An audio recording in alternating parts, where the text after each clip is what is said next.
Chapter 2952, Special Project U. Chapter 2952, Special Project U. Vase remembered the time when he encountered his first juggernaut.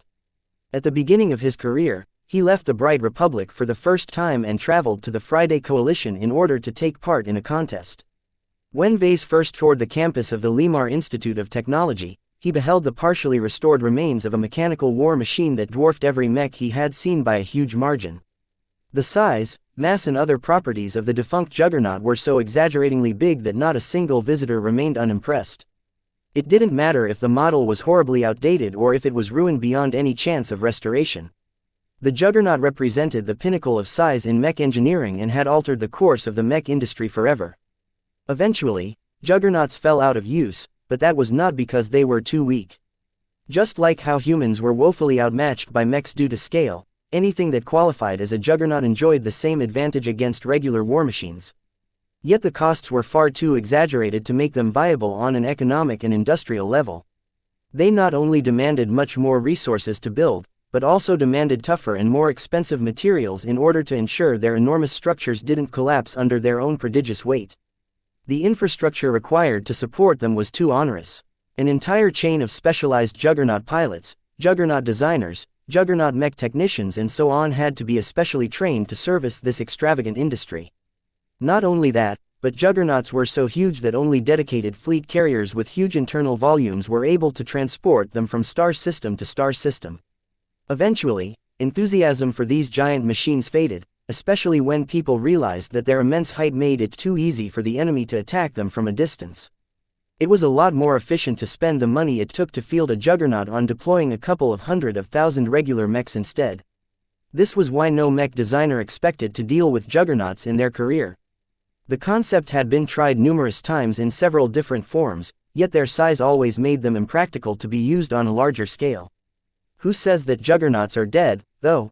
Vase complained as he and his exploration team hastily ran to the exit of the secret lab. As long as someone is willing to splurge enough money, they can build any juggernaut they want. The immense organic titan that Vase had inadvertently woke up was considerably larger and more massive than the juggernaut he initially encountered on the campus of the LIT. What was even worse was the bio-juggernaut was a fully functioning war machine that had just gained a conscious mind. A crazy amount of spiritual activity emanated from the immense abomination. Vase could sense so much vitality from this artificially cultivated body that he was certain that it must have been infused with a liberal amount of serum. All of this vitality had remained for a long time, but now that it had gained a human spirit, the bio-juggernaut no longer lacked conscious direction. As the lab continued to shake as if an entire continent was drifting, the monstrous giant had finally completed its awakening. Several hundred meters high, the giant's enormous head shuddered before its eyelids slid open. Two enormous pupils gained focus as they glowed in ominous red. Its jaw hinged open and the air in the lab visibly vibrated as this terrifying bio-monstrosity uttered its first word in a guttural deep pitch.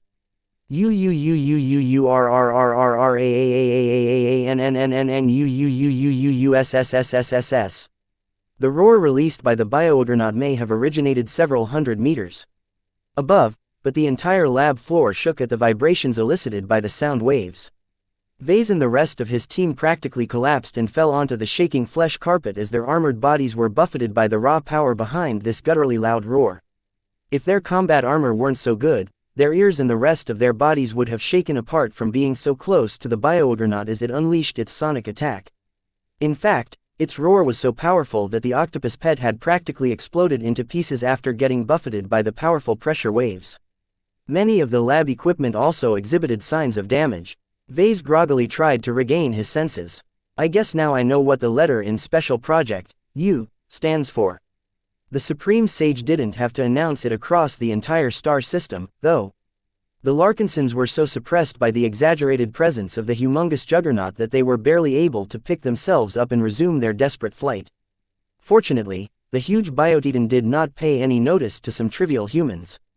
In fact, it didn't possess much of a conscience at all. The spiritual remnant that was locked in the Supreme Comprehension Gem had been freed, but there was too little of it left to control a humongous bio-machine. The mismatch was too great. For this reason, what little rationality it retained quickly began to degrade as the monstrously inhuman instincts of the giant biological body subverted the conscious spirit. An indeterminate transformation ensued that Vase was only barely able to perceive from below. As he continued to stare upwards, he felt as if the biouggernaut's remaining consciousness was quickly being subsumed by a more primal aspect that drew its strength from its prodigious body. Oh, hell, I don't think anything good will come from this. The different elements merged, resulting in a consciousness that retained aspects from multiple sources. Yet as the presence of the biouggernaut grew wilder and less constrained, Vase could already tell that there was precious little of the Supreme Sage's original consciousness left. The biouggernaut absorbed everything in order to birth a stronger, vaster and much more primal consciousness. The giant biouggernaut's eyes shifted downwards as its cruel mouth started to open. The enormous humanoid monstrosity began to bend its knees and lower its upper body. The wind in the huge lab chamber swept up from all of the air being displaced. The biouggernaut, no, Uranus stared hungrily at the Cyclops that were still unmoving. Uranus slowly reached out with its enormous hand and grasped onto a Cyclops. It lifted the small monster up and slowly deposited into a mouth that was large enough to fit a mech. The biouggernaut chewed a couple before swallowing. The meal seemed to invigorate the monstrosity so much that it began to gorge upon the rest of the Cyclops. Its hand kept swooping down and lifting the man-eating giants up before tossing them into its cavernous mouth. Blood poured from its gigantic lips, but Uranus didn't care about the mess it made. Throughout consuming its first meal, the Cyclops did not move away despite the evident fear in their single eyes. Their instincts compelled them to run, but their bioprogramming was so ironclad this time that their bodies had forcibly locked up. This was their destiny. A shudder ran through Uranus's body as it finished its bloody meal. Its fleshy, meaty surface rippled a bit until a lot of tissue emerged across its body. Its growing skin. Doctor, Paris shakily gasped. Look at the speed of its growth. It's amazing how quickly it is able to convert its ingested biomass into resilient skin. Stop admiring this tall bastard and keep fleeing. Though the mech designer side of Vase wanted to stay and see what Uranus was capable of, his survivor's side firmly took charge this time and urged him to escape this doomed facility as fast as possible. He didn't need to urge his fellow companions. His honor guard only had safety in mind right now and did not allow Vase and Dr. Paris to slow down in any way. Uranus no longer fell within their sights as they exited the core lab. They continued to fly down the central corridor until they passed by the open gates that led back to the peripheral area.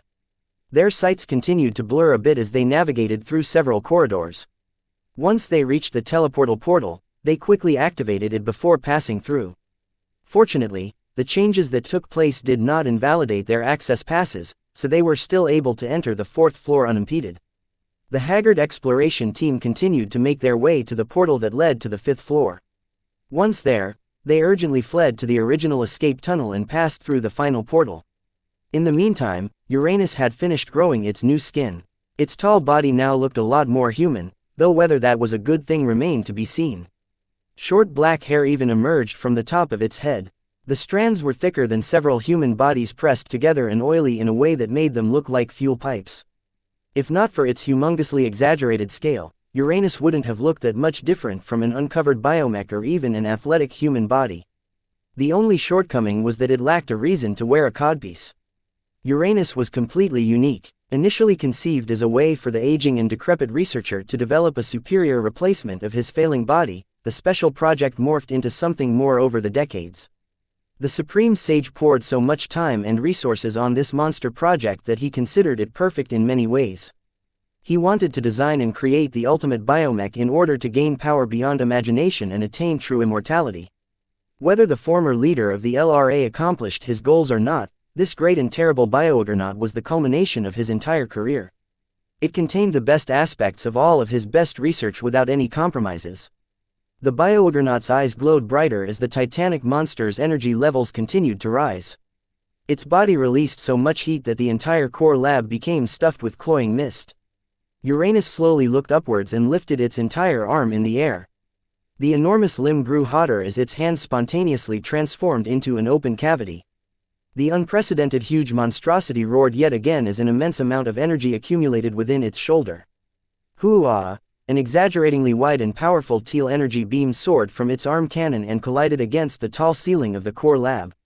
The energy beam not only melted through the solid bone metal ceiling as if it was nothing, it also continued to melt through the dense material in between until it burned its way through the deck of the second floor. The powerful energy beam continued to bore a wide hole through barrier after barrier until a giant pillar of energy shot straight from the bottom of Ruzin Arena and soared straight into orbit. The entire planet seemed to have fallen silent at the appearance of the giant energy beam. Though it faded quickly after breaching through the ground, the nearby biomechs that were fighting on behalf of the conservatives and the opposition factions immediately ceased to fight. The mech pilots directed their biomechs to back off in order to figure out what had just happened. Several minutes passed by as the ground started to shake. The earthquake grew bigger and bigger until whatever remained of the ruined arena floor buckled inwards and collapsed into the depths. An enormous biomachine soon floated up the tunnel. Despite its unimaginably high mass, Uranus was nonetheless capable of lifting its prodigious body into the air. Of course, the amount of energy it took to carry its immense bulk upwards was not low. Once Uranus fully emerged from the pinnacle lab buried far underneath Ruzin Arena, it rose to its full height. How tall is that juggernaut? Approximately 500 meters, sir. It's half a kilometer long. The biojuggernaut seemed to survey the territory before its eyes. Then, it opened its bloody maw to let out another roar. Uora an nuis. As the nearby biomechs were all buffeted by the sound and pressure released by this ridiculously large monster, an enormous hand grabbed hold of a nearby biomech and lifted it up to a hungry mouth. Though its latest bite was a bit larger and tougher to chew through than a cyclops, the biojuggernaut visibly looked pleased. Its eyes shone more ominously at the remaining biomechs. Soon it began to surge forward and began to gorge on the helpless organic machines. The Supreme Sage's magnum opus had made its terrible debut. Chapter 2953, Bio Nightmare. The Life Research Association changed forever this day. The state had already undergone a lot of turmoil after the opposition to the dominant conservative faction sparked off a violent rebellion. The descent into anarchy and lawlessness seemed to bring out the worst of the lifers. Any gang member or criminal who previously felt oppressed by the authorities suddenly found that the sword hanging over their heads were no longer there anymore. In fact, many law enforcement units got swept up in the Civil War. They were compelled to join specific sides and tasked with fighting against their former brothers. An uncountable amount of civilians suffered, especially on Prosperous Hill V. The principal trade planet of one of the LRA's most important port systems had turned into a war-torn hell for both locals and visitors. In the meantime, the factions that were responsible for unleashing all of this suffering became completely embroiled in their struggle for power. The powerful biomech designers, beast designers, geneticists and other renowned biotech researchers no longer competed against each other in the academic arena. Instead, they began to play general and leverage the considerable networks they built up over the years to deploy whatever troops they commanded onto their enemies. What was most notable on Prosperous Hill V was the strange obsession that both sides acquired. For some reason, the two factions kept fighting over an ostensibly worthless piece of territory centered around a mech arena. Even though Ruzin Arena used to be a famed competitive and entertainment venue in the Prosperous Hill system, its worth had plummeted since the outbreak of the war. In fact, when its giant tree tentacles came to life and cruelly massacred hundreds of thousands of unwitting spectators, the factions bombarded the entire venue until there was nothing left on the surface. The heavy shelling directed towards the murderous arena was so severe that even its tunnel network had partially collapsed. The first 5 underground floors had completely caved in while the floors underneath had become incredibly unstable. Yet despite the precarious conditions underneath the ruined arena, the conservatives and the opposition members continued to deploy mechs and soldiers through the few intact tunnel entrances that were left in order to gain total control over the shambling site. No one knew what the rulers of the factions were thinking. Not even the commanders who led the fighting knew the reasons why they were sending good men to die. Yet the decisions of the mighty biotech researchers had to be respected, because that was the custom in the Life Research Association. Today, everyone knew what the different factions were fighting for. The emergence of an incredibly tall and incredibly powerful biomech laid most questions to rest. What is that tall thing in the distance? It's bigger than my father's trading ship. It's a juggernaut, a biojuggernaut. The skin-covered flesh titan that emerged from a giant hole underneath Ruzin Arena towered over almost every tree structure in Vieline. While there were a number of gigantic tree structures that exceeded the height of the biojuggernaut, there was a profound difference between the two different products. The tallest tree structures were marvels of bioarchitecture. It took a lot of planning, calculation and problem-solving to grow tree structures that massed so much and extended so far up into the sky. They also demanded an enormous amount of high-quality resources in order to make them viable. Yet the difficulty of designing and growing a tree structure was nothing compared to creating a bio-juggernaut. Even regular juggernauts made of conventional technology were much easier to design and build than their fleshy equivalents. Special Project U was a monster project that took an immense amount of time, effort and resources for the Supreme Sage to bring to completion. He spent decades trying to keep his work on the project a secret. He secretly siphoned resources from other research projects and deliberately made himself as unapproachable and unavailable as possible so that he could work on his greatest project in peace. Not even master mech designers could have engineered a bioproject as immense as the bio-juggernaut. Its successful growth and creation was a testament to the Supreme Sage's legendary intellect. Yet all of the people who initially witnessed the emergence of the giant flesh construct were mistaken about one factor. A juggernaut, whether it was made out of metal or biomatter, was defined as a war machine that operated under the direct control of a specialized juggernaut pilot. The monstrous creature that had briefly paused before moving in to capture and devour biomechs in rapid succession was anything but a biomachine that was controlled by a rational human pilot. UUUUURRAAAAANNNUUUUUUSSSSSS. The roar that announced its name to the entire planet was so loud that the pressure waves emanating from his throat caused the nearby biomechs to briefly falter. This allowed the berserk bio-juggernaut to easily catch up to the next batch of fleeing biomechs and pick them up only to stuff them into its blood-soaked mouth. Even though the gigantic biotitan wasn't always able to stuff every mech into its abyss-like mouth in one go, its sharp, gigantic teeth along with its extraordinary powerful jaw muscles allowed it to bite any helpless biomech into pieces. As the gigantic Uranus chewed through half a dozen biomechs, the runaway bio-juggernaut even started to savor its meals. The monstrous titan's eyes glowed brighter as it started to pick up a biomech that had been a tad bit slow in fleeing. Instead of biting through its torso straight away, it tore off an arm before tossing it into its mouth. The pleasure on its face was evident as it started to learn how to savor its meal. What kind of a biomachine eats other biomachines? That's not the worst part. You know what is even more depraved? Some of the mech pilots of those biomechs that got caught never managed to eject. Monster. It's a monster. Though there weren't many people living in the city districts that were close to Ruzin Arena, the immense titan was so tall that its enormous body along with its actions could clearly be seen from kilometers away.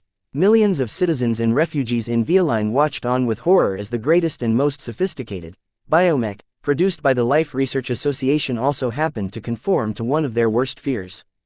Biomechs were supposed to be under human control at all times. Every biomech designer who graduated from an educational institution knew this lesson by heart. One of the greatest impediments of the popularization of biomechs was the persistent if misguided fear that they spontaneously came to life and went out of control. It was largely a myth, as biomech designers took exceedingly great care in preventing their mechs from developing any sentience or functional intelligence. Yet the bio-juggernaut known as Uranus did not just stray from this rule. It utterly broke this consensus. The bestial intelligence that controlled all of its actions was like a nightmare come true for the Life Research Association's fairly disciplined biomech industry. There was no human consciousness in control of its actions. All of its decisions were driven by an inhuman mind that was completely irrational and driven by primal emotions. There were no safeguards and restraints in place that could stop it from engaging in the forbidden act of eating human flesh. Its entire existence was a walking violation of every ethical principle that the LRA's biomech industry painstakingly enforced in order to lower everyone's vigilance towards its principal product.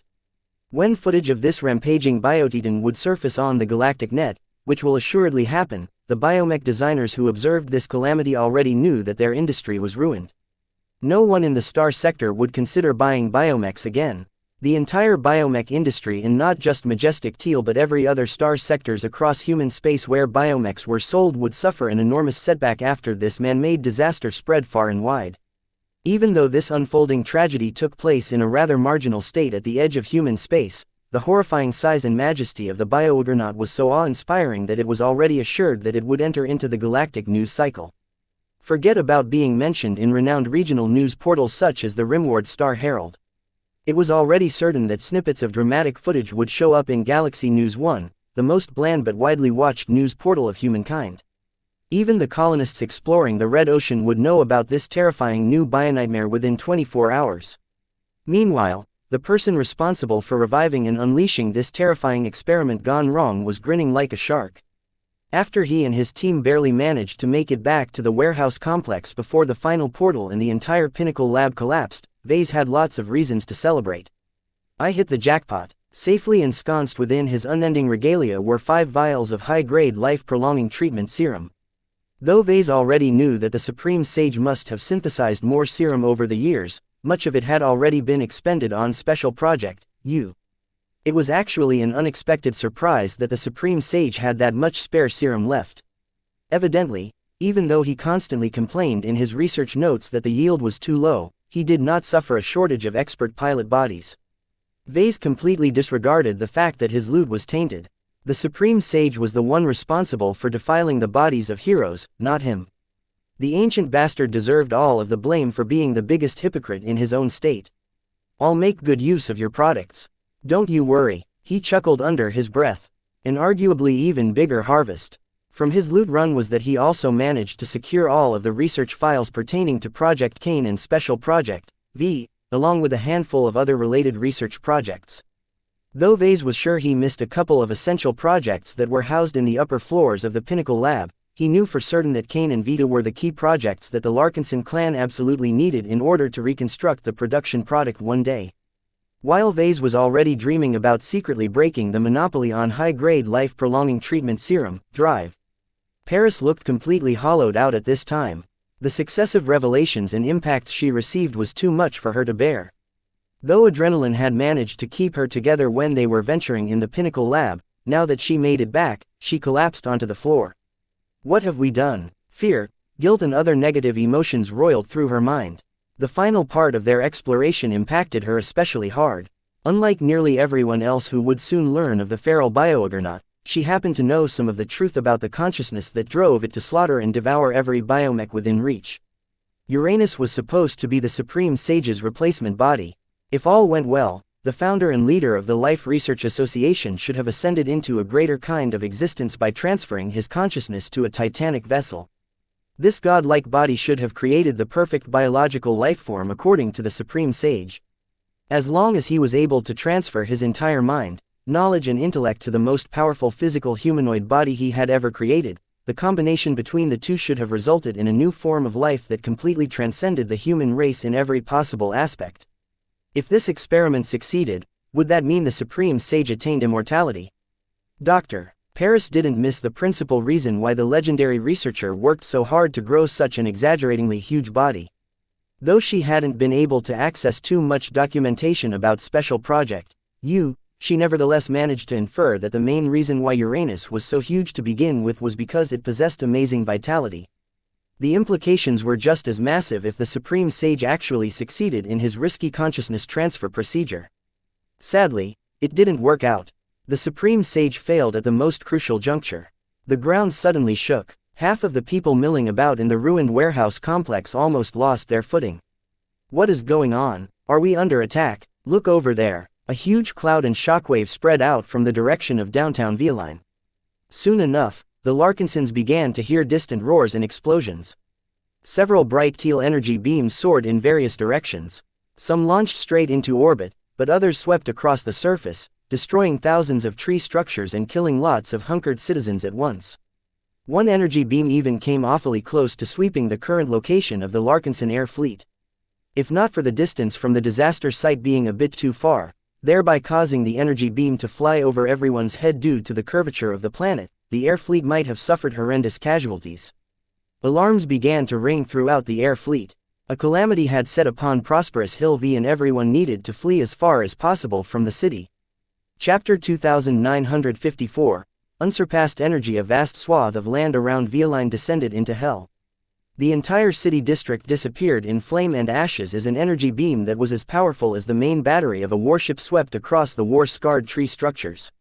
Without rhyme or reason, the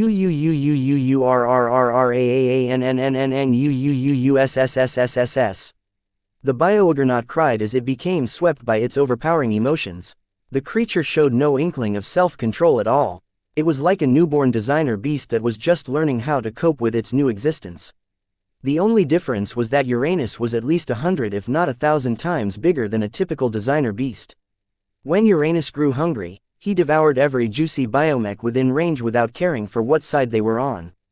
No matter if the mech pilots inside fought for the preservation of the current tradition or supported radical change, the voracious giant cared not for their ideals. The primal consciousness controlling the massive giant simply found it interesting to sample biomechs with different colors and markings on their surface. It was just like a kid who just discovered the pleasure of eating candy. Naturally, the titanic monstrosity drew plenty of opposition for its action. No matter who made it or where it came from, it had clearly gone horribly out of control. Both sides of the Civil War implicitly stopped turning their weapons against each other in order to take care of the greater threat. The higher echelons of the warring factions knew that there wouldn't be any LRA left fighting for if this walking example of the horrors of unrestricted biotechnology continued with its rampage. Though no melee mech pilot dared to get close to the immense Biotitan, a large amount of ranged units opened fire onto the very large and obvious target. This was one of the few instances where its massive size worked against its favor. Yet even after hundreds of rifle and cannon-wielding mechs turned their weapons against the monstrosity, the damage they inflicted were practically as trivial as bee stings to humans. The hard skin layer that Uranus had recently grown was actually thicker than the frontal armor of heavy mechs. It was only thin relative to its titanic stature.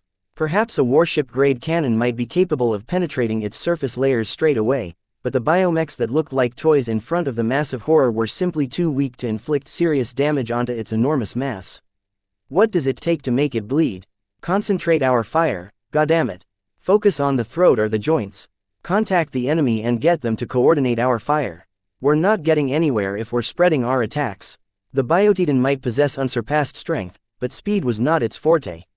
Each movement it made looked agonizingly slow for a human. It was as if Uranus was a human who moved 2 or 3 times slower than everyone else. Yet with arms and legs stretching for hundreds of meters, its plodding movements easily allowed it to traverse a lot of distance. This threw several mech pilots off as their biomechs got caught by the gluttonous biouggernaut. Don't stick around. Just eject as soon as it becomes clear you're next on the menu. We can't allow this giant to eat any more humans. As time went by, the different factions managed to bring hundreds more ranged mechs to bear. The pinprick attacks they accomplished against the juggernaut did not immediately result in any persistence despite concentrating their fire, but the desperate mech pilots never let up on their assault. Both sides had united for a cause that was greater than their political and societal ambitions. No matter whether they were traditionalists or radicals, no matter whether they advocated for peace or clamored for war, at this moment in time, every mech pilot in the area was part of the same side now. Fight for the future of the Life Research Association. Fight to preserve the Supreme Sage's legacy. Fight for the continuation of our biomech industry. Their individual differences no longer mattered. At this horrible time, the mech pilots all stepped up and resisted the urge to flee.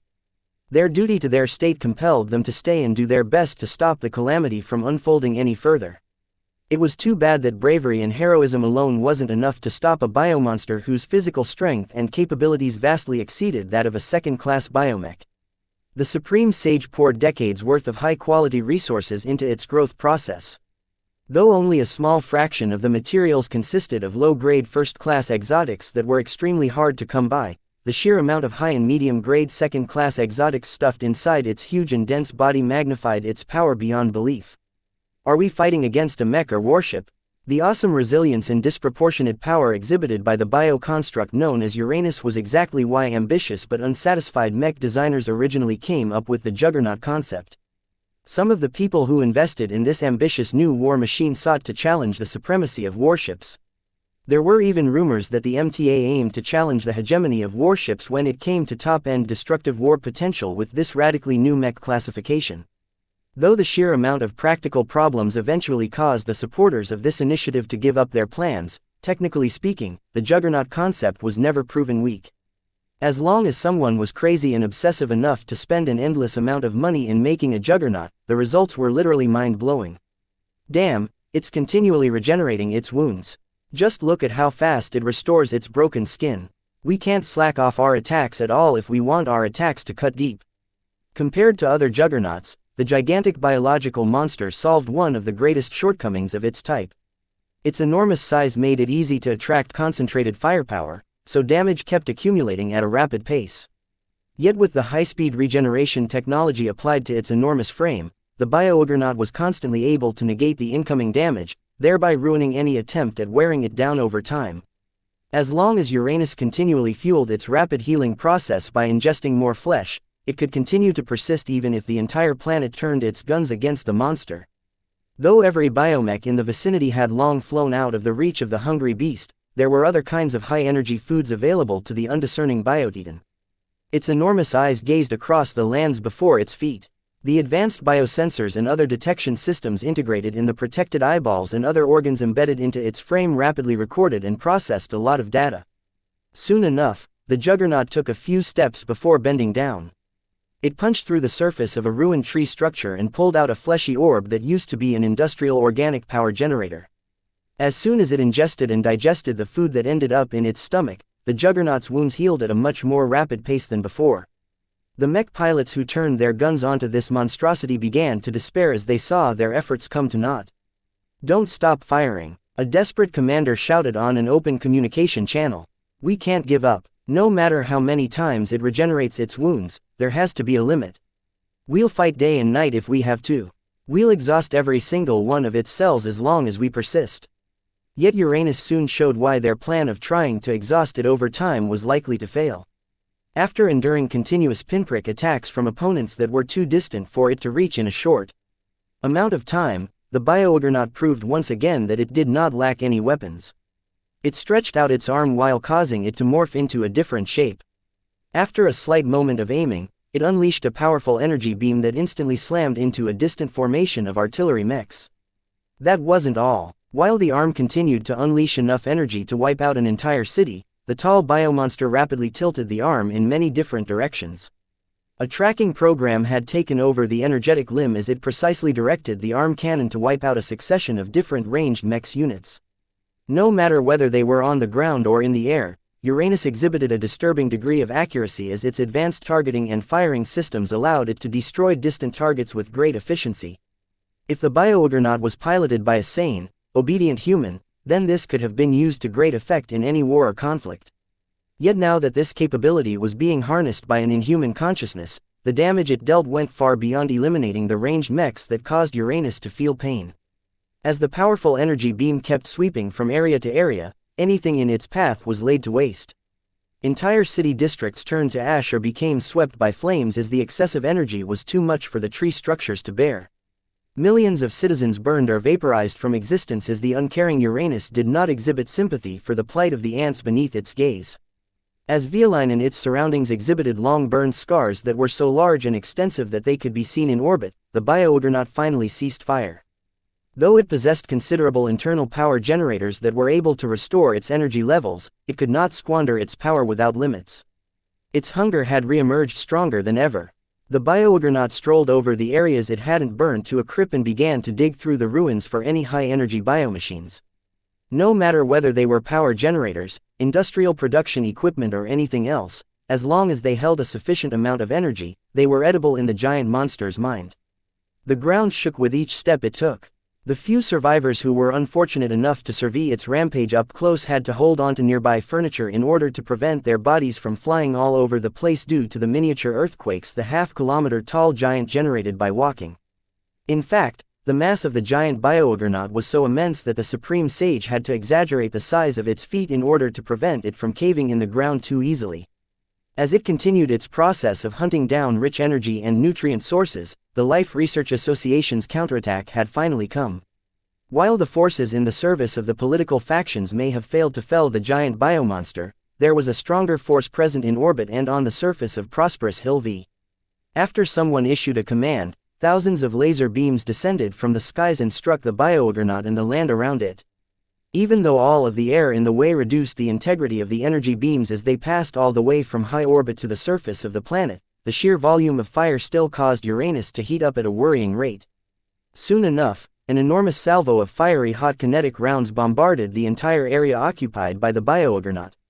Though these rounds were considerably less precise, they nonetheless hit harder than regular rounds. Uranus uttered a wordless cry of pain and frustration. Just as its eyes began to scan the upper reaches of Prosperous Hill V's orbit for targets, a salvo of different glowing energy beams slammed into the eyes of the Biooggernaut. While the simultaneous attack failed to breach the protective energy shields projected over these critical organs, they somehow stressed the barriers a lot more than previous attacks. The military has finally made its move. Our expert pilots have come to save us all. Our expert mechs will definitely prevail over this evil beast. Far above everyone's heads, a rapidly descending organic combat carrier struggled to maintain control as her underside heated up from the friction of her extreme trajectory. It didn't matter if the vessel broke up from her descent. Her only purpose was to deliver her cargo. As her hangar bays opened up, more than a dozen expert biomechs flew out in quick succession. Some of the best and most impressive mech pilots of the Life Research Association had mobilized to take down the bioterror that had the potential to ruin their entire state. Onwards, venerables, let us slaughter this rogue experiment and bring the purpose to justice. Via Veritas Vita. Via Veritas Vita. Yet just as the expert biomechs started to spread out and employ all of their strength to fell the biggest biomachine they had ever fought in their careers, Uranus keenly recognized the elevated threat from these powerful opponents. It raised its arm yet again and fired a searing energy beam into the sky. After a dozen seconds, its biological warship-grade cannon ceased fire. Every expert biomech that had descended from orbit had turned into charred and flaming wrecks. They descended uncontrollably from the air and crashed onto the ground with not a single hint of life left in their once impressive frames. Moments later, the split pieces of the burned and ruined wreck of the biocarrier rained down onto the devastated city, inflicting additional destruction onto an already wounded planet. Our expert mechs, someone shakily said. No, what will it take to fell this monster? Chapter 2955. The power of science. The Armageddon that erupted in downtown Vieline did not stay confined to the immediate area. Uranus was too big, too tall and too powerful for its attacks to stay limited. In fact, it suffered from the same problem that plagued every mech and biomech. Normal mechs were much bigger and taller than infantrymen. Compared to tanks, their combination of destructive power, resistance against damage and ability to traverse a diverse set of terrains resulted in war machines that could easily lay waste to entire cities if left unrestrained. Of course, no mech pilot was ever crazy enough to go out of control like that. Other mech pilots did not take kindly to such indiscriminate behavior. The consequences of deliberately killing a huge amount of civilians with mechs were so dire that every mech pilot learned how to exercise some restraint. However, mechs couldn't shackle themselves too heavily. They were designed and equipped to wield massive, powerful weapons in order to fight against other mechs that were armed with similar weapons.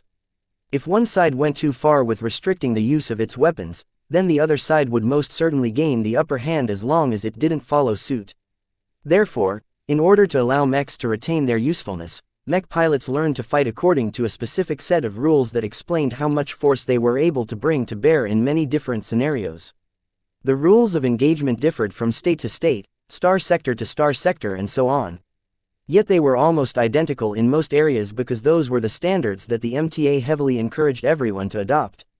Those that diverged from the association's recommendations rarely found their actions to be worth it. Since the MTA was one of the only sources of life-prolonging treatment serum, rulers rarely wanted to get on the bad side of this powerful organization. Through the constant efforts of the mechers, the widespread adoption of mechs in the current age was a grand success. Humanity still waged war among itself, but the level of destruction they exhibited was but a fraction from what happened before. While the smaller and more limited destructive potential of mechs limited how much damage they could inflict onto an environment, the restraint exhibited by mech pilots also deserved a lot of credit. Yet what if a new war machine came along that broke these conventions that allowed humanity to flourish again during the age of mechs? Uranus was far bigger than a typical mech. Its ability to inflict collateral damage was so high that no amount of restraint could prevent it from ruining large parts of a city. What was worse was that its controlling consciousness did not even bother to spare the innocent from its devastating area attacks. This meant that Uranus effectively became a walking apocalypse. The immediate area around this titanic monster was already ruined beyond recognition. The areas further ahead might have a higher chance of making it out unscathed, but the monster's energy beams were so far-reaching that no area in view was safe. Armageddon has come. Forget about everything. Just run. Our homes are already doomed. If even expert pilots can't defeat it, nothing can. The losses suffered by the military was horrendous. The expert pilots that had bravely attempted to confront Uranus directly had all flamed out along with their expert mechs without even getting the chance to show their full might. The difference in scale led to an insurmountable difference in power. Even though Uranus did not exhibit the qualities of an expert mech, it was nonetheless able to defeat these powerful machines with ease due to the abundance of power conveyed by its prodigious size. The expert pilots had all died unjustly due to this simple reason. That wasn't all. Now that Uranus recognized the threat from the skies, it turned its massive eyes upwards and began to scan every attack source that were floating in orbit thousands of kilometers away. Then, the Biotitan lifted its infamous arm cannon once again. This time, it did something differently. Instead of firing a single overpowering energy beam, it unleashed dozens of smaller beams that slightly angled away from each other. Though half of them missed their targets, plenty more managed to slam into spaceborne mechs that were never suspected to be attacked from the surface of a planet in such a fashion. Though the firepower of the smaller beams was diluted, the attacks still possessed plenty of power to burn through the frames of every mech and biomech, particularly when they lacked adequate defenses. As for the spaceborne mechs that happened to dodge or move away fast enough to stay safe, they did not last much longer as the individual energy beams raced across the skies and tracked the biomechs that the Juggernaut had initially missed. Uranus roared again and again as it continually unleashed bright beams of energy through the clouds and beyond the atmosphere of prosperous Hill V. The lack of cover in space became a deadly disadvantage as the Juggernaut's sensor, targeting and firing systems were so good that no mech in orbit was able to escape destruction. Those that tried to hide beyond space stations, starships and artificial satellites only provoked more destruction from Uranus. With the destruction of these massive orbital biovessels and bioconstructs, the skies soon began to light up as numerous chunks of massive debris was about to descend all across the surface of the suffering planet. Fly faster. Dump all excess cargo and overload the engines if you have to. Just get out of here as fast as you can. Though the Larkinson Air Fleet was already a fair distance away from downtown Vieline, Vase and his subordinates did not tarry. Their air fleet consisted of an eclectic collection of aerial biomechs and flight-capable biovessels of different shapes and classes. Some were relatively modest bio-shuttles that could only carry up to 20 passengers if they all squeezed tight against each other. Other vessels were larger transports with enough internal volume to carry 5 or so biomechs in their cargo bays. Yet because the entire air fleet was composed of a random collection of vehicles brought by refugees or salvaged from the immediate environment, their properties diverged enormously. Speed was never the greatest priority of the air fleet, but now Vase was growing increasingly more frustrated at their lack of progress. The transport he was on shook a bit after a hefty chunk of debris from a ruined space station descended from the sky in flaming fury and collided onto a nearby city district with the force of a tactical nuclear weapon. The shockwaves unleashed by this destructive collision not only ruined the entire rural district, but also buffeted the air fleet with a powerful gust. Some biovessels even collided against each other. Goddammit, Vase cursed as he slammed his armored fist against the surface of the central command table. Abandon every vessel that is lagging behind. Pardon, sir, just do what I say. Evacuate every vehicle that is dragging down the pace of our flight. Don't fuss about the cargo we are leaving behind. Those materials are worth nothing compared to our lives and the continued existence of the rest of our air fleet. I bet that after this incident passes, the LRA won't be able to justify its blockade anymore, so we will definitely be rescued soon. However, all of that assumes we are able to survive this immediate disaster, so get to work. The air fleet had lost most of its meaning now that Uranus had upended the game on this planet. Vase was even willing to abandon all of the biomechs he managed to gather if that would help his air fleet move faster. What is our destination, sir? I don't care, just take us as far from this giant thing as you can. Don't stop flying until we have reached the antipode of the rogue Juggernaut's coordinates. No place on this hellish planet was truly safe now that Uranus started shooting down space stations and space platforms from orbit, but that didn't mean it was pointless to flee. As long as they remained within a direct line of fire to the tall humanoids' energy cannons, the air fleet would always be at risk of getting wiped out from existence at any time. The safest place on this planet was the exact opposite side of the globe they were on. In fact, as long as they traveled far away enough for Uranus to be unable to maintain a line of sight to the air fleet, then the Larkinsons would already escape the immediate danger zone. After Vase issued his emergency orders, the desperate clansmen did not delay too much. Many of them used to be lifers who recently escaped other disasters, so they knew quite well how important it was to let go of everything that slowed them down. The Larkinsons ruthlessly abandoned hundreds of different biovessels. They also dumped a lot of cargo from the vessels they deemed fast enough to keep. This not only lightened their mass and increased their speed, but also freed enough room to house the crew and passengers of the abandoned vessels. Though this entire process had to take place in midair in order for the air fleet to keep running away, the Larkinsons exhibited plenty of competence this time. No disasters took place and no clansmen fell overboard during the chaotic transfer process. Sir, the Juggernaut is flying. What? Vase turned back to a projection that showed a direct feed of Uranus in action. The jamming across the planet had subsided some time after the Juggernaut emerged. This not only restored some communication networks, but also allowed most people on the planet to patch into the many feeds that broadcast the ongoing disaster. Despite its immense size and mass, the Bio-Juggernaut was no longer content to remain on land for some reason. After firing a lot of energy beams and supplementing its consumption by digging up large biomachines from the surroundings, the monstrous Titan evidently decided that the planet no longer had anything to offer. After activating a specific command, Uranus began to grow a massive bony flight system from its back. Like a demented angel growing wings, the godlike bio-construct showed that its maker integrated yet another ability to its immense frame. Is it? Through a combination of internal antigrav modules and upwards thrust from its massive flight system, the Bio-Juggernaut did something that many people thought was impossible for a construct of its size. It slowly ascended into the air. Though the amount of energy and thrust power required to lift a skyscraper-sized mech was mind-boggling, the Supreme Sage did not incorporate so much high technology and expensive resources into its growth for nothing. Uranus flew higher and higher. First, its oversized feet reached 50 meters above the ground. Then, the Biotitan reached 100 meters above the ground. When it started to reach a kilometer into the air, its ascent slowly accelerated as the Bio-Juggernaut's powerful flight system slowly gained power even as the force of gravity acting upon its half-kilometer-long body started to grow a little less severe. The beginning of the liftoff was always the hardest for any vessel that wished to escape the gravity well of a planet. The fact that Uranus had already succeeded up until now showed that it was very viable for it to reach open space. Is it escaping from this planet? Don't tell me it has an FTL drive.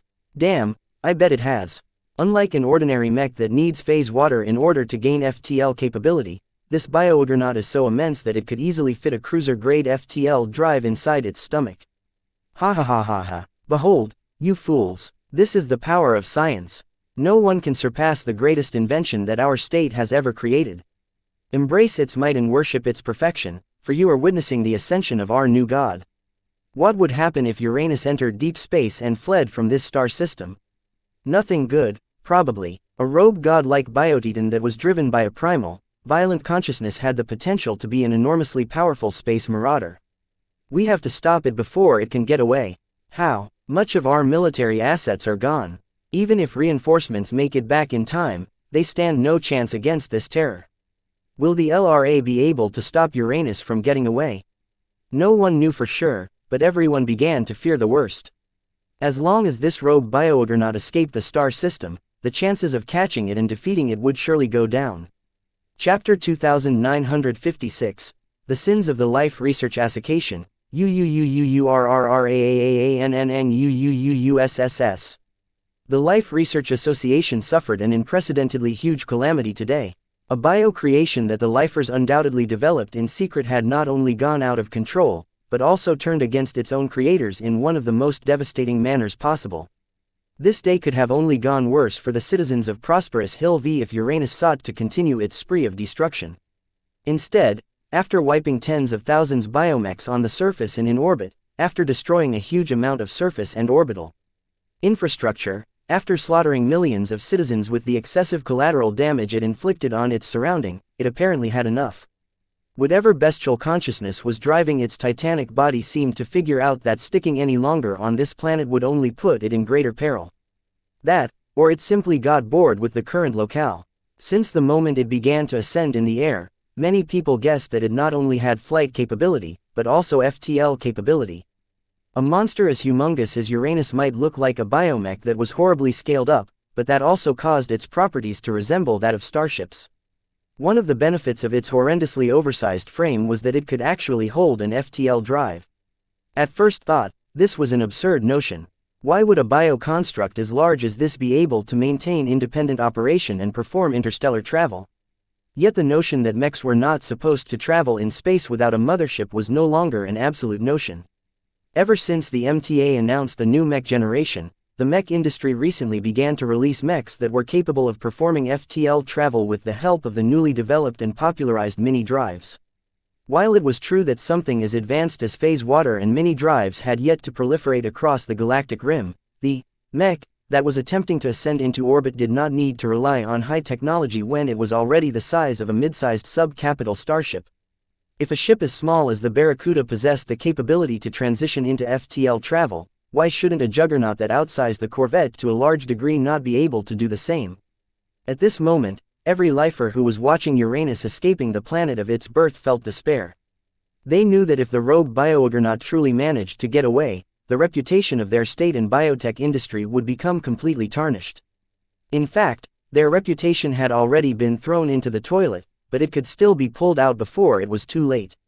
Yet if Uranus succeeded in proving that the LRA was too incompetent to prevent one of their out-of-control experiments from leaving when it wanted to, then the reputation of the entire state would truly be flushed. When Vase and Dr. Paris watched the broadcast of the seemingly invincible Biotitan tearing through the military forces of the LRA with ease, they felt very mixed about the monster they had unleashed. The biomech designer was racked by guilt. Her eyes quivered and her emotions were moving all over the place. She felt she was greatly responsible for putting these devastating events into motion. She had so much blood on her hands that she could drown in it many times over. As for Vase, this wasn't the first time he went through an experience like this. He had already rationalized away his guilt by now. Sure, he may have inadvertently unleashed a mass-murdering bionightmare of epic proportions onto the galaxy because he was too greedy to give up on his pursuit of high-grade serum. Still, it wasn't his fault that the spiritual remnant of the Supreme Sage was too damn weak to succeed in taking over control of his own masterpiece. The great researcher had been dabbling in a field of science that fell way beyond his extensive expertise. The man should have never engaged in this insane consciousness transfer procedure to begin with. All of the researchers in his state had never succeeded. Why did he think he could do any better when he was not even capable of grasping the basic principles of spiritual engineering? As far as Vase was concerned, the Supreme Sage got what he deserved. He refused to surrender to his own mortality and violated every principle that was supposed to make his state great. Now, his own magnum opus had single-handedly ruined all of his life's work. Once the lifers made the inevitable conclusion that Uranus stemmed from their great idol's hands, they would definitely suffer cognitive dissonance on a grand scale. The Life Research Association might even come to an end due to this disaster. It has nothing to do with me, though. Vase excused himself. If the lifers couldn't resist playing with fire so many times, they have no one but themselves to blame if they get burned. As for him, he was just a bystander. Although a part of him appreciated the horrible majesty of a supermech that was able to match the might and capabilities of warships to an extent, even he didn't possess the courage to design a monster like Uranus. Look, the monster has already reached the clouds. The giant biojuggernaut that had made a mockery out of the LRA did not slow down in its ascent. Its massive bone-like wings that stretched out of its back continued to provide a humongous amount of thrust to its massive frame. As the monstrous humanoid creation continued its ascent, it became increasingly clear that the LRA had nothing in their arsenal that could contend against its apocalyptic might. Deploy an even greater number of biomechs. The LRA's military couldn't bear the losses. The armed forces already suffered heavy losses in the previous massacre without inflicting any meaningful damage. Dispatch more expert mechs. They wouldn't even last more than a few seconds despite their resonance shields and high-quality armor systems. It was irresponsible to sacrifice the lives of valuable mech pilots when the LRA was already in disarray. All of those biomechs and expert biomechs were sorely needed to reassert order on Prosperous Hill V and beyond. Regardless of whether the Life Research Association had a future, the soldiers still had a duty to defend the people. It would become a lot harder to protect the common folk if the military garrison in the star system lacked the numbers to keep the peace. Though the decision made by the military was understandable, it was an implicit admission of defeat. The strongest arm of the state was unable to clean up a rogue experiment. This was an astounding mark of shame to the LRA, and the lifers would definitely suffer from it for many years. Yet compared to preserving the remaining lives of their soldiers and people, it was a lot more preferable for them to bear this cross. As Uranus looked upwards, the enormous creature's disturbingly human-like face adopted a gleeful expression. It was as if the biojuggernaut looked forward to continuing its rampage across the galaxy. Yet just as it was passing through the initial layer of clouds, a portal came into existence some 10 kilometers away from the mass-murdering bio-creation. Uranus did not pay attention to it, and that turned out to be a grave error on its part. A squad of 12 impressive-looking mechs emerged out of the portal. The blue and white mechs contrasted sharply with the biomechs that were prevalent throughout the state. The markings on their armor made their identities clear. It's the Mech Trade Association. The MTA is finally intervening. Will the Juggernaut defeat these mechs as well? Many people did not have a good understanding of the power of first-class multipurpose mechs. It was difficult to make a good comparison when the mechs fielded by the MTA rarely clashed directly against inferior forces. Most people and organizations knew better than to provoke the big two. Obviously, the Biojuggernaut did not understand the need for caution. The stupendous destruction it unleashed, the millions of people who died as a result from its actions, and the complete lack of rational control it exhibited were more than enough reasons for the MTA to intervene at this time. Yet had they sent enough mechs? As the 12 highly advanced mechs surged forward at blazing speeds and began to surround the Biojuggernaut from different directions, a lot of people feared the mechers were underestimating the threat. The first-class mech models adopted by the MTA were a bit taller and larger than the second-class mechs that were prevalent in the private sector. Yet no matter what size advantage they held over other mechs, they were still dwarfed by the Biojuggernaut. How many seconds could they last in the face of the Biomonster's enormous arm cannon? Would they be able to resist a punch? How could they possibly restrain a biomech that was the size of a starship? The MTA mechs soon took action. The identical mechs opened some kind of gun ports on their chest and began to fire a salvo of destructive projectiles at their massive target. Stupid. Why are they spread out like that? The mechs could have concentrated their firepower. The mechers are too arrogant. Yet the doubters quickly shut up once they saw the explosive results. Explosions rippled on the surface of the monster's upper body from every direction. Huge sprouts of human-like red blood fell onto the ground as the initial attack broke through the Biojuggernaut's resilient skin as if it was made of paper. UUUURRAAAAAANNUUUUUUSSS. The attack angered the gigantic monster. For the first time since it awoke, Uranus suffered severe damage. Though the explosive rounds did not blast apart its humongous torso into pieces, it nonetheless suffered considerable flesh injuries that it struggled to regenerate. The Biotitan's ominous red eyes shone as it beheld the mechs that were responsible for its suffering. It lifted its massive arm cannon and began to fire a powerful teal energy beam at the nearest target. No, dodge, don't get hit by it. Not even our expert mechs managed to survive. Yet the mech being targeted had no intention of avoiding the obvious attack. It simply hovered in place like an arrogant knight and allowed Uranus to hit it head-on with its signature energy attack. Vase widened his eyes as he tried to observe the battle in more detail. The resolution and fidelity of projection was too bad for him to see how the MTA mech fared against this attack. 15 seconds passed. Strangely enough, the Biojuggernaut never diverted its aim in order to attack the other 11 mechs. When the arm cannon finally ceased firing, it became clear why Uranus never let up. Its gigantic face scrunched up in confusion as it saw that its initial target did not even incur a single scorch mark on its frame. It turned out that its blazing blue hexagonal patterned energy shield managed to resist and divert the stupendously powerful energy beam. What? How can a single mech resist so much damage with its energy shield alone? Is the Juggernaut actually this weak, or is the MTA too strong? Vase zoomed in on the projection and managed to spot faint glowing lines connecting the various mechs together. It turned out that the mech that got struck did not entirely rely on its own power to resist the energy attack on its own. It had borrowed the strength of its companion mechs in order to present such an impressive image. As Uranus tried to figure out why his attack failed, the MTA mechs leisurely made their next move. They extended their arms and activated a setting that caused long and thick plasma blades to extend out of them. The plasma swords reached an impressive length that was twice the height of the mechs deployed in battle. Wait. Why are they giving up their ranged advantage? Don't tell me they are going to fight the Juggernaut up close. Can these MTA mechs even withstand getting punched? It seemed that the Mech Trade Association was here to make a point today. Chapter 2957.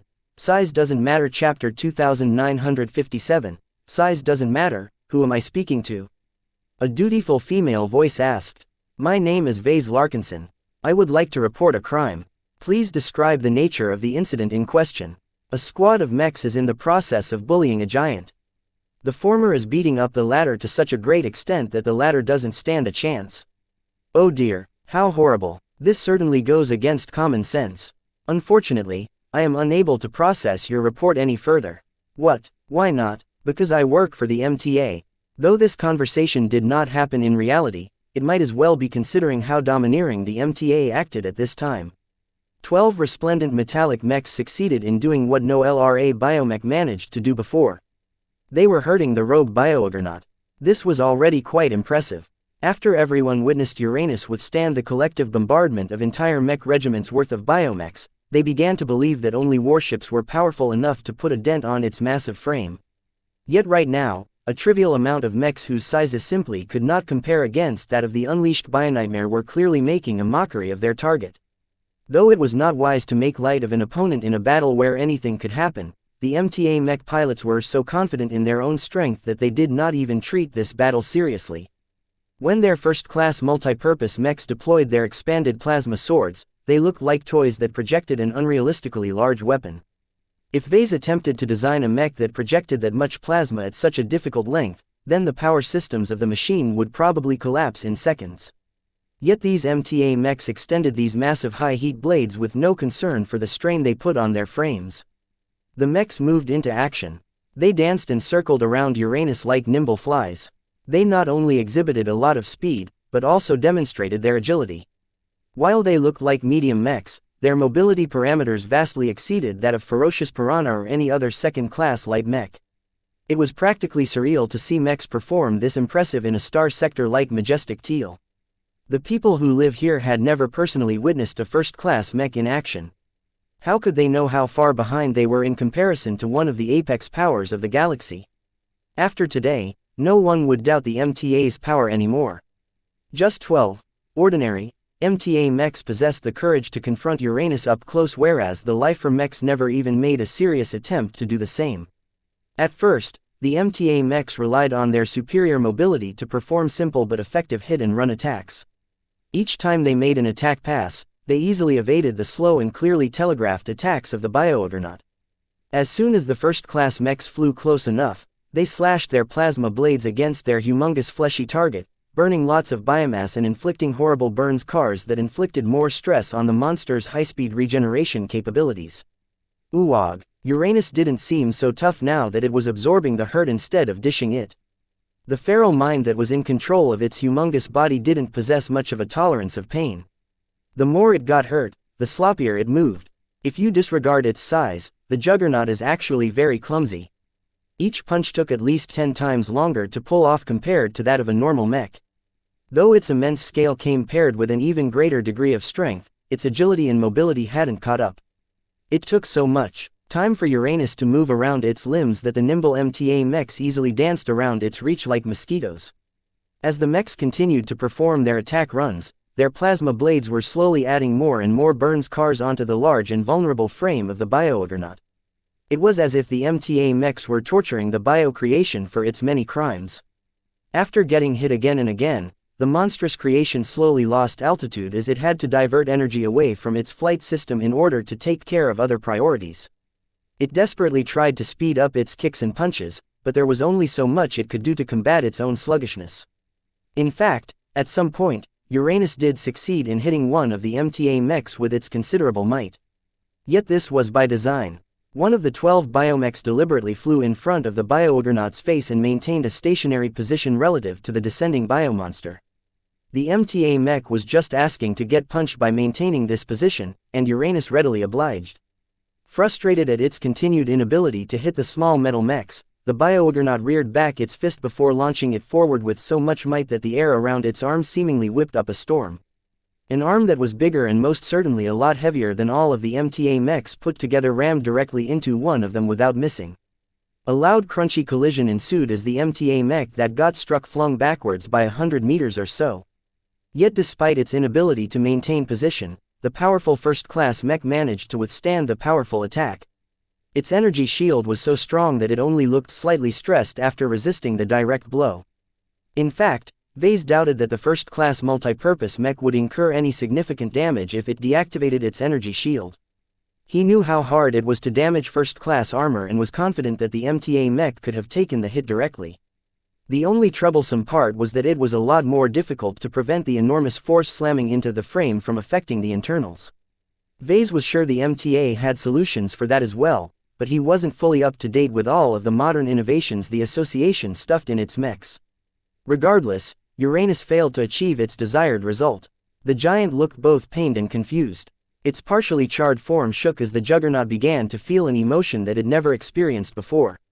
Uranus began to feel fear. From the moment its urge to survive surpassed its violent impulses, the bio-juggernaut completely lost its aura of invincibility. Its immense power no longer seemed so intimidating now that the MTA had come to punish this rogue creation. The MTA mechs stopped playing with their prey. After proving in multiple ways that the mechs fielded by one of the most powerful forces of humanity could easily deal with this bloodstained giant, they finally proceeded to do their actual jobs. The impressive machine spread out again and surrounded the bio-juggernaut in every direction. They retrieved a strange-looking grenade and threw it at their target at precise trajectories. When the grenades flew close to Uranus, they activated, causing them to project a strong gravitic field that abruptly increased the gravity force acting on the bio-juggernaut. This was a devastating development for Uranus. Its immense size and density resulted in a total mass that was higher than the equivalent of a starship of the same length. The fact that it managed to lift itself straight into the air under its own power was already a miracle, but that did not change the fact that it took an enormous amount of effort to even lift its feet off the ground. Now that the local gravity around it turned several times stronger, the bio-juggernaut lost altitude even faster. The clouds slipped further and further out of reach as Uranus desperately reached out its injured arms towards the open skies. Its freedom lay beyond. As long as it was able to enter space and reach the nearest Lagrange point, it could have disappeared from the star system and made itself much harder to find. Yet now that the Mech Trade Association decided to take action, the powerful organization did not leave any chance for the rogue bio-juggernaut to escape. Even if it possessed a means of entering FTL travel that was not restricted by the gravity well of Prosperous Hill V, the MTA mechs most certainly had means to interrupt such an escape method. As the pained and regretful-looking bio-juggernaut approached the ground, the MTA mechs kept up with its descent but did not take any further action. Their mech pilots did not have any doubts in their ability to control the situation. How powerful! Vase expressed his admiration at the superiority displayed by the MTA mechs. My work still has a lot to go before it can approach this level of strength. First-class mechs unquestionably towered over second-class mechs and not by a marginal degree either. The disparity between the best and second-best mechs was incredibly large, but that was logical considering the difference in cost was even more extreme. Even though the Supreme Sage channeled decades worth of funding siphoned from the income earned by an entire second-rate state, Vase seriously doubted that its total cost exceeded that of one or two MTA mechs. In essence, this matchup was unfair from the start by this measure alone. Size doesn't matter. There was a reason why the entire mech industry and the MTA preferred to work with mechs with modest height. When they became too large, they became too expensive and much less practical for use. When they were too small, they were lacking too much strength because their reduced scale limited this advantage. Their current size was just right. They packed plenty of power but remained relatively easy to mass produce and ship to various destinations. Now, the Mech Trade Association clearly proved to everyone that their normal mechs were more than powerful enough to handle this incident. Boom! From the moment the bio-juggernaut landed on the ground, another earthquake set off in the immediate area. It was fortunate that its previous rampage had already killed or scared away the majority of the survivors who lived in the vicinity. The powerful gravitic grenades lost effect at this time. They deactivated and flew back to the mechs that initially threw them forward. Once the MTA machine stowed the valuable hardware away, they withdrew a special launcher that was mounted behind their backs and began to fire a salvo of sparking projectiles at Uranus. Hugog! The bio-creature roared in agony as the projectiles embedded in its massive frame began to release a powerful current that shocked and pained it in a way that quickly caused it to lose control over its own limbs.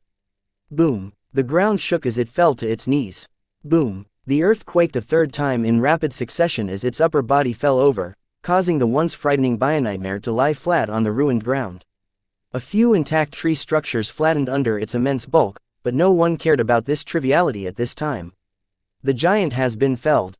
As the strange shock projectiles continued to paralyze the enormous bio-creation, a single MTA mech dove in and planted its feet on top of the messy hair that covered the monster's gigantic head. It withdrew a spiked lance from its back and plunged it straight into the terrible humanoid beast's head. Woog! Even though Uranus continued to express its pain, fear and frustrations, the MTA mech that had landed on its head remained rock solid. After punching the odd lance through the skin and skull of the rogue bio-creation, its spiked tip began to affect the massive brain of the biotitan in mysterious ways. The creature stopped screaming. It stopped resisting the shocks that prevented it from lifting itself up its feet. Its eyes grew dull as the red glow grew dim. Silence reigned as Uranus lost consciousness. The MTA did it. The MTA mechs actually subdued the Juggernaut. Recent incidents in the Komodo star sector caused many citizens in the star cluster to question the readiness of the MTA. Was the powerful organization still strong enough to perform its duties? Or had its latest preoccupation with the red ocean dwarf galaxy spread its presence too thin? After this day, no one held these doubts anymore. Even a handful of their first-class multi-purpose mechs were capable of wiping out an entire second-class mech division with ease with the capabilities they just demonstrated in public. It wasn't just their raw might that made the MTA mechs strong. This brief and one-sided engagement also reminded everyone that all of the high technology that the association mastered over the centuries provided it with astounding capabilities. Although it should have been easy for these first-class mechs to destroy Uranus, the association was not content with that outcome. The MTA mechs were deliberately armed with high-tech tools that easily allowed them to restrain and subdue monstrous biotitan while leaving it reasonably intact. Anyone could see that the MTA obviously wanted to capture this horrible invention whole. Inferior technology or not, there were many aspects about Uranus that made it worthy of study. The association's mech designers were probably eager to probe the depths of Uranus. They would do anything in order to figure out the biodisaster's dark and forbidden secrets. Chapter 2958, Farcical War. The event that quickly became known as the Supreme Calamity had finally ended. The degree of destruction inflicted on Prosperous Hill V almost matched that of a war. The losses suffered by every stakeholder of the Life Research Association was disastrous. The sheer loss of life and property not just set back the planet as a favorable trading destination, but also caused it to become tainted in the eyes of every foreigner looking to make a trade. There was no way that the foreign trading partners that used to do business with the LRA would be eager to visit the planet and star system anytime soon after this incident.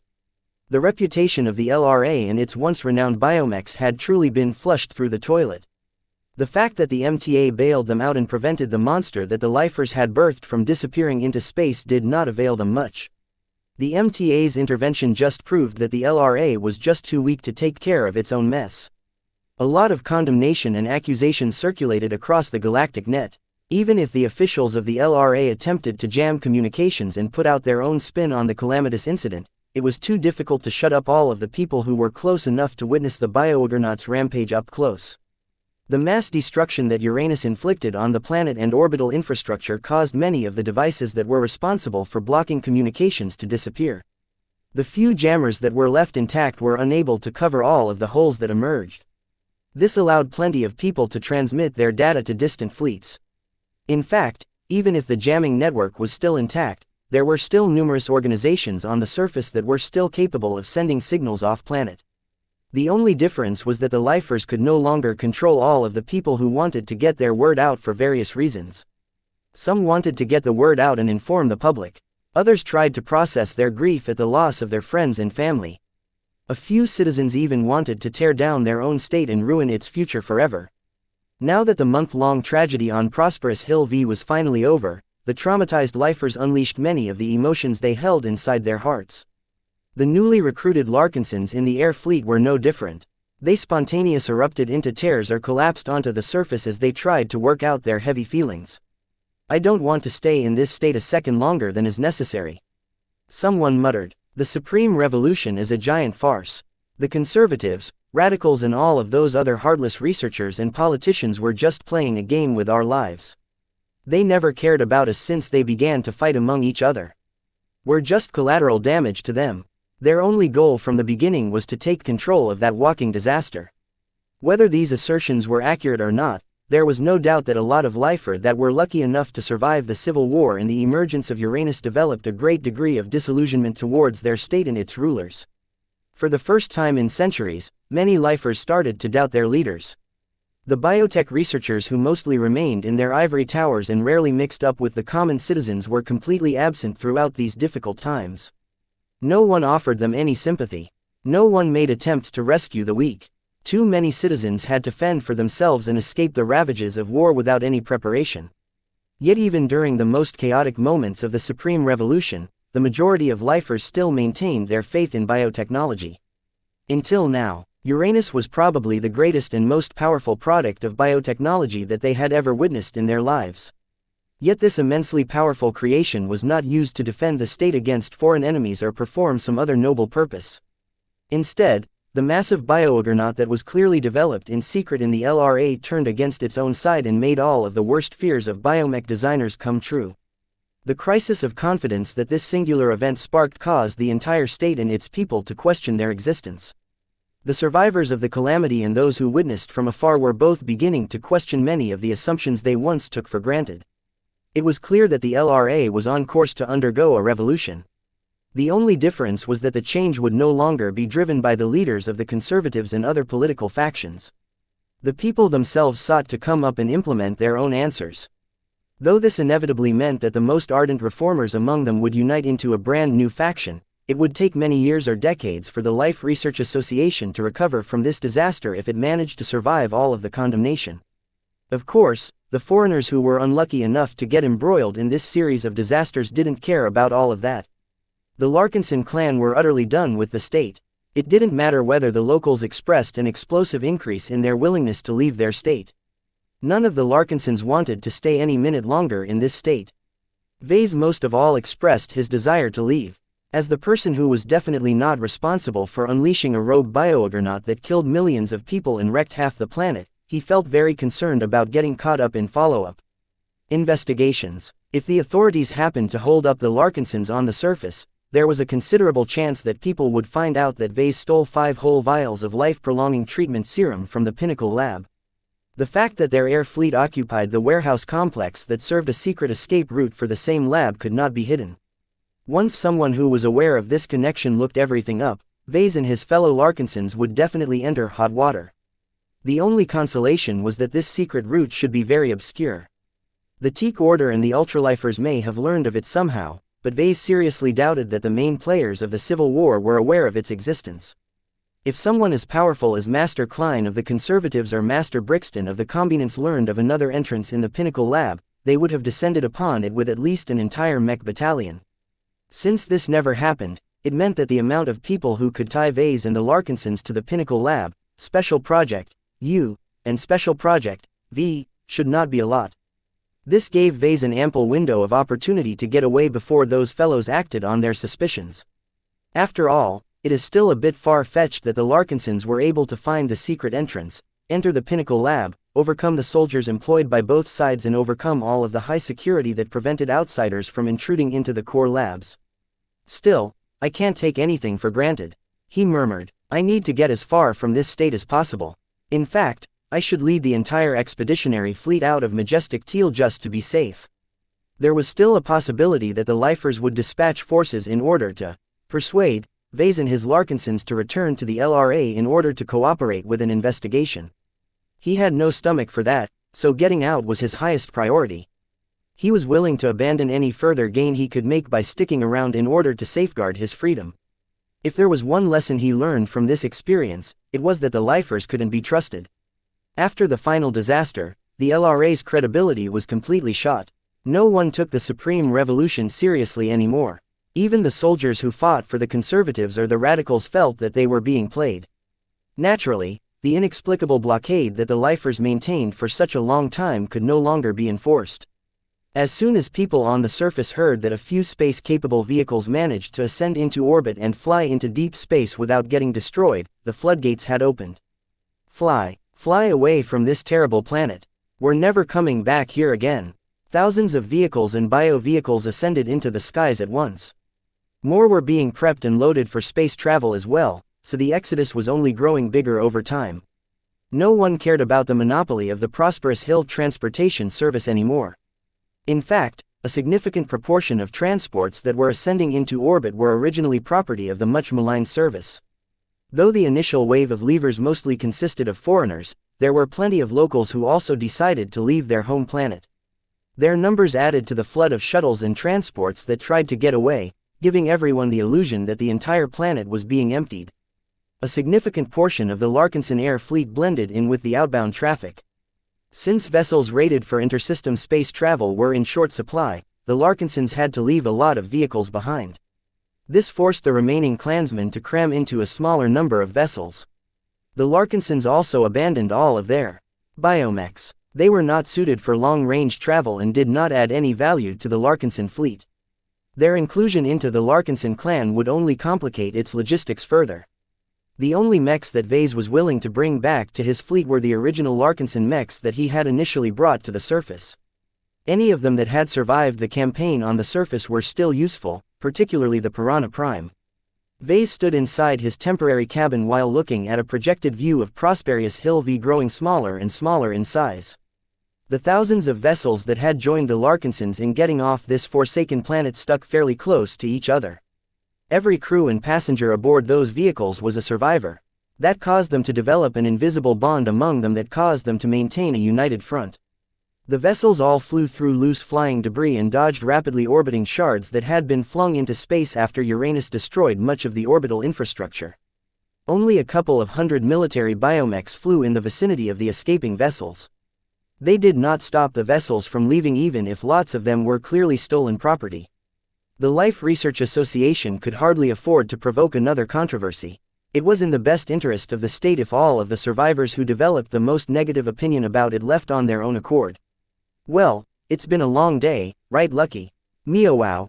His exhausted cat did not even acknowledge his question. He lazily rolled over the desk and began to sleep with its belly exposed. Vase retracted the helmet of his unending regalia and took a deep breath of recycled air.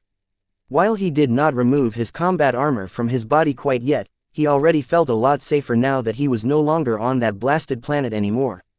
A sly grin emerged on his face. I've definitely won big this time. He slowly retrieved all of the vials he stored in his armor and placed them on the desk. Their faint, glowing contents seemed to radiate a mysterious luster to him. Both his eyes and his spiritual senses grew excited as they focused on the high-grade serum that Vase had successfully smuggled out of the planet. Vase examined them carefully now that he had the time to do so without worrying about getting his head chewed off by a giant bio-monstrosity. Well, their quality is not quite up to my standards. He briefly frowned. Still, their quantity more than makes up for it. I have enough serum to last me a couple of decades if I use the contents sparingly. He could do so much with all of the universal life-attributed energies locked inside the serum that he felt a rush of power running through his body. Chapter 2959. Pinched Face. The Larkinsons who survived the calamities on Prosperous Hill V received a warm welcome once they reached the heart of the Larkinson clan. Though the progress of their return had stalled a bit due to the dubious space-worthiness of some of their biovessels, the entire Golden Skull Alliance moved forth in order to receive their clansmen, both old and new. Vase had already recruited thousands of new clansmen while he was on the surface.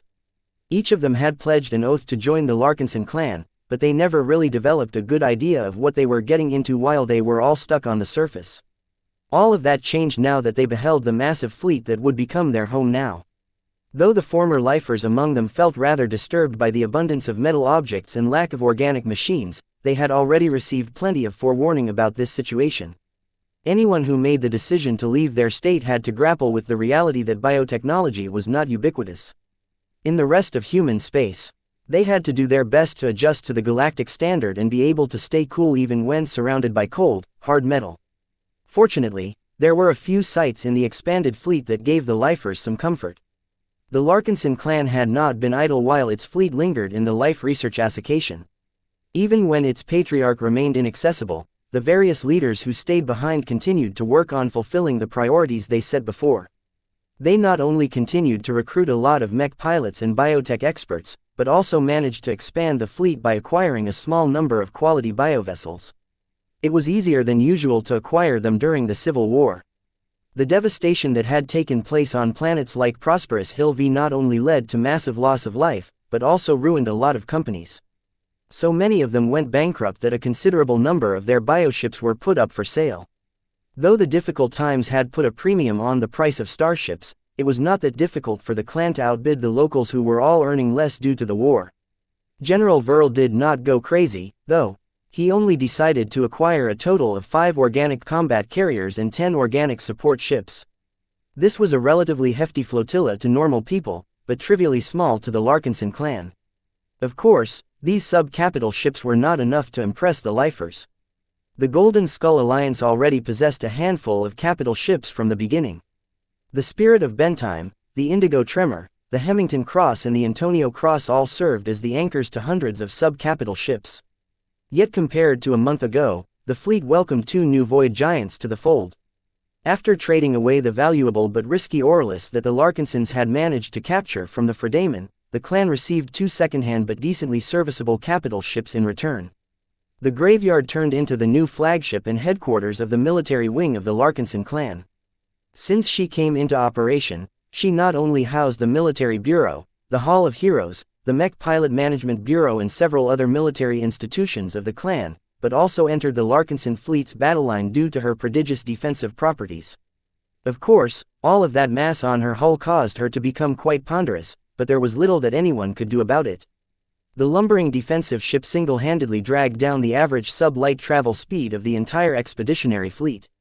The only consolation was that her lack of mobility only mattered in real space conditions. As long as the fleet primarily engaged in FTL travel, then she did not have to rely on her barely adequate propulsion systems to traverse distances.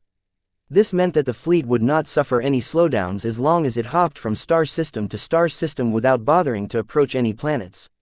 Vase cared a lot about this because he did not want his journey to the nearest Beander Gate to suffer any further annoying delays. Of course, the thousands of lifers that had joined the Larkinson clan only spared a brief glance at the Graveyard. Though she looked impressive in her own way, there was no getting around to the fact that her exterior consisted of scrap. The lifers who were most repellent of modern metallic aesthetics couldn't stand the sight of this practical but messy starship. Instead, their eyes drew towards the Dragon's Den. Though the large capital ship was only half organic in nature, she was clearly designed with lifers in mind. Designed and built by a local shipbuilding company, the vessel once sailed the stars under the flag of the Life Research Association. Strangely enough, the Capital Research and Beast Transportation vessel entered the second-hand market after her former owners got caught with performing illegal experiments that violated several taboos. That seemed to happen a lot in the Life Research Association. In any case, the Dragon's Den now became the property of the Larkinson clan, and the former lifers among the clansmen eagerly embraced the ship that resonated the most with them. Though her hull incorporated plenty of metal components, her exterior was largely made of flesh and bone. This made the Dragon's Den rather easy to maintain outside the LRA, as much of her most critical elements utilized conventional ship parts that could be procured in any modern second-rate state. As for the organic components that were mostly visible on the surface of the bioresearch vessel, the Dragon's Den contained a modest biogrowth facility. Though the production capacity was not much, it nonetheless allowed the capital ship to grow additional biomechs, bioship parts and other assorted bioproducts. This was quite useful to Vase. Though he did not intend to adopt biomechs on a wide scale, he was not willing to give up on them entirely after he discovered that organic components were exceptionally compatible with his design philosophy. Besides, he also had some future projects in store where the capability to grow organic products was indispensable.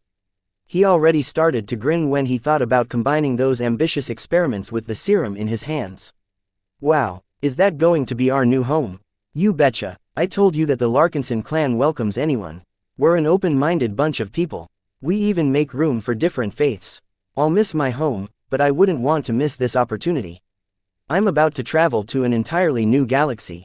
When Vase surveyed the overall sentiment among the survivors who were departing their home planet, he was glad to hear that the lifers didn't express much regret for their decisions. The ruined planet they had just left played a large role in that, but Vase also sensed genuine excitement at the prospect of traveling to an entirely new region of space. Vase needed his clansmen to maintain their enthusiasm to travel and explore. He did not want to raise a bunch of lazy colonists who intended to stop and plant their flag at the first dirtball they came across that looked nice. His experiences on the surface of Prosperous Hill V only strengthened his determination to avoid getting shackled to fixed locations. Planets are bad. They can't move and enemies can easily pin you in place. Ships are good. Ships can move and can easily run away in order to avoid enemy pursuit. While he understood the appeal of starting a new colony that could eventually grow into a prosperous state, the downsides were far too great to him. As a mech designer with transgalactic aspirations, he felt it was beneath him to get too attached to any state or piece of territory. As the survivors continued to admire the impressive fleet, the refugee vessels eventually split up and approached different ships. Most of them converged towards the Dragon's Den. Among the refugees that Vase had managed to pick up on the surface, a considerable proportion of them consisted of valued talents. These doctors, geneticists, implant surgeons, beast designers and even low-ranking biomech designers were about to join their counterparts which the clan had already recruited prior to the outbreak of the Supreme Revolution. Even though the Larkinson clan had yet to meet its ambitious recruitment goals, Vase did not worry about lacking suitable biotech experts anymore. Only some vessels proceeded further ahead.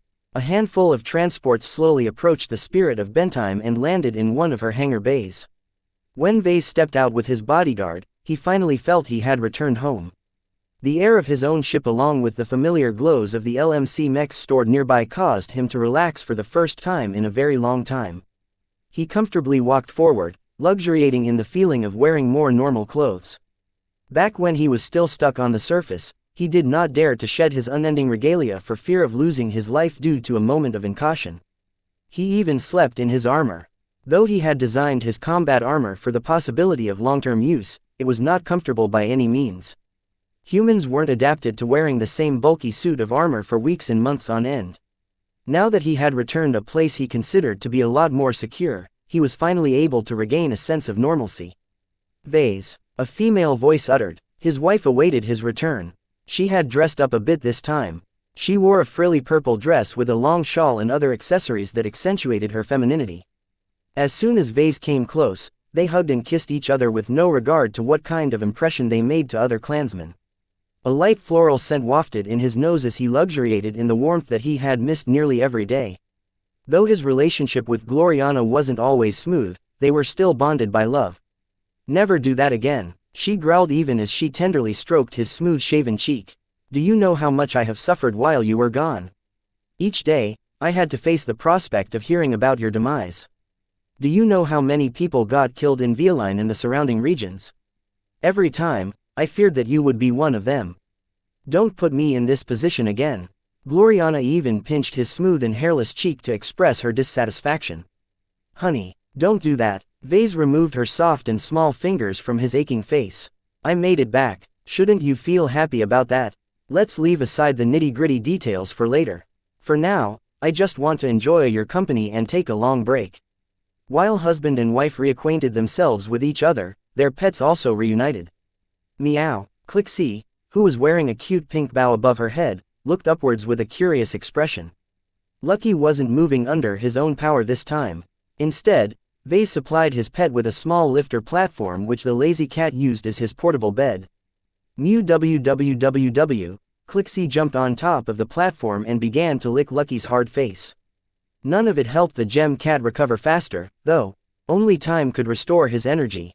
Many Larkinsons returned to the expeditionary fleet. A small number of glory seekers and crossers also returned to their respective berths.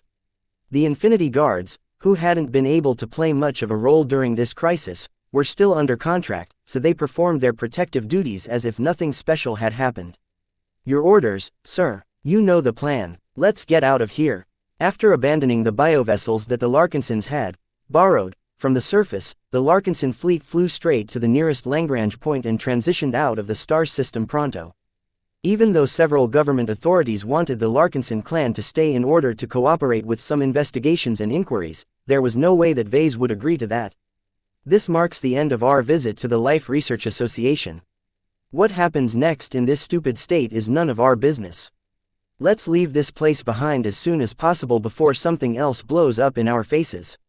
Chapter 2960, reunited. The crisis that the Larkinson clan got caught up in caused a lot of work to be delayed. As the head and lead designers of the Living Mech Corporation, Vase and Gloriana held extremely important responsibilities that could not be replaced by anyone else. Every hour of their time was worth a lot of money. It was quite wasteful for them to spend time on activities other than designing fantastic new mechs. Yet on the first day after the survivors of the Civil War returned to the expeditionary fleet, the married couple completely shoved aside their responsibilities in order to satisfy their emotional needs. Mech designers were humans as well. Vase did not feel like getting back to work right after surviving another harrowing crisis. While Gloriana did not endure any threats to her life this time, she suffered just as badly as him due to her persistent fears. She had become so clingy after he returned that Vase even felt that she was the one who needed healing instead of him. She was so emotional that she almost broke out in tears when she described what she had been going through while she helplessly waited for his return. "You are a meanie, Vase." Gloriana pouted as she softly pounded her fist against his chest. "Next time, don't do these kinds of visits yourself. These stupid states have no right to demand your presence. If anything, they should be the ones to pay a visit to us in order to exchange greetings. If the local authorities insist on meeting someone important, then just send one of your lackeys." Vase sighed as he continued to embrace her while they were sitting on a comfortable couch in their stateroom. "We are still lacking a suitable diplomat who can represent our clan to foreign entities. It's not easy to find someone I can trust to represent us in the best possible light. Why do you keep complaining about this? There ought to be plenty of diplomats who would be happy to work for us in this capacity. I don't want a regular smooth talker." He shook his head. "I need someone who possesses enough business acumen and industry knowledge to make deals on behalf of our Mech company. I also need someone who understands our military capabilities in order to adopt the appropriate stance towards different powers. Finally, I need someone who can do more than obey instructions. We need to make a lot of new friends in order to survive in a place as chaotic as the Red Ocean." Diplomats of this caliber were in short supply. Most of them were already attached to other states and organizations due to the nature of their profession. Still, Vase was willing to wait to hire a good diplomat. He could always lower his standards if he failed to find anyone by the time his fleet reached the Beander Gate. The two Mech designers continued to chat a bit. They did not always talk about clan-related matters. Both of them were already content with enjoying each other's company. Meow. Naturally, their cats also familiarized themselves with each other again. Clixie looked curiously at the infirm gem cat who was resting on a soft red pillow. She didn't understand why Lucky was sick. She nuzzled his neck and licked his face a few times, yet barely managed to get a response in return. "Meow." Clixie turned her head and called out into the air. "Meow, nya." The golden cat half materialized her glowing body into existence. "Meow meow meow, nya." When Goldie floated over to Lucky, she cautiously licked the closest thing to a father to her. Different from Clixie, her licks actually produced a small but notable effect. "Meow, meow, nya." Though the effect wasn't very strong, Goldie succeeded in alleviating Lucky's exhaustion, if only a bit. As she continued to lick Lucky's face, a tiny fraction of spiritual energy transferred over to the gem cat's spirit. It was too bad that Goldie couldn't continue to supplement Lucky's shortage. Their spiritual energy compositions differed substantially from each other, so Lucky couldn't absorb too much foreign energy before compatibility problems emerged. The only reason why he was able to absorb some of Goldie's energy at all was because of their familial relations. Still, when Vase observed this brief interaction, he became quite surprised. He didn't know this was possible. For a man who just survived a civil war and the release of a berserk bioaggernaut, you don't seem to have suffered as much as I thought. Gloriana remarked. "Huh, what are you talking about?" Vase innocently responded. "You can't fool me, Vase. I know you quite well. While you are undoubtedly relieved to return to the fleet, you are way too upbeat compared to the others who had come back from a nightmare. Did you make any gains while you were on the surface?" Vase couldn't completely hide his glee at the gains he managed to secure from the Pinnacle Lab. Coming back with the research files along with 5 finished vials of high-grade serum was such a great accomplishment that he couldn't completely contain his satisfaction. He offered her a disarming smile. "I'm just happy that we managed to solve our acute manpower problems. We not only gained a large batch of Mech pilots, but also solved our shortage of doctors and other biotech specialists. The Dragon's Den that we have recently put into operation will become very useful for my future plans.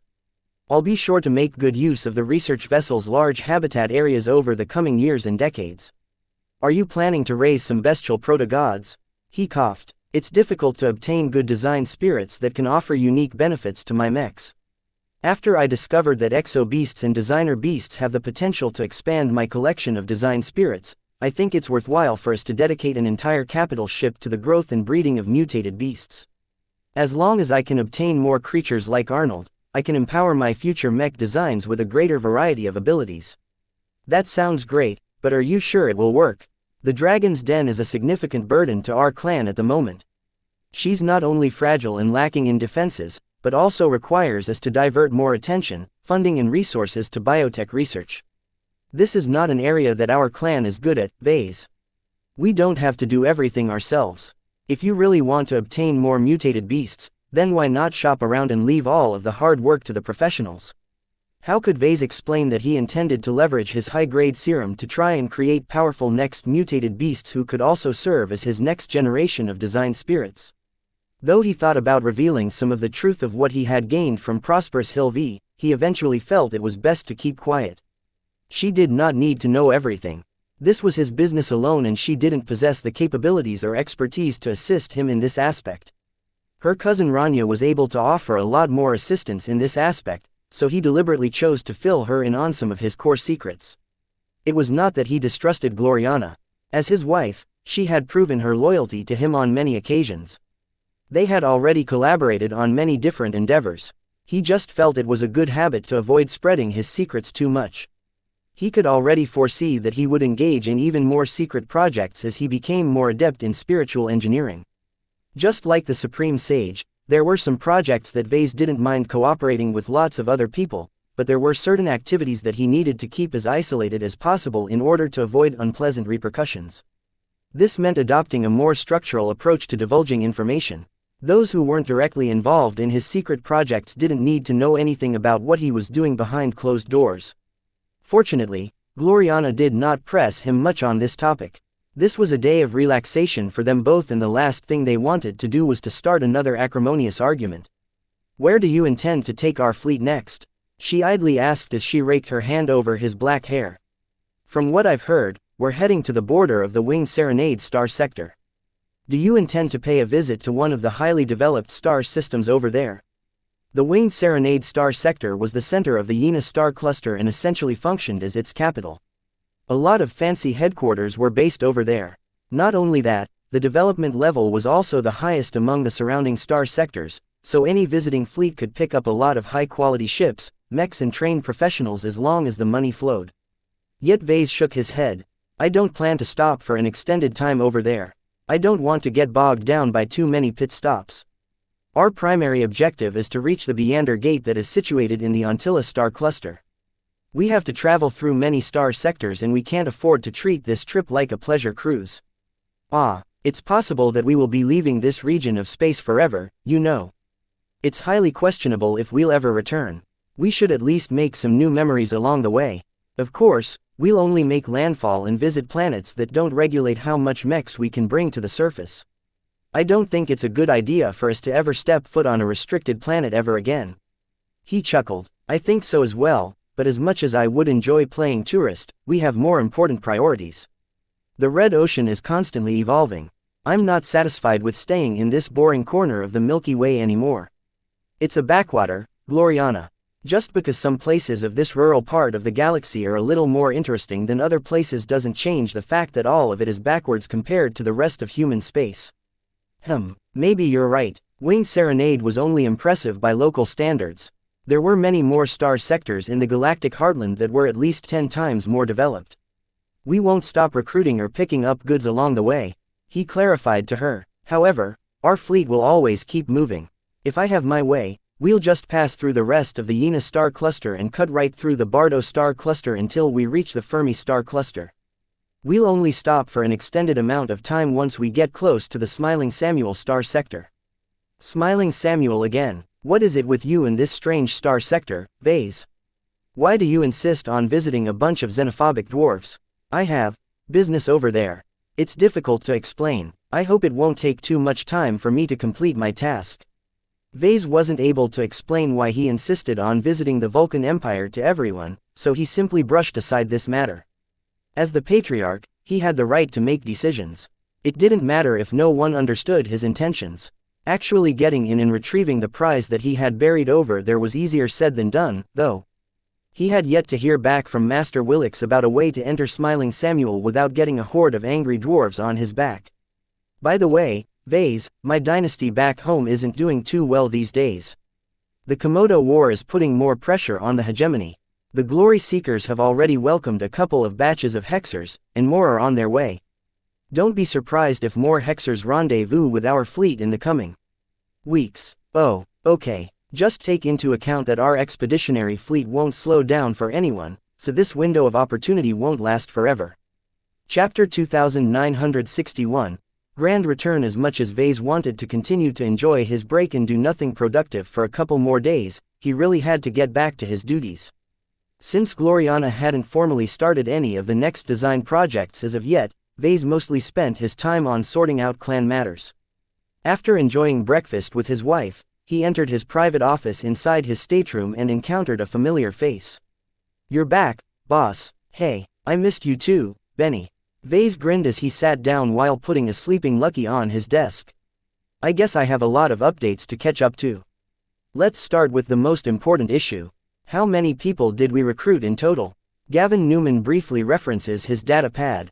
"We've managed to pick up tens of thousands of professionals and family members during the time we stayed in the Prosperous Hill system. We currently host over 80,000 clansmen in our fleet. A little over 10,000 of them are mech pilots. That's quite a high ratio of mech pilots to norms." Vase raised his eyebrow. "Well, we prioritize the recruitment of young and single mech pilots, so there aren't that many of them who have wives and kids. Hopefully, that will change once they settle in our clan.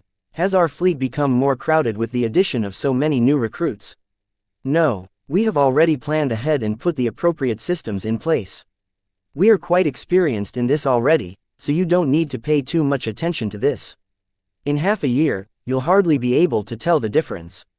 Vase believed his assistant. The Larkinson clan had become increasingly more proficient in integrating different people from a diverse set of cultures. It had actually become one of their notable advantages. As long as not too many people joined at the same time, the Larkinson clan could slowly digest the new additions without losing its original essence. He stretched his arms and briefly glanced at his display rack to inspect the state of his prosperity tree. It was doing better than ever. It not only appeared straight and strong, but also gained a bit of height compared to the last time he took a close look at it. The Larkinson clan had not only recovered from the Battle of Reckoning for the most part, but had taken a few steps ahead. Of course, only a superstitious fool would believe that the health and growth conditions of a small tree were directly correlated with the state of the Larkinson clan. Vase only treated the prosperity tree as an idle curiosity. If his grandfather wasn't the one who gifted it, he would have thrown it into the recycler long ago. "Okay, we recruited a lot of new personnel and added a lot of new mech pilots to our ranks. How many mechs do we have, though? I don't believe our production capacity is high enough to supply mechs to all of them. In fact, do we even have the carriers to accommodate so many new machines?" Gavin began to frown a bit. "Those are indeed legitimate concerns. You'll have to talk to General Verl in order to hear a detailed explanation, but from what I have learned, we won't be expanding our fleet with any more sub-capital ships. We won't be able to take any of them past the Beander Gate, so it is rather wasteful to acquire too many of them at this junction. We won't be able to field a mech for every mech pilot we have as a consequence. What? We are still short on functional mechs at this time, so our mech pilots have already gotten used to sharing their mechs with their fellow comrades. As long as one pilot goes off duty, another one will come and take over with the same mech. This is not ideal." Vase frowned. "A living mech is supposed to bond with a single individual. I cannot predict how they will evolve when exposed to a fixed group of multiple people. We already figured out that this would be the case, but we don't have much choice. The only way to be able to field more mechs at a time is to add more carriers to our fleet. Such a decision becomes increasingly more problematic the closer we get to the Beander Gate." In other words, his clan wanted to save the bother and avoid investing in lots of carriers that the clan was destined to throw away in the near future. "How are our finances? Has our sales been doing well recently?" "Business is doing well. There hasn't been much of a change since recently. Our products are still popular, but the high price tags continue to deter a lot of potential customers. We are still earning a generous amount of revenue." Gavin began to mention some eye-popping numbers. "Since we have that much financial power at the moment, then we shouldn't be too stingy with spending our money. The Battle of Reckoning has taught us how foolish it is to rely too much on assumptions. We'll be passing through many different states and star sectors in the near future. Who knows whether we'll get ambushed by another fleet? The more mechs we have, the less attractive it is to bully our forces. Our safety must come first." His assistant looked like he agreed with this notion, but he also showed a lot of hesitation. "The burden to our fleet and organization, I'll talk to General Verl about this." Perhaps I am being too paranoid. Aside from the Fredaman, no one should be crazy enough to attack a fleet of our size, especially once we finished delivering expert mechs to our current batch of expert pilots. Expanding his fleet was not the only way to increase the combat strength of his clan. Now that he had taken care of every distraction, there was no reason to stall the expert mech design projects anymore. While Vase wasn't sure how long it took to complete these complicated projects, ideally it shouldn't take more than half a year before he unveiled his first expert mech. By the way, the amount of mechs we can field in the near future isn't as bleak as you think. Please explain. I did not include the new additions we're about to receive in the next few days. None of us expected to receive such a massive boost at this time, but I think you will be quite happy with what one of your students has accomplished. Vase frowned and looked straight into Gavin's eyes. What are you on about, Benny? Well, it's a long story. Gavin was right. It was indeed a long story. It was such a grand and epic tale that Vase would have applauded it if it was pure fiction. That's a nice story, but I don't pay you to spin fantasies. It's all real, boss. If you don't believe me, then you should check the news. What he learned that day shocked him so much that he never fully recovered. In fact, 2 days after learning about what one of his protégés had been up to in the past month, the expeditionary fleet reunited with a brand new fleet that consisted of at least 60 combat carriers and 40 support ships. When the new fleet approached the Golden Skull Alliance ships, the new combat carriers disgorged swordsman mech after swordsman mech. While almost none of them were LMC models, Vase could instantly judge that the new melee mechs were very well designed. That's at least a mech regiment's worth of swordsman mechs. That wasn't all. When Gavin broke the news, he informed Vase that the Sword Maidens managed to recruit over 40,000 Heavenswarders, of which 10,000 of them were mech pilots and 5,000 of them were elite infantry soldiers who excelled at offensive shock tactics.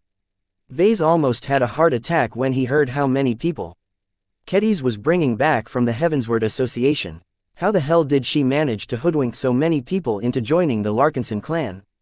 Though he quickly learned the reason why Kedis and the Sword Maidens had become such a compelling attraction to the citizens of the Heavensward Association, the story didn't add up to Vase. What the hell are Swords Masters, and how similar are they to expert pilots? How can someone be both a journeyman and a swordmaster at the same time? Did Kedis really cut through the roof of an entire arena as if she was a magical princess warrior or something? Despite the abundant amount of footage of her exploits, Vase still couldn't wrap his mind around what had taken place. The only way to clear his doubts was to see Kedis for himself.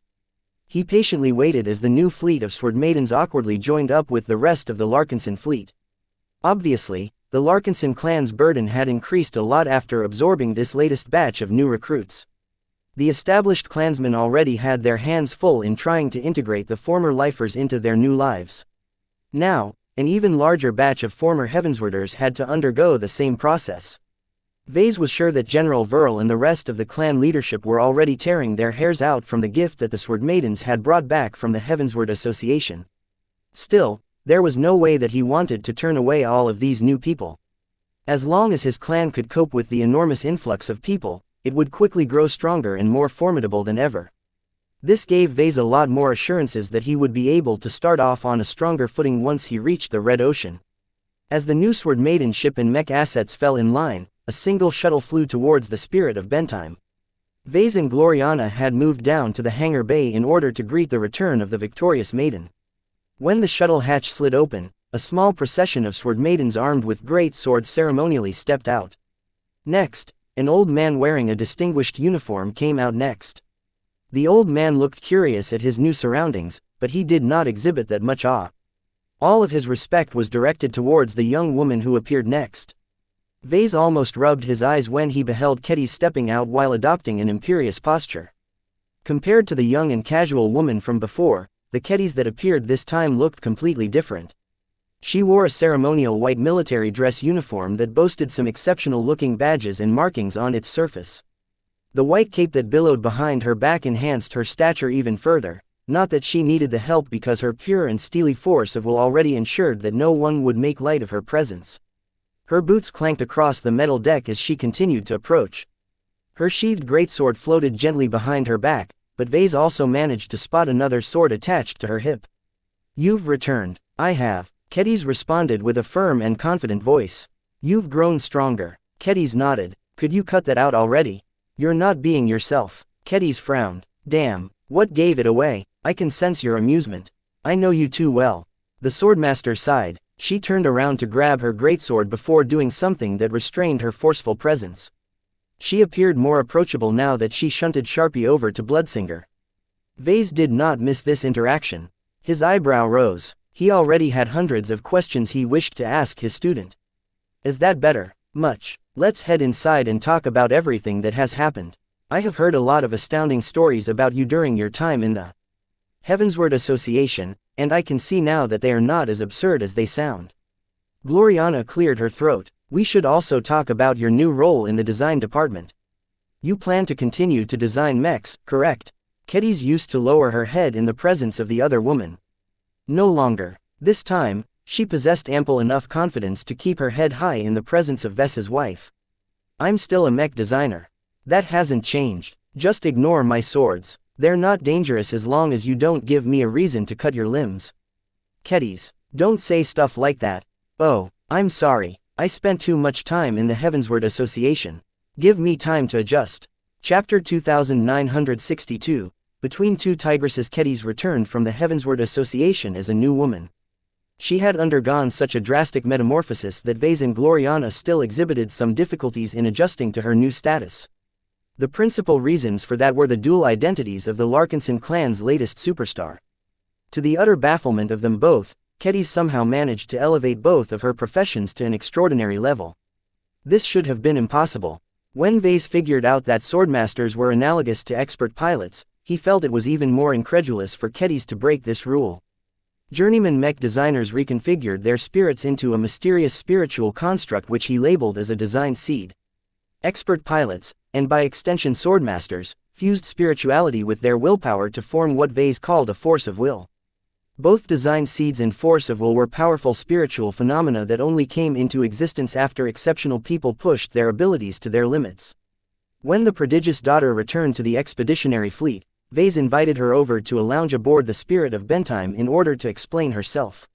When Kedis narrated her amazing adventures on Omendery 3, Vase certainly understood that she had gone through enough situations that stimulated her to stimulate her potential as a swordswoman. Yet what did this have to do with mech design? Why did Kedis simultaneously broke through to journeyman mech designer in the middle of a martial arena where there were no mechs to be found? It didn't make sense. The only theory that Vase could reluctantly accept was that her extraordinary nature as a swordmaster had somehow become an intricate part of her design philosophy. In other words, Kedis might be the first mech designer in existence who was able to leverage her strength as an extraordinary warrior in her design work. Though she had yet to embark on any mech design work, Vase could already tie the clues together. Vase had ample experience in tying external spiritual design spirits to his own mech designs in order to enhance their performance beyond what he could manage by himself. He hypothesized that Kedis would be able to adopt a similar approach, though this time she would be leveraging an internal factor rather than an external one. This was because no matter how separate Sharpie appeared to be, the evolved spiritual construct was still an intricate part of her spirituality. So what is the matter with all of the followers that you have brought back to the fleet? Gloriana grumpily asked as she stroked Clixie's back in consternation. You brought so many people back to our fleet that you could start an independent organization that is not that much weaker than our clan. Do you still consider yourself a Larkinson, or have you developed new ambitions now that you've become a big girl all of a sudden? Meow. Even her cat became a lot more guarded towards the new Kedis. Hey, cut it out, Gloriana. Vase patted her shoulder as he pressed closer to her. She's not a threat to us. I know her well enough to be assured of her loyalty. She's a sword maiden, and that should be enough of an answer. His remark caused Kedis to smile. Vase indeed understood her quite well.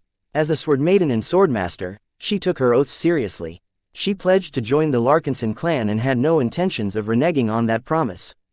There was no particular reason for her to consider otherwise. The clan never mistreated her or her fellow sword maidens. In fact, Kedis and her fellow sisters gained an unimaginable amount of assistance. Now that she finally acquired the strength to pay back her debts, she was looking forward to being of more use to Vase and the clan. I am a Larkinson, she spoke with force and in a way that left no doubt that she was being utterly sincere. Each and every clansman is my fellow brother and sister. You are all kin to me. Back when I was still an apprentice, I appreciated that I could be a part of a new family. That hasn't changed at all even if I have the opportunity to strike out on my own. I am still proud to be a Larkinson. The only difference is that I can contribute more to the clan. The followers that I have brought back are my first gifts to you all. We're short on manpower, so I did my best to help you solve this shortcoming. I even managed to bring back a lot of ships and mechs as well in order to alleviate our insufficient combat strength. Isn't that great? Vase awkwardly coughed. That, even if only a portion of them have access to mechs, bringing back 10,000 mech pilots at once is a tad bit excessive. You've practically recruited an entire mech division of sword maidens when the rest of our mech forces can barely scrape up 10,000 mech pilots at the moment. Do you see how imbalanced our force disposition has become? Vase and General Verl always advocated for balanced development when it came to the growth of the clan's mech forces. None of them should become too strong and numerous in order to prevent them from exerting an excessive influence on the Larkinson clan's martial culture and combat approach. This wouldn't be a big deal if Kedis only brought back a couple of thousand mech pilots. Yet now that she recruited so many soldiers at once, Vase was deeply afraid that the Larkinson clan would soon transform in the image of the Sword Maidens. Kedis saw his worries and raised her hand in order to assuage him. I am not ignorant of what an effect my men and women can have on the rest of the Larkinsons. Please rest assured that the former Heavenswarders under me already understand that they need to adapt to the clan instead of the other way around. I have also discussed the potential issues with General Verl over the course of our return to the expeditionary fleet and have already come up with a couple of measures. Vase felt more at ease once he heard that General Verl was already on top of this situation. The Larkinson clan could easily undergo a lot of upheaval if the new Sword Maidens imposed too much of their presence on the rest of the clansmen.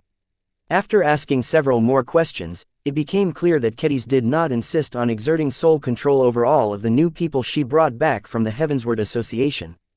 The Sword Maidens are led by Commander Sendra. She stated, I have no intentions of usurping her command.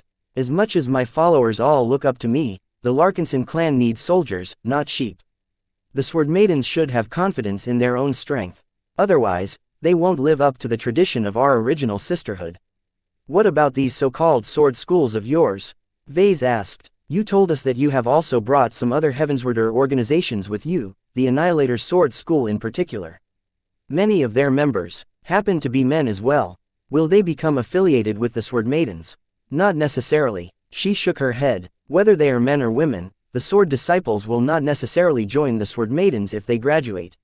I was thinking about allowing them to apply to join the other mech forces under your command. After all, many of them would probably welcome well-trained swordsman mech pilots. Vase could see the potential of this plan. Although he did not know too much about these sword schools, the fact that their heritage allowed them to raise swordmasters such as Kedis proved that the swordsmanship training they provided to their enrollees was excellent. In this way, the Larkinson clan would gain a distinct new specialty. Though the popularity of every other type of melee mech would suffer as a consequence, it was well worth the price as long as the swordsman mech pilots under his command became powerful elites. Of course, all of these highly skilled mech pilots also needed excellent swordsman mechs in order to channel their full power. You've never designed a proper swordsman mech that you can be proud of, right? Vase asked. Gloriana snorted and hugged Clixie to her chest. She didn't put in as much as you when you were still an apprentice, Vase. I've seen what amounted to her swordsman mechs. I spotted so many flaws that I don't know where to begin. Vase frowned yet again. He was becoming more annoyed at his wife's petty barbs.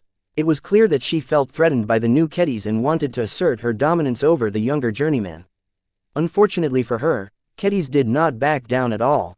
She considered herself to be an equal to Gloriana and it showed in how she held her back straight and answered every challenging gaze. Vase had the feeling that he had become stuck between two roaring tigresses. The only consolation was that this inexplicable dominance game among the two women did not deteriorate too much.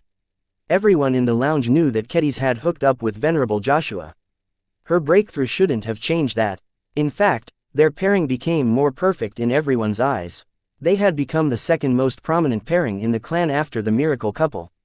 With this existing relationship, Gloriana didn't fear that Kedis would steal Vase away from her or something. Miss Juliet Stamaros was a much greater threat in the possessive wife's eyes. Vase tried to get the conversation back on track. Ahem, now that you have become a journeyman, you are ready to take on greater responsibilities in the design department. From today onwards, you will become our latest lead designer after Gloriana and Juliet. I will transmit some documents to you later that will outline all of the rules and responsibilities of your new position, but I think you already have a good idea of what is in store for you. Also, according to the exemplar plan, your promotion also entitles you to earn the equivalent of the dividends of a 1% stake in the living Mech Corporation. This money is all yours, and you can spend it as you will. Kedis grinned. She had long looked forward to earning this reward. I look forward to investing all of this money into the Sword Maidens and the sword schools I brought back. Their growth will definitely exceed your expectations. It didn't really matter to Vase. It was worth it for him to give up a small percentage of his Mech company's earnings in order to secure the loyalty and enthusiasm of a prominent journeyman Mech designer with great potential.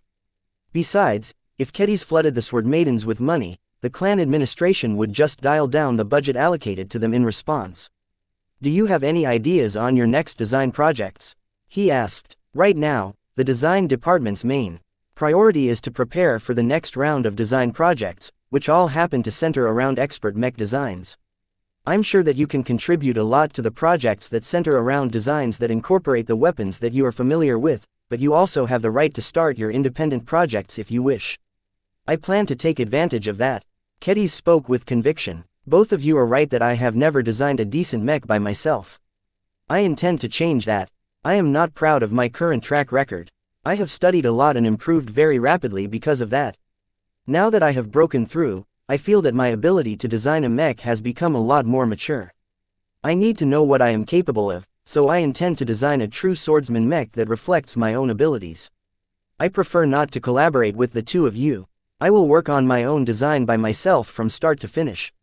I hope you understand. Both Vase and Gloriana nodded. As journeymen themselves, they fully comprehended her motives. Kedis spent a lot of her design time on providing assistance to other design projects. While this granted her plenty of opportunities to express her abilities, she never had the opportunity to set a lot of design choices. Assistants were free to make suggestions, but they were mostly expected to follow the arrangements of the lead designers. This caused Kedis to lack a lot of practical experience in setting her own tone and balancing different trade-offs in her own work. This was one of many reasons why her apprentice-level Mech designs were so crude. Kedis began to outline her much-awaited Monster Slayer design. Chapter 2963, Swordsman Mech Ambitions. Kedis developed the Monster Slayer concept after vanquishing a transformed cultist during the Nixian Gap campaign. Though her strength and performance back then paled in comparison to what she was capable of after her breakthrough, she vividly remembered the rush of emotions she felt back then. Her desperation, her frustration at her lack of strength, her unwillingness to allow herself and her fellow sword maidens to be defeated by a religious weirdo, and her supreme exultation after achieving victory had all brought her closer to her swordsmanship.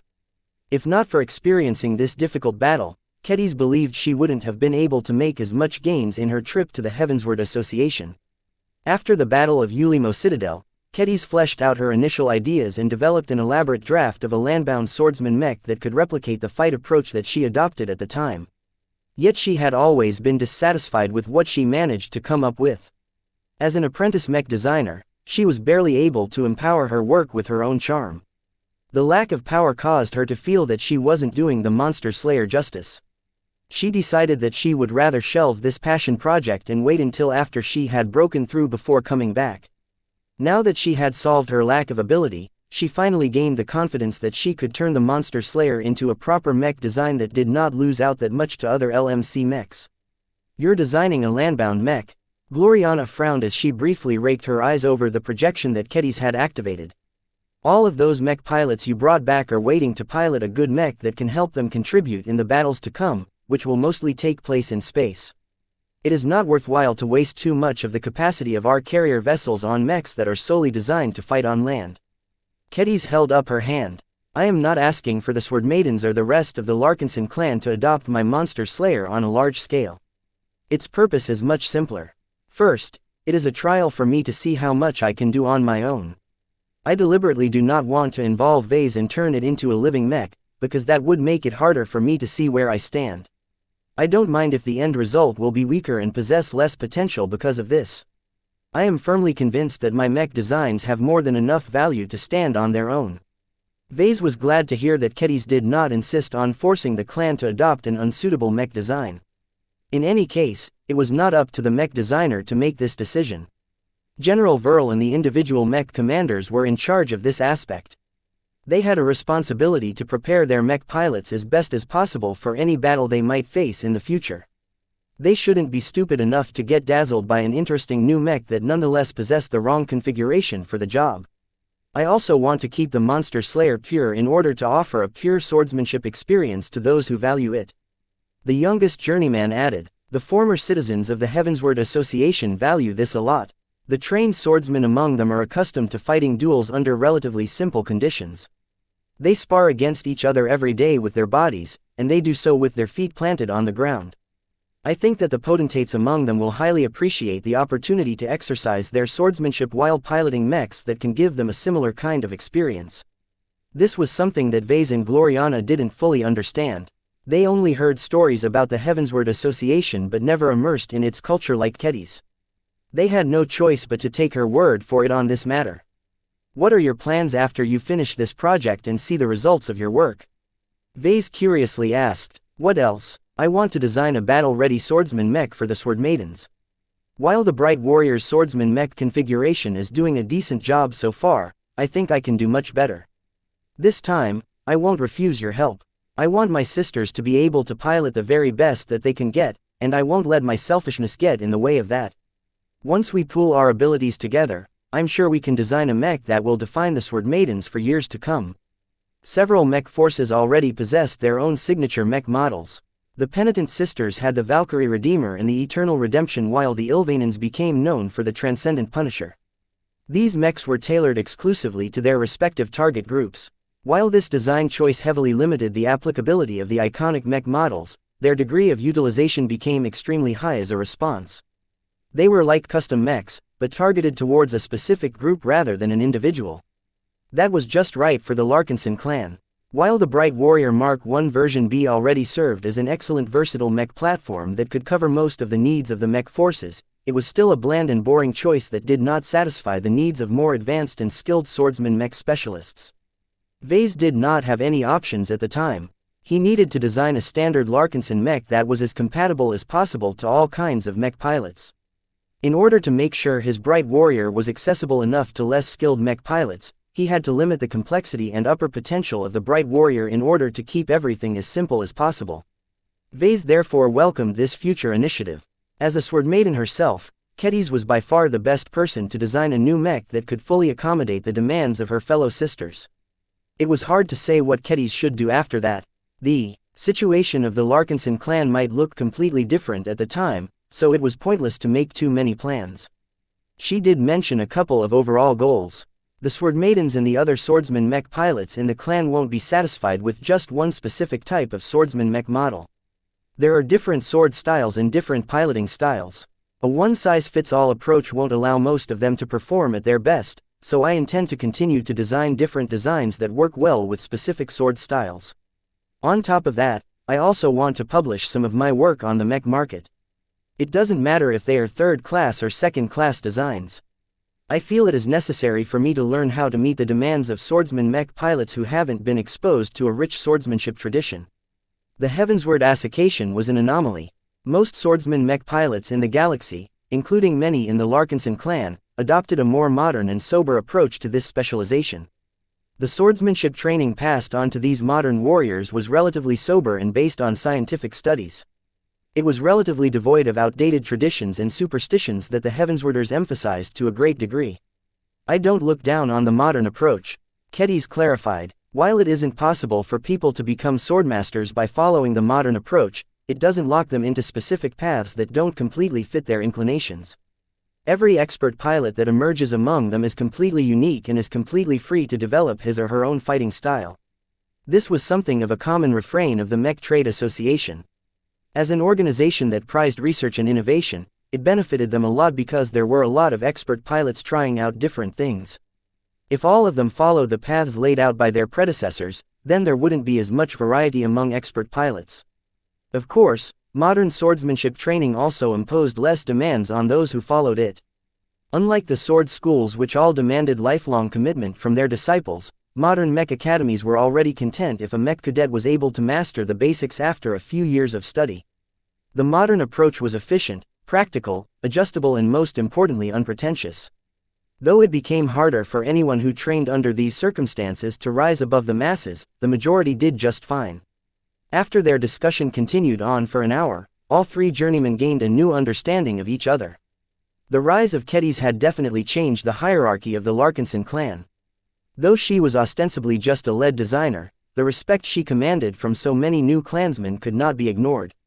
She definitely earned the right to have a say in the running of the clan. Fortunately, she did not express that much interest in challenging Vase or taking on any greater responsibilities that did not have any relations to her own network of supporters. She was kind of like a high-profile version of Juliet Stamaros. As long as Vase didn't meddle too much and disturbed her own plans, Kedis wouldn't kick up a fuss. This also caused Gloriana to lower her guard towards the new journeyman. What Kedis would be doing would not encroach on her own interests too much. Though the Larkinson clan would inevitably place more weight on the Sword Maidens, this was what they deserved. Once Gloriana confirmed that Kedis did not pose much of a threat to her, she soon lost interest in the discussion. She already learned what she wanted to know and wasn't interested in hearing what Kedis had in mind for the people she brought back from the Heavensward Association. She stood up while leaving Clixie next to Vase. I need to get back to the design lab to finish the preparations of our upcoming design projects. Kedis, I expect to see you tomorrow. You must have a lot of opinions about Venerable Dice's upcoming expert mech. I would be glad to hear your input.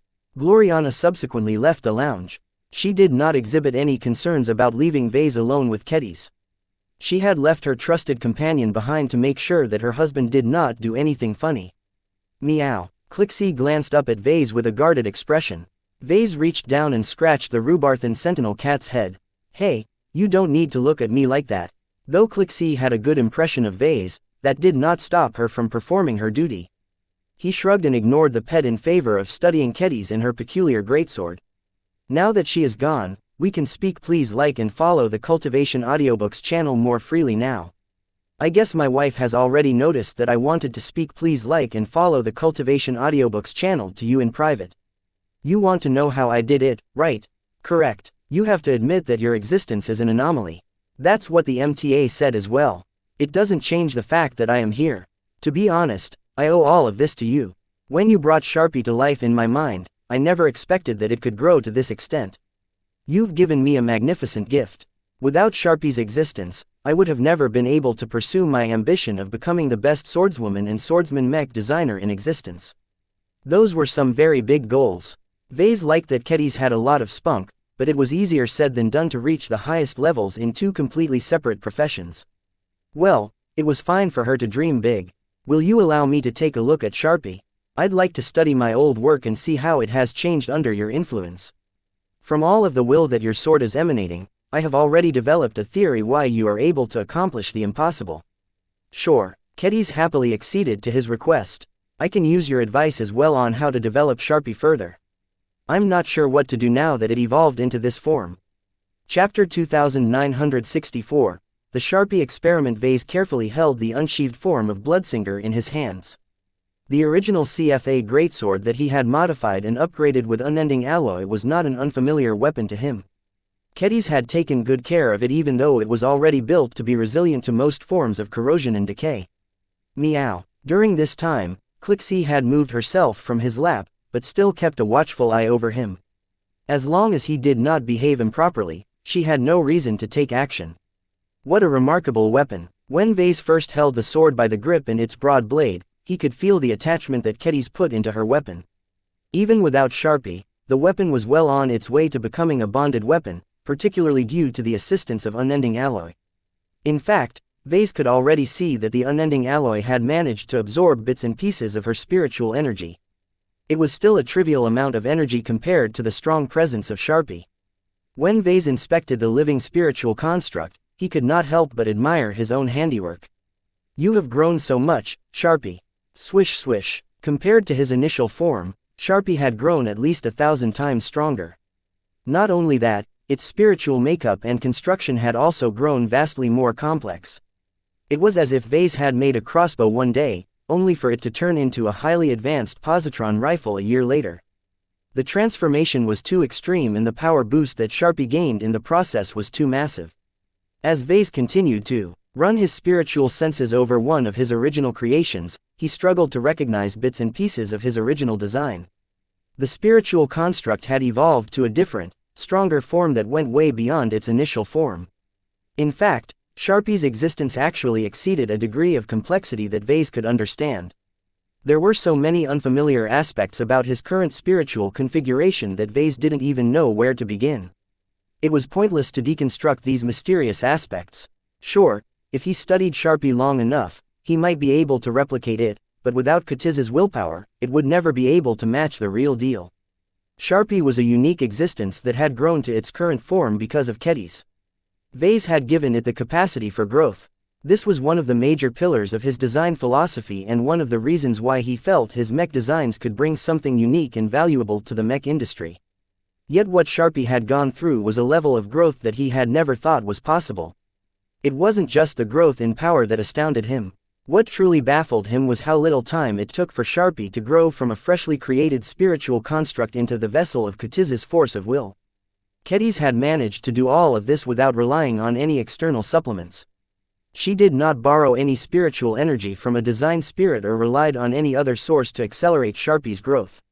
Instead, she somehow found a way to leverage the advancement process of Swordmasters to generate all of the conditions required to elevate Sharpie to its current level. It was brilliant. Vase became inordinately proud of his work. Inventions like Sharpie showcased the limitless potential of the growth component of his design philosophy. While his creations didn't always start off strong, they always had the opportunity to rise from their original specifications and grow into something vastly greater than their starting points. His best products were all defined by characteristic. The Devil Tiger, the Superior Mother and now Sharpie had all grown in their own unique ways that completely conformed to their own unique circumstances. If Vase implanted a construct like Sharpie into someone else like Venerable Joshua, then it was hard to predict whether it would develop in a similar direction. This was because the growth and evolution of his spiritual products was completely out of his control. The fact that Sharpie's current spiritual configuration incorporated engineering principles and solutions that were completely beyond his understanding already denoted a gap between where he stood and where he wanted to be. It was undeniable proof that his own modest comprehension of spiritual engineering still had a long way to go before it could reach this level of sophistication by design. Though Vase felt a little frustrated by this, he did not take it to heart. Without incorporating a growth component, it would never have been possible for his best products to develop to this extent. He would still be playing around with mechs that possessed barely noticeable X factors if he did not take this aspect seriously. Well, Vase. Ketiz opened her mouth after Vase a lot of minutes in silence. How is Sharpie doing? Is it doing okay? Don't get me wrong, I'm happy that it has grown stronger, but I'm not sure it is stable. Vase lifted his head and smiled. It's fine, your pet is completely healthy. While I won't deny that there is a possibility that uncontrolled growth can go in the wrong direction, I haven't witnessed it so far. In my professional judgment, Sharpie had molded itself to become a lot better at serving your needs. It will continue on this path until you are finally satisfied. That won't happen for a long time. Now that he had satisfied his curiosity with regards to Sharpie's current makeup, he proceeded to study the consequences of its expanded configuration. He first studied the greatsword and studied how Sharpie interacted with it. Though he didn't learn anything revolutionary, he did manage to gain some inspiration on some new ideas he could apply his totems. What interested the most was that he had a hunch that Kitiz's greatsword had the potential to turn into something extraordinary by itself if Ketiz continued to use it as a container for her sword will. At the same time, the sword also had the potential to influence Sharpie in some ways, though to a much lesser degree due to the disparity in strength. The mutual interaction between spiritual entities and material objects had always been a core research priority to him. Seeing how Sharpie and the sword influenced each other was very fascinating to Vase. He wished he could keep the pairing under constant observation, but that was not possible. He could only make do with making period checks whenever Ketiz was around. After he was satisfied with recording what he could observe at the moment, he looked up at Ketiz. Sharpie was originally a part of your mind. I would like to see how it fares when it inhabits your mind again. I can also take a look at your altered state in the process. Are you sure? My personality will change if I take Sharpie in my mind. Others like Venerable Dice told me I become a lot like Venerable Janzi. Oh, she says it's because I become too obsessed with pursuing my goals that I no longer pay as much attention to other things.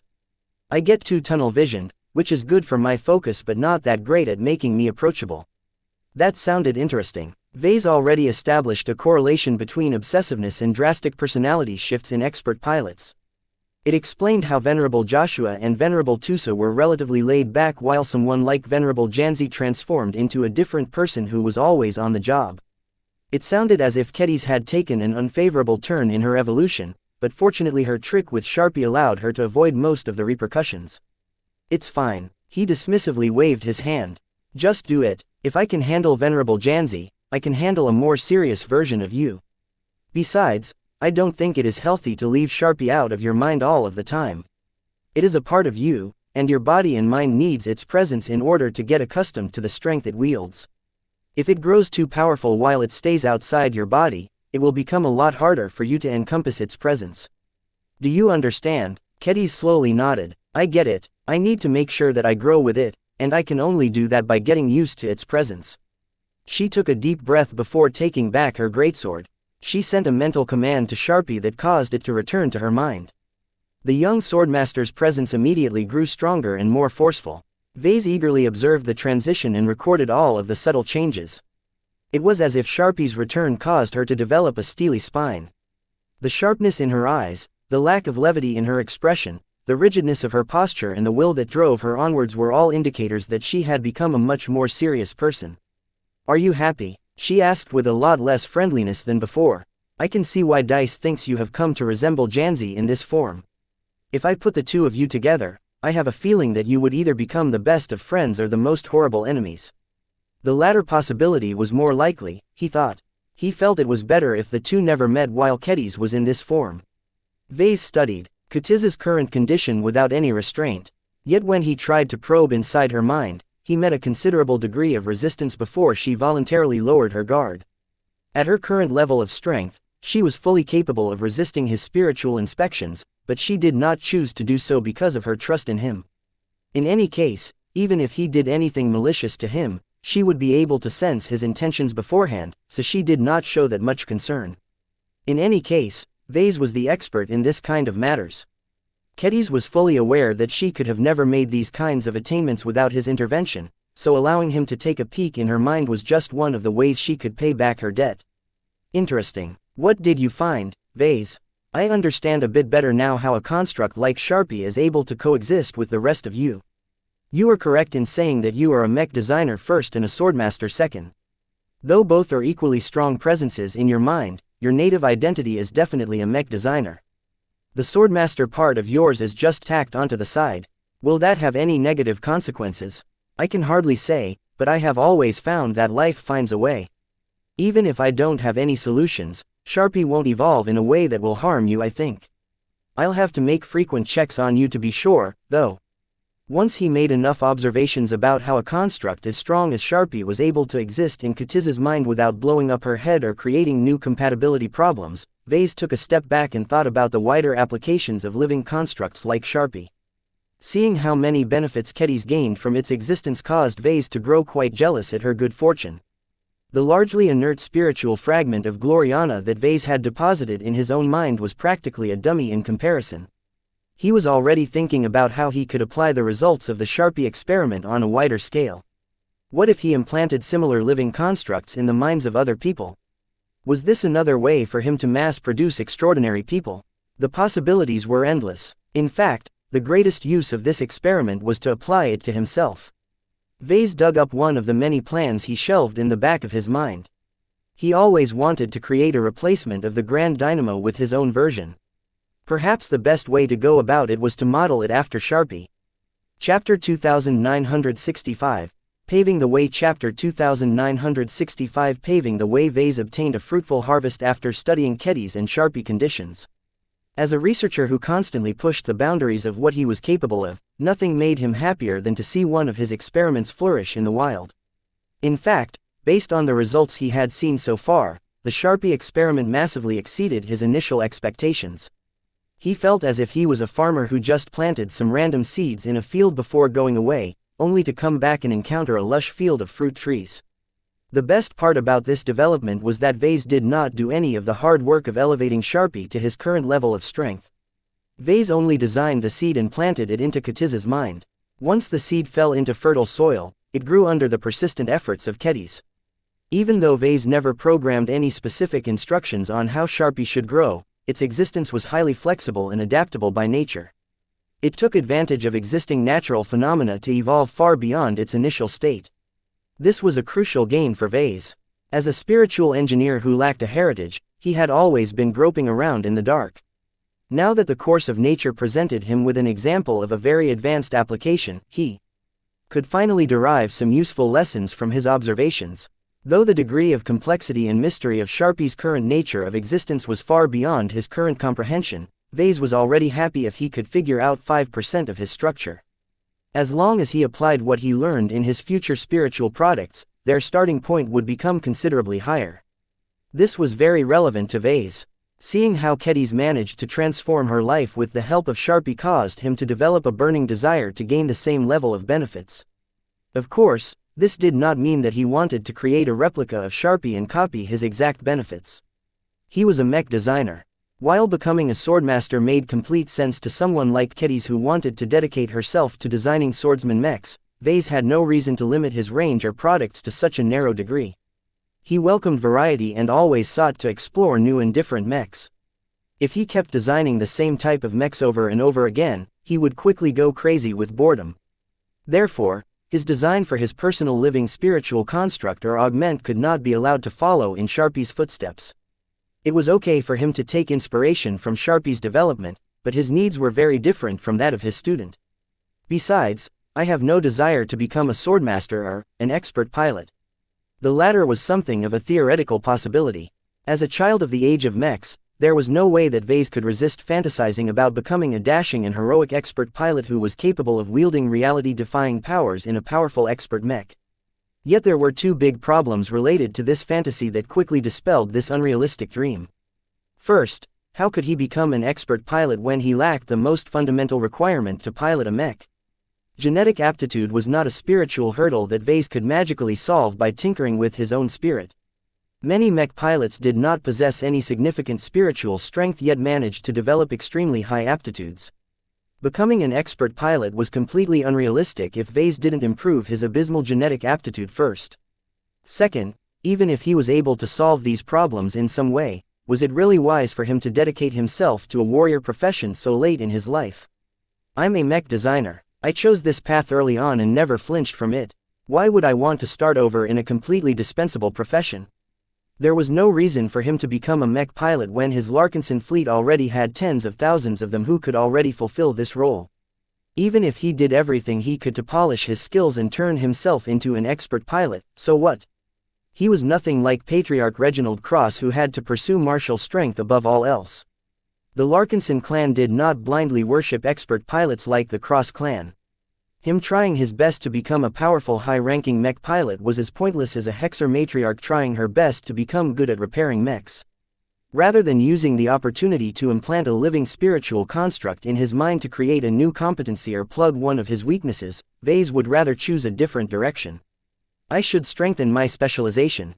Though he was already good at his job in his opinion, he could always do better. The road to becoming a master mech designer was long, and that was not the end of his ambitions. His sights had always been set on reaching the fabled rank of star designer. It's damn hard for masters to become one, though. The ratio of seniors realizing their design philosophies in their lifetimes was low, but not too scarce. Otherwise, it was impossible for every decent second-rate state to nurture dozens or even hundreds of master mech designers. Yet when Vase recalled the number of publicly known star designers in the galaxy, he instantly felt a lot of pressure. Every star designer is an exceptional mech designer. None of them are normal and manage to get where they are by working quietly in their design labs all the time. Though the biographies written about them could not possibly detail all of the opportunities they obtained in their lives, there were plenty of inventive people in the galaxy who could make some educated guesses. Each star designer experienced or gained something that allowed them to rise above the masses. If they hadn't become abnormal and exceptional in some way, they would have remained stuck at the rank of master for the rest of their lives. Even the polymath, who broke the record of becoming the youngest master and star designer in history, was abnormal from birth. These cases emphasized the importance of acquiring a powerful advantage to mech designers. However, this was easier said than done. Not just any advantage would do. Unless they were born abnormally intelligent like the polymath, mech designers had to find and create their own chances. Right now, Vase saw hope of doing just that. Though his intuition didn't give him any solid clues about this matter, he nonetheless judged that this life-changing event had the potential to supercharge his mech design career. This was not a baseless guess. Vase only had to glance at Kedis and recognize how much promise she held now that she had gotten one of the best possible boosts a swordsman mech designer could ask for. The only way she could have gotten something more was if she became an expert pilot who was able to pilot her own work. No other swordsman mech designer in existence could ever replicate what she could do with her current capabilities. Not even rational mech designers like Master Willix, who liked to steal other people's work, were capable of harnessing a science-defying phenomenon like willpower. In fact, if my theories are correct, I may have inadvertently paved the way for her to become a star designer one day. This was an astounding assertion, and one that caused him to feel envious at her good fortune. Well, I can't really fault her for this, he muttered. I subjected her to an experiment. After all, Sharpie could have easily cut off her path to advancing to journeyman or even claim her life if anything went wrong. Vase wouldn't have experimented on his own student if the situation in the Nixian Gap wasn't so desperate at the time. Back then, he simply thought about applying what he could do with spiritual constructs in his mech designs to a human instead. He was happy that his experiment managed to work out in the end.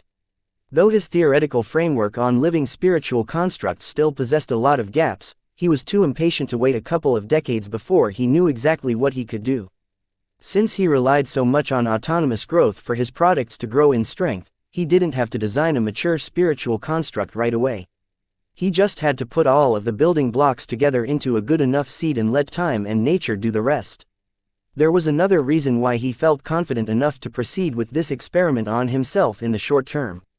This is not an irreversible process, he confidently asserted. If anything goes wrong with my living construct, I can always break it down and recycle its components in order to start anew. It felt bad for him to kill one of his living creations, but he didn't want to joke around when it came to his own life and future. If his construct turned out to be a parasite or a threat to his life, then he would not hesitate to cut it down regardless of the damage it would do to his own mind and spirit. Vase began to draft a serious sketch of what the design of his own living spiritual construct should look like. This was a rather vague and abstract design due to the special properties of what he was working with. It didn't really matter, as he already found that intent was much more important than precision. The most critical elements that defined the capabilities of his living spiritual construct were the ingredients it consisted of. They had the potential to grant different and potent abilities, but also introduced more pollution and undesirable side effects that might result in problems down the line. I have to make my list of ingredients as concise as possible. Vase rubbed his smooth-shaven skin as he leaned back on his office chair.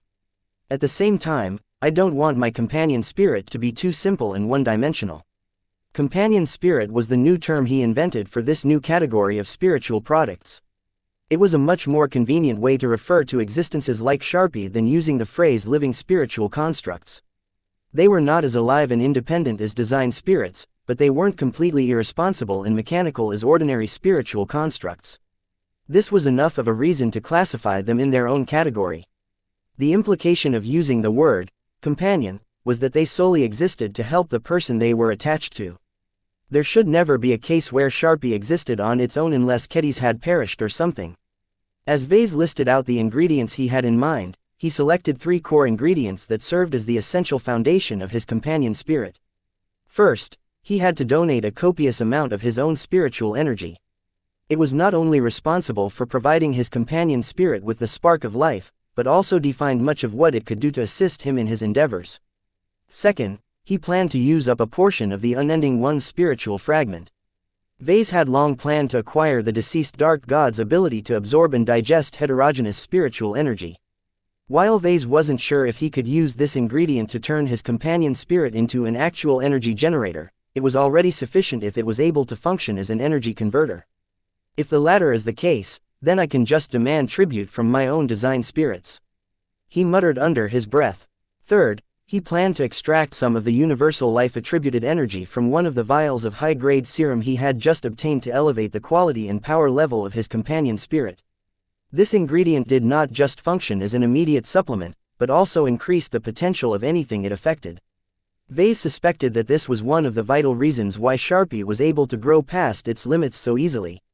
He did not forget that he utilized the universal life energy derived from his previous serum to elevate Sharpie from the beginning.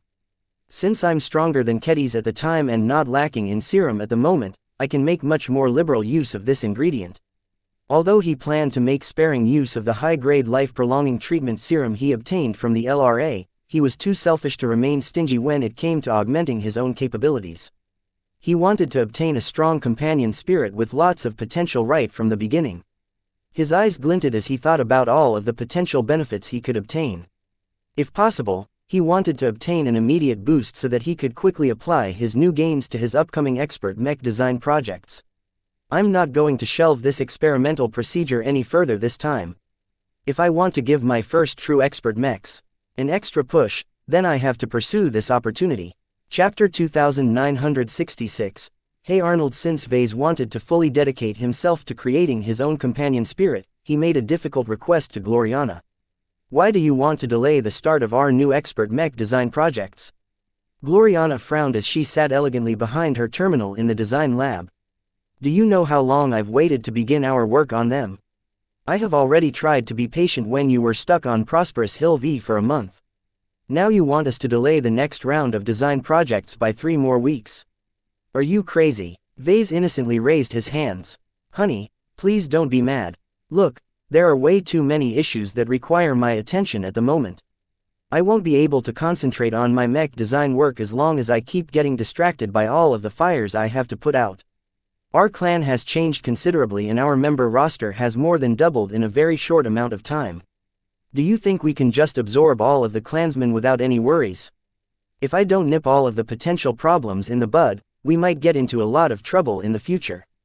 All of these worries were legitimate, but he was not quite honest about how much time it would take to address them. He just had to meet with a handful of key leaders and make sure they pursued the right policies to assuage his concerns. Unfortunately, Gloriana wasn't that easy to fool. Haven't you delegated all these tedious matters to General Verl and so on? There is no need for you to take action in person. You don't understand, Gloriana. None of the Larkinsons understand the former lifers that have just joined our clan. They're weirdos to the rest of us. General Verl is a wise and thoughtful leader, but he hasn't spent weeks living among these people like I did. I have to take charge of their integration into the rest of the clan. It is pivotal that the tens of thousands of lifers we've absorbed become more than Larkinsons in name like they are now. It is too easy for them to retain their stubborn old identities if they keep isolating themselves in their bioships. His wife softened her expression a bit. This was indeed a thorny and delicate issue that could easily plunge the Larkinson clan into a major crisis if handled poorly. Vase already intended to pay a visit to the Dragon's Den in order to tour the bioresearch vessel and make sure Commander Rivington and his new staff were on the right track. Okay, I can grant you that, but do you really need to spend weeks holding their hands? Vase let out a tired breath and pretended to be swamped with work. There are many other issues I need to deal with. Integrating the former Heavenswarders that Kedis has brought back is another major challenge. Then there are numerous other priorities such as accelerating the production of LMC mechs, commissioning our next batch of capital ships at a distant shipyard along our route, keeping my eye out on any promising diplomats, trying to find an opportunity to earn more MTA merits. The list goes on and on. I promise I won't suggest any further delays after this. 3 weeks is enough to solve or address all of the issues that have piled up while I was absent from the fleet.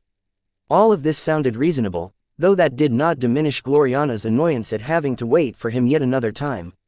She briefly recalled something. Didn't you make a deal with a local LRA master mech designer about obtaining 5 million MTA merits? He glowered at this mention. I did. While I upheld my end of the deal, Master Lehigh Brixton never managed to send his disciple who possesses all of those merits to us. I guess the Civil War along with everything that followed such as the Biougernauts' destructive rampage has completely put it out of his mind. Master mech designers aren't known to be forgetful. You got scammed by Master Brixton, am I right? I wouldn't call it that, Gloriana snarled. You dummy. Next time, don't make deals with shifty masters who have ulterior motives in mind. At least make sure they are women. Master Willix and even Master Olson possess a lot more integrity than someone who directly pulled you into a civil war. What does their gender have to do with this? He spluttered. Whether they are men or women is completely irrelevant. HMPH. Though this argument sounded ridiculous to Vase, Gloriana no longer questioned his need to spend time on other matters. She resigned herself to continuing her preparations on her own. This wasn't as bad as it sounded, as she could already do a lot of work such as researching and gathering suitable exotics without formally starting the expert mech design projects. Doing all of this prep work beforehand would save valuable time and effort later on, though there was always a risk that Gloriana might prepare for something that wouldn't be used. Once Vase secured his wife's permission, he did indeed perform the duties he described, if only at first. He met with a range of people including General Verl and Calabast to talk about important matters. When Vase met his spymaster for the first time since he last saw her on the surface of Prosperous Hill V, he encountered an unexpected sight. "Is that Arnold?" he bluntly asked after he entered her office aboard the Spirit of Bentime. Squeak. The roughly cat-sized exo-beast became alarmed at his presence and quickly waddled its 8 limbs towards the black-clad uniformed woman who was working calmly behind her desk. Calabast smiled indulgently at the Arganid Clysenta as she picked the alien creature up and treated him like a baby. "Oh, poor Arnold. Are you afraid? Don't worry. Mama Calabast will protect you. Vase won't be able to touch you or perform dangerous experiments on you as long as I am around." Squeak, squeak, squeak. Vase did not look amused. He crossed his arms and glowered at the display. "Arnold shouldn't be in your possession. He is a valuable biological research asset who serves a greater purpose to me. Why is he not with Dr. Rania aboard the Dragon's Den? And why is he able to tolerate standard human environmental conditions?" Calabast petted the gray-furred exo-beast like a cat. Adopting pets has become a very popular Larkinson custom. I have been looking to pick one up for some time, but I'm not satisfied with average cats and dogs. When I visited Drive, Rania's lab on business some time ago, I happened to catch sight of this cute and chubby fellow. I immediately knew I had to have him. After a bit of persuasion, Rania agreed to my requests. She rounded up some lifer specialists to modify his genes so that he can live aboard the Spirit of Bentime without issue before handing him over to my care. I'm quite content with my decision so far. I can't fully explain why I like having him around, but he makes all of my days a little brighter. I see. This situation was not ideal for him. Vase intended to perform some experiments on Arnold in order to further his understanding of spirituality and design spirits.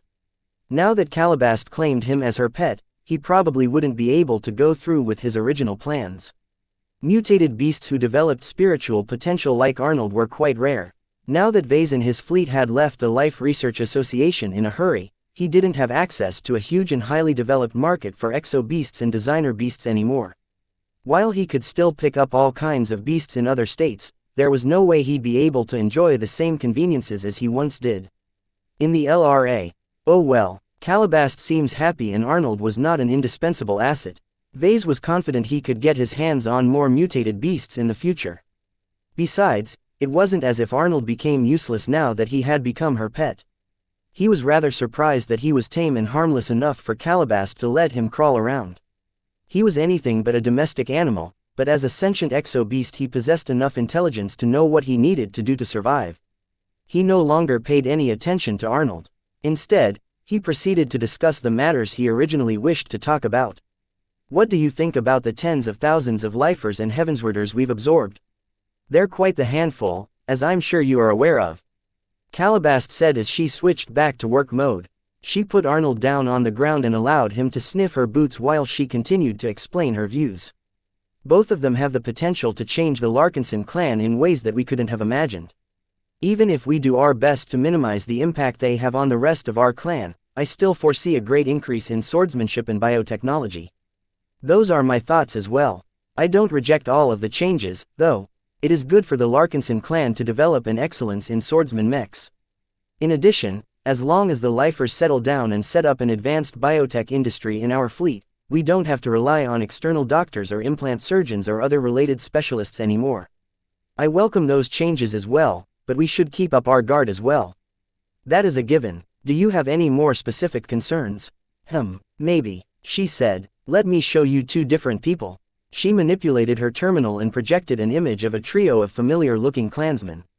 One of them was Town Melon, the current representative of the Ilvanans. The other one was Samandra Avacon, the former priestess of Spiritus Sancti. The final one was Commander Valerie Chansey of the Penitent Sisters. 3 different Larkinsons happened to meet together. This didn't sound abnormal at first, but the Larkinsons in question all happened to hold very different beliefs. Vase narrowed his eyes in suspicion. The 3 of them shouldn't be meeting together. As far as I am aware of, their beliefs shouldn't have anything in common. They even contradict each other on various doctrines.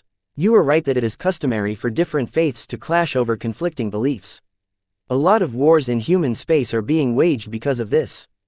That doesn't mean they can't get along, though. The Ilvanans and the followers of Hexism have already learned how to coexist with each other.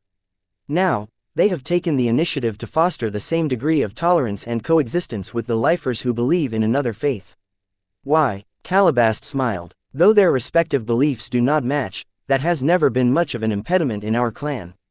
The faiths share enough common ground to cooperate with each other and form a united front. Each of them are rather marginal existences by themselves. They all know that they can gain greater voice in the clan by pooling their strengths. By forming a single religious interest group to unite all of their adherents, they can make sure that their voices will be heard and their approval means something among the upper leadership. He had to admit that made a lot of sense. The Ilvanans, Penitent Sisters and religious lifers were each too small for Vase to bother with most of the time, but it would be a different story if they banded together. Did they discuss anything specific that I should know about, or did they just agree to work together? The latter is the case at the moment, but that doesn't rule out the possibility for more changes. For now, my men are monitoring their movements and communications. It helps that the religious clansmen aren't trying very hard to hide what they are doing. In their perspective, they aren't committing any crimes. Their overall goals are quite obvious. They want to convert more Larkinsons to their respective causes. Vase sighed. He wasn't ignorant of their priorities. He already accounted for this at some level. I'm willing to tolerate them as long as they don't go too far. The Ilvanans and Penitent Sisters both offer something unique to the Larkinson clan. I hope that these religious lifers can provide something useful to us as well. If they do nothing but lead Larkinsons astray, then they don't deserve to exist. Each of these faiths need to understand this truth if they wish to maintain their existence. The interests of the clan always come first. That's a good lesson to teach to them. Calabast smiled as she tapped the tip of her foot onto Arnold's plushy body. I'll be sure to quietly remind them of this priority. Squeak. Arnold happily licked his new owner's boot. Chapter 2967. Sudden Surgery. The Dragon's Den was the largest capital ship of the Larkinson clan by length. Measuring at roughly 3.3 kilometers from bow to stern, her silhouette was imposing even at a distance. If she was a warship, then she would have made for an intimidating sight for any enemy of the Larkinson clan. It was a pity that she did not possess any relevant combat capabilities.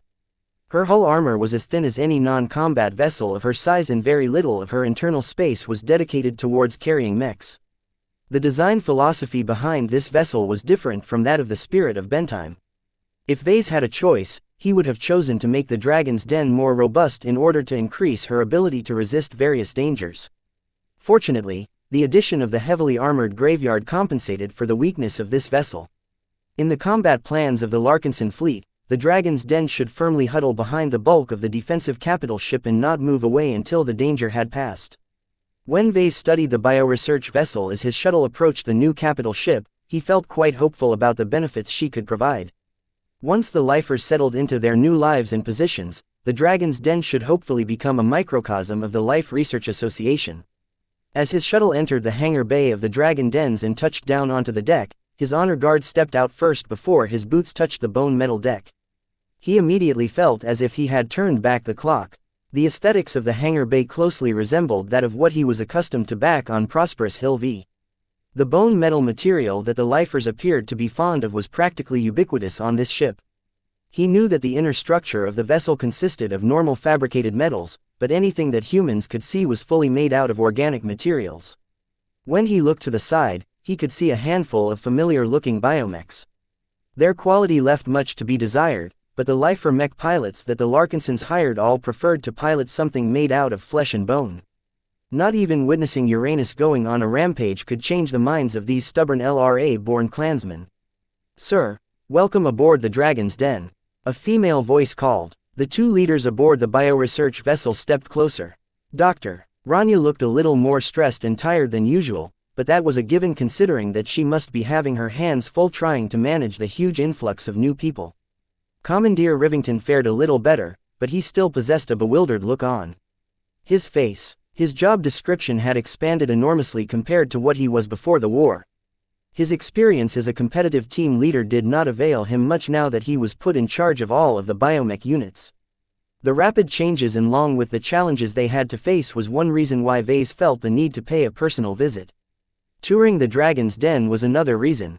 How could he ignore something as important as one of the ships that he would bring to the Red Ocean? Though he could learn plenty of details by studying some documents and watching some footage, it was easier and more personal to take a look for himself. Now that he got here, he curiously kept looking around. He not only observed all of the organic technology that operated on very different principles from the machines that he was familiar with, but also studied the people who settled in on this starship. "Your men look happy, if busy," Vase commented. "Doctor," Rania responded with a weary smile.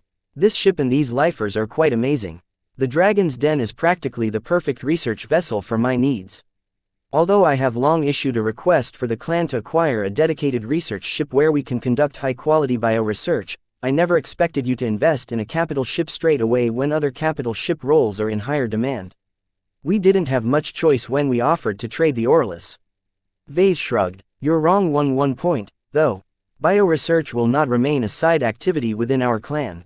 I hope that it can flourish now that we have secured this lab for your organization. I have always been serious about elevating the Larkinson Biotech Institute to a higher standard. Now that we have recruited a lot of relevant experts from a state that excels in this area, I hope you can deliver a lot of results. We will definitely make sure to live up to your expectations. We don't want to become a burden to the clan. We have our own pride. While I don't expect our institute to earn anything close to the revenue of the LMC, we hope to get some profitable projects up and running within the next 2 years." Vase casually waved his hand. "The LBI isn't meant to generate income. It should primarily service the medical and biotech needs of the clan. For example, it should be the only source of augmentations to our clansmen.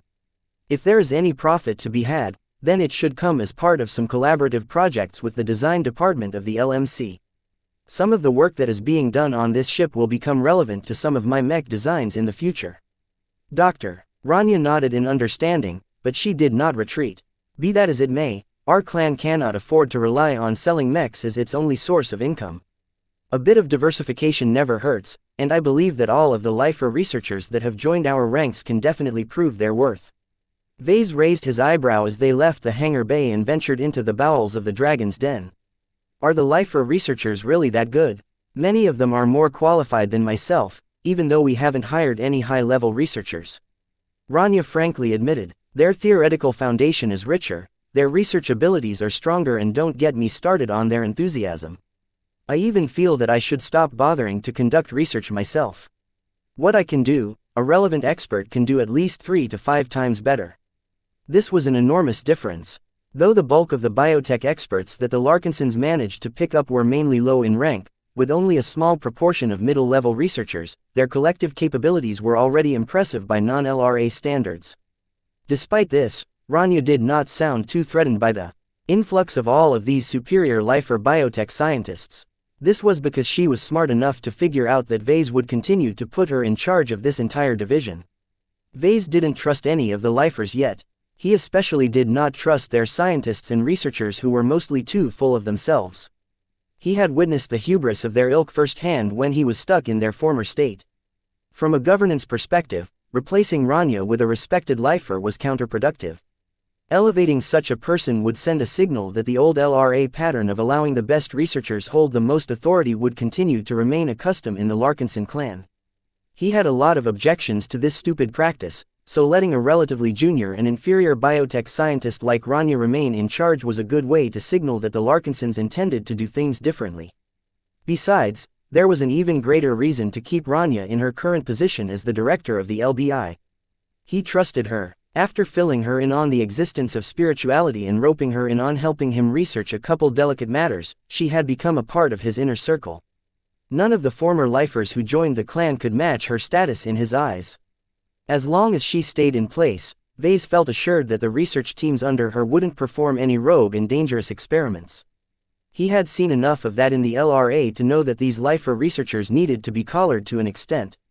As the group continued to discuss various matters, they eventually arrived at the upper decks. The scenery turned a lot wider and the amount of foot traffic had reduced considerably.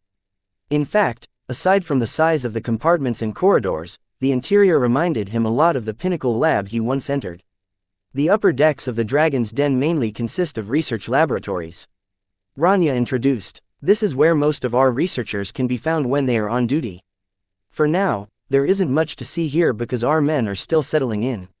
In a couple of months, you will soon find thousands of scientists working diligently on their respective projects.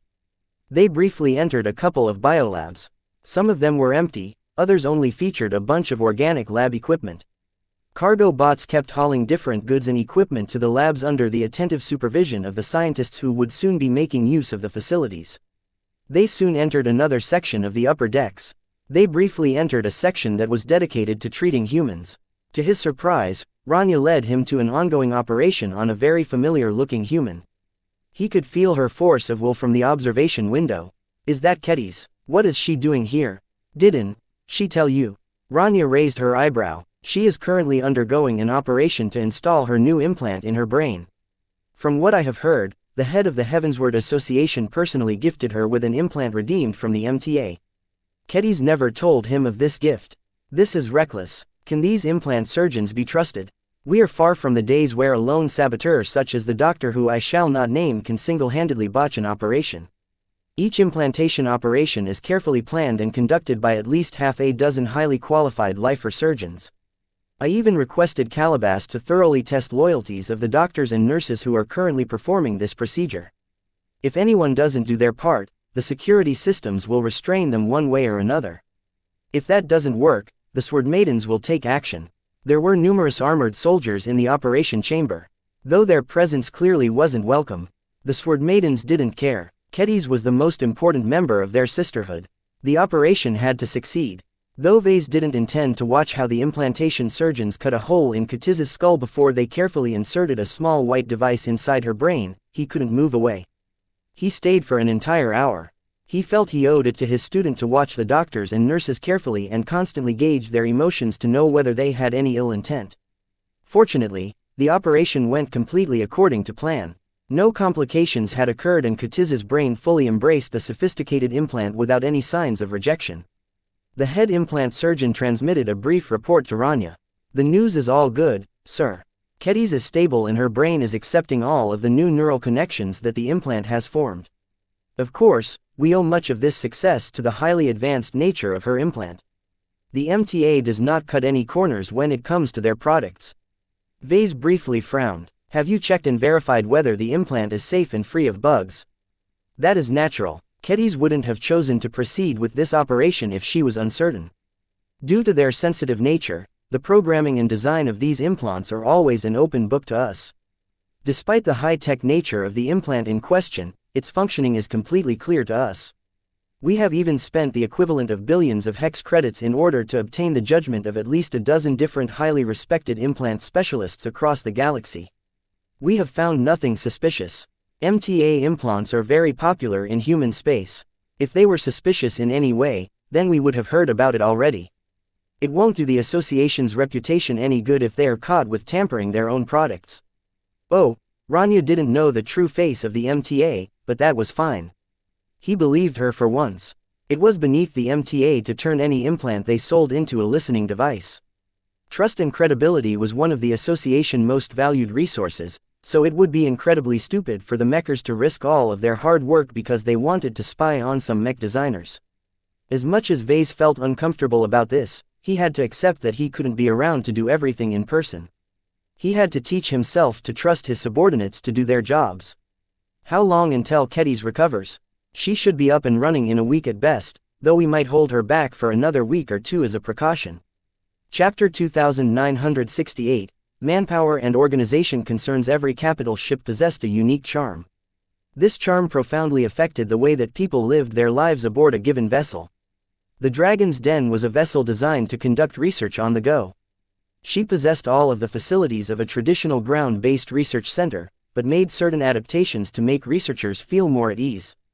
During his tour through the upper decks of his new research ship, Vase encountered plenty of false windows that displayed views of lush, untamed planets.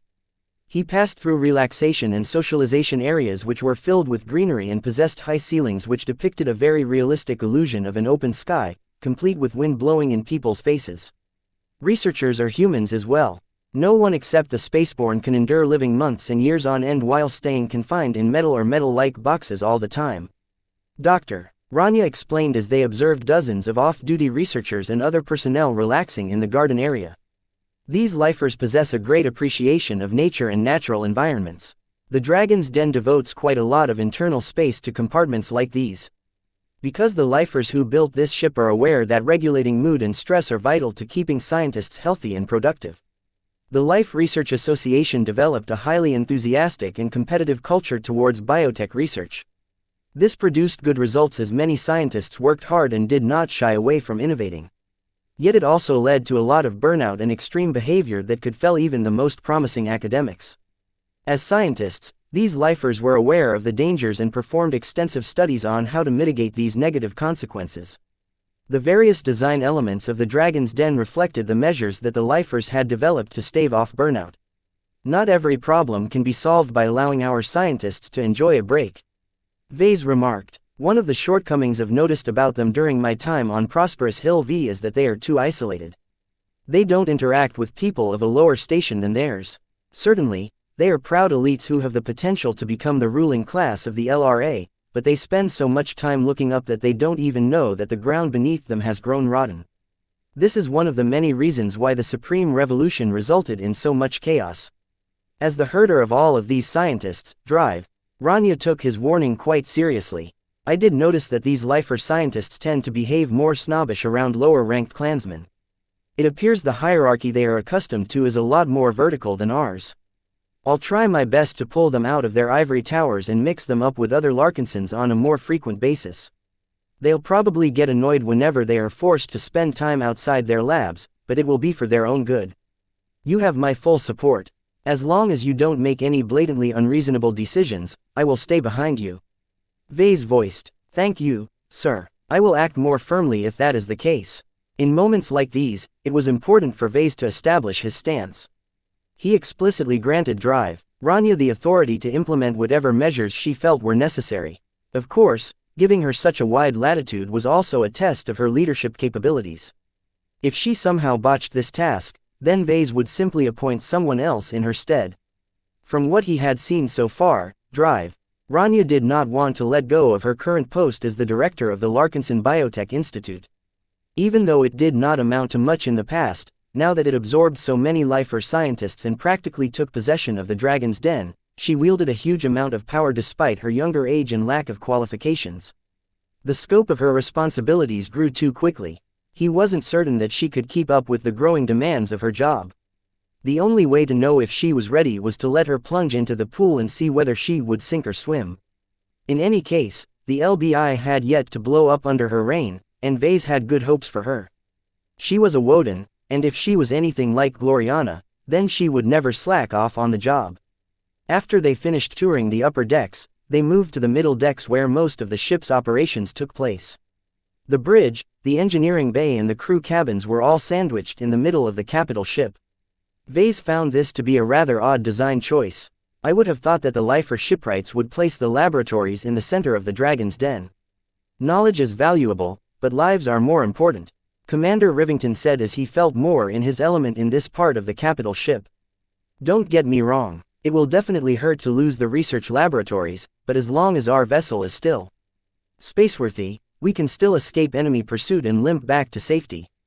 Our researchers can always restart their prior research as long as they are still alive, and they won't have to start over since they already harvested plenty of insights.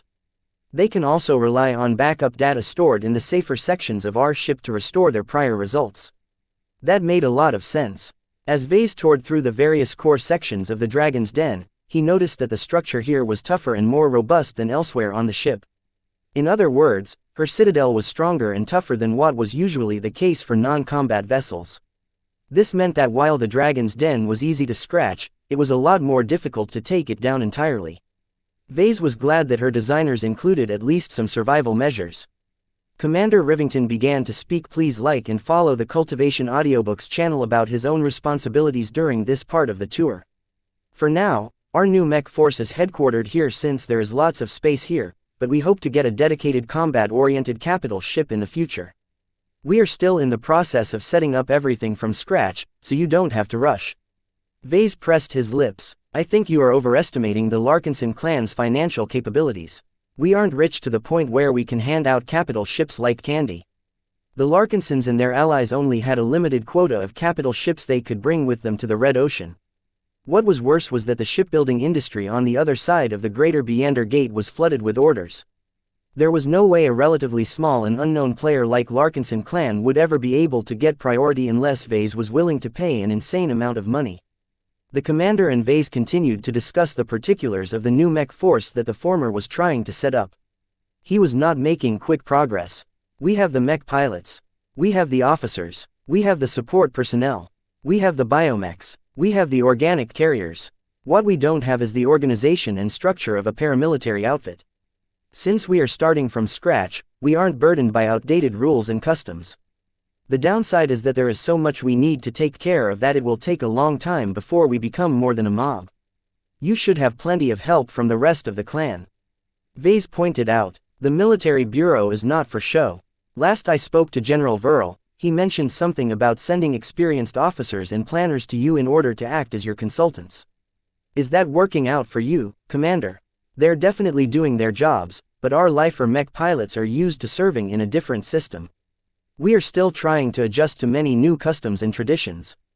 It's like living on an alien planet. The society that we are living in right now is a lot more different than we expected. We are not only making an abrupt transition to living in space, but we are also living among people who primarily make use of conventional technology. This double whammy is making it extra hard for my men to feel at home in the Larkinson clan. Vase grimaced a bit. Even Goldie's influence could do so much in making the former lifers feel at home. He did not forget that many of the refugees joined the Larkinson clan under desperate circumstances. If the LRA was still at peace, then at least half of them wouldn't have chosen to abandon their homes. He could only provide general encouragement to Commander Rivington, but nothing more. This challenge happened to be another test of leadership. Just like Dr. Rania, Commander Rivington's power and responsibilities grew far too rapidly, and it was still questionable whether he could cope with his expanded job. In fact, many parts of the clan had changed and grown over the past year.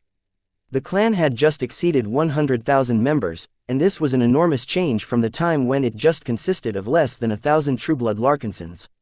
The men and women he originally put into leadership positions were still there, mostly. While it was not a big deal for these chosen Larkinsons to take charge of a small branch of the clan that consisted of only tens or 100 people, their job descriptions became at least 10 times more complex once the people serving underneath them exceeded tens of thousands of people. An average person on the street could never effectively take charge of so many people, let alone a team of just 10 subordinates. Despite all of this, many of the Larkinsons he appointed early on succeeded in stepping up as the clan grew in numbers and scope. While people like Commander Melkor, Fleet Coordinator Ophelia Cronin, COO Raymond Billingsley Larkinson and so on weren't necessarily brilliant at their jobs, they were competent enough to leave them secure in their positions. Vase felt glad that so many familiar Larkinsons were able to keep up. The clan was only growing bigger as the existence of the Larkinson network removed most downsides to rapid expansion.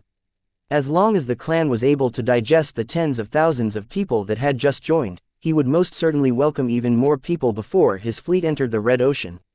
Competent and trustworthy manpower was scarce in the galaxy, and it would only grow worse in the dwarf galaxy. Since humanity was still new in this neighborhood, there weren't a lot of settled planets with huge populations over there yet. Most competent personnel that arrived in the Red Ocean were already attached to other pioneers and fleets, so it was impossible for the Larkinson clan to poach them without starting a war. All of this meant that the clan would have to rely on its manpower to survive the next decade on its own. To minimize any potential problems related to this issue, Vase would rather recruit hundreds of thousands of extra people and sort them out later than be more constrained and suffer a crucial lack of talents after a few years of roaming the new frontier. By the way, sir, my men have made persistent requests to me about something. Cecil Rivington said, the former members of the Air Fleet are missing the opportunity to have a session with the angel statues. I think it might help them adjust to their new lives if we allow them to bask in the glows exuded by your beautiful organic statues. Vase had almost forgotten about that. As far as he knew, he ordered the aspect of loofahs to be shipped directly to his workshop aboard the Spirit of Bentime. While their effects were potent, he was not sure if it was healthy to expose people to their distinct glows on a long-term basis. Perhaps their use was still justified while he and his men were stranded in the middle of a civil war, but that crisis had passed. He shook his head. The statues are a little delicate. We don't know whether they will distort the personalities of the people who are affected by them again and again. For now, try to manage your men without relying on this crutch. Though Rivington looked disappointed, he understood the underlying concerns. Even he felt that some of his men started to resemble drug addicts after a time. Chapter 2969. Extra Pioneers. Vase finished his tour of the Dragon's Den after exploring the lower decks of the massive vessel. In fact, much of the internal volume of the capital ship was dedicated towards the large, open biomes that were designed to accommodate a wide variety of flora and fauna. Vase and his companions had temporarily changed into a hazard suit in order to walk across a biome that encompassed a couple of 100 meters in each direction. The gravity had been increased to 1.5 grams while the air density had been tripled. All kinds of toxic and corrosive gases were pumped into the air in order to provide a suitable living environment for a specific species of exo-beasts that the Dragon's Den once held. Due to our hasty departure from the LRA, we never managed to procure enough exo-beasts to fill up all of the biomes. Dr. Rania explained in a regretful tone. Enormous compartments like these are still empty. While we could have dedicated this biome to a smaller species, it would be a considerable waste. I hope our fleet will be passing through some star systems that offer suitable large-sized exo-beasts or designer beasts. The Dragon's Den isn't much of a den if it doesn't contain enough beasts. Vase nodded in agreement. I will pay attention to this matter. Please keep my requirements in mind. I am most interested in acquiring mutated beasts. If you can't find any, then seek out any beasts with sufficient sentience that possess interesting abilities. They will make for good experimental subjects if nothing else. He had to find a different source for test subjects now that he was no longer able to capture pirates and criminals on a frequent basis. Otherwise, how could he continue to explore the more dangerous aspects of spirituality? If he had a choice, Vase preferred to experiment on human test subjects. Human spirituality possessed distinct traits, and understanding them was the key to designing better living mechs, design spirits, companion spirits and many other relevant applications. Performing experiments on animals, whether they were spiritually active or not, was not as ideal. While the smarter and more sentient beasts still possessed many similarities to humans, it just wasn't the same. Still, no one in the galaxy cared about the welfare of beasts in the current age. There were just too damn many of them, and the more exotic species often possessed interesting traits that could advance human technology if scientists managed to unlock their secrets. This was one of the main reasons why he valued the Dragon's Den. To him, the capital ship wasn't just a research vessel or a luxury hotel for different beasts. It was a mobile test subject carrier that Vase could bring everywhere he traveled in order to make sure he would never run out of experimental subjects. After he ended his tour of the Dragon's Den, he waved Drive Rania and Commander Rivington goodbye before making a stop at the graveyard. The defensive ship and salvage ship looked rather ugly and messy. Though her bulk was quite formidable, she did not look classy at all due to all of the salvaged metals adorning her exterior hull. The graveyard was not a complicated ship, so Vase kept his tour short. He displayed a lot of interest in the salvage processing facilities of the tough and sturdy capital ship. Our ship's extensive processing machines can break down most kinds of second-class debris. An engineer assigned to supervise the industrial processes proudly boasted. The machines and equipment you see here are very efficient at breaking down and recovering low-quality exotics and materials. We can also process raw ores as long as they aren't too weird. As long as it is not too complex, we can process many tons of messy objects at a rate and yield that is not inferior to that of a dedicated salvage processing plant. Vase nodded in understanding. This capability would become very useful in the Red Ocean, where it would become a lot harder to get access to materials that many people took for granted in the developed parts of the Milky Way.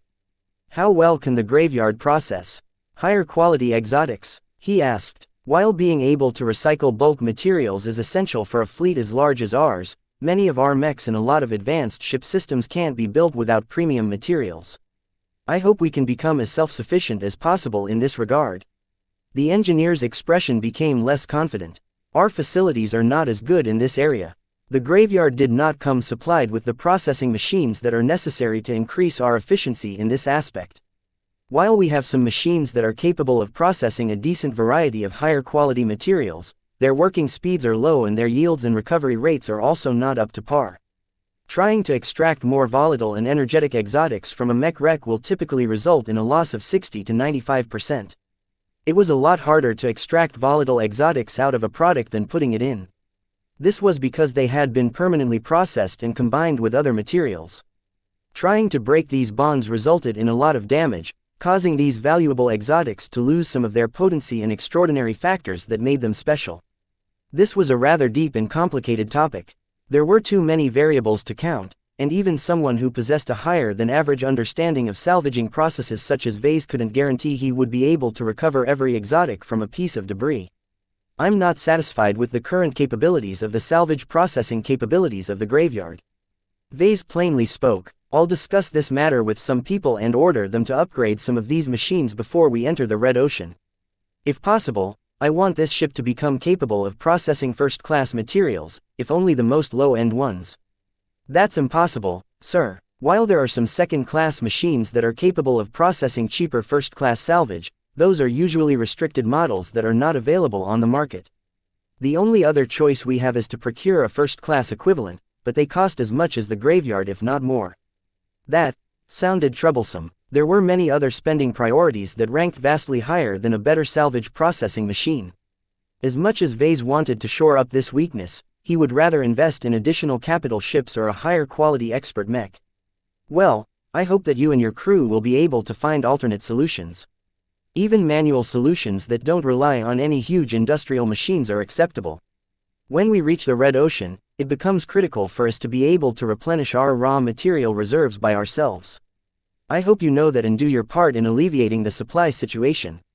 The engineer puffed his chest. We will do our best to come up with solutions, Patriarch.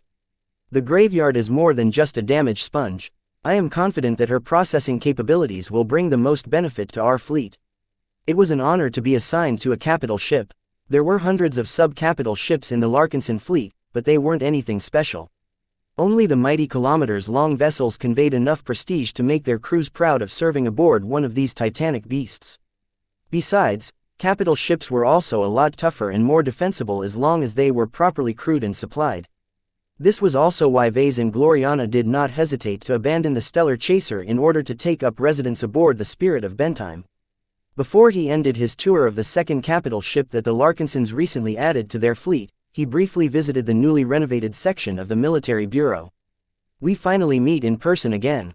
Vase smiled as he entered a large office compartment. General Verl stood up from his desk and greeted his guest. Welcome aboard the graveyard, sir. I hope she is to your liking. She's a bit shabbier than I like, but that's not a big deal. As long as we spend enough money, we can upgrade some of her capabilities. The most important point is that we have a decent capital ship to begin with. The graveyard is a solid enough ship and the capability to mount scrap materials onto her hull is an invaluable trait. The two soon began to sit down in order to discuss business. While they had already talked about plenty of topics by remote, Vase had gained some additional perspective now that he toured the graveyard and the Dragon's Den. It's a pity that I haven't been able to conclude my deal with Master Brixton. Vase sighed in regret. It would have been great if we managed to absorb his disciple and get an extra 5 million MTA merits in our pockets. We would have been able to gain another capital ship quota if that was the case. They missed an opportunity to expand their core fleet and make it more rounded. While it was still possible to gain merits through other methods, who knew how much time and effort it took to scrounge up so many merits? General Verl looked a bit more optimistic than Vase. While I share your regrets, I think we can learn from this incident. We have generally assumed that the only way for us to acquire MTA merits is to earn them through our own efforts. Out of everyone in our fleet, the only people who possess merits are you and your wife. That has caused us to develop a blind spot towards other people who can contribute merits to our clan. Vase looked shocked. If our clan can exchange MTA merits for a ticket beyond a single entity, then doesn't that mean we can rely on more sources than just you and your wife? Even if the rules set by the Big Two does not allow for this, a maximum of 10 pioneers are allowed to spread the cost of a single Beyonder ticket. This means that as long as we don't add too many partners to the Golden Skull Alliance, our clan can effectively increase our share by inviting more pioneers into our clan. A lightning bolt struck onto Vase. This was a brilliant idea. He should have thought about it from the moment he heard Master Brixton's proposal. I see. If we want to increase our quota and weight in the Golden Skull Alliance, we can concentrate on attracting prominent talents with lots of merits but are not a part of an existing organization that is looking to venture into the Red Ocean. It wouldn't be easy to catch the interest of such prominent and capable people. Anyone who was able to earn several million MTA merits did not lack for choice. Even if Vase was very hopeful about the Larkinson clan's future prospects, there was no way it could compete against more established organizations such as noble houses or Hexer dynasties. Verl also pointed out another factor. By the way, we aren't the only ones who can take advantage of this method. The Cross clan will also be on the lookout to attract powerful stakeholders. This not only allows the Crossers to catch up with the Larkinsons, but also gives them an easy way to add new capabilities to their fleet. The Cross clan suffered an abrupt fall from grace that caused them to lose access to a lot of industries. While the addition of a senior mech designer in the form of Professor Benedict granted them some much-needed relief in this aspect, much of their survivors consisted of soldiers and scattered refugees with all kinds of professions. What the Crossers could do, the Larkinsons could do at least several times better.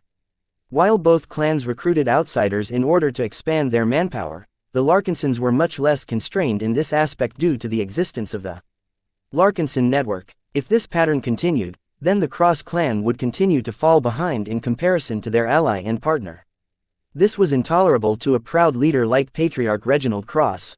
Therefore, the easiest way to strengthen the clan by a large margin was to follow General Verl's suggestion. Vase frowned at the prospect. I don't want the Crossers to hog all of the remaining quota. We better tell them to leave some for us. Otherwise, our deal is off. Reginald Cross can look for a living expert mech elsewhere if that happens. Chapter 2970. Sourcing input. Vase remained thoughtful as he boarded his shuttle and returned to the Spirit of Bentime. The sight of his factory ship with the massive cat-shaped prow usually brought a smile to his face, but not this time. His clan had grown a lot stronger and more numerous in a short amount of time, but that just introduced a lot more problems than before. His clan had already surpassed the size of a town and became the equivalent of a small city in terms of population. Of course, the sovereign nature of the Larkinson clan meant that their fleet was effectively a mobile city-state. This introduced a lot of additional complexity that could keep anyone busy for years. Vase had always dreamt about leading such a huge organization, but he didn't expect it to come so soon. He was psychologically unprepared to preside over 120,000 clansmen, of which at least half of them weren't clansmen just a couple of months ago. That didn't mean he was willing to leave his throne and hand over his mantle to someone else. Only by grasping the highest authority for himself would he be able to ensure that his clan continued to assist him in his endeavors. What am I complaining about? Other people would kill to be in my place. He muttered to himself. If he hadn't delegated enough work, then he should just delegate even more. The clan had already grown and matured to the point where it possessed a robust hierarchy of leaders and problem solvers. The only reason why Vase wanted to address so many issues in person was because he was reluctant to trust others. It took a lot of effort from him to relinquish control. As his shuttle returned to the Spirit of Bentime, Vase stepped and slowly made his way to his personal workshop. He had already addressed the most acute priorities on his agenda by now. The remaining issues could wait, as it hardly mattered if Vase paid attention to them today or a few weeks later. At this time, he had already lost his patience. He wanted to shove aside all of these tedious governance problems in favor of doing what he was truly passionate about, which was creating something new and unprecedented. I can finally start my development on my future companion spirit. He had already thought a lot about this ambitious project during his spare moments of time. He developed numerous new ideas that he wanted to explore in order to see if it could make his companion spirit better. When Vase called up his internal notes on the planning and design of the seed of his companion spirit, he reviewed his overall goals and plan. My main purpose is to implant a spiritual energy generator in my mind. If that is not possible, then I should at least obtain an energy converter. Energy was the fuel of civilization and the currency that could be exchanged for all kinds of powers and benefits. His limited spiritual energy always constrained how often he could create new spiritual products. Each of them required him to donate a part of himself in order to make them come alive. This was not a problem when Vase only created a design spirit every year or so, but with more and more innovations, his demand for spiritual products had risen. It was frustrating for him to refrain himself from making something new because he lacked the resources to go through with his intentions. Though many of his products used up more ingredients than just his spiritual energy, he could solve the supply of other sources of spirituality over time. Yet the limited production of his own spiritual energy would still remain as a persistent bottleneck if he did not intervene in some way. Unless I can gain another Grand Dynamo elixir, the only way to overcome this problem is to make my own energy generation solution. Vase vastly preferred to do the latter. As long as he mastered the right method, he could continue to make a new one if he happened to blow up his old one. In fact, the principal reason why he was so desperate to embark on this project was because he blew up his Grand Dynamo in desperation. I guess that any energy generator can function as a concentrated spiritual bomb if I'm cornered or something. He snorted. This would always be an option of last resort, though. Though he felt incredibly pained to sacrifice his Grand Dynamo, it was still acceptable to him because it was still a lifeless spiritual machine. What he intended to do was something different. Instead of following the approach of others, he intended to create a living, thinking companion spirit. Would someone like Kedis be willing to give up Sharpie and command her companion to explode? Absolutely not. Sharpie was more than just the vessel of her sword will. It was a part of her, and possessed a life of its own. Though it was still somewhat acceptable for Vase to sacrifice his mechs because they were designed and built with combat in mind, it would be different for something as close and intimate as his own companion spirit. Besides, if it has experienced a lot of growth, then it becomes too valuable for me to discard. It is too difficult to catch up to a highly developed product when I have to start over from scratch. Vase determined. He turned his attention back to his plan. For now, he already decided on incorporating 3 core ingredients. Of the two, his own spiritual energy and the universal life-attributed spiritual energy from the high-grade serum were no-risk ones. Both of them were very compatible with other ingredients and did not introduce any risks. He labeled one core ingredient as high-risk, though. There was no way around it. The spiritual fragment of the unending one that his mother had gifted him at the end of the battle against the abyss was one of the most powerful and prominent spiritual assets in his possession. It is a pity it comes from an extremely dangerous dark god. Vase had deep impressions of the tentacled whale.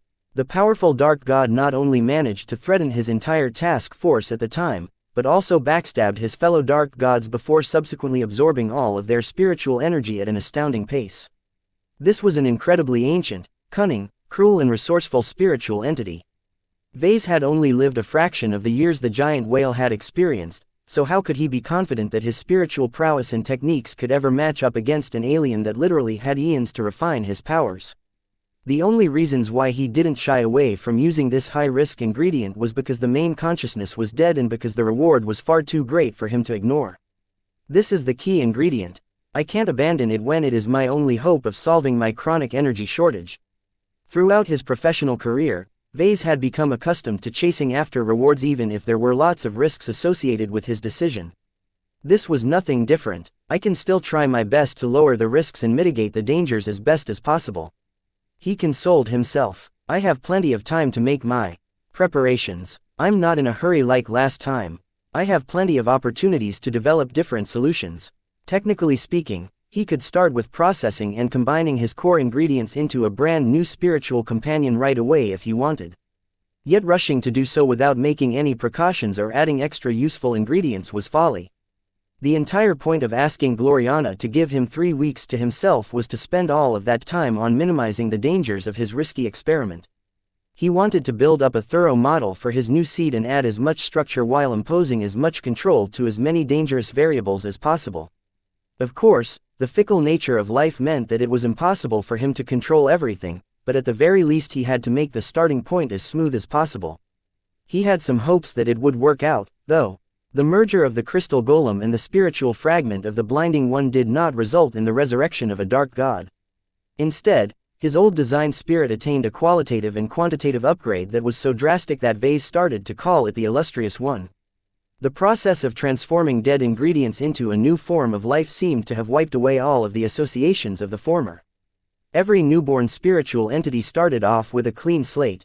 Only the attributes and abilities bestowed by the ingredients they were made of remained as lingering connections to their predecessors. If his upcoming companion spirit was born the same way, then most of his fears would be unfounded. I can't bet everything on this assumption, though. I should have some insurance in place just to be sure.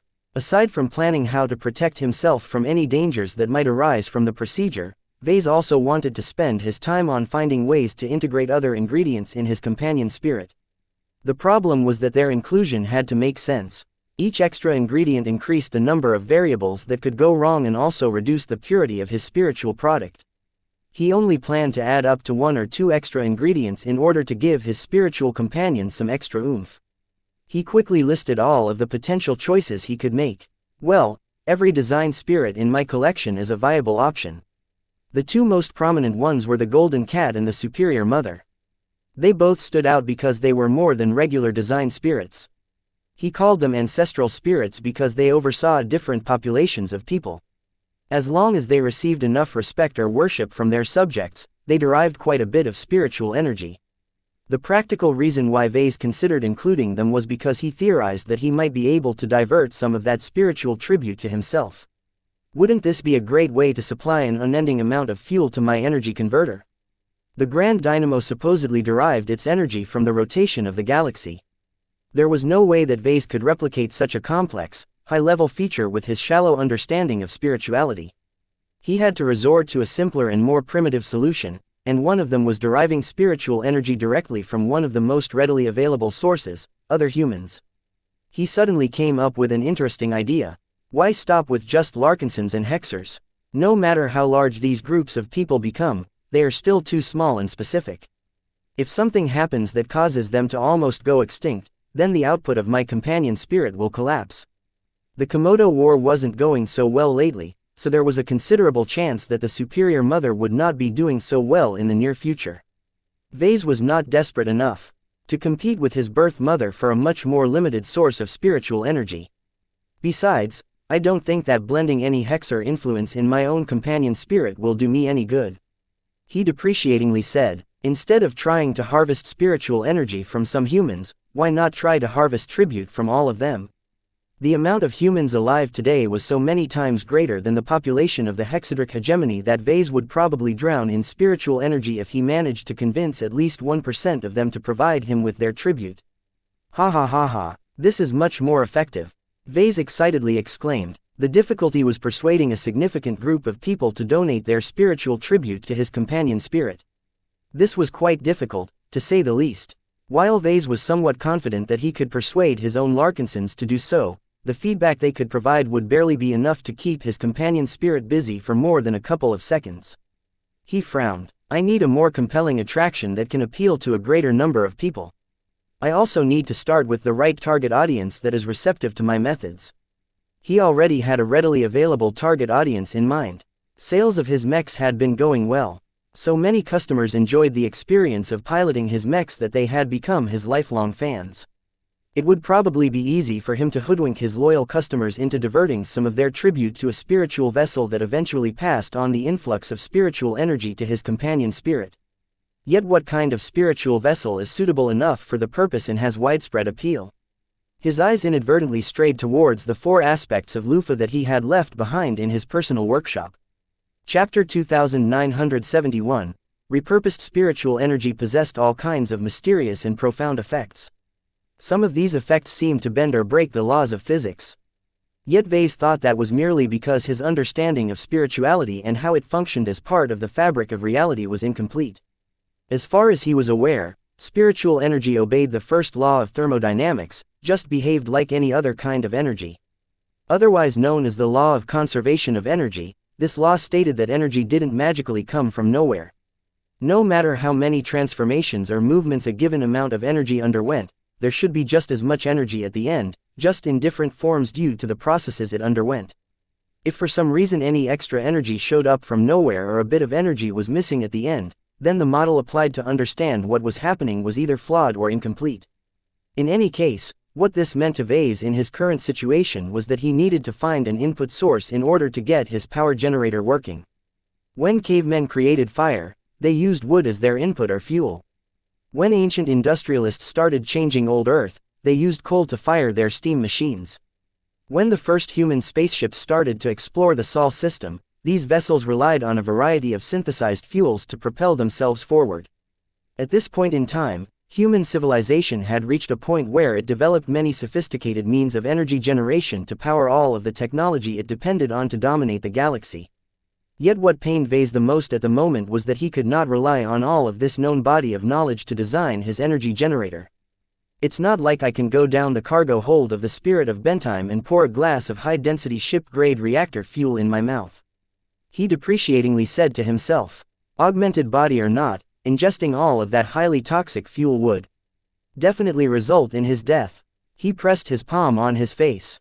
The problem he was suffering from right now was an enormous disparity in understanding between technical knowledge and spiritual knowledge. He felt very confident about his mastery of the former. Even though his utilization and fluency of advanced technical theories and applications fell short of that of his wife, he was still considerably better than the average journeyman when it came to designing complex, technical systems. As for the latter, he felt ashamed to call himself an expert in spirituality. His current degree of mastery of the spiritual domain was so rudimentary and scattered that he might as well call himself a witch doctor instead of a scientist. The only reason why he did not feel ashamed was because he probably grasped more knowledge in this field than pretty much every other mech designer in existence. When every other mech designer around him only knew how to swing clubs, he felt pretty proud of himself for knowing how to mix certain weeds together in order to brew herbal medicine. This was the basis of his strength and the foundation of his career as a mech designer. It was the reason why his mech designs became so successful. Yet applying his sometimes experimental innovations on products meant for other people was different from performing an experiment that directly affected his own life. Considering how the first companion spirit he had ever created became such an integral part of Katiz's mind, spirit and will, Vase was a lot more lurid about proceeding with this risky project. He thought back on the many experiments he performed on the test subjects his air fleet captured on the surface of Prosperous Hill V. He couldn't even count the amount of heads he exploded in his quest to develop a safe and viable method to activate spiritual potential in people who lacked this rare quality. In the end, he never managed to succeed. All he got in return for all of the blood he spilled was another way to kill people or drive them mad. This incident reminded him that not all of his experiments succeeded, let alone work out well for his test subjects. Of course, he didn't care what happened to the latter. Unless they were Larkinsons or someone else he had reason to care about, he felt nothing if they died or received a crippling injury. If they were criminals or something, their eventual fate was already set in stone. There was no way that Vase would allow them to live and expose his dubious experiments. He never had a problem with this callous but effective approach until now. His lack of rigor towards safety and risk management became a lot more questionable when he was the one who sat in the shoes of his test subjects. The worst part about all of this was that he could not effectively perform tests on other people in order to verify that his plan was sound. First, he was working with scarce resources. The spiritual fragment of the Unending One was unique and irreplaceable. Even if Vase did not intend to use it all up at once, and even if he theorized that he could grow it like a plant, it was still an extremely rare commodity that he shouldn't have possessed under normal circumstances. Second, the nature of his production method inherently induced a lot of variability. The seed he created was merely the starting point of his companion spirit. Once he planted it in his mind, it could sprout in many different ways and grow to maturity in countless different ways based on an endless amount of variables.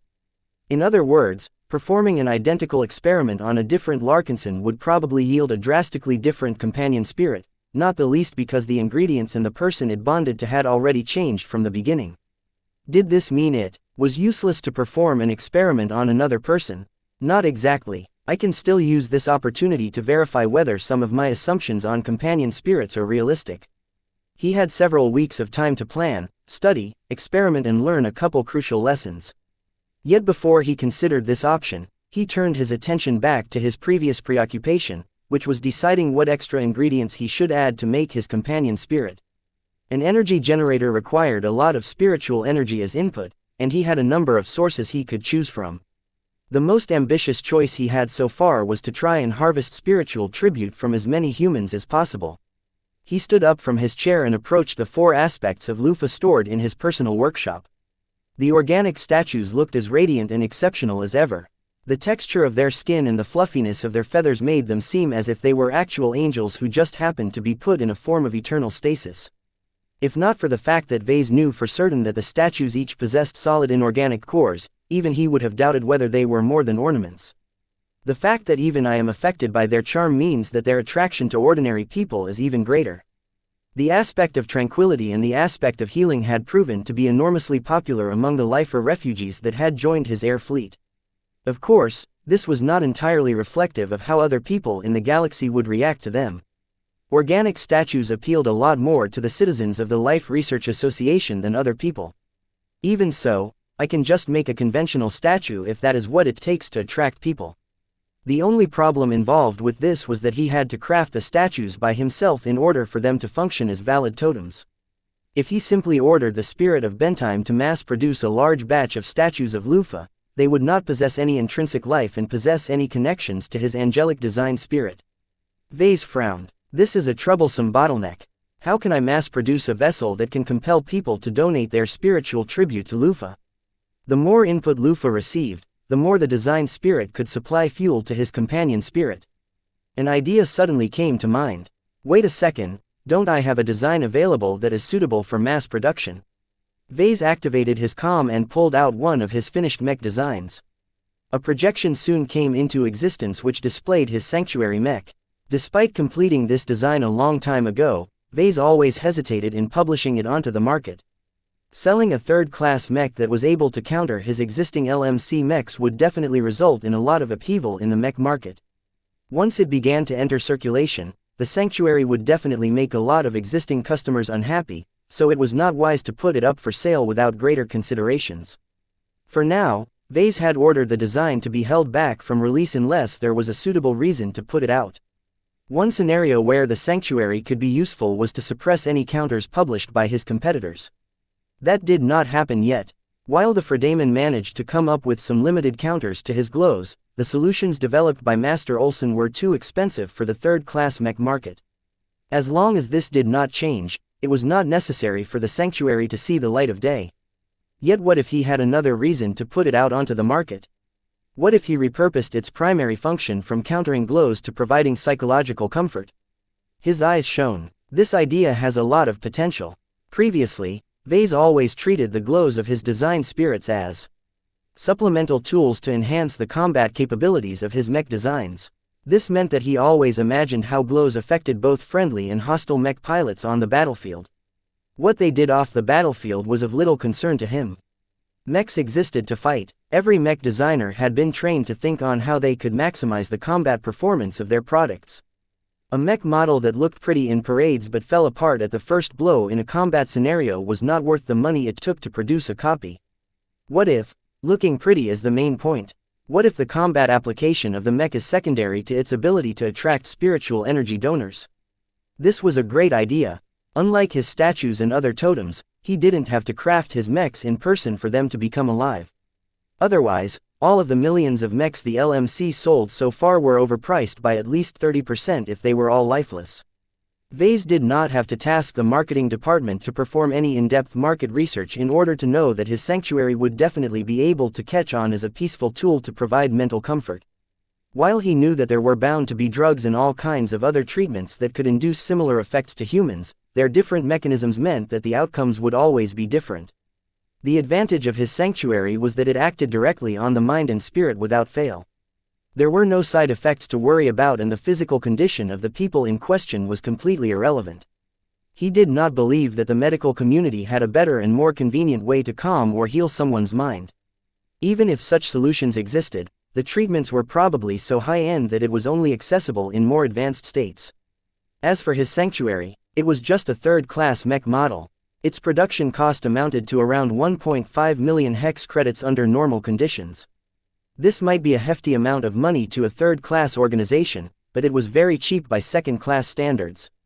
A typical Bright Warrior Mark I version B cost around 500 million hex credits to produce, so the Larkinson clan could easily produce over 300 sanctuaries for the same amount of money. This is a much better solution than producing mech-sized statues or smaller-sized medallions or something. If he chose to do the latter, he would not only have to commit a lot of days of his life to fabricating individual totems, but he would never be able to supply them to enough humans to earn enough spiritual tribute. Yet if he chooses to repurpose his sanctuaries and market them as mental healing solutions, Vase predicted that they would definitely be able to catch on in their new capacity. If he was able to sell 1 million copies to customers who used his sanctuaries for their intended purpose, then Lufa would be able to receive an immense amount of spiritual feedback on a continuous basis. Better yet, since the sanctuary mechs weren't supposed to be deployed in battle, their longevity would become a lot higher. Perhaps a century from now, the original sanctuaries that the LMC initially put out on the market would still be performing their roles without any loss of effectiveness. His mouth started to drool at the possibilities. Since his sanctuaries were so cheap to produce by the standards of the current Larkinson clan, it was not impossible to fabricate 1 billion copies within a couple of years. If that was the case, then Lufa would definitely be able to supply an endless amount of spiritual feedback to his companion spirit. His body suddenly shuddered. Since the cost of my product is disproportionate to its value, I can easily justify the decision to jack up its price. What if I sell a third-class mech at the price of a second-class mech?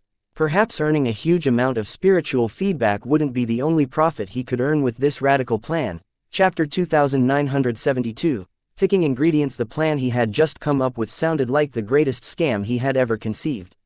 It's not a scam, he corrected himself. It's a legitimate business venture.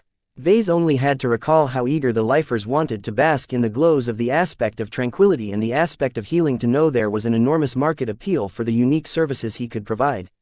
The key was to package Lufa's glow in a form that was easy to produce, easy to distribute, and would last as long as other statues. The sanctuary design fit all of these criteria, though it could be better. I designed this mech as a combat machine. After all, it's supposed to be a space knight that can negate glows and similar phenomena. Even if it is a defensive mech that can take some hits, it is not meant to be put in the hands of civilians or peaceful organizations who aren't always diligent in maintaining their machines. Most outfits barring the poorest knew better than to neglect the mechs they bet their lives upon. Typical mechs required at least periodic servicing in order for all of its functions to remain in good shape. Vase could already foresee that if he brought the current version of the sanctuary to market without any modifications, then all of the civilian buyers would probably neglect this aspect. Perhaps nothing might happen in the first 10 years or so, but after that the sanctuaries would increasingly suffer malfunctions that crippled some of their functions, reduced their mobility, or caused it to collapse in front of a crowd of people who were enjoying their moment of tranquility. It was clear that he had to modify the sanctuary design in order to ensure it could withstand the test of time. Optimizing a mech for long-term dormancy required Vase to make different design choices that would make his sanctuary a little different. Vase once recalled he designed a few special edition mechs in the past that was similarly suitable to be put on display instead of on the battlefield.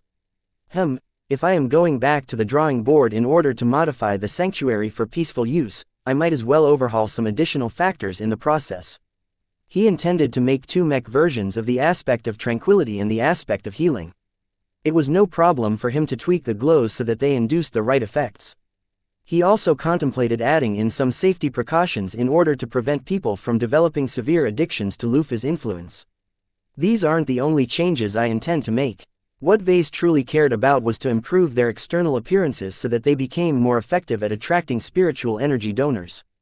As the aspects of Lufa proved, beauty was justice. Though the sanctuary already looked pleasing in its current iteration, its overall appearance tended to lean towards a sober and pure aesthetic. This was fine when Vase wanted it to convey a clear role on a chaotic battlefield, but the base model looked too plain for his liking when used for peaceful purposes. I think I can make it look grander. He already developed a number of interesting ideas, but he did not whip out his design interface in order to apply them to his current design. I don't have to waste too much time on this side project. Designing a couple of new variants of the sanctuary design was not a core component of his self-augmentation plan. It was a follow-up project meant to shovel lots of fuel into his new energy generator. I can worry about establishing a supply line later. I should invest the limited time I have available on completing my companion spirit to the best of my abilities. He decided to delegate much of this work to his subordinates. In any case, the design department wasn't working on any significant projects right now, so his design teams should all have enough time to explore different ways to increase the sanctuary's attraction. He decided to call Miles Tovar. His projection soon came to life. "What is your request, sir?" Do you recall the sanctuary design? Yes sir, the apprentice mech designer answered. Have you decided to release it on the market? Vase smirked. Yes, but not in the way that you are thinking. I've changed my mind about how it ought to be used. Let me explain my thoughts and tell you what I need from the design department. He explained his intention to repurpose the sanctuary design to a skeptical-looking subordinate. He subsequently handed over some tasks to the design teams. Tell the other assistants to explore visual designs and motifs that are effective at attracting people from many different states and cultures. The broader the appeal, the better. That is a difficult request for us to fulfill, the former member of the Tovar family said with a frown. Every mech market is different. For example, the LRA's mech market consists almost entirely of biomechs. Other states have other quirks that can cause the sanctuary to receive a poor reception. Just do the best you can. I don't need the sanctuary to sell well in every state, but it has to be able to reach a wide enough audience. Do you understand? Yes, sir. Even if he did not follow through with his intentions on making use of loofah, this was still an interesting way to earn money if nothing else. In any case, Vase made up his mind and added a spiritual fragment of loofah to the list of ingredients. He felt that blending loofah in his companion spirit was a great choice, and not just because it had the potential to supply Vase with lots of fuel. He valued loofah's spiritual attributes. The ability to purify and restrain dangerous spiritual phenomena was extremely valuable in minimizing any chaotic aspects of his upcoming companion spirit. At the very least, Vase believed he could make good use of this ingredient to keep the negative effects of the spiritual fragment of the unending one in check. In the most ideal case, loofah's contribution would also increase the purity of his companion spirit, thereby allowing him to use more ingredients without suffering too many negative side effects. With his choice on loofah set, he felt he could add one or two major ingredients to the mix in order to round out his companion spirit. Let's see what else I can work with, he murmured as he mentally listed his available spiritual assets. I can't casually replace my first companion spirit with another one, so I better make this right from the start. I don't want to have any regrets when I make my choices today. He first ran down his list of design spirits. As spiritually strong entities that were useful enough for him to attach to his mech designs, they all possessed useful powers and attributes. Whether they were helpful to him was another matter, though.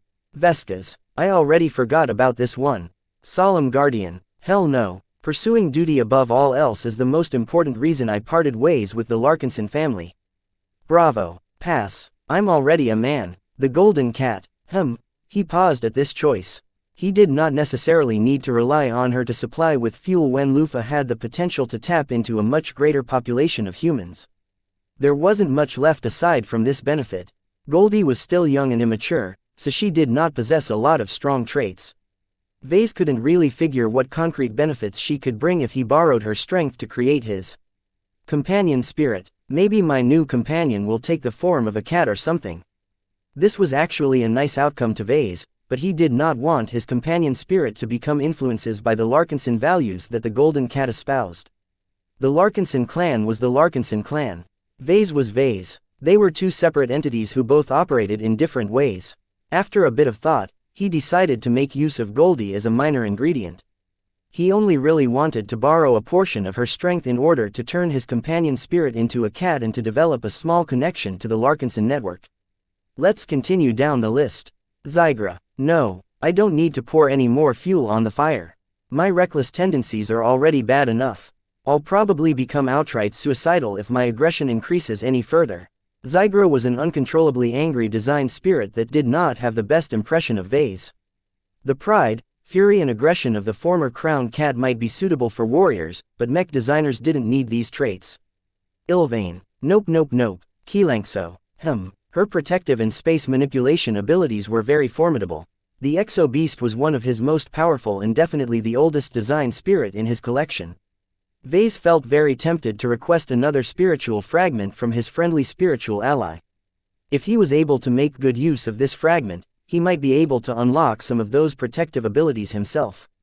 Even without a shield generator, he might be able to project a protective barrier around his body that was not inferior. Vase shook his head. My companion spirit will get too muddled, though. Keelankso doesn't quite fit in with the other ingredients. If I truly want protection, then I should build a dedicated defensive tool. He wanted to make his companion spirit as strong as possible, and the best way to do that was to set a single purpose and make sure that every subsequent decision supported it. Adding Luffy's spiritual fragment made sense because combining it with the unending one's spiritual fragment would result in an energy generator that came with a reliable supply of spiritual fuel. It was difficult to imagine whether Keelangso was able to add additional synergies to his companion spirit. Perhaps it could borrow the output of the energy generator to sustain a powerful defensive shield, but this brought him to his earlier point. Technology could already fulfill this function, though he conceded that there might be cases where others might strip him of his equipment. Eventually, he decided to forego this choice. The introduction of Keelangso added a lot of additional complexity and increased the chance that the growth of his companion spirit might deviate from his intended plan. He resumed his selection. The Superior Mother. Nope, I don't need to explain why. Even if the Hexer design spirit possessed a strong connection to Cynthia Larkinson, Vase was deeply afraid that his companion spirit would become too assertive as a result. He did not want to get bossed around by yet another entity. Then, that leaves the Illustrious One. Vase felt that this was an intriguing idea. For some reason, he had multiple entanglements with the extinct sentient alien species known as the Luminaires or Crystal Builders. These tiny humanoids developed a dazzling crystal-based technology base and manipulated light and energy to a degree that not even the MTA managed to decipher their methods. The Illustrious One was a potent design spirit in itself. It inherited many aspects of the Blinding One, who was a remarkable existence as well. The Dark God may actually be the only remnant of his once prosperous race who had managed to survive all the way up to the age of mechs until he picked a fight with Vase and his mother. It made little sense to add a spiritual fragment Illustrious One to the list of ingredients, though. He already possessed the Amastendira, which was already powerful enough to remain relevant for at least several decades. Even if its power level eventually could not keep up with his demands, he could always build a new weapon. Still, the irrational part of him wanted to throw the Illustrious One in the mix anyway. Perhaps he used to be a member of the Luminaire race in a past life. Perhaps he felt he might have a use of light manipulation capabilities one day. Perhaps he just wanted to borrow the Illustrious One's mysterious charm to look cool. Though it made little rational sense to him to consider this choice, he decided to put it in consideration. If I don't have any better choices, I'll go back to this option and let my feelings decide. Now that he had gone through his list of design spirits, Vase began to set his sights towards other, more unconventional sources of spiritual ingredients. What if I borrow a fragment from one of my expert pilots? Chapter 2973. Major and minor ingredients. Expert pilots were also possible sources of spiritual ingredients. Though their primary source of power was their willpower, they relied heavily on their spirituality to perform their feats. This made it possible for Vase to harvest and make use of the spiritual component of their force of wills. He had to be careful not to make too much use of the willpower component, though. Expert pilots possessed a strong sense of self and he didn't want his companion spirit to become affected by another person's personality. Still, just because I can, doesn't mean I should. He frowned. He could inflict real harm to his expert pilots if he dug into their minds and took away a chunk of their force of wills. This was especially possible since all of the expert pilots under his command, barring maybe Venerable Davia Stark, had advanced relatively recently. Venerable Joshua, Venerable Janzi and so on had yet to mature their force of wills to the point where they could measure up against seasoned expert pilots such as the ones in the Cross clan. Let's consider my choices. Neither Venerable Janzi, Venerable Orphan, Venerable Tusa, Venerable Dice or Venerable Stark offered anything that could complement his companion spirit. Each of them possessed a range of useful specialties, but they only had the potential to add an isolated benefit to his design. This was not the best use of the limited capacity he still had left. I'm not a sword-swinging, gun-toting soldier like Kedis. Vase muttered and shook his head. I already have my honor guard to relieve me from entering the fray myself. Perhaps the spiritual ingredients of these expert pilots could provide him with other benefits, but he seriously doubted whether they would be relevant to him in any way. It wasn't worth the downsides. By integrating a piece of a strong and willful expert pilot into his companion spirit, he vastly increased the amount of impurities or undesirable elements. This was not a completely unacceptable outcome, but it had better be worth it in order to put up with all of the potential issues that might ensue. This was why he took a serious look at Venerable Joshua. As far as Vase was aware of, their spiritual attributes were almost identical. Not quite, but close enough to ensure an extremely high compatibility. Still, There were differences. His own life domain was slanted towards instilling life where there was none. Venerable Joshua was a lot better at empathizing and synergizing with other lifeforms. In other words, both of them developed specialties that were most suitable for their respective professions. The question that Vase faced was whether it was useful for him to acquire a part of Joshua's specialty. I can already communicate with other lifeforms on a spiritual level, and that has served me well so far. Do I really need any improvement in this aspect? He was inclined to say no. One of the main reasons why he leaned towards this direction was that he mainly took a brief moment of time to create another lifeform before letting the new entity fulfill its purpose by itself. There was no need for Vase to handhold his own design spirits and other products all the time. Since he was not a mech pilot who directly interfaced with a mech, there were no acute situations in his life where the ability to understand and synergize with other lifeforms on a deeper level could make a very real difference in his life. Perhaps there were other benefits to absorbing a part of Joshua's strength, but they weren't worth the cost. Vase knew for certain that if he proceeded with this course of action, he would be robbing Venerable Joshua with something quite fundamental and helpful to his future growth. He definitely shook his head. I can't do this to my favorite expert pilot. I need you to grow as fast as possible so that you can be of greater use to me in my experiments. The advantages of keeping Venerable Joshua whole and in good condition far outweighed whatever possible benefits Vase might obtain if he harvested the young expert pilot's fragment. When the equation was this clear, Vase no longer entertained this direction. I still have other sources, though. He briefly recalled some of the treasures he stored in his vault. The most notable ones were the spiritual fragments of various deceased entities. Aside from the spiritual fragment of the Unending One, he also possessed a fragment of the so-called Inexorable One. Unlike with the Illustrious One, Vase did not feel any bond with the avian dark god. The only impressive part about the Inexorable One was her sorceress ability to conjure strange storms in space that could disturb an entire area. Yet this was yet another function that did not synergize with the primary purpose of his companion spirit. I'm not a speed freak like Tusa. He had more ingredients in storage beside the fragments of the dark gods. At the end of the Battle of Reckoning, he managed to settle his scores with a couple of his old enemies. Since they died in his presence, Vase took advantage of the opportunity to harvest as much of their spirits as possible. He currently possessed 3 spiritual remnants derived from humans. One of them was Venerable Ganso Larkinson's remains.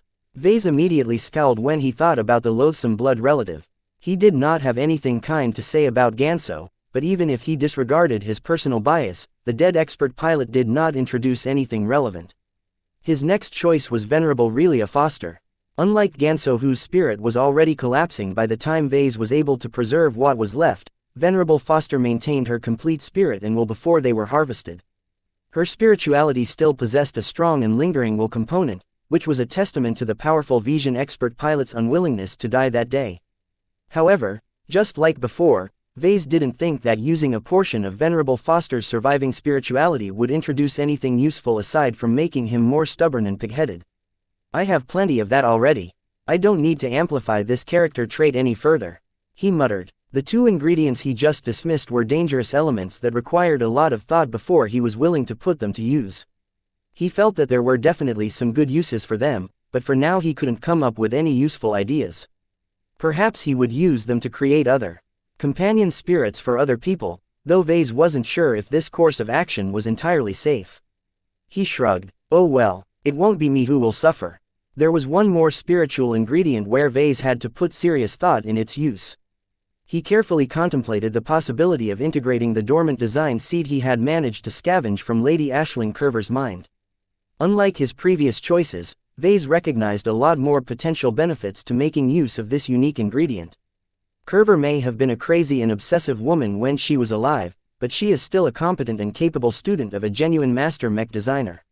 Vase was attracted by her design philosophy, which delved into a specific application of neural interfaces. The neural networks that Master Huron and Lady Curver excelled at inspired him to create his spiritual networks and battle networks. The fact that he was able to do this already proved that his specialty possessed intersections with Lady Curver's design philosophy. Vase imagined what it would be like to gain access to Lady Curver's design seed. Would he be able to channel her design philosophy as if it was a part of himself? Perhaps it might be possible for me to develop 2 design philosophies at the same time. At first, this sounded impossible. No mech designer was able to develop two design philosophies at the same time. Yet people also say that it is impossible for someone to become both a mech designer and a swordmaster at the same time. Kedis managed to break this rule and achieve the impossible by using Sharpie as a vessel for her second profession. If Vase applied this model to himself, could he enhance his mech design capabilities by allowing his companion spirit to absorb Lady Curver's design seed? The idea excited him, but once he started to think it through, his enthusiasm slowly fell. It's not that simple. Kutiz's unique situation worked out because her professions complemented each other. Both of them shared many common spiritual attributes, which meant that his student did not have to divert any attention to fields unrelated to her current interests. In the situation that Vase was thinking about, it would be different. While he was fascinated by neural interfaces and neural networks, he did not possess an affinity in this delicate field. If he wanted to progress and make full use of Aisling's design philosophy, he would have to acquire all of the knowledge and expertise that she possessed before performing further research in a field that was not a part of his original ambitions. Though it was undeniable that a greater grasp and understanding in neural interfaces would help him make his mechs bond with their pilots on a deeper level, this was not a necessity. The benefits aren't enough for me to commit to this choice. Aisling's design philosophy is too far removed from mine to allow me to rely on my existing spiritual attributes to excel in her specialty. He felt it was a pity to abandon this choice, though. He still felt that absorbing at least a part of her design seed would be helpful in creating better spiritual networks. Vase also had a hunch that Aisling's network specialty might also play a useful role in increasing the networking capabilities of his companion spirit. I don't need to use her entire seed as an ingredient. It is already enough to cut off a relatively small chunk of it, if that is even possible. This was probably not the best possible use of an intact design seed, but his interests trumped above everyone else's. As long as it was useful to him, he was willing to squander its amazing potential. Besides, what else can I do with it? I'm not going to implant it into the mind of a low-ranking mech designer in order to see whether I can create an artificial journeyman. A design seed was a unique natural spiritual construct that contained the essence and a bit of personality of a journeyman. The design philosophy it supported was completely tailored to that of a specific individual. Rashly implanting this seed into the mind of another person would definitely lead to a mismatch in attributes, inclinations, personality, interests and other aspects. There was no way that someone with an incompatible design seed would be able to develop it any further, let alone advance to master. Vase was quite strict and traditional in this aspect. He respected the mech designer tradition and did not want to make it easy for anyone to become a journeyman. After reluctantly settling on this choice, he briefly summarized his current list of ingredients. My core ingredients are my own spiritual energy, a portion of the unending one, a portion of universal life energy and a spiritual fragment of Lufa. My possible minor ingredients are a spiritual fragment of the golden cat, a spiritual fragment of the illustrious one and a shard of Lady Curver's design seed. That amounted to 7 ingredients in total. Even if he did not intend to rely heavily on the latter two, combining them all was still a considerable challenge. It was not challenging to mash them all together and create his companion spirit right away. Yet if he did so without any preparation, who knew what kind of monstrosity he would end up with? Even if nothing catastrophic happened, his resulting product might suffer from a lot of inefficiencies and wasted potential because its underlying ingredients clashed against each other. Vase did not look worried though. This is why I have several weeks to figure this all out. I will definitely design something greater than Sharpie. It was not enough to equal his earlier accomplishment. He initially created Sharpie in haste and without any thorough planning. This time was different. Now that he was able to treat this like a proper project, he was determined to make his companion spirit the best he could ever create. Let's begin. Chapter 2974. Processing energy. Vase worked intensively from the moment he embarked on this project. He cut down his sleep and tried to make the best use of his limited time to perform as much research on his upcoming companion spirit as possible. Whenever he designed mechs, he did so with the knowledge that it would be another paying for any of the mistakes, shortcomings and compromises he made. While it was certainly not good if he slipped up in a way that caused the mech pilots of his products to die unjustly, Vase had always taken psychological comfort in the fact that it wouldn't be him losing his life. As long as he managed to cling to his life, what did it matter if he lost his reputation and credibility? He could always earn it back over time or simply move to another market and start over again. If he died, then there was no possibility to make a comeback. Someone who valued safety would never engage in reckless self-experimentation. Yet that was exactly what Vase was doing right now. Against his better sense, his greed and his desire to augment himself with his own version of Sharpie drove him to utilize all of his accumulated knowledge of spirituality in this personal project. He was well aware of the risks involved with creating a complex living product inside his own mind, but he possessed an abundant amount of confidence. Sharpie's successful birth and evolution provided him with a ready-made model. He had already inspected Katiz's companion spirit thoroughly and recorded every observation he made in his Archimedes ruble. Though he did not understand the exact mechanisms of many aspects of Sharpie's current configuration, Vase nonetheless gained plenty of inspiration from looking at a more advanced model of a companion spirit. It helped that Vase still recalled the simplistic design of the initial seed form of Sharpie. Though the two forms differed drastically from each other, he could still infer a couple of clues on how certain weaker components grew into more advanced versions of themselves. His fascination increased as he pursued multiple directions of research and developed a lot of small theories on spirituality. It was too bad that many of his new ideas lacked solid support. They were mere speculation as long as Vase did not verify their accuracy in practice. Though Vase devoted some of his time to perform a number of experiments, he lacked the time and resources to verify everything. What was worse was that he would only be able to verify some of his assumptions once he performed the main procedure. This left him with a lot of question marks and uncertainties that constantly weighed on his mind. His experiment wouldn't necessarily fail if he made a mistake. Yet each mistake had the potential to produce an unexpected outcome that might prove detrimental to his life and safety. I don't have much choice but to press onwards. This was his chance to rise another step and acquire yet another unique advantage. The best part of it was that he was the one who created it. Though he still wished he retained his grand dynamo, lately he felt it might have been for the better that he got rid of this fantastic marvel of spiritual engineering. It's brilliant, but it's not mine. If I still had it in my possession, I would have never been stimulated into creating a replacement of my own making. He thoroughly enjoyed creating and using products that he made himself. Not only would Vase be able to grasp their mechanisms and possess a deep affinity with his own creations, but they also carried his personal touch. While it was fine for non-creators to depend on items and gear produced by others, Vase was different. He possessed all of the requirements to make his own weapon, combat armor and so on. Though that didn't necessarily mean he had to rely on himself to fulfill all of his material needs, he trusted in his ability. I might not be able to replicate a device as sophisticated as the Amastandira, but I'm getting closer and closer to shortening the gap. In fact, as long as I can get good materials, I can probably create something just as good as my unending regalia. He was slowly catching up to the level of a first-class mech designer. Just a few years ago, designing second-class mechs used to be a dream, but now designing one was as easy as drinking water to him. He even had the confidence to embark on a second-class expert mech design project. It's a pity that the gap between second-class and first-class is far larger than I thought. He regretfully shook his head.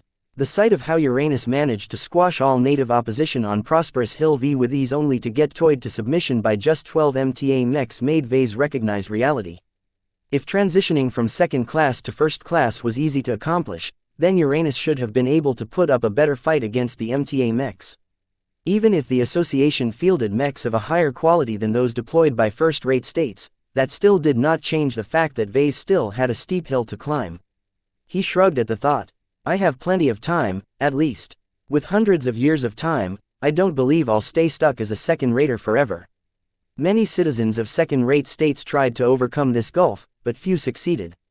Those that did mostly entered the service of other first-class organizations instead of relying on themselves to elevate their status. Not even Vase was arrogant enough to believe he could catch up to the enormous head start that other first-raters enjoyed. The most he could do was to get closer one step at a time and hope he would reach his destination before his lifespan ran out. It's not as if being a second-rater is dull. There are plenty of options to keep me occupied. His desire to catch up to the likes of Master Willix and be able to speak please like and follow the Cultivation Audiobooks channel to her on an equal basis revved up his motivation and ignited his passion. The longer he worked on this personal project, the more its importance weighed on Vase. He became more and more aware of how his efforts in this brief moment of time could alter the trajectory of his life and either launch him into orbit or crash him into an ocean. It did not help that Vase decided to go all out on the initial creation of his companion spirit. One of the reasons that enabled Sharpie to bloom so drastically in such a short amount of time was because Kedis took advantage of an existing promotion track. If swordsmanship tradition didn't exist, then Sharpie would have just been a relatively minor presence in her mind. It's clear that I can't adopt this approach to accelerate the growth of my own companion spirit, he muttered. He had no choice but to rely on his own resources to make up for the shortfall. He did not want to start off with a weak and undeveloped seed, not when he needed as many advantages as possible when he was about to design his first batch of expert mechs. He held a vial of high-grade life-prolonging treatment serum in his hands. Its glowing contents swirled in slow, leisurely patterns. The sheer amount of life energy contained in the vial was vastly more than he needed to elevate his companion spirit to the level he desired. In fact, it's too much. Growth is good, but excessive growth is a cancer. Determining how much energy he supplied from the beginning was one of the most difficult decisions he had to make. Too little and it might take years for his companion spirit to reach a satisfactory level of strength. Too much and he would not only deprive his creation from growing under more ideal circumstances, but also risk breaking or distorting it if he exceeded its capacity. Raising the growth capacity of his upcoming product therefore became one of his highest priorities. He had to design a seed that could tolerate explosive growth and not run out of control. This forced Vase to employ a lot of imagination. Though he could use Sharpie's evolved configuration as a reference, he was forced to fill up the gaps with theoretical templates that would hopefully channel all of the excessive energy in a safe and useful manner. It's like inflating a balloon, but at least 1,000,000 times harder. The second major challenge that he had to solve was to combine and balance all of the different ingredients. He collected and extracted all of his potential ingredients relatively early on. He quickly took out 7 P stones from his vault in order to contain the harvested spiritual fragments. He spent days trying to familiarize himself with them. He not only wanted to gain a deep understanding of their spiritual attributes and other traits, but also develop a sense of intimacy with them. Soon, he would be putting each of them in his mind, so it was important that he attuned his mind to be as compatible with them as possible. A couple of ingredients clicked with him straight away as soon as he began to pick up the P stones that contained the extracted essence. It went without saying that the universal life-prolonging energy that he had extracted from one of his vials resonated strongly with him. He felt he could do anything as long as he had enough of it. He couldn't even tell that much of this potent energy originated from the brains of deceased expert pilots if not for the slight impurities contained within. That's odd, he frowned. These strange attributes weren't there in the previous sample of high-grade serum that I have obtained. The first serum he obtained in the past originated from the Starlight Megalodon. The crashed battleship generated a spacetime anomaly that caused the entire planet it was on to experience an accelerated time flow that stretched on for millennia.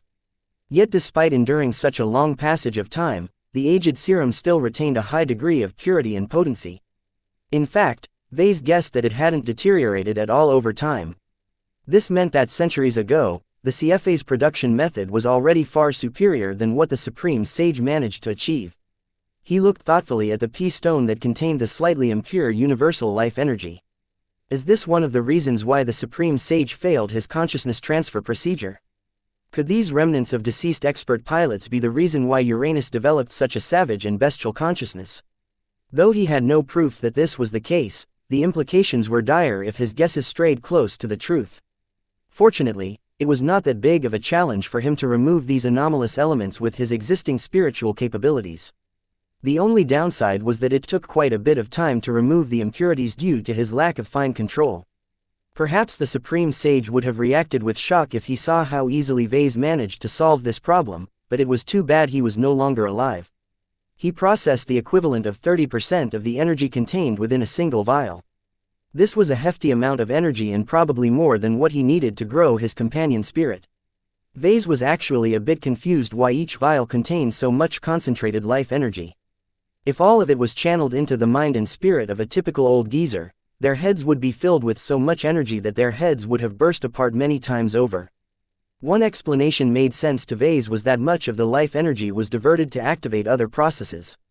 Another possible explanation was that the treatment process was so wasteful that much of the universal life energy spilled into the void.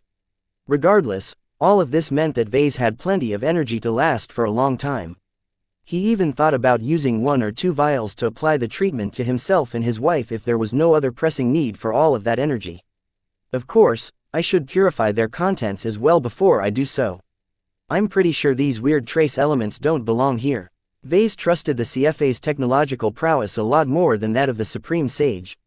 Since he had the opportunity to transform the products in his possession to resemble that of a genuine product of the CFA, then why shouldn't he make the effort? Chapter 2975.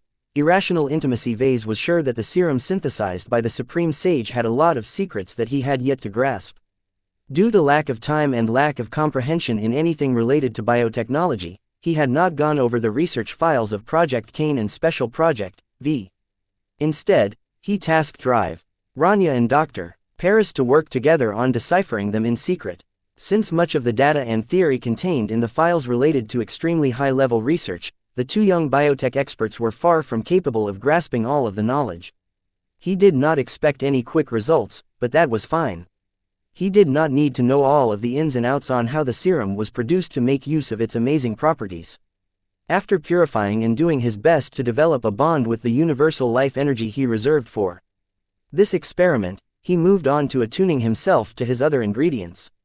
Nya, the golden cat looked a little glum as she materialized and stared mournfully at one of his other pea stones. Vase gently caressed the ancestral cat's back with a spiritual projection. I'm sorry, but I really need this piece of yours. I know it hurts, but you'll be able to make up for it in no time. Aren't there a lot of people who joined our clan lately? The spiritual feedback that our members provide is no longer a trickle. In fact, Goldie no longer depended as much on the low-quality spiritual tribute provided by ordinary clansmen. Much of her growth came from the more potent spiritual feedback provided by the expert pilots and journeyman mech designers of the Larkinson clan. Compared to someone as weak as Melkor Larkinson, people like Kedis and Venerable Janzi provided much more substance at greater qualities. Nya, Goldie still acted petulantly, though. She perched close to Vase and gazed at him with recrimination in her resentful eyes. Vase just reached out and petted her with an even greater degree of affection. There, you'll recover in no time. If all goes well, I'll be able to create a new cat and companion for you. Don't you love it when our family expands? Best of all, with the portion you have donated, the new addition will become your younger brother. Technically, it was more correct to state that Goldie would be one of the parents of his companion spirit, but she was too young and the family relation wasn't that strong, so it was too excessive to treat her as if she was the mother. In any case, since Vase was the main progenitor of all of his spiritual products, he was unquestionably their father. It didn't make sense to apply the human framework of family relations to his growing collection of spirits. If he started doing that, then the genealogy of his spiritual family would become very weird. Despite Goldie's grumpiness, Vase did not feel any reduction in closeness to the tiny spiritual fragment he harvested from her spiritual body. After making sure that his intimacy with this piece remained high, he turned his attention to his other spiritual ingredients. The relatively modest piece he carved out of the original fragment of the Unending One was a completely different ingredient. Though it appeared dormant and unresponsive, Vase always kept his guard up while he inspected it and tried to make sense of its confusing mix of spiritual products. Just like the spiritual remains of other alien entities, Vase encountered a lot of alien and incomprehensible components that he felt very wary about. He did not dare to assume that the Unending One was permanently dead. A dark god should have more tricks than that, and out of the 3 of them, the tentacled whale should have the richest means. What was dead could come back to life. Vase had already inadvertently brought one fossil of history to life in the form of Ilvain. Could an entity that was much more powerful than a human prophet do the same? I have to minimize this risk as much as possible. This was why Vase spent a lot of effort on cutting away the pollution. Every attribute that was not related to devouring and converting spiritual energy was useless in his eyes. This was why the lesser fragment of the Unending One grew even smaller, as he did not hesitate to err on the side of caution. It didn't matter if he reduced the fragment to just around 20% of its original strength. As long as he combined it with the universal life energy he prepared, the energy processing functions he damaged would definitely be restored and could very well even reach a higher degree of potency. Compared to these difficult ingredients, the next one he handled was much simpler.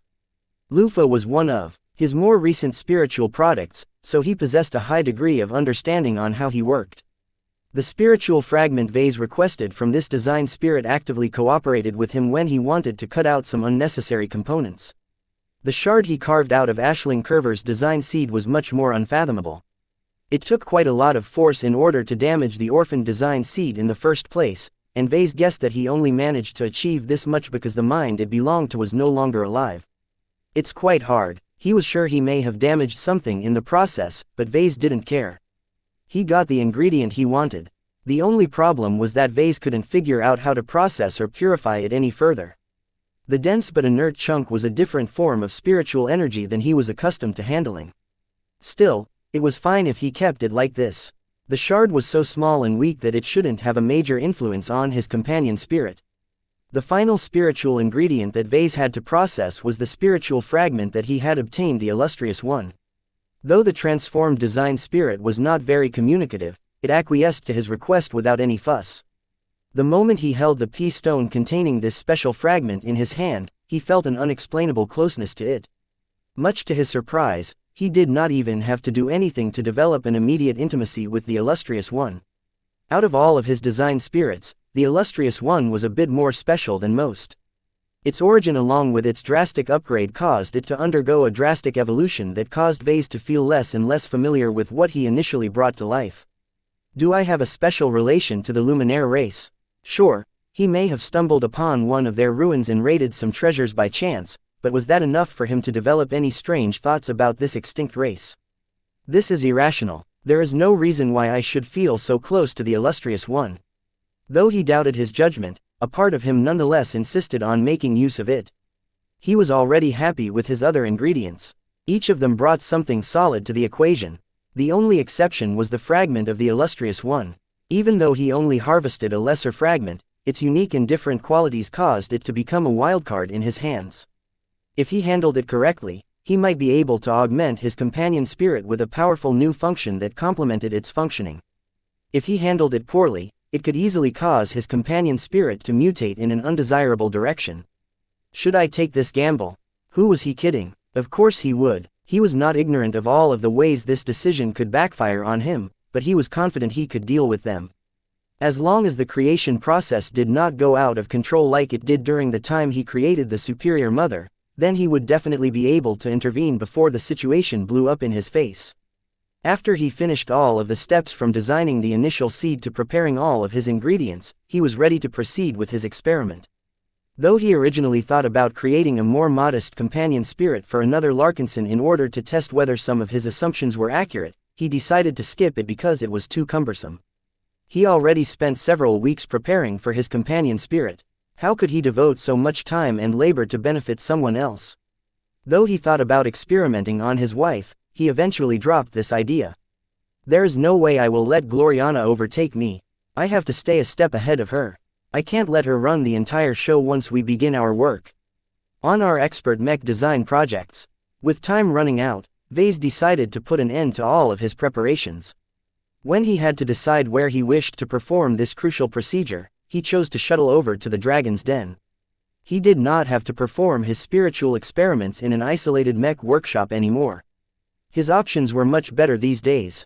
Not only did he induct Drive Rania into his inner circle, he also had access to an entire bioresearch vessel that possessed sophisticated treatment and monitoring capabilities. He would be a fool to ignore all of this advanced tech. When Vase stepped aboard the Dragon's Den and allowed an attendant to guide him to one of Dr. Rania's personal labs, he entered a large medical lab that was filled with conventional machines instead of organic machines. Ah, you're here now. The lab-coated woman looked up as he arrived with his honor guard. She glanced at the floating crate behind his back. You informed me you wish to perform a sensitive procedure on yourself. I am always happy to assist, but there is only so much I can do by myself. If you give me permission, I can invite a team of trustworthy doctors and specialists to work with you. They possess a lot more relevant expertise. Vase shook his head as he approached a table and ordered the crate to rest on it. I won't be doing anything weird to my body. Instead, I'm trying something new with my mind. The only reason why I chose to come here and put my body under your care is because I don't know if my body will become affected in some way. I need you to monitor my physical signs and be ready to intervene if something awful happens. While he was sure that the lifer specialists that had recently joined the clan would be able to do a much better job, Vase did not trust them as of yet. They had yet to thoroughly integrate into the clan, and he was quite wary of encountering someone like Dr. Nigel Redmond Larkinson, who intentionally sabotaged the clan in the mistaken belief he was doing the Larkinsons a favor. "I will do my best to take care of you, Doctor," Rania reluctantly promised. Vase briefly explained his goals and described his plans. Much of it wasn't relevant to Dr. Rania due to her inability to perceive and interact with spiritual energy, but it was better to keep her in the loop to an extent. As expected, her reaction was quite drastic. "What, so you want to create an even stronger, spiritual, augment than the one that Kedis currently enjoys?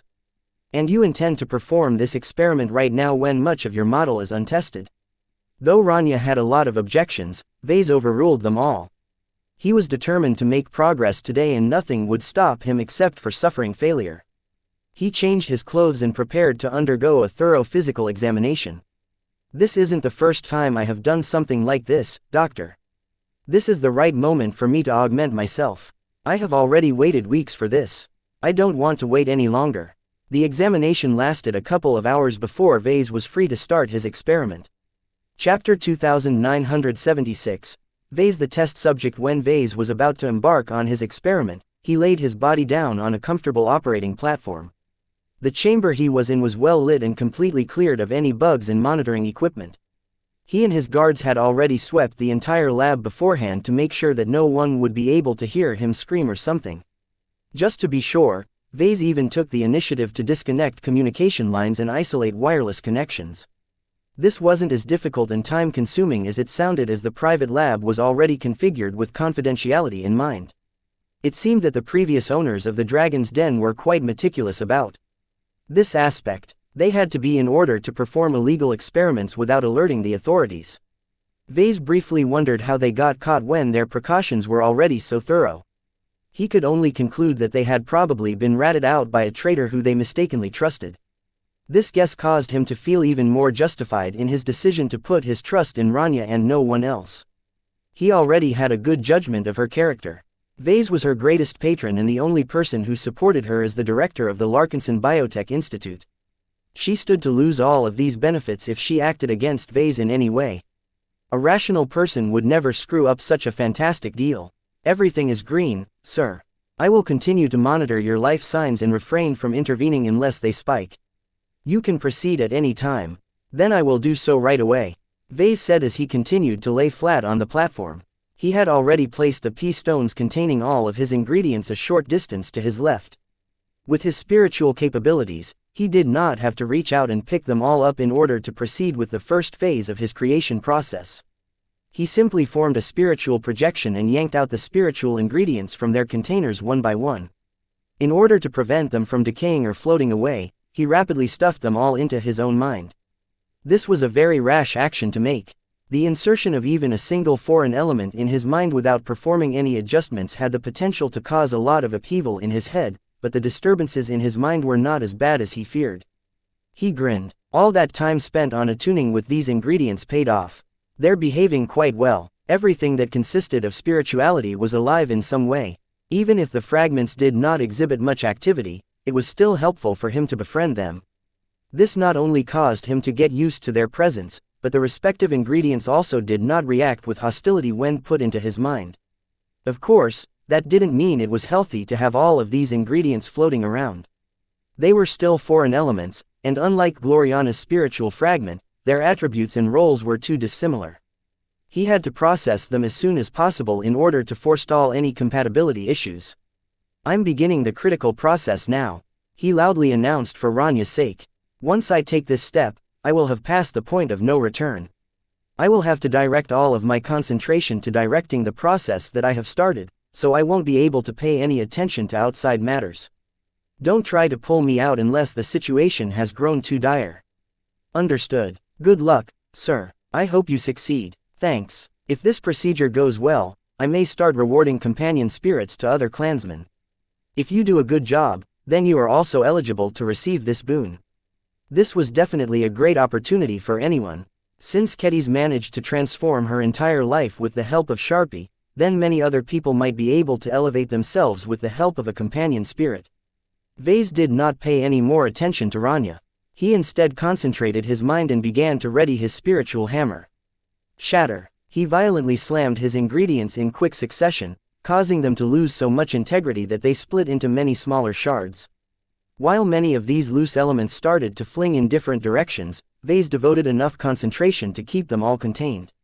He did not want some of these pieces to escape his attention and lodge into an obscure part of his mind. Who knew what they would do once these foreign elements settled in for the long haul? After shattering all of his ingredients, he began to push them together in order to merge every piece with other compatible pieces. This time, he had a solid structure in mind. All of the planning and preparation he did beforehand instantly came to mind. As he proceeded to perform this familiar task, he paid close attention to a couple of factors. First, the shape of the living spiritual construct had to conform to a specific shape. In this case, Vase chose the form of a cat. Whereas Kedis was happy with settling for a companion spirit that resembled her greatsword, Vase preferred to share his mind with a more adorable presence. He already had a bunch of cats in his life, but there was never a situation where he had too many of them. He still missed the times when he was surrounded by clever cats on Felixia.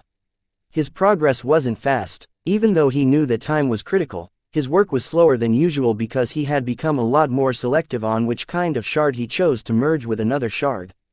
Instead of mixing everything together on a random basis so that he would end up with a spiritual construct that was internally balanced, he wanted to create local imbalances that would hopefully produce specific effects. For example, he specifically sought to merge as many shards of Lufa with shards of the Unending One.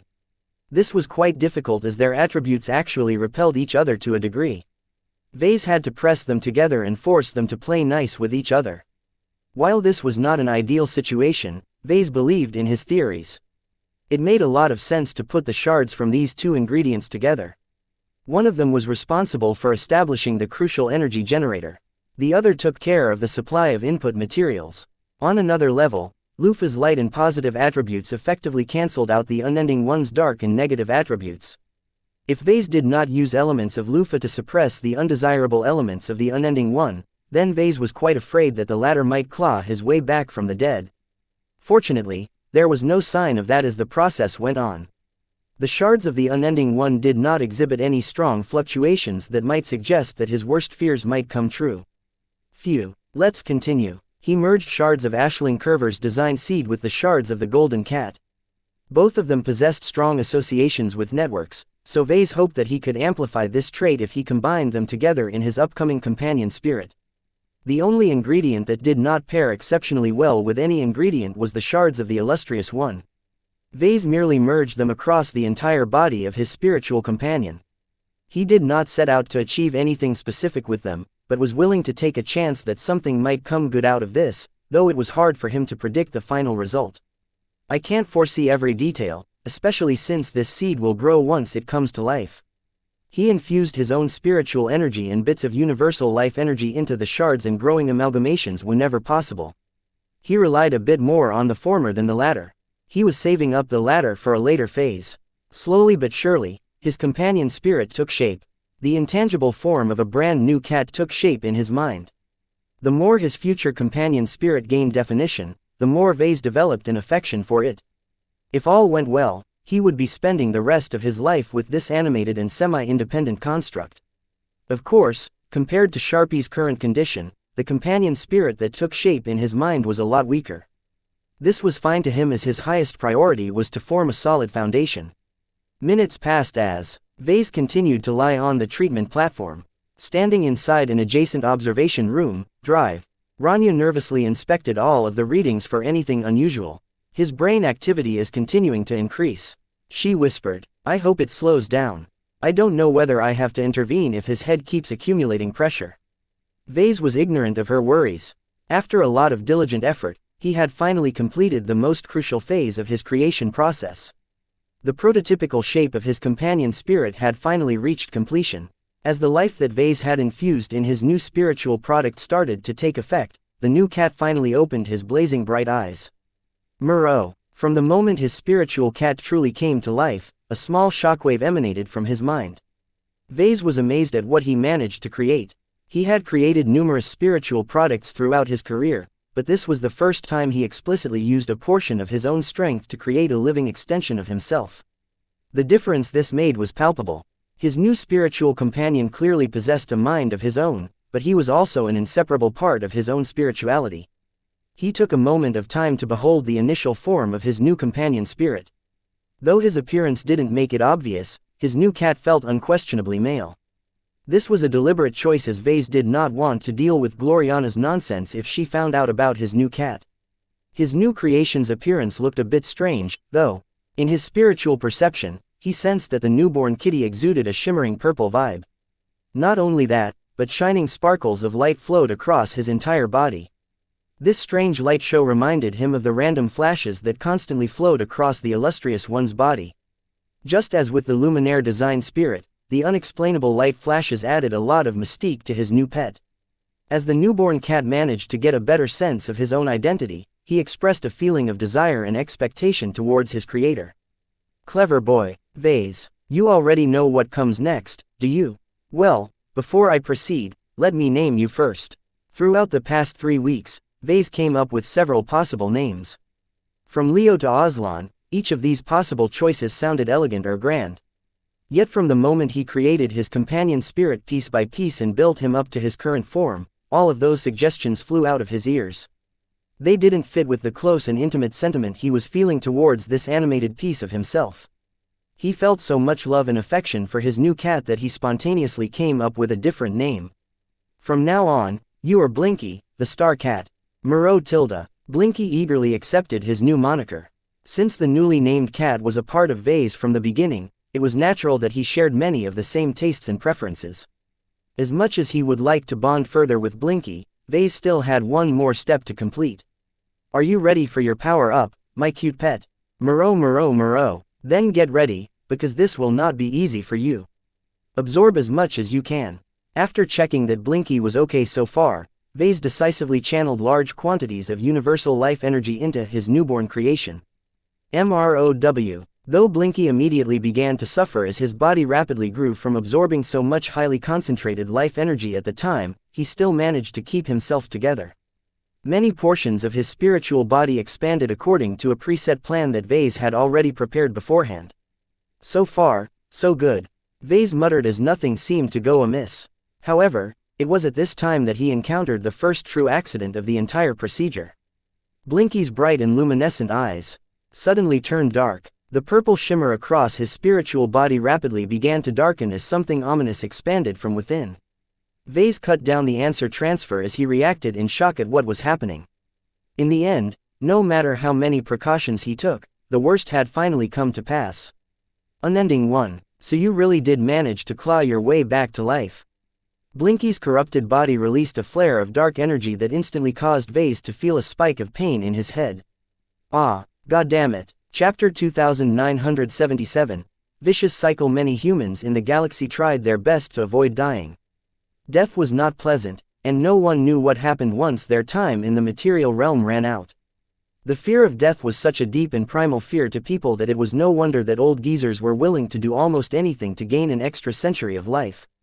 The strong reactions against the prospect of death indicated that human life was too fragile. Modern technological and societal advances significantly improved the survival chances for average humans compared to when they first evolved, but that did not change the fundamental problem that mortals were too weak in the face of many dangers in the galaxy. This reality fully showcased that it was still easy for people to lose their lives in this day and age.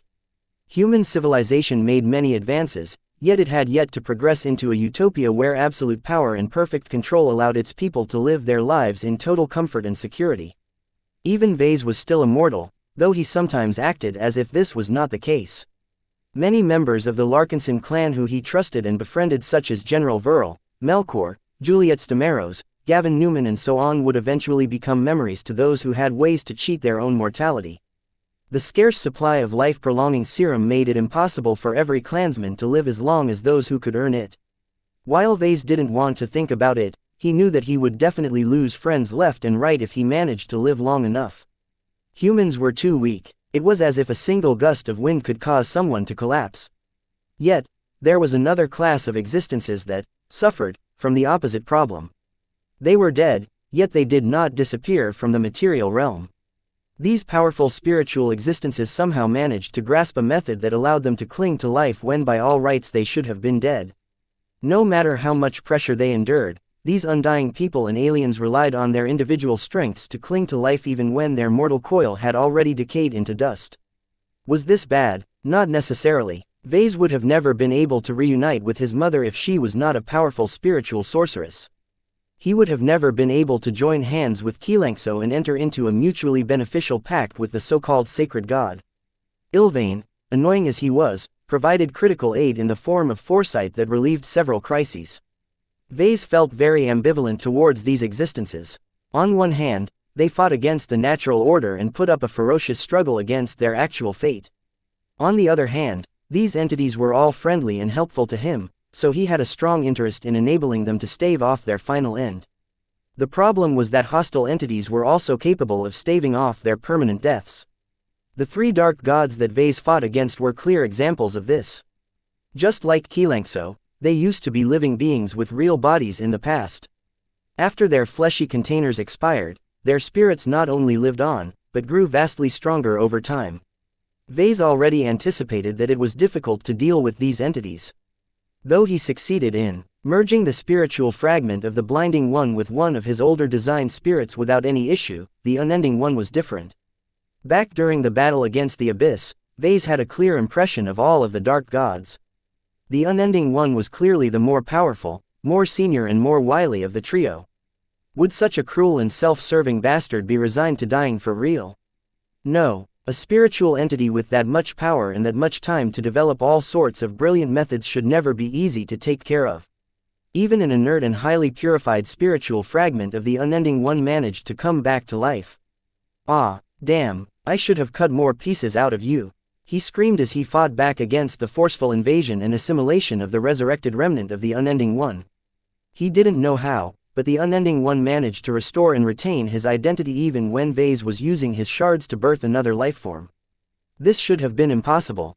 Any ingredient that Vase used up to create another spiritual product should have lost all of its associations to its past identity. He had never encountered a case where a consumed ingredient managed to come back to life and be strong enough to launch a takeover attempt.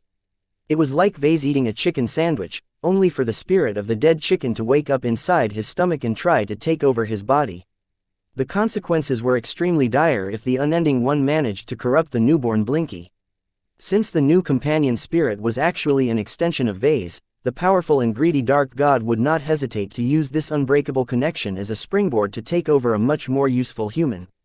If such a disaster came to pass, then his life, his dreams and the future of the Larkinson clan would all go down the toilet. Hang on, Blinky, I won't let you die. Not when you are actually me in another instance. Blinky was not just a pet like Lucky and Clixie. The Star Cat was truly an aspect of himself that he happened to grant a lot of independent autonomy. This had a lot of fascinating implications that Vase was eager to explore, but could only set aside in order to deal with the immediate crisis. Murrow, Murrow, Murrow. His new companion spirit was not doing so well at the moment. In his perception, an oily tar seemed to have poured out of Blinky's shimmering form. The beautiful glitter that resembled shining stars began to dim before the darkness swallowed it entirely. The Star Cat was slowly transforming into a dark cat. Hang on, Blinky, I am with you, I'm not a pushover. Vase leveraged all of his spiritual strength to reinforce Blinky and prevent the dark wave from taking over the rest of his body. It barely helped. While his intervention helped his companion spirit stave off the dark tide, the problem was that the resurrected Unending One had already taken over the rear half of the Star Cat's body. It was at this time that a drastic change took place. A powerful suction force emerged from the stomach section of Blinky's possessed body. The Unending One had captured enough of the companion spirit's body to activate the devouring ability integrated in the design of the living spiritual construct. Damn, Vase immediately felt that some of the spiritual energy under his direct control disappeared into the vortex. Soon enough, the vortex's suction force grew a little stronger, which was a clear sign that the Unending One had no problems converting Ves's energy into his own strength. This was the powerful capability that Vase had poured a lot of effort into reproducing for Blinky. While he was glad that his efforts succeeded, it was quite awful that his enemy was the one who benefited from this feature. In fact, Vase was also able to sense that The Unending One was making certain changes in the design of the spiritual subcomponents related to his original abilities. The Dark God's mastery in this field was much greater, and he knew exactly how to maximize the performance of the features that Vase had pirated from the Unending One. I can't let this go on any further. Vase was not stupid. He could already extrapolate the eventual outcome of this struggle. Despite exerting all of his considerable spiritual strength, he not only failed to drive back the Dark God from Blinky, but was actually feeding his own spiritual energy to the Unending One. As long as his spiritual energy disappeared into Blinky's stomach, it was no longer under Ves's control. Everything the vortex spat out was fed back to the Unending One, who immediately pumped all of that converted energy into strengthening the vortex. This was a vicious cycle that only grew more difficult to resist over time. At this moment, Vase felt as if he was traveling on a starship that had inadvertently crossed over the event horizon of a black hole. In this harsh region of crushing gravity, the nearby singularity distorted space to such an extreme extent that there was no way to avoid the hungry maw. No matter which direction his starship flew, the curved space caused his path to always end up at the center. This was why not even light could escape a black hole under normal circumstances. Of course, not everything was absolute.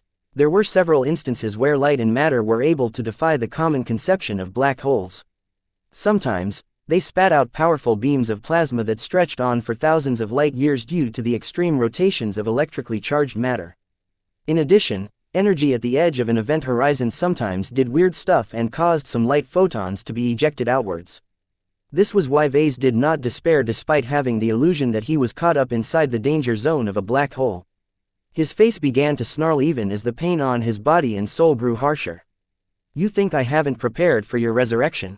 Then think again. I always have a contingency plan for foreseeable problems. After putting so much effort into preventing the return of the Unending One, there was no way he had run out of answers already. Vase placed a number of props at his side in case his worst fears came true. He did not spend his 3 weeks of preparation time in vain. After contemplating several possible options, he ruled out the use of his F-Stone. While its offensive charge was definitely powerful enough to cut the Unending One to pieces, doing so would also harm Blinky. This was an intolerable outcome. What Vase needed to do was to drive out the Unending One presence from Blinky's body and annihilate the revived remnant of the Dark God in isolation. He already had a suitable solution in mind. He mentally reached out to the Larkinson mandate placed at the side of the treatment platform. Goldie, I need your help. Nya, the brilliant glowing form of the ancestral spirit immediately materialized into view. There was no rule that stated that Vase had to duel against the Unending One by himself. Since his strength alone was not enough, he did not hesitate to call upon his spiritual allies. Goldie had already been monitoring Ves's condition from the beginning, so she immediately went into action. Her form glowed brighter as she poured the spiritual energy she had under her command into pushing back the Unending One's possession of Blinky's body. It's not enough. Vase gritted his teeth. He could see that while Goldie's assistance did indeed help in recapturing lost territory, the devouring vortex was already absorbing and converting the spiritual energy she brought to bear. If this continued, the Unending One would eventually grow strong enough to resist them both. Then let's call in the rest of the gang. Though he could call out his other design spirits by himself, he had to divert too much of his concentration to do so. He had a much better solution in mind. His head turned to the side and caught sight of all of the small figurines he made. He shaped each and every one of these metal figurines in person with the use of artisanal tools. While these small briar alloy statuettes were not that big, they were easy to carry around and granted Vase a direct channel to all of his design spirits. It's time to leverage the network of spiritual allies that I've built up over the years. Chapter 2978. Unforeseen. Vase never summoned all of his design spirits at the same time. This was the first time he did something like this. It took a lot of time for Vase to realize that he was not alone when it came to spiritual manipulation. He always lamented the lack of spiritual adepts at his side who could assist him in his spiritual engineering endeavors, but it turned out that he already had a number of them in his company. They just didn't come in the form of living, breathing humans. Now, he was ready to test whether their collective strength was enough to fend off a resurrected Dark God. Solemn Guardian, Bravo, Kilankso, Illustrious One, Ilvain, I call upon all of you to resist this invader and prevent him from doing any more harm. 6 figurines seemed to glow as the design spirits behind them readily answered his call. A formidable wave of mixed spiritual energy flooded into the mind that Vase had opened on his own accord and immediately poured into Blinky's spiritual body. The dark tide was receding, though the devouring vortex absorbed a lot more spiritual energy than before due to the vast increase in input. Seeing that this was still not enough, Vase did not hesitate to call upon his final two friendly design spirits. Lufa, Mother, help us drive back this invader. Purify the unending one and eliminate this remnant. A pure and holy glow washed over his body and began to enter Blinky's body. Since parts of Lufa were freshly integrated into the Star Cat, Lufa was directly able to strengthen Blinky's resistance against the dark pollution. As for the superior mother, the moment a giant, translucent hand appeared above Vase, its giant index finger poked into his head and directly touched Blinky's body. Woo! An inhumanly deep spiritual scream echoed through Ves's mind and poured out into the surroundings. Ah, what is this? Doctor, Rania cried out in pain while clutching the side of her head. The intervention of the superior mother finally managed to break the unfavorable status quo.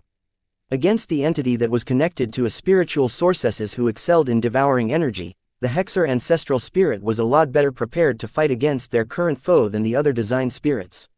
When the superior mother's finger pressed upon Blinky's semi-possessed body, strong Hexer-flavored spiritual energy poured into the companion spirit.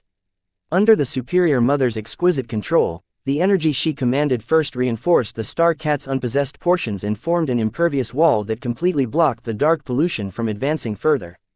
Kilankso also helped with reinforcing this defensive barrier. Unlike the spiritual energy leveraged by the other design spirits, the superior mother's energy was more tenacious and denied the unending one any chance of converting her strength into his own. Sure enough, an expert with the same abilities knew how to counter them the best. It was the right choice to call in the superior mother. With the assistance of the other design spirits, the superior mother led the counterattack against the resurrected dark god. The impervious wall she erected began to push forward and capture more and more lost ground. As a result, more and more parts of Blinky's body turned back to normal. The dark pollution that dimmed the blinking light flashes visibly retreated as time went by. Though the unending one performed various attacks against the superior mother, the difference in their current strength was too vast to make up in a short amount of time. The remnant of the unending one that came back to life only leveraged a portion of Blinky's strength along with what he absorbed. The superior mother was not only a design spirit connected to many millions of LMC mechs piloted by brave Hexer mech pilots, but she also served as an object of worship to trillions of Hexer citizens who had put their faith in her as the Komodo War continued to press upon the hegemony. With all of this spiritual feedback, the current form of the superior mother was more than a match for a dark god that was not only isolated, but only a pale shadow of his former glory. Blinky's body continued to clear up as the superior mother did not yield at all throughout the struggle. Once she rescued the subcomponents responsible for devouring and converting energy from the unending one's hands, the outcome was set. Without any viable means to increase his strength, the dark god lost his final chance of gaining enough strength to resist the collective might of so many design spirits. The pollution kept receding further and further. Soon Blinky's hind body had cleared up. Only his tail remained dark, but at this point in time the remnant of the unending one had lost so much ground that the Star Cat was finally able to put up a good fight. In the end, Vase, Blinky and all of the design spirits that had answered the call managed to scour every polluting energy from the companion spirit's body. Strangely enough, the only portion of Blinky's body that remained dark was the tip of his tail. Vase checked it extensively but found nothing wrong with it. Neither the superior mother nor Lufa found anything amiss over there either. It was evidently a souvenir from the previous struggle. Blinky had yet to grow older than an hour but he had already gained his battle scar. That's the life of a Larkinson. Vase proudly muttered as he relaxed. We don't shy away from challenges. We fight back as hard as possible. Murrow. Blinky experienced a lot of relief now that he had gained control over his own body again. The Star Cat squinted his glowing eyes and brushed his cheek against the giant finger of the superior mother. As the different design spirits pulled back their presence now that they had done their jobs, the superior mother's giant hand patted Ves's prone body a couple of times, causing him to feel like he was being squashed like a pancake, before disappearing entirely. Oof, you've grown stronger since last time. The crisis had passed. Though Vase couldn't completely rule out that the unending one had disappeared entirely from Blinky, he believed in the judgment of the superior mother. Since she felt comfortable enough to leave at this junction, the risks shouldn't be too great anymore. Are you happy now, Blinky? Muro. It was strange for Vase to interact with his new companion spirit. On one hand, he felt as if he was talking to a pet like Lucky. On the other hand, it was like talking to himself because he possessed an undeniable connection to Blinky. In fact, as he concentrated on his companion spirit, he even felt as if he shifted a portion of his consciousness over. For a moment, he became swept up by the illusion that he had become a newborn spiritual entity that was inhabiting a warm and comfortable mind. Yet at the same time he was experiencing this novel new perspective, Vase still retained awareness of his main body. This odd situation caused him to think about the relationship between the superior and his birth mother. Had Vase inadvertently created an avatar for himself? Though he was fine with letting Blinky maintain his autonomy over his own existence, if Vase needed to, he might be able to take more direct control in order to act through a different body. Muro, it's not time yet to test out your abilities. Your spiritual body is still in flux. We have to strike while the iron is hot and finish your initial evolution now that you are still in a flexible state. After Blinky nodded in understanding, Vase resumed what he had been doing before the unending one spoiled the show. He channeled large quantities of universal life energy into his companion spirit. Muro. Blinky cried in pain yet again as his entire spiritual existence rapidly grew in multiple measures. Yet despite his distress, Vase never saw any signs that he was about to break. Since Blinky was also an aspect of himself, Vase keenly understood how far he could push it. He was confident he would be able to cut the flow before Blinky reached his breaking point. Just bear with it, you have already grown a lot stronger than before. Muro. Vase patiently expanded his companion spirit until the very end.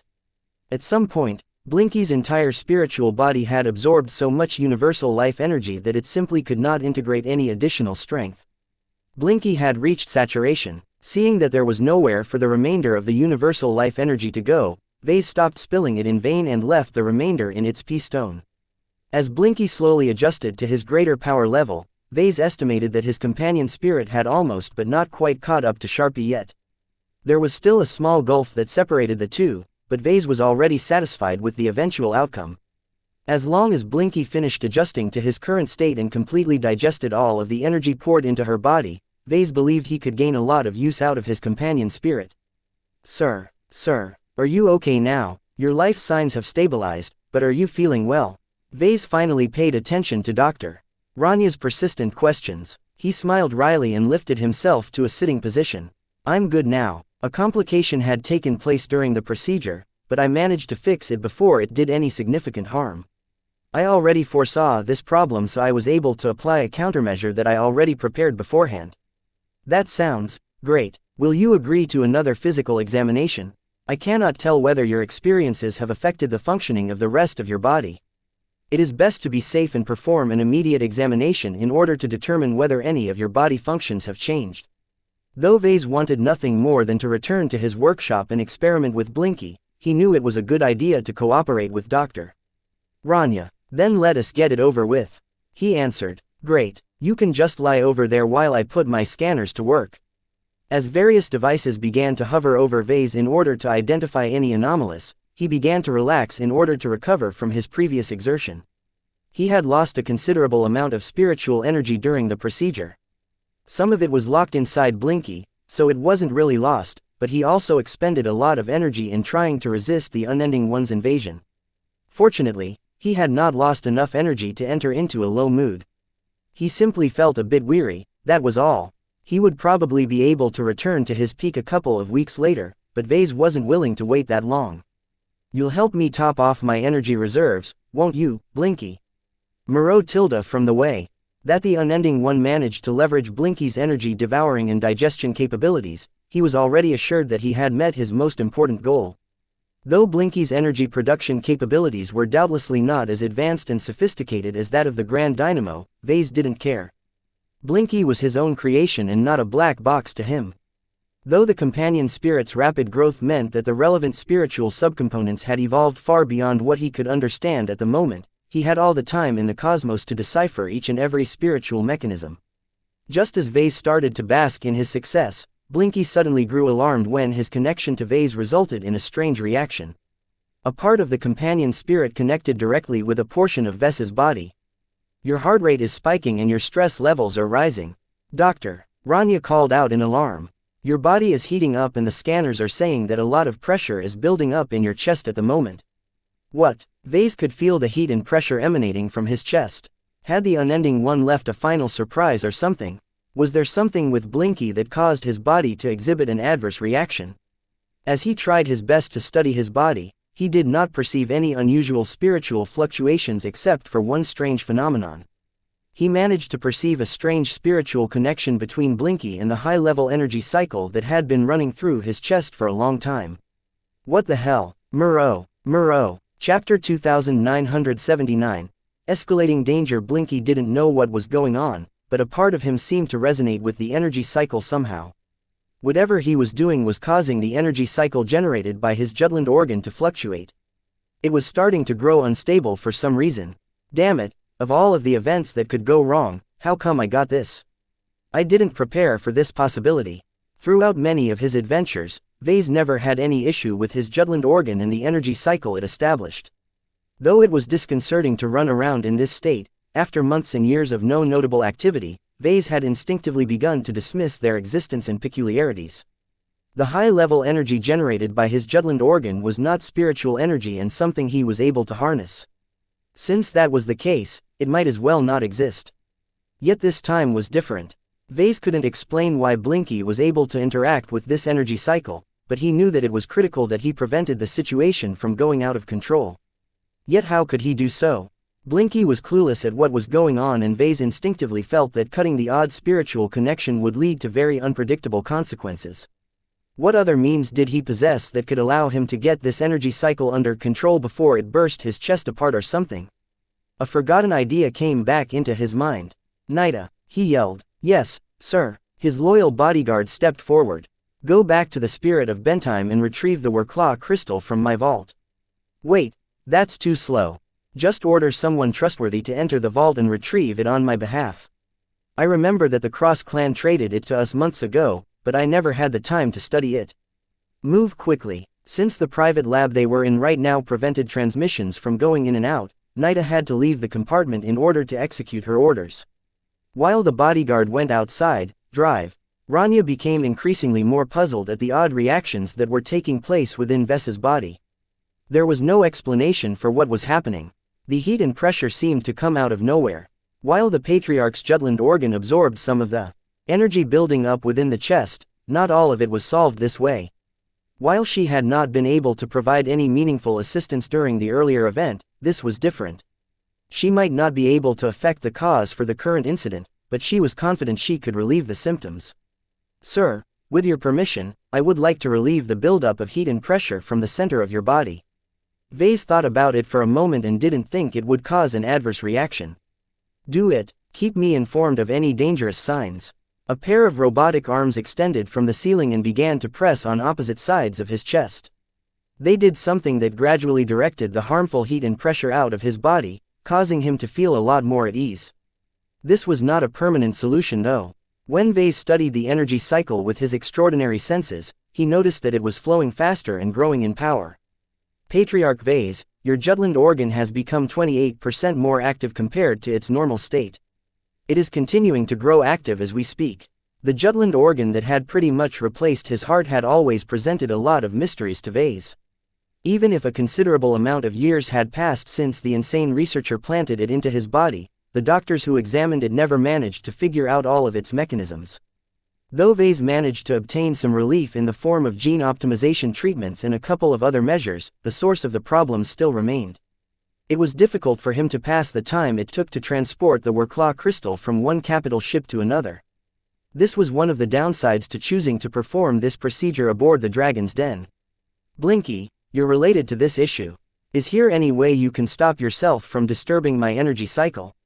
The star cat blinked his luminescent eyes. Vase already knew that his companion spirit had made no progress at all. Blinky wasn't doing anything in his perspective. That meant the root of the problem was tied to an intrinsic factor of his companion spirit. A part of Blinky's existence was somehow related to the abnormal phenomenon in his chest. Vase urgently needed to find out which part of Blinky was responsible for his current predicament. Behind the observation window, Rania grew increasingly more distressed as she tried and failed to come up with a solution to the current problem. She was smart enough to know that she was dealing with a situation where she wasn't able to perceive all of the interactions. The longer she worked alongside Vase, the more she became aware of special interactions between forces of nature that were not commonly known in the general scientific community. It frustrated her that none of her personal abilities or lab machines was able to capture all of the interactions. "I need to find a way to solve this problem," she muttered in determination. Until then, she could do little else than to treat the symptoms. She still had some questions, though. "Sir, why do you believe the Wurklaw crystal can solve your predicament? If you are familiar with my condition, then you should know that CFA doctors managed to identify that the energy generated by the Jutland organ resembles that of the energy wielded by the Alshar race. As an exobiologist, how could Rania be ignorant of who the Alshar were? These giant avian aliens used to be one of the dominant alien powers of the galaxy. I recall that the Alshar grew up on a very remarkable home planet called Wurklaw. This planet is notable in that it was littered with huge deposits of a crystalline exotic that is vital to their biology. The Alshar physique was so powerful that the members of their race were able to ascend into space and even travel at FTL speeds without relying on any technology. While Vase wasn't entirely clear of all of the abilities that the Alshar race were able to perform, it was undeniable that their natural advantages made their empire very formidable. Unfortunately, this powerful alien race suffered from the same problem that afflicted other powerful aliens. Their race was only able to grow and multiply if they had access to Wurklaw crystals. Their properties were so essential that a population of Alshar aliens simply wouldn't be able to survive in any regions of space that lacked this exotic. While the Alshar were capable of mining and transporting Wurklaw crystals from one location to another one, there was never enough to go around once their population had grown to a certain point. As long as the total supply of Wurklaw crystals did not increase, there was no feasible way for this alien race to expand the borders of its empire any further. Doctor. Rania gradually widened her eyes as she recalled these details. "Do you suspect that your Jutland organ caused you to turn into a similar existence as that of an Alshar alien?" "It makes the most sense," Vase sardonically replied as he continually tried to cope with the disturbances in his body. "The so-called Wurklaw energy running through my body didn't come from nowhere. Doctor, Jutland absolutely had a hand in this somehow. If I was an insane scientist who got kicked out of a deranged cult for being too crazy to their liking, I too would have wanted to develop an organ that could emulate the powers of one of the most powerful apex races of the galaxy." As Vase engaged in more and more innovative research, he began to develop a greater understanding of Jutland's motives and objectives. Though he still didn't agree with what the insane scientist had done to him, Vase had to admit that Dr. Jutland was still brilliant in his own way. He could have contributed a lot of useful discoveries and inventions if he hadn't taken the wrong turn in his life. Yet the fact of the matter was that Dr. Jutland was a huge bastard who exhibited no restraint at all and did not hesitate to experiment on innocent people. He was a heinous criminal who fully deserved to get impaled by a giant mech weapon. Time passed by as the heat and pressure generated inside Vase continued to escalate without any signs of slowing down. The energy cycle had become a little more unstable, but Vase could barely do anything to affect it in any way. Nida suddenly returned with a lockbox in her possession. "The crystal is inside. Great. Put it beside me so I can pull it out. I am sure it can help me somehow." Doctor. Rania did not like this idea. "Wait, sir, let's not be too hasty. We don't know how Wurklaw crystals interact with your unique condition. If this unstable cycle that you have described is suffering from an excess of energy, then attempting to use a Wurklaw crystal that likely holds even more energy might make your conditions worse. We should cautiously perform some tests in order to verify that this will not lead to any life-threatening consequences." Vase shook his head. "Too slow. I can't wait that long. I can feel my body growing more unstable by the minute. Don't worry, I don't think a single crystal will cause me to blow up or something." He unlocked the lockbox and retrieved a murky-looking white crystal that looked quite rough. It looked like a piece of cheap quartz, though it looked a little more remarkable. For some reason, Vase felt as if there was something very special about the Wurklaw crystal. Muro. Blinky suddenly reacted as well. The light patterns around his spiritual body became more energetic and his eyes glowed brighter as he developed a strong desire to grasp the Wurklaw crystal. Through his intimate connection with his companion spirit, Vase finally learned the reason why Blinky developed this reaction. It's the wildcard ingredient. For some reason, Vase used the illustrious one as a minor ingredient in Blinky's creation. There was no logical justification for it, yet he still pushed through because he treated it like a gamble. Vase felt quite a bit of regret at this reckless choice. He didn't know why he decided to go through with this unexplainable decision, but it was far too late to question himself. He had to solve the immediate crisis first. Blinky, since it appears that you have inherited a portion of the abilities of a luminaire alien, you must know what to do with this Warclaw crystal. Please help me with figuring out how we can leverage it to stabilize the energy cycle in my body. Moreau, the companion spirit had already begun to study the interesting crystal. Though it did not possess any intrinsic knowledge on Warclaw crystals, it was still a type of exotic that had a high affinity with the luminaire race. For the first time in his brief life, Blinky left Vess's mind and materialized right outside. "Ah, Doctor," Rania uttered in surprise as she saw yet another inexplicable sight. The star cat floated right above Vase as he held the Warclaw crystal in his hands. Relying on this trait that Blinky had partially inherited, the light show on Blinky's body grew brighter as the companion spirit managed to attune himself with the odd crystal. Just as Vase thought that Blinky was slowly getting a handle on the precious object, the center of the Warclaw crystal suddenly glowed so bright that it brightened the entire private lab. The crystal is disappearing. Moreau, even Blinky reacted with surprise.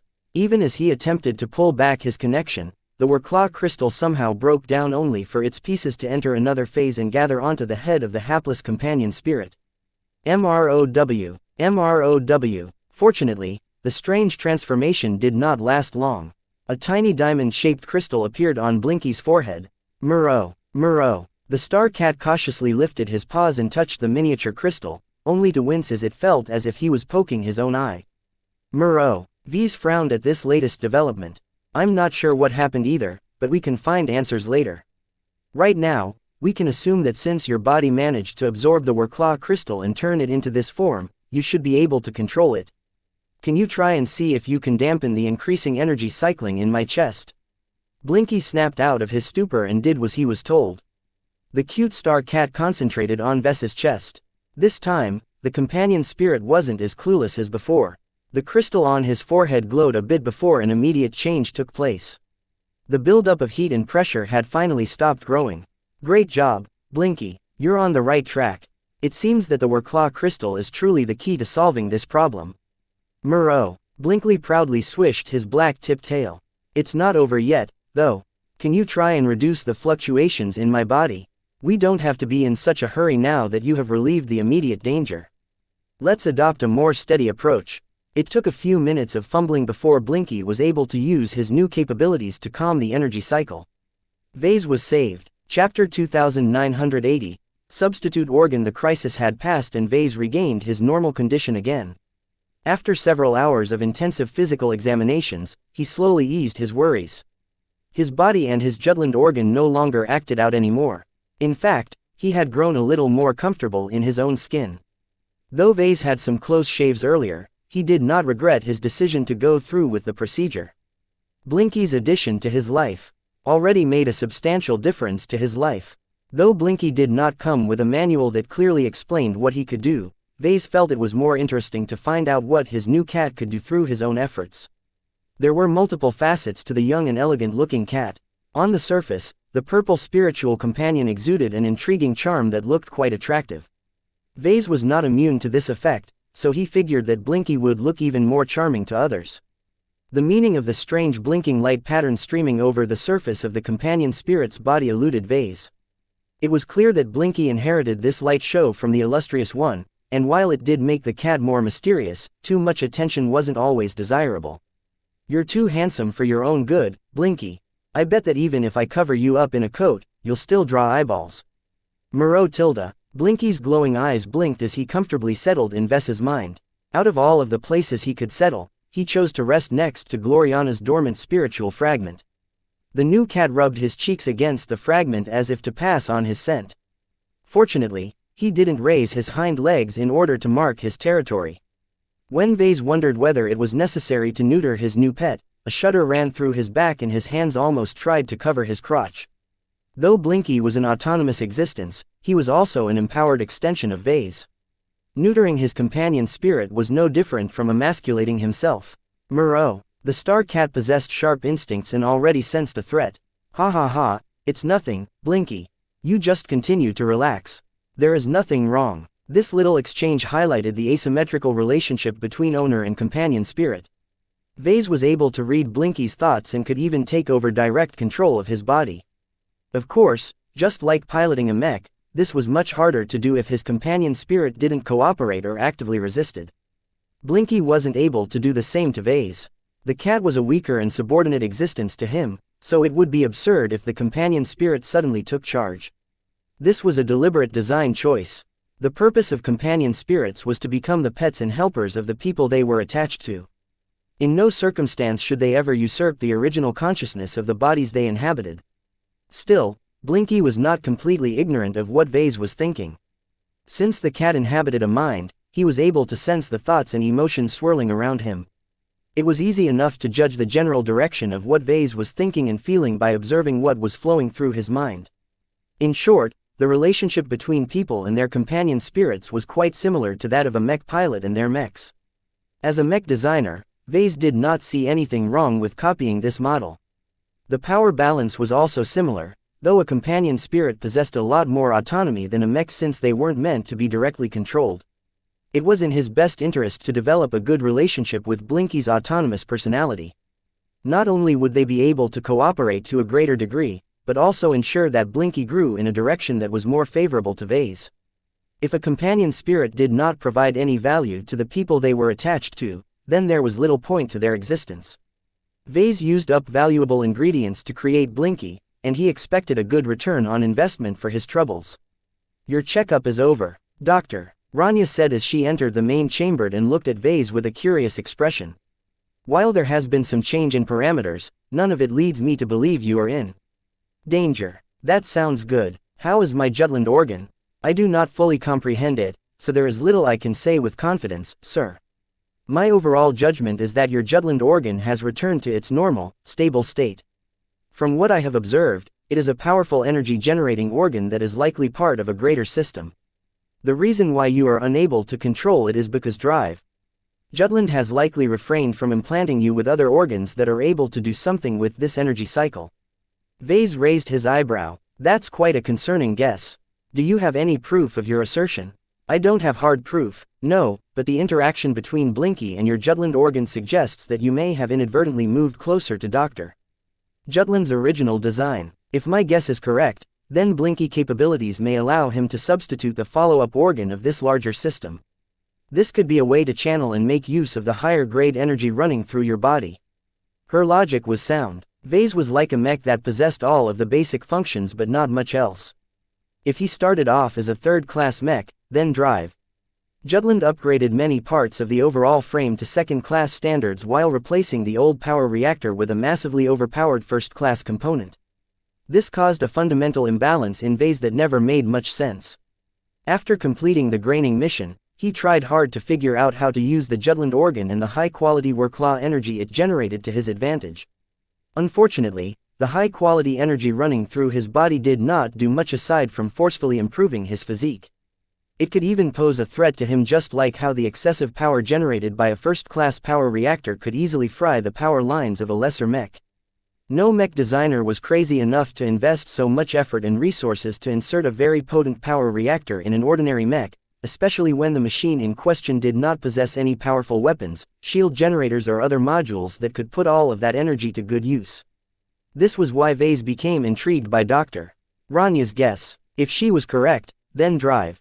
Jutland must have originally designed a powerful module that would allow the unbalanced mech to leverage its excess energy in order to accomplish powerful effects. It was too bad that Dr. Jutland was long dead. His bodily remains and whatever research he left behind fell into the hands of the CFA. There was no way for Vase, Rania or any other biotech expert in the Larkinson clan to recreate drive. Jutland's missing work, yet mechs did not necessarily have to contain the work of just one mech designer or mech company. As long as other mech designers figured out how to tap into the energy generated by the power reactor, they could easily design and fabricate all manner of other weapons and modules that could complete the mech in question. Vase gained a greater appreciation for Blinky. The companion spirit might finally allow him to make use of the energy cycle that he had long neglected due to helplessness. He quickly reined in his excitement, though. He did not forget the danger he had just gone through. I think your theory has a lot of merit, Doctor, but I'm not in the mood to rush anymore. I should get more familiar with Blinky first and give him time to familiarize himself with all of his abilities. I'm not sure why he was able to absorb and integrate the Wurklaw crystal, but seeing how he was able to calm my energy cycle after this, I'm sure this is the key component to harnessing the energy in my body. The two exchanged a few more ideas about this topic. If Vase felt his body was still unstable, then it was important to figure out how Blinky could help and prevent any further incidents. Since this wasn't the case, Vase thought it was better to slow down and avoid doing anything drastic. He had already gone through enough difficulties for one day. I believe it is best to perform periodic checks on your body and more specifically your Jutland organ. Doctor, Rania advised, you don't have to travel to the Dragon's Den for routine examinations. I will make sure to inform the doctors aboard the Spirit of Bentime of what I require. The equipment over there should be good enough to gather the data that we need.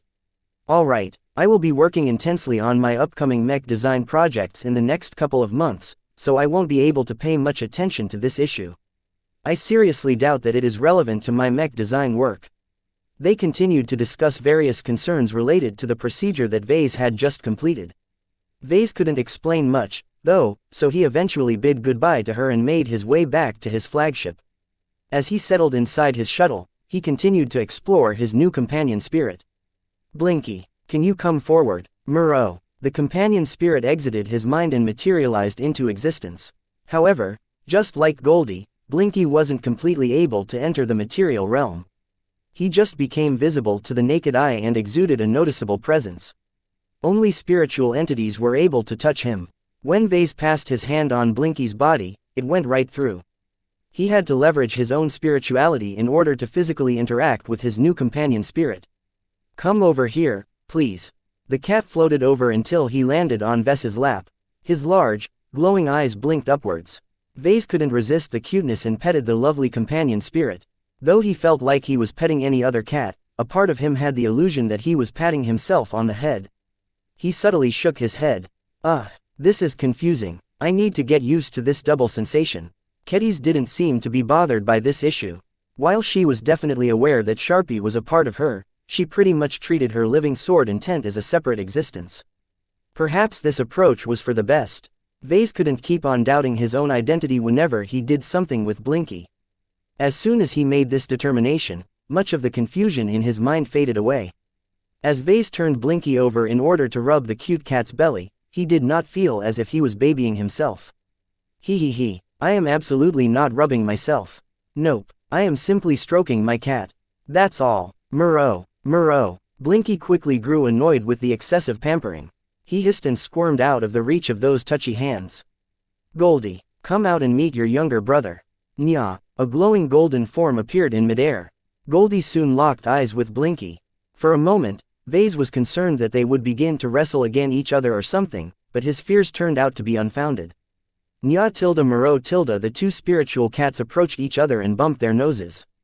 They liked each other's faces and began to explore each other. They had already acknowledged their familial ties. The two cats made for quite a striking contrast when they pressed their bodies close. Goldie was as radiant as a nearby sun while Blinky's body was like a tapestry of space where dozens of distant, blinking stars faded in and out. Vase was glad that the two got along. The golden cat gladly welcomed the arrival of another cat of her kind. Blinky was perhaps the second spiritual cat that was closely identical to her own existence. While Goldie befriended plenty of other design spirits, it just wasn't the same. As for Blinky, he was still new and curious about his own state of existence. He had no friends yet. Aside from Vase, and Goldie was a great relative to spend time with. Hopefully, she could quickly get Blinky up to speed on how to live his life as a spiritual cat. Chapter 2981. Low yield. When Vase returned to the Spirit of Bentime, he knew he didn't have much time left before he had to devote himself to his work. He wanted to spend what little time he had left on knowing what Blinky was capable of and how all of the changes affected his mech design capabilities. While it was interesting to learn more about how Blinky could manipulate or harness the Wurklaw energy in his body, Vase was not a swordsman or commando. He had no pressing need to turn himself into a miniature version of an Alshur alien, and he doubted that he could even replicate their powers. The human body was simply too different from that of the giant aliens. As his shuttle docked in the hangar bay, Vase left the vehicle and returned to his grand stateroom. Lucky, where are you? I hope you haven't sneaked off somewhere. Vase quickly managed to track his gem cat down in his personal office. The cat comfortably lied on a pillow placed on the desk. Meow wow, you look a bit better now. That's good, I hope it won't take long before you recover. Meow meow, anyway, I didn't come to inquire about your health. I want you to meet a new addition to our family. Please say hello to Blinky. At his signal, Blinky left his mind and half materialized into existence. The purple cat floated closer to Lucky while lifting his paw in a friendly greeting. Murrow. Unfortunately, Lucky was not that happy to see a new cat appear out of nowhere. Meow. Lucky acted as if he was facing another threat. The mechanical cat hissed and uttered challenging growls as he lifted himself off the desk. Murrow Murrow. Blinky acted rather confused. Why was Lucky so unfriendly? The inevitable finally happened. Lucky jumped on Blinky and tried to suppress the new cat. For a moment, the two cats wrestled against each other. Though they refrained from using their claws or other lethal weapons, they had become fully invested in establishing dominance over each other. Vase palmed his face. He felt a bit exasperated at Lucky's inability to accept the new cat right away. He also felt a bit ashamed at the fact that another part of him couldn't help but get caught up in this silly struggle. The two cats fought increasingly harder against each other. Though Lucky possessed a killer instinct along with an abundant amount of experience, Blinky was not that much worse off. His spiritual body was very substantial for his very young age and he did not back off from the challenge. Unfortunately, Blinky was still too young and rarely managed to keep the upper hand.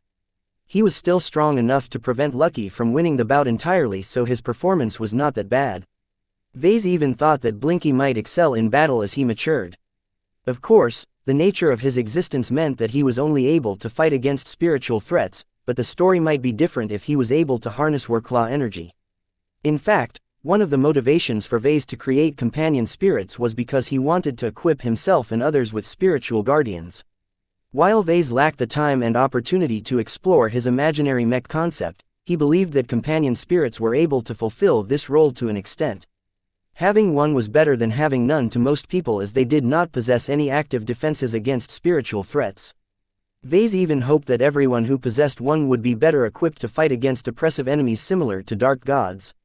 Aside from ancient spiritual entities, there were other scary existences among humanity. He could never forget about the threat posed by the Five Scrolls Compact. That temple protector from the Galactic Center was so powerful that he could probably eat the dark gods for breakfast. Though it was unlikely that Vase would ever be able to bump into a similar threatening figure, that was no reason for him to sit back and assume that the danger was over. He managed to bump into the cultists and their many offshoots in several locations in a relatively remote region of the galaxy. If the Compact was able to spread its tentacles in the Ferris Star region, the Kinner tribe and the Nixian Gap, then they should also be present in every other region of human space. In short, Vase did not think it was redundant for his companion spirit to be able to fight on his behalf. With all of the universal life energy that he pumped into Blinky, his new spiritual pet ought to be able to take care of all manner of spiritual threats. He was still too young though. As the brawl between the two cats went on, Lucky slowly managed to limit Blinky's ability to resist. Meow, meow, Murrow more Murrow. Vase couldn't stand the idea of seeing a part of himself lose this silly bout, so he eventually decided to intervene. Alright, that's enough. The two of you are part of the same family now, so don't try to fight all the time. Meow. Lucky responded with a resentful expression. Murrow. Blinky looked aggrieved. Lucky, you're not being replaced. You are still my first pet. Blinky is simply different. He can't produce gems or travel too far away from me, but he is an augment that I have brought to life. He will be able to assist me in different ways. He'll also be able to protect me, which should make your life easier. No matter what he said, Lucky did lower his hostility to the new cat, so Vase quickly gave up. He knew what his first cat was like and figured that he would slowly get accustomed to Blinky. After all, as his companion spirit, Blinky would always be present around Vase. Meow. Lucky retreated to a cabinet but remained vigilant towards Blinky. Vase didn't care too much and sat down behind his desk before studying his latest companion. What can you do, Blinky? Murrow. The young cat innocently blinked and pressed his paw against his chest. I created you with the intention that you would be able to help me in my endeavors. You were born with powers and your accelerated growth should have expanded their effects. Let's begin with your primary function. I've already witnessed the unending one using your stomach to digest and convert energy. Let's see if you can harness it just as well as the original source of this ability. Vase borrowed a bit of spiritual energy from one of his design spirits and fed it to Blinky. He could sense some activity taking place in his companion spirit's stomach. It only took a few seconds to digest this small quantity. Soon enough, Blinky released a smaller quantity of processed spiritual energy that was virtually indistinguishable from Ves's own spiritual energy.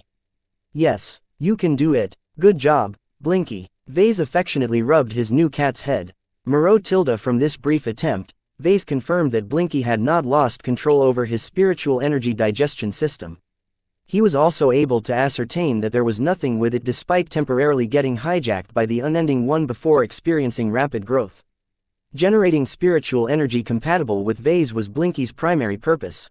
It would have been a considerable problem if Vase did not gain an additional supply of energy despite making use of so many valuable ingredients.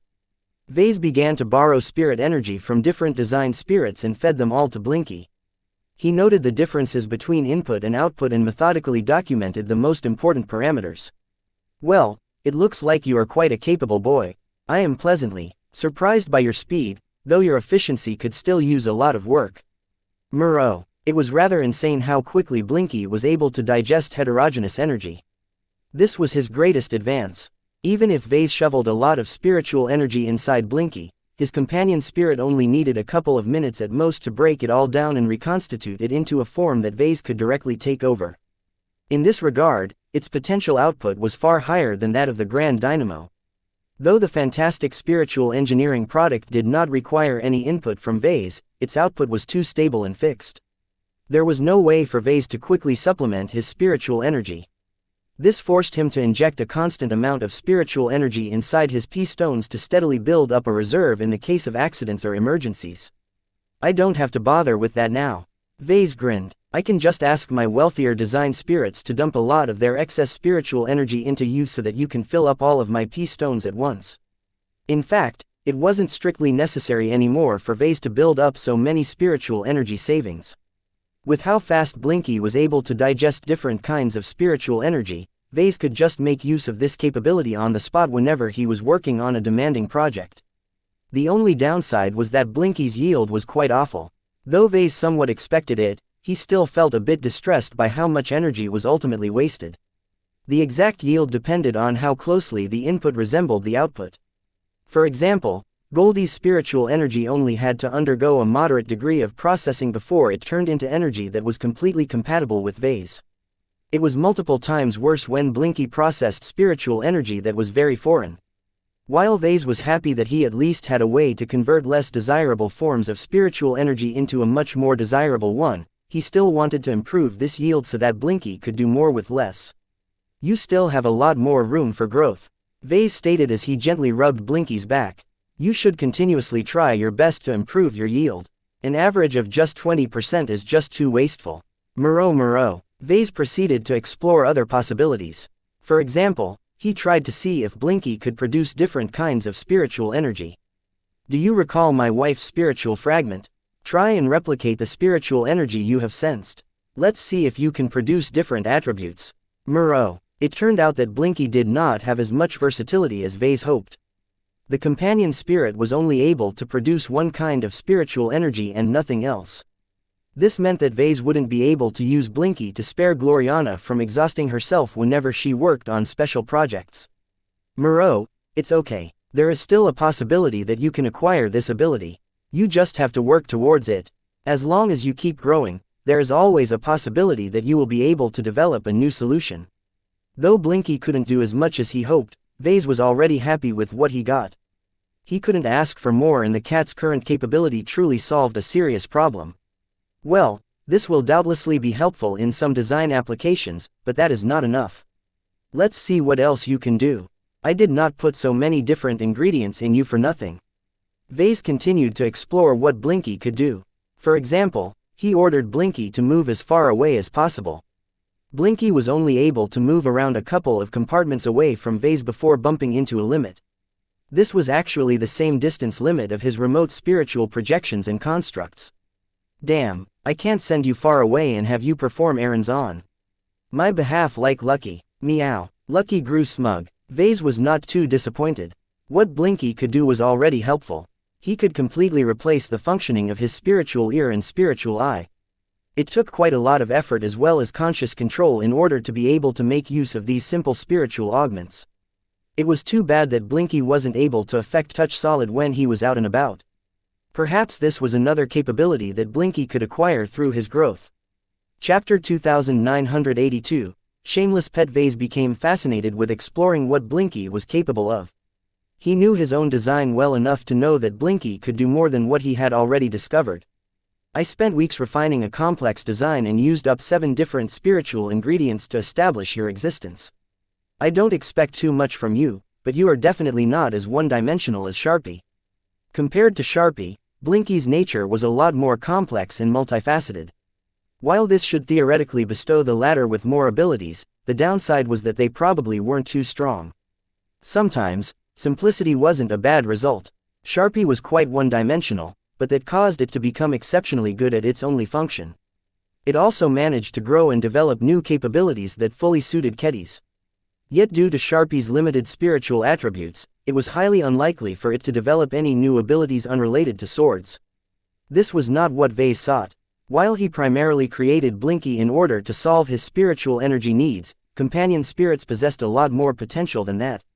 Their growth potential was limitless, and Vase felt it was too wasteful if the living spiritual construct that would accompany him for the rest of his life only possessed a single specialty. After another hour of exploration, Vase discovered a couple more useful abilities. Blinky was able to possess and inhabit an object. When Vase pulled out a figurine of his desolate soldier and modified its control systems to accept unconventional input, Blinky was able to control it like it was his own body. Remarkable. Since Sharpie was able to enter a sword, Blinky ought to be able to inhabit objects as well. There wasn't much benefit to doing so, though. Unlike Sharpie, Blinky's existence didn't alter his personality or distort reality around him due to lacking a force of will. Vase failed to come up with a practical reason to make use of this capability. It was fun to see Blinky control all sorts of mech figurines, but they were just toys. It wasn't possible for Blinky to take over other objects unless they incorporated a special control system that was specific to spiritual entities. This meant that Vase wouldn't be able to use Blinky to hijack someone's weapon, combat armor or other equipment. It also ruled out taking over larger machines such as mechs or starship systems. However, what if I prepare all of these products myself? He could theoretically modify one of his mechs with a special control system to enable Blinky to pilot it. Since Vase was able to take direct control of Blinky at any time, this theoretically implied that he could use this roundabout way to pilot a mech. He firmly shook his head. This is a silly idea. There were a number of practical problems. The most fundamental one was that Vase lacked the right genetic aptitude, so he wouldn't be able to accept and process the flood of data. Even if he was able to offload this to Blinky, the second problem was that the special control system was barely functional.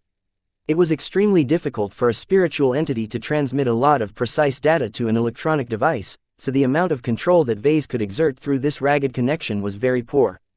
The third problem was that Vase simply wouldn't be good at it. Perhaps he would have grasped at any possible opportunity to pilot a mech when he was younger, but now that he built up a career as a mech designer, he felt no need to waste his time on a different profession. This is a parlor trick, nothing more. The only interesting application he could think of was to fabricate a high-quality mechanical battle construct. This way, Blinky would be able to overcome his inability to interact with the material realm and be able to fight with the help of a combat avatar designed especially to accommodate the companion spirit.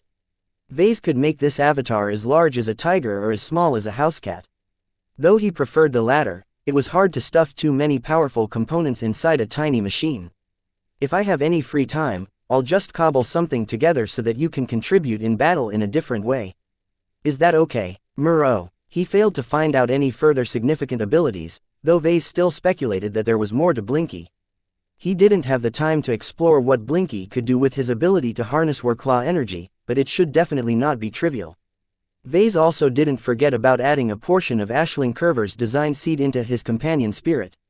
Combined with the fact that Vase integrated a considerable amount of his own spiritual energy into Blinky, the spiritual cat ought to be able to provide assistance whenever he designed a mech. It was difficult to figure out what Blinky could do in this regard if Vase wasn't actually designing a mech.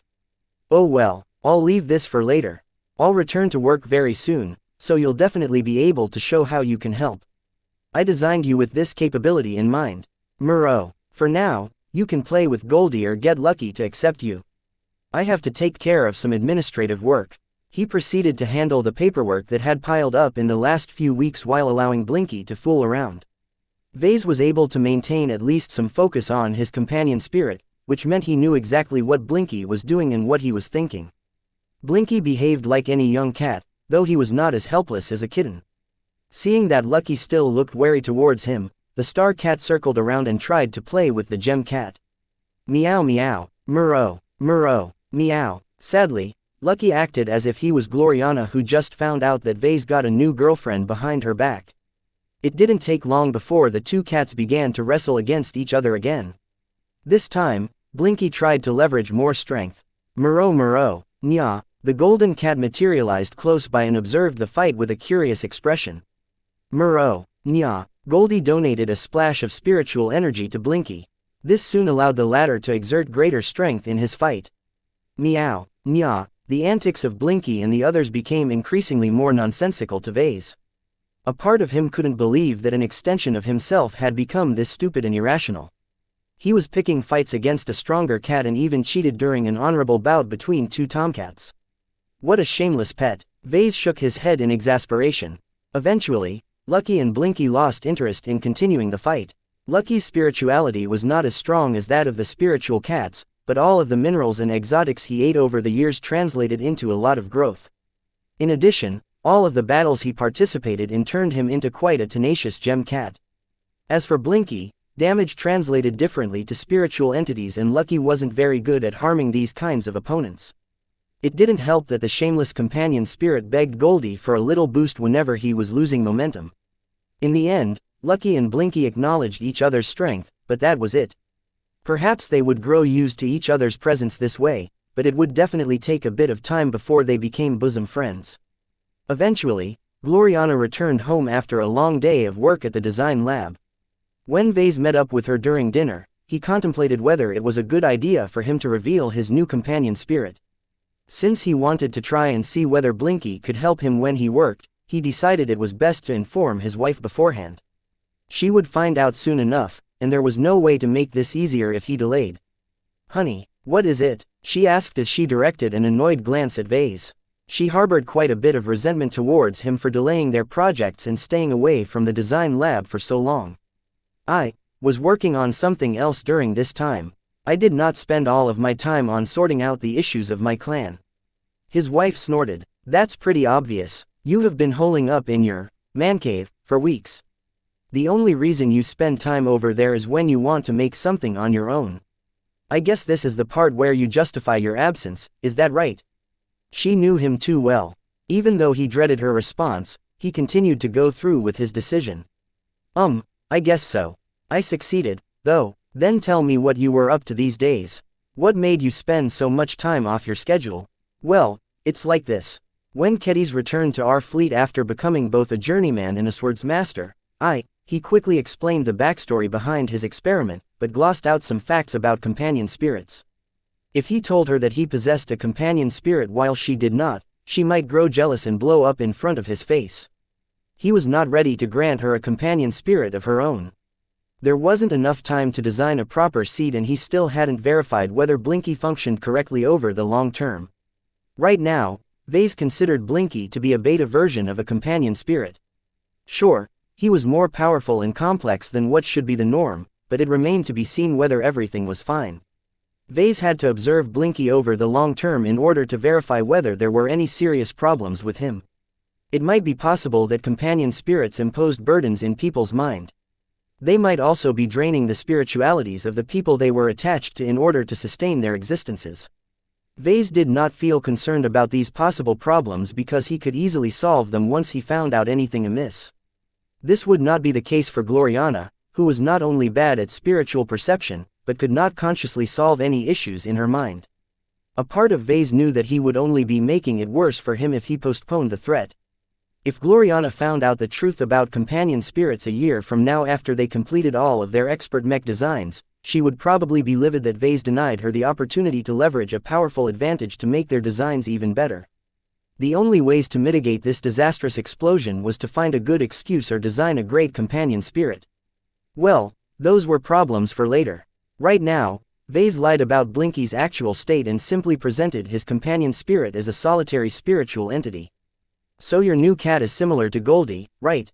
He's a proto-god, something like that. Blinky's role is much more specific. Well then, show him to me. I'm quite curious to see whether you have the skill to design a good cat. You should have come to me. I could have helped you refine your design and prevent you from making the mistake of creating another male. Proto-god. Female ones are vastly superior. Vase coughed but didn't reply. Instead, he mentally signaled Blinky to stop dozing off in his mind and come out to introduce himself to Gloriana. Moreau. Blinky appeared in front of Ves's face. His purple, lustrous form along with his starry light pattern made an instant impression to Gloriana. His wife stopped eating as Blinky slowly flew closer. When the cat came close, he raised his paw in greeting. Moreau, you're so cute. You're handsome as well. Come here, little fellow. You're called Blinky, right? Gloriana's eyes turned into stars as she beheld the pretty cat. She reached out to grab Blinky, only for her limbs to go right through. She recalled that Blinky was a proto-god that was similar Goldie, so she could not embrace the young cat with her limbs. She already knew how to handle this situation, though. She concentrated her mind and applied a trick that Cynthia Larkinson had taught to her and channeled her spiritual energy through her limbs. Though this was very strenuous to her, she didn't care and successfully embraced Blinky against her chest. Oh, you're so warm and fuzzy.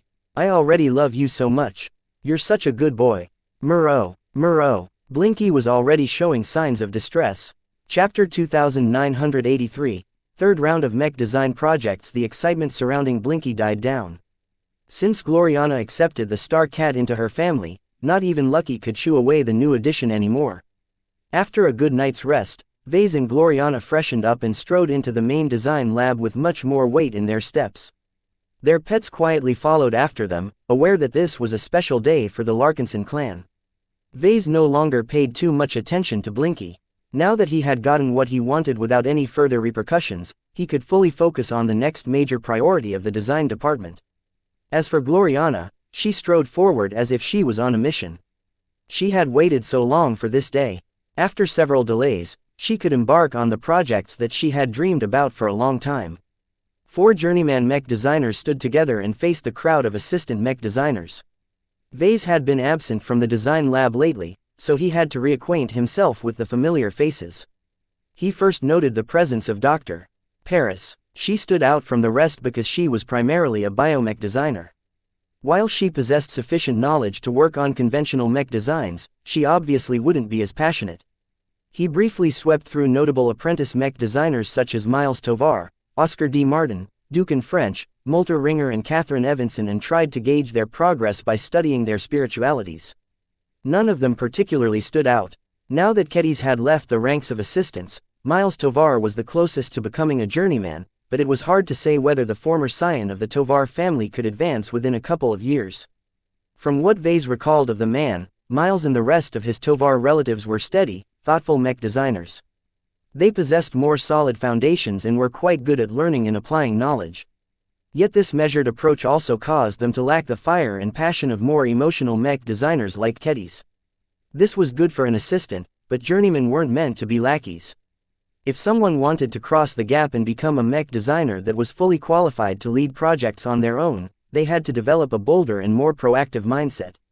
Vase briefly glanced at his fellow journeymen, each of whom exuded a different presence that unquestionably made them stand out from low-ranking mech designers. I already have enough journeymen for now. I'm not in a hurry to welcome more to the fold. Vase was not inclined to pay as much attention to his assistants anymore now that he assembled a sufficient core of lead designers. He would just let the apprentices struggle without giving them any special attention. If someone still managed to become a journeyman under these circumstances, then they deserved true respect. Before Gloriana began the meeting, Vase briefly met with an assistant mech designer and received some updates on one of the side projects he started. He hadn't forgotten about his goal of repurposing the sanctuary from a pure battle mech to a more treatment-oriented version. The design teams that worked on his project performed a lot of research and came up with numerous possible proposals on how to develop a more ornamental variant that didn't have to be maintained so meticulously. Good work. Vase nodded in satisfaction as he briefly studied the different design proposals.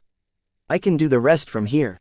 He did not choose to delegate the entire design process to his assistants. If he wanted his new sanctuary variants to possess potent glows, then he had to get hands-on and make all of the final design choices himself. Of course, that didn't mean he had to do all of the research and prep work himself. He received lots of relevant materials that could save him a lot of detours and design with a firm goal in mind. Hopefully I can squeeze some time in the next month so that I can finish this little side project. He whispered to himself. Soon enough, Gloriana made her announcement. Everyone, our time has finally come. She smiled at the little minions who would soon be working as hard as slaves under her command. After a long period of planning and preparation, we can finally commence our next round of mech design projects. Every assistant turned solemn when they heard this. They already knew that this moment was coming, but now that they finally heard these words, they felt as if it was a bit surreal. Ordinary apprentices could never get involved in expert mech design projects. Not only were they crazily high-end, but their designs were usually riddled with military secrets. Fortunately, the design department wasn't a part of a state-affiliated military organization. Neither the Mech Corps nor the Hex Army had any jurisdiction over the expert mechs of the Larkinson clan. The problem was that Gloriana made a decision that imposed some limits on the design department. Now, before we begin, you need to read and sign some new confidentiality forms. Gloriana said as she waved her hand. A projected document appeared in front of everyone's faces. After a lot of contemplation, I have decided that it is best for us to make use of Hexer-developed components to piece together our upcoming expert mech designs. The Hexer mech industry has built an entire infrastructure around developing expert mechs, and specialized component developers have designed a wide range of high-end mech parts. As you all know, our clan is lacking in this department, so it is best for us to look for external partners to address this shortcoming. While it was technically possible for them to license high-quality components from the MTA, they were expensive and not quite suitable. One of the biggest issues was the lack of tech support. These exclusive components were of a different breed from other parts. Their finicky nature, extremely tight tolerances and other complications made it very difficult to adapt and adjust them to an individual expert mech design. The companies that developed these components knew their products the best. Vase and Gloriana would be able to save a lot of time and increase the integration of these high-end parts if they could directly consult the developers. This was why Vase ultimately agreed. With Gloriana's choice, the relationship between the Hexers and the Larkinsons had already grown close enough that the former didn't mind lending a hand to the latter. It didn't matter if those high-end components were originally designed for female Hexer expert mechs. He only cared if they were powerful, efficient and practical enough to fit his expert mech designs. Once they got this formality out of the way, Gloriana proceeded to present her overall vision for the 6 projects. She waved her hand, causing 6 vague projections of their possible future work to appear. Though the expert mech designs she sketched lack a lot of details, their overall shapes and contours already provided every knowledgeable mech designer with a good impression of what Gloriana had in store. The woman at the center of these projects grinned. In the coming months or maybe year, I want you to give your all into realizing these expert mech designs. It is an extremely rare privilege for any mech designer to be able to work on the vessels of demigods. You will be challenged. You will have to study a lot of new knowledge. You will be tasked with a lot of tedious assignments. Yet all of this is worth it as long as you are able to complete your assignments. The lessons you are about to learn and the experience you stand to gain will become invaluable to your future development as mech designers. When you have become involved with designing the best mechs, normal mech design projects won't seem as challenging anymore. This caused a lot of apprentices to look even more forward to working on the expert mech design projects. Vase was quite relieved to see that his wife paid enough attention to their design teams. Motivating them was very important because the workload on expert mech designs was far higher than usual due to all of the powerful parts and systems running through their frames. Gloriana eyed the projected expert mech designs with increasing passion. Before I detail the proposed expert mech design projects one by one, let me explain their overall philosophy and direction. First, let me remind you of what our Larkinson clan needs. Vase, How many regular mech pilots do we have at the moment? 20,000, though only a fraction are assigned to dedicated mechs. Is that a lot? It's a lot. Vase smirked. We have more than enough mech pilots to defend our fleet. As long as we fabricate enough Bright Warriors and other Larkinson mechs, our comprehensive military might will soar. Gloriana turned to face the audience again. Do you hear that? Our mech forces are not lacking mech pilots anymore. They can fully hold their own against other opponents, even if they have military roots. Yet that is not enough to round us out. The Battle of Reckoning has clearly shown how lopsided battles can become when expert mechs join the fray.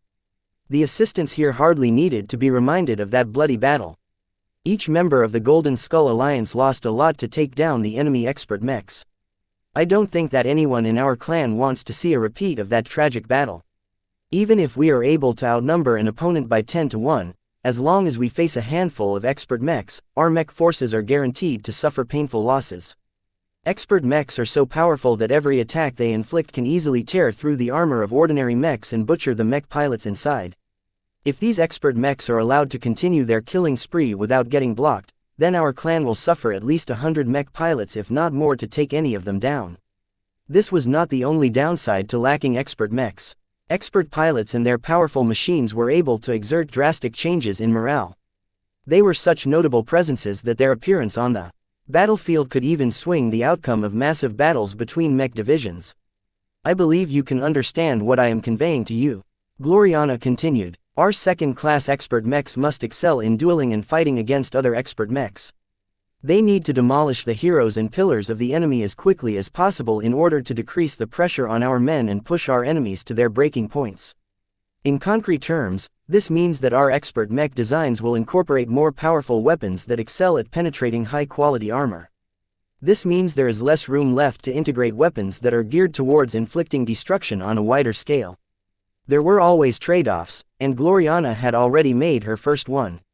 Vase fully agreed with her decision to design expert mechs that were expressly designed to fight against equal opponents. This was the standard choice for anyone who was about to design an expert mech, and neither Vase nor Gloriana saw any reason to buck conventional wisdom. It was still easy enough for this kind of expert mech to destroy lots of regular mechs. Their efficiency wouldn't be as high, though. Gloriana also announced another global design choice. In pursuit of maximum power, we must also sacrifice the endurance and running time of our expert mechs. The nature of our fleet and the battles we tend to fight leads me to conclude it is not critical for us to design expert mechs that can last 12 or 24 hours straight onto a battlefield. While this decision makes sense for the military, we tend to get caught up in pitched battles most of the time. It is more important for us to solve the most critical elements quickly than to wear down our opponents over time. This was another decision that made sense. While Vase couldn't rule out the possibility that his clan would participate in a longer battle, for now he felt it was best to allow his expert pilots to burst out all of their strength at once. Chapter 2984, The Chimera Project. Gloriana made their goals clear. The mech designers had to design expert mechs that were entirely geared towards defeating other expert mechs. Even if the Larkinson expert mechs lacked the power to finish off a powerful opponent, then they at least had to pose enough of a threat to entangle powerful enemy elements. With the considerable advantages built up by the Larkinson clan's mech forces, they did not fear a fight against any second-class opponents. Even if the Friday Coalition launched another ambush by dispatching a couple of mech divisions, the Avatars, Penitent Sisters, Sword Maidens and so on possessed more than enough confidence to fend off elite military mech units.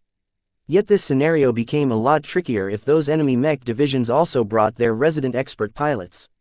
The inclusion of these powerful elements introduced a lot of variables on the battlefield and made it much harder for the Larkinsons to limit the damage they incurred. What was most concerning about facing enemy expert mechs was that their extremely high individual power granted them a lot of possibilities to swing the battle in their favor. From assassinating officer mechs to charging into the fray to disrupt a solid formation, expert mechs were able to act as powerful force multipliers. They could even form a commando team and fly all the way to an enemy flagship or headquarters in order to execute a decapitation strike. The disproportionate power possessed by these great machines meant that no one could ignore their presence. Even if the Larkinson clan was able to field 10 times the amount of mechs, this situation still wouldn't change all that much.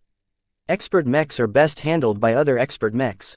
Gloriana stated. While it is possible for us To design additional configurations that allow our expert mechs more flexibility, we cannot compromise on their main purpose. We have many different solutions to defeat weaker opponents, but we don't have many answers against powerful foes. We can either sacrifice a lot of lives or design the strongest expert mechs we can. I think we all prefer to settle on the latter. Their work had real and profound consequences. Each powerful expert mech was a game changer to the Larkinsons. Vase had long admired the powerful expert mechs of the Cross clan. Though the martial culture of the Crossers caused them to place a lot more emphasis on them, there was no denying that Lord Reginald Cross and his fellow expert pilots were utterly domineering in battle. Vase wanted the Larkinson clan to acquire the same kind of strength. As long as he could solve this final shortcoming of his mech forces, he was confident that his clan would become a lot more prepared to face the perils of the Red Ocean. After Gloriana explained her thoughts on this subject, she moved to the final common element. Each of our expert mechs will also become prime mechs. She stated, I've already discussed the feasibility of this with my husband. According to him, it is possible to transfer the same powers of a prime mech to an expert mech as long as we incorporate unending alloy in their designs. Considering that it is not possible for us to apply better armor systems to our projects, I do not see a reason to refuse. Our prime mechs have already showcased the superior defensive properties of their armor plating. This didn't mean that Vase and the rest were about to tear down the prime mechs that had served the Larkinsons well. The expert pilots would still be able to pilot them for quite some time until the design department was finally ready to fabricate their real battle machines. Aside from the Shield of Samar, Vase did not plan to retain any other prime mech. The Valkyrie Prime, the Piranha Prime, Bright Sword Prime, the Bright Spear Prime and the Bright Beam Prime did not deserve to end their service so soon, but Vase didn't really have another choice. To make the expert mechs of his dreams, he had to kill the mechs that he sometimes regarded as his own children. This was the woe of every mech designer and something that was never an easy decision to make. Gloriana did not spend too much time on explaining the more esoteric properties of their upcoming expert mech designs. This was not her specialty and the assistants wouldn't understand the finer details anyway. Before she moved on to explain her projects on an individual basis, she made a final announcement. It is no secret that we have managed to secure the services of Master Moira Willix of the Mech Trade Association as an external contributor and consultant to our projects. Gloriana beamed with happiness. Think about what that means. A master mech designer that is superior to any other master that we know of will be spending her precious time to observe our work and provide guidance to us. I hope you do not waste her time and shame us all by slacking off and putting anything less than your best efforts in your assignments. If you cannot fulfill this demand, then I will kick you out of the design department myself. Every assistant winced. Joining the design department was a dream opportunity for many of these individuals, and getting fired was one of the worst outcomes that could happen to them. The mech designs they got in touch with became progressively better and more impressive. They even reached the point where they received the honor of being able to work on expert mech design projects, so who would ever be stupid enough to screw this precious chance? Though Gloriana's warning sounded a bit ominous, it had the desired effect on the assistants. From the way they were vigilantly looking at others, it became clear that they intended to step in and intervene themselves if anyone in their ranks did not do their part. HMPH. Gloriana nodded in satisfaction at the diligence shown by the apprentices. Now that I have made all of that clear, let us dive into the individual projects. Let us begin by examining the project outline for Venerable Joshua's expert mech. Prior to this moment, Gloriana already performed extensive prep work. This included quizzing the expert pilots of what they sought in their expert mechs and making many observations and measurements in order to ensure that their future machines fit them like a glove. When all but one projection faded, the expert mech outline that remained grew larger until it dominated the main lab compartment. The sketch did not display too many distinctive characteristics, but there were a number of elements that stood out. The most obvious one was that the medium mech frame carried both a rifle and a sword. Venerable Joshua Larkinson is a rare multidisciplinary and multi-talented expert pilot who is comfortable with fighting both at range and up close. While he has primarily piloted melee mechs in recent battles, that is primarily because we are unable to meet all of his demands. This is a suboptimal situation and one that we must urgently address in order to enable Venerable Joshua to make use of his full strength and capabilities. The outline of Joshua's expert mech did not seem to possess any pronounced strengths. It actually shared a number of similarities to the Bright Warrior product line. This expert mech design project is characterized by one code word: Chimera. Gloriana stated, "This is a mech that is designed with flexibility, versatility and adaptation in mind. Just like Venerable Joshua himself, his first expert mech should be able to perform well from afar, at midrange or in the thick of a clash. It should be able to snipe priority targets at range and out-duel enemy mechs up close. It must have enough mobility to catch up to every other medium expert mech but boast enough toughness to survive destructive charges." It went without saying that these were very ambitious aspirations. It was extremely difficult to design a mech that could perform well in many different situations and still make sure that all of their specs remained high. Some of the assistants already began to look doubtful, but Gloriana did not take their doubts seriously. The Chimera project is not about designing the fastest mech, the toughest mech or the strongest mech. It is about designing a mech that can perform well no matter the circumstances and would always remain useful.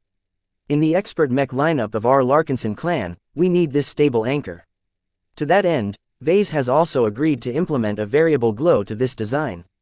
Vase had already demonstrated the capability to swap the design spirits of his products during his last design duel. Since it made sense to apply it to Venerable Joshua's expert mech, it became a core feature from the ground up. The Chimera project was an attempt to make the most out of this unusual feature. Once Gloriana finished her brief presentation on this project, Miles Tovar cautiously raised his hand. "Yes, you have been quite clear on the overall design direction of the Chimera project, ma'am, but we have yet to hear about the most distinctive feature of this expert mech. What are its planned resonance abilities? It is too soon to talk about this. I am still discussing this issue with Master Willix. In the last 2 months, we have already researched and collected a number of resonating exotics that are compatible with our expert pilots. Our clan are still experiencing some difficulties in procuring usable quantities of rarer resonating exotics. We have identified some very juicy ones, but they are so rare that not even Master Willix can readily supply them. If we are unable to buy them soon enough, then we will have to cut back our options." Gloriana sounded rather helpless towards this reality. Humanity discovered many different resonating exotics, but their supply was very scattered and inconsistent. States that were able to mine them usually didn't dump them in the open market. Instead, they treated these goods as strategic materials and hoarded them for their own expert mechs. While it was still possible to buy lower grades of resonating exotics in one market or another, the more potent ones were too difficult to obtain for the Larkinsons. The main reason for this was because they got used within months after they were excavated. This was one of the fundamental reasons why the power of a state was necessary to accumulate a lineup of quality expert mechs. Without the advantages of territory and all of the powers that it bestowed, it was too hard to obtain many necessary goods. Fortunately, Master Willix was willing to lend a hand according to their prior agreement, but even she couldn't completely ignore the rules established by the MTA. As long as the Larkinson clan was able to acquire enough quality resonating exotics, the design department did not have to start off with developing low-tier expert mechs but could start with designing mid-tier expert mechs straight away. Even though they were much harder for beginner expert pilots to control, this was not a big deal as there were several ways to temporarily suppress the more powerful functions. The only relief they had was that Master Willix was willing to provide a little assistance, but she still expected the Larkinsons to source the bulk of the resonating exotics they intended to use. Collecting these valuable materials was a challenge that everyone who intended to develop an expert mech had to solve. Vase already had some ideas in mind that might help. Though he was not willing to exchange his MTA merits to procure these rare exotics, he was confident he could trade something else in order to acquire higher quality resonating exotics. Will this hero mech come in multiple configurations like the Bright Warrior? It shouldn't be necessary, at least at first. Gloriana shook her head. Let us not get ahead of ourselves. I have worked on expert mech designs in the past. The scope and difficulty of these projects are far greater. We must set simple goals at first and do our best to meet them. It is not necessarily the case that we will put down our work once we complete a project. Expert mechs traditionally remain in active development for a long time. We can slowly implement changes and upgrades to our proudest work so that they can become better over time. This was the advantage to working on custom mechs as opposed to mass market models. It was very important for the production-ready version of a mech design to remain consistent and up to date for a long span of time. This is not necessarily the case for expert mechs. The importance of making them as strong as possible meant that their developers should frequently go back to their finished works and examine their prior performance. If actual battles showcased a new shortcoming, then the developers would definitely do their best to plug the gap before it turned into a fatal vulnerability. Chapter 2985. Keywords. Once Gloriana was happy that everyone understood her intentions towards the Chimera project, she moved on to the second expert mech on the list. The projection of Venerable Joshua's hero expert mech made way for a much thicker and beefier outline. Hardly anyone failed to recognize the distinctive contours and color scheme of the Shield of Samar. Compared to the current Prime Mech version of this defensive mech, the Expert Mech revision took over many of the elements of the Shield of Samar and somehow made them bigger, heavier and more imposing. Vase felt like palming his face. His earlier attempt to persuade Venerable Janzi to move away from a near-immobile mech fell on deaf ears. Janzi had doubled down instead, and Gloriana was happy to indulge the stubborn expert pilot's desires. Our second expert mech design project centers around a simple keyword: bulwark. In contrast to all of the other projects, the expert Space Knight that we are designing for Venerable Janzi is heavily based on an existing mech. Her demands are very clear. The Bulwark project must not work towards developing a new mech, but instead aim to upgrade an existing mech. It is difficult for us to explain what this exactly means, but all you need to know is that we will try to retain as many elements from the current Shield of Samar as possible. Can that be done? Someone asked. Why, certainly. Gloriana smiled. It's been done before. The only complication is that the requirements we have to meet and the approach we have to adopt is a little cumbersome. Our goal is not to design an expert mech that is similar to the Shield of Samar. We must sincerely take the current Prime Mech version of the mech and implement a wide range of modifications to elevate its capabilities. The Space Knight you've projected is larger and thicker than the Aurora Titan design. Are we increasing the Shield of Samar's weight class? That is correct. The Aurora Titan that the Shield of Samar was originally based upon was supposed to be a commercial model for the third-class mech market. Since heavy mechs were not commercially viable in my husband's former state, he chose to design a mech that is only a half-hearted version of a proper heavy mech. Vase quietly shook his head. The main reason why he settled on a super-medium Space Knight was because it took way too much capacity to integrate a polarizing module in the design. It was an inelegant solution to a very difficult problem. His wife soon proceeded to elaborate on what she had in mind for the upcoming iteration Shield of Samar. Defense, defense, defense. Everything about this mech is geared towards defense, Gloriana stated as she sent a brief glance towards Vase. Now, I am aware of the limitations of designing heavy melee mechs, but we must respect the wishes of the mech pilots we serve. There are several possible solutions that we can implement in order to mitigate the obvious shortcomings of this expert mech design, but I cannot share anything more about this since I am still trying to acquire the resonating exotics needed to realize my vision. Aside from this complication, the remaining details of the Bulwark project did not sound that complicated. Defensive mechs were some of the simplest and easiest mechs to design. They just had to make every component thicker and tougher than usual. The greatest challenge to designing good defensive mechs was to make sure that their other parameters weren't too poor. The mech designers also had to make sure that their internal architecture was robust enough to withstand heavy shocks and other forms of indirect damage. Project Bulwark's unrelenting focus on defense over every other priority limited the complexity of this project and ensured that everyone working on it remained focused. While Vase was happy that Gloriana was sober enough to exercise restraint, he was also a bit dissatisfied that she was not contemplating enough upgrades. Gloriana didn't care about his feelings. She had a strong idea of what the expert mech version of the Shield of Samar should look like. It didn't matter if the mech was originally his own work and that Gloriana hadn't been involved with the design of the Aurora Titan. Now, let's move on to a mech that is very much the opposite to the Shield of Samar. The projection of a considerably smaller and slimmer expert mech appeared into view. Venerable Tusa is our only expert light mech specialist. His needs are fairly simple and obvious. He wishes to pilot a light mech that is fast but more importantly elusive.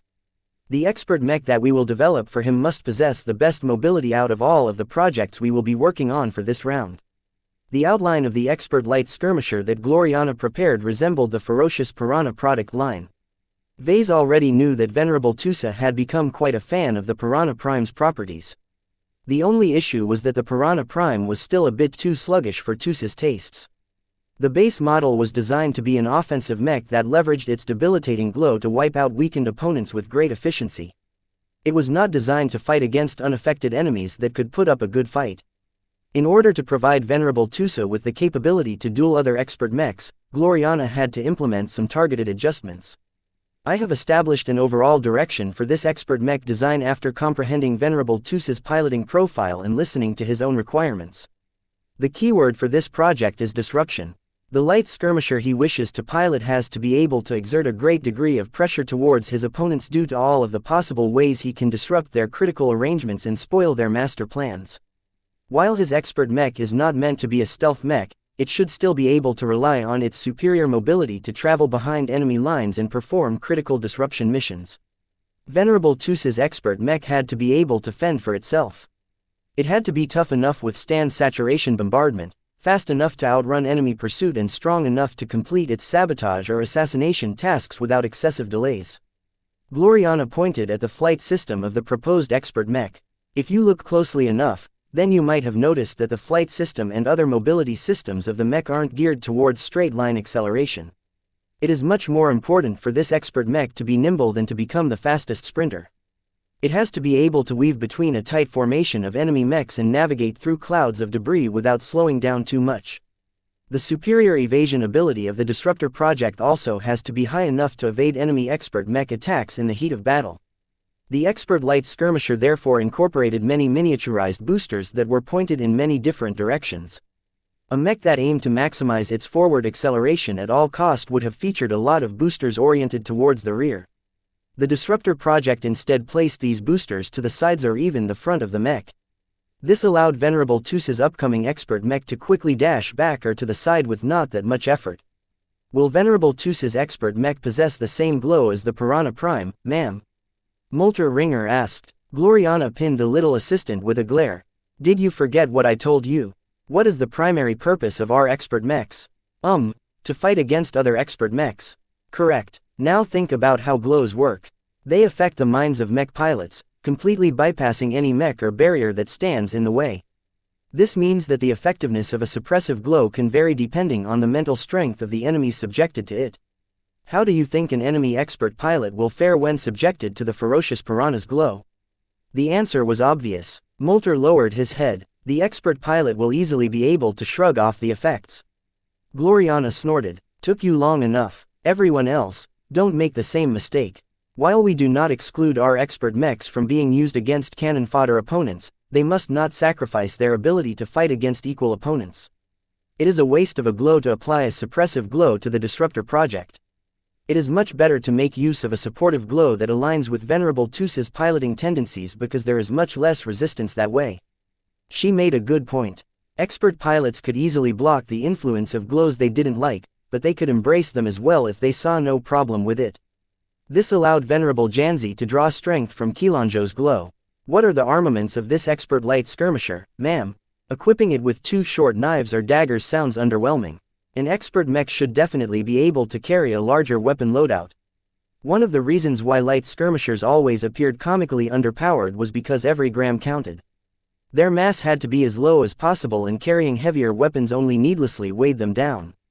This didn't mean that the daggers they wielded were flimsy. They were actually made out of higher quality materials that allowed them to penetrate armor without incurring too much damage in the process. Their small volumes caused these weapons to be quite cheap despite being made out of better materials. We are still considering this issue. Venerable Tusa is accustomed to the traditional light skirmisher fighting style, so he does not have a great need to carry other weapons. That didn't mean that they ruled out this option. Perhaps Gloriana would agree to add a pistol or carbine to the expert mech's loadout. For the next project, I believe it is better to give the word to our latest journeyman mech designer. Kedis smiled at Gloriana and stepped forward. Though the relations between the two had worsened a bit after Kedis became the latest lead designer of the design department, that did not affect their professionalism. Kedis confidently faced the crowd she used to be a part of. I will be in charge of Venerable Dice's expert mech design project. As a sword maiden, swordmaster and a fellow compatriot of hers, I am the most appropriate mech designer to make all of the design choices. While I may not have as much design experience as my colleagues, this is my specialty. She did not intend to give ground to anyone when it came to this project. She was fortunate that Gloriana agreed to take a step back. The projection of the expert swordsman mech looked a little rougher, but it still conveyed some very clear ideas. The projects that Gloriana exhibited so far are all good at something, but they are still lacking something. Kedis explained. The Disruptor project is the most offense-oriented that I have heard so far, but even then its meager strength and arsenal limit the amount of damage it can inflict. Sometimes, we have to face an opponent that is too tough to damage with a couple of tiny knives. Sometimes, the only way to defeat an enemy expert mech is to apply a judicious amount of leverage. This is where Venerable Dice's expert mech comes into play. Just like any other Swordmaiden mech, the most prominent feature of the projected design was its prominent greatsword. Since Gloriana likes to label these expert mech designs with keywords so much, here is the one for this expert mech project, Decapitator. Venerable Dice likes to decapitate formidable opponents in the expert mech that we will provide to her will give her the strength to do so. It is not a machine that is designed to bully the weak. It is a machine that is meant to vanquish the powerful. Kedis did not aim low, that was for sure. The Decapitator project is the strongest duelist among the 6 expert mech designs and our best champion against the most formidable expert mechs we might encounter. If we ever get confronted by a hostile high-tier expert mech such as the Aaron Tear or the Balvo's Rage, then we have no choice but to put at least one of our own champions forward. Even if the matchup looks uneven, there is no fairness on the battlefield. We can only do our best to enable Venerable Dice as much as possible. No matter what powerful foes she faces, none of them can survive if Venerable Dice can drive her sword through their weak point. Chapter 2986. Different roles. Though Gloriana had the final say on the expert mech designs projects this time, she did not intend to spread herself too thin. There were some projects which interested her more than others. It was already strenuous for a single journeyman to devote his or her time on one expert mech design, let alone 6 or 7 at once. For this reason, she adopted the same project management model that Vase liked to use. While she still grasped the highest authority on the projects, she did not intend to meddle too much in the projects she assigned to other journeymen. Though Kedis was still too new of a journeyman to be trusted with a major responsibility, her passion and her emotional connection towards the Decapitator project was clear to all. Gloriana made the right choice to put Kedis in charge of it. There was no way that the Swordmaster would screw up something so pivotal to the Swordmaidens. In order to achieve the best possible results, Gloriana even put down her jealous and competitive streak. Every mech designer in the design department was an asset, and the only way to fulfill her ambitions on these projects was to leverage their specialties to the fullest. Vase was watching her carefully all the while. If she showed no management ability or let her biases overrule common sense, then he had no qualms about seizing back control even if she was his wife. He was happy that he did not have to resort to this ugly option. No matter whether it was the right choice, the bad blood that would form between them would be enough to douse their enthusiasm and prevent them from putting their all in their expert mech designs. The design department may be his kingdom, but it was not good if there were no good leaders aside from him. Every lead designer possessed enough design ability to be able to lead a major project on their own, and Vase intended to bestow them more autonomy in the future as the amount of mech designers working for the LMC expanded. After Kedis outlined her overall intentions towards the Decapitator project, Gloriana took over again and introduced the 5th project. The projection changed to show the outline of a spearman mech. Venerable Orphan is an expert pilot that has not been as prominent as the others lately, but she is still a powerful presence on the battlefield in her own right. Gloriana introduced. She is just as avid of a duelist as Venerable Dice, and she longs to pit herself in battle against other formidable expert pilots. However, her fighting style is different from that of our Swordmaiden expert pilot, and her expert mech reflects her choices. Compared to the previous expert mech design, the one on display right now was bulkier and looked as if it was much more ready to absorb enemy attacks. The Vanguard project centers around a mech that can lead the charge and advance boldly against the enemy. Gloriana explained her vision for this project. While this expert mech is not a true Lancer mech, it can function as one with its potent straight-line acceleration afforded by its robust flight system. When it is finally locked into a brawl, its lateral mobility might not be able to catch up with more nimbler expert mechs, but its multi-layered armor system, which includes unending alloy, will provide it with enough of a buffer to launch unrelenting attacks without risking immediate defeat. Unending alloy might be incredibly tough, but it was not an omnipotent material. It could still be heated up to insane temperatures if it was continually hit by energy attacks. This was why Gloriana chose to thicken and add multiple layers to Venerable Orphan's expert mech.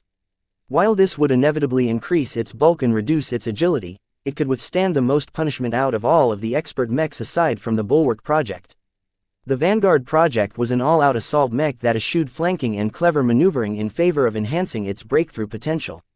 The Larkinsons desperately needed this kind of mech to punch through prepared lines and overcome the defenses of prepared enemy expert mechs. Rena Orion raised her hand. Won't this expert spearman mech become too sluggish to duel against other melee expert mechs? It is not meant to fight like the Decapitator project.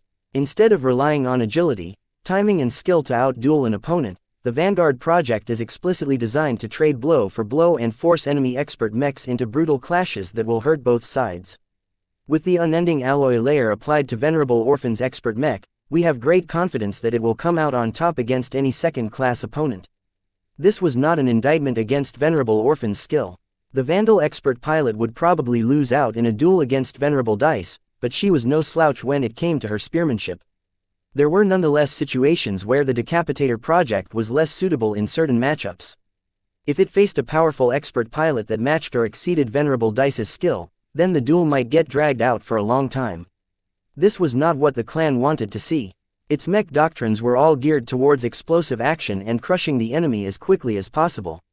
As the Battle of Reckoning had already shown, the Larkinson mech pilots were prone to losing steam when they weren't able to beat their opponents quickly. The Vanguard project was called this way because Gloriana believed that Venerable Orphan could break these kinds of stalemates in the direct and arguably the stupidest way possible.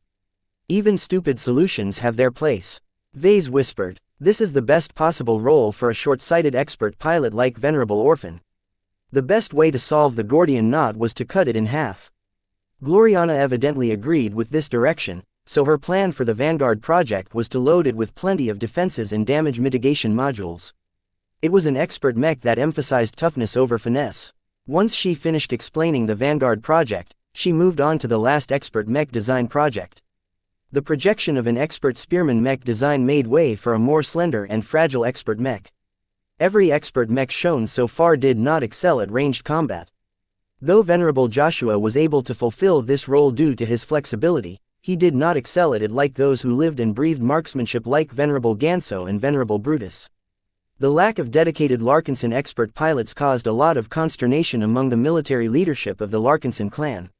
Until expert candidates such as Town Melon were able to overcome their next hurdle, the only dedicated ranged expert pilot that the Larkinson clan could command was Venerable Davia Stark. Though Vase felt annoyed at Venerable Davia's lack of interest in joining the Larkinson clan, Gloriana did not seem to mind that much. Venerable Davia Stark is different from the other expert pilots we have discussed so far. The Hexer expert pilot began with a respectful tone.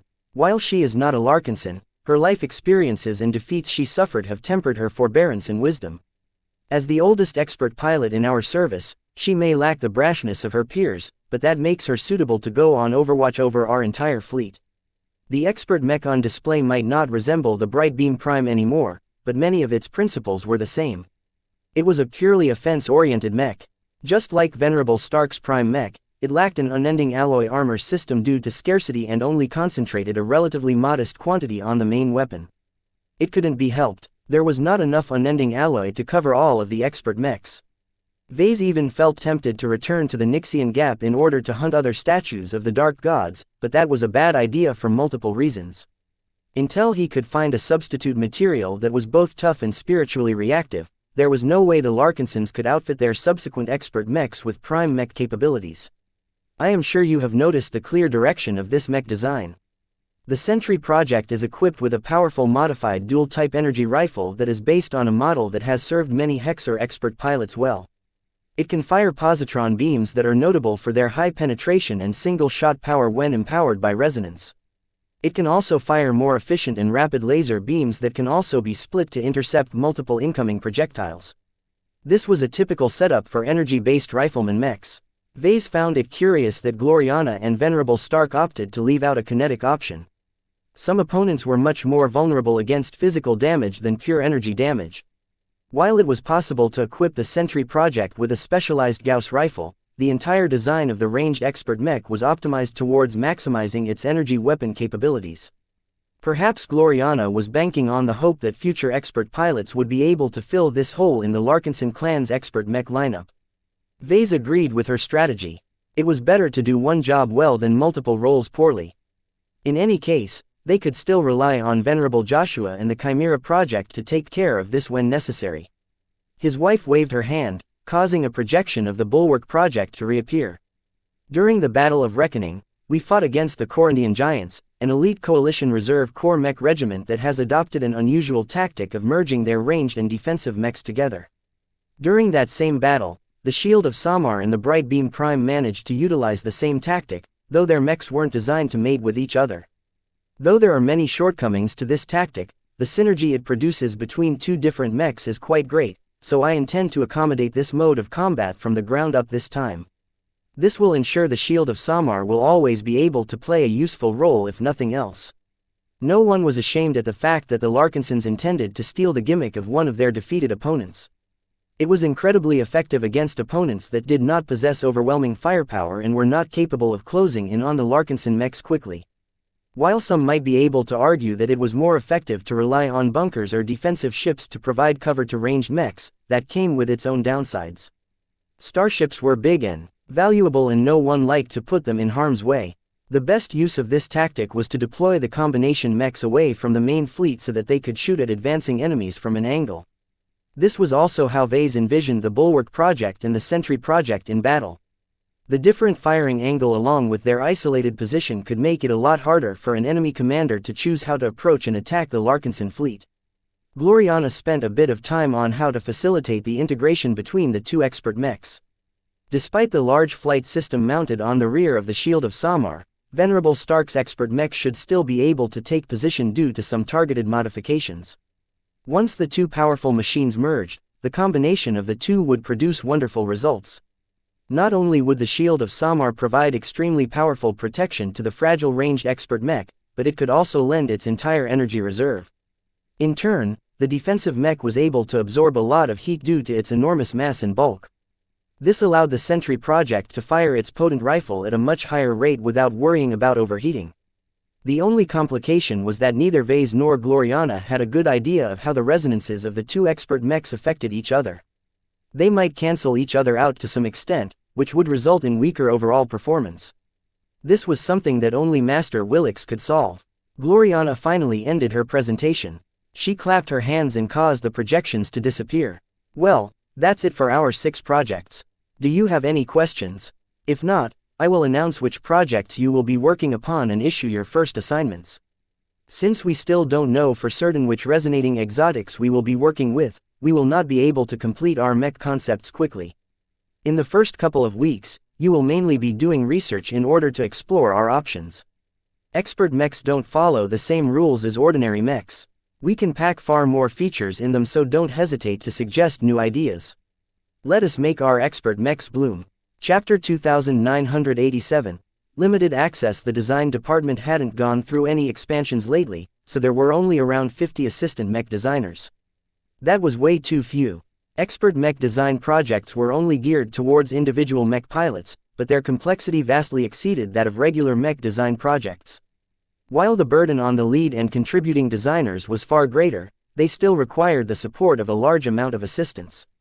The integration of many powerful miniaturized components in a compact mech frame resulted in a lot of mutual interference and unintended interactions. Many of these problems were difficult to predict and could only be discovered by performing endless simulations or prototype testing. Still, it was still workable, just not ideal. Vase was already thinking about recruiting a couple of hundred low-ranking mech designers in the next big stop of his expeditionary fleet.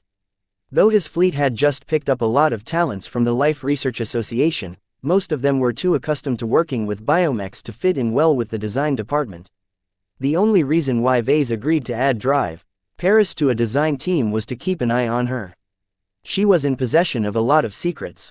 He was not relieved with letting her stay with her fellow compatriots aboard the Spirit of Bentime. Who knew what sort of information she might spill? Once the little assistants all knew which expert mech designs they would be working upon for the next months, Gloriana gathered her fellow journeymen together. I can't spread my attention on all 6 projects at a time, so I will be focusing most of my efforts on 2 of them. The 3 of you can supervise the rest, though this does not mean you can do what you want without going by me first. Have I made myself clear? Vase shrugged. You're in charge this time, Gloriana. We trust in your vision. Good husband. She grinned and leaned in to peck his cheek. I won't betray your trust. I have waited so long for this. Even if we aren't technically qualified to design expert mechs, I am sure we can make something we can be proud of at the end of this journey. The enthusiasm flowed from Gloriana's body. It was clear that she was ready to give it her all as soon as she handled all of the leadership and administrative issues. She quickly gathered herself and faced the other journeyman. Considering our specialties, inclinations and design experience, I have allocated you to projects that I think you'll be able to help the most. That doesn't mean that you should work exclusively on your assigned projects, as your specialties are useful for other mechs as well. It just means that I am relying on you to keep the projects on schedule and make sure that our design teams are not spending their time fruitlessly. We understand. It was the same as how Vase handled the projects, so the journeyman knew how they should act. Very well, then, I'll start with myself. I am quite interested in designing the defensive schemes of the Bulwark and Vanguard projects. The expert mech designs of both projects demand a lot of expertise in metallurgy, materials science, battle mechatronics, armor systems and so on. Since none of you specialize in defensive systems, I'll take on this responsibility. Her logic was sound. In truth, the design department was lacking in multiple departments now that its scope had grown. Vase could really use journeymen who specialized in ranged weapons and armor systems. Vase. Yes, honey, I know you can't wait to devote your time to the Chimera project, but I'm also handing responsibility of the Sentry project over to you. It's not that technically complex, though it is very challenging to design an expert-grade energy rifle that can be fully harnessed by Venerable Stark. You seem to have a love for laser weapons, so you can try and tinker with the rifle and see if you can integrate your special crystals or something. Obviously, she didn't think Vase could succeed in integrating luminaire crystals in high-end laser weapons. The luminaire crystal tech that Vase managed to secure from the MTA was too basic to keep up with battles at this level. That didn't mean that Vase intended to give up on it. He recently discovered that luminaire crystals were actually spiritually reactive. If he found a way to leverage this property, he might be able to give his wife a big surprise. I will make sure to treat each project equally, though that doesn't mean I will spend the same time on them both. Vase promised. The Chimera project is much more technically complex than a simple expert rifleman mech. Both of them understood this, so they did not speak. Please like and follow the Cultivation Audiobooks channel any further about this topic. Gloriana turned to Juliet Stamaros. The penitent sister mech designer had kept a low profile recently, but that was merely because Vase and Kedis attracted way too much attention lately. The pair got into trouble way too often compared to other journeymen. Juliet, aside from helping us maximize the mobility of all of our projects, I hope you can devote as much effort as you can spare to completing the Disruptor project. Your expertise on flight systems is critical to maximizing the greatest strength of Venerable Tus's expert light skirmisher. Will you be able to tolerate working on a male machine? The penitent sister frowned. I am a Larkinson. I know how to follow orders. I do not have any problems with cooperating with Venerable Tusa on this project. Good. Kedis already knows her assignment, so I don't need to elaborate on this. Is everyone clear on what they have to do during this phase? Juliet raised her hands. Your presentation did not delve into the role of resonating exotics. When will we know what kind of powerful resonance abilities we can integrate into our expert mech designs? I already told you that I cannot make any definite statements on that yet. Gloriana impatiently frowned. I don't want to design expert mechs that are too shabby, but in order to work on something better, we need to acquire higher quality resonating exotics. Master Willix can help us find matching ones for each expert pilot, but she can't procure the best ones for us without getting hindered by the rules. The easiest way to obtain them without any fuss is to exchange them with MTA merits, but that is not an option. The clan required a lot of merits to reach the Red Ocean, so it was stupid to spend it on something that was much less important to its overall future. Vase was willing to sacrifice the upper potential of his first batch of expert mechs if it meant securing passage. Doesn't Master Willix have a lot of merits? It won't work. Gloriana shook her head. The rules and the principles she abides by won't allow her to subsidize our work to this extent.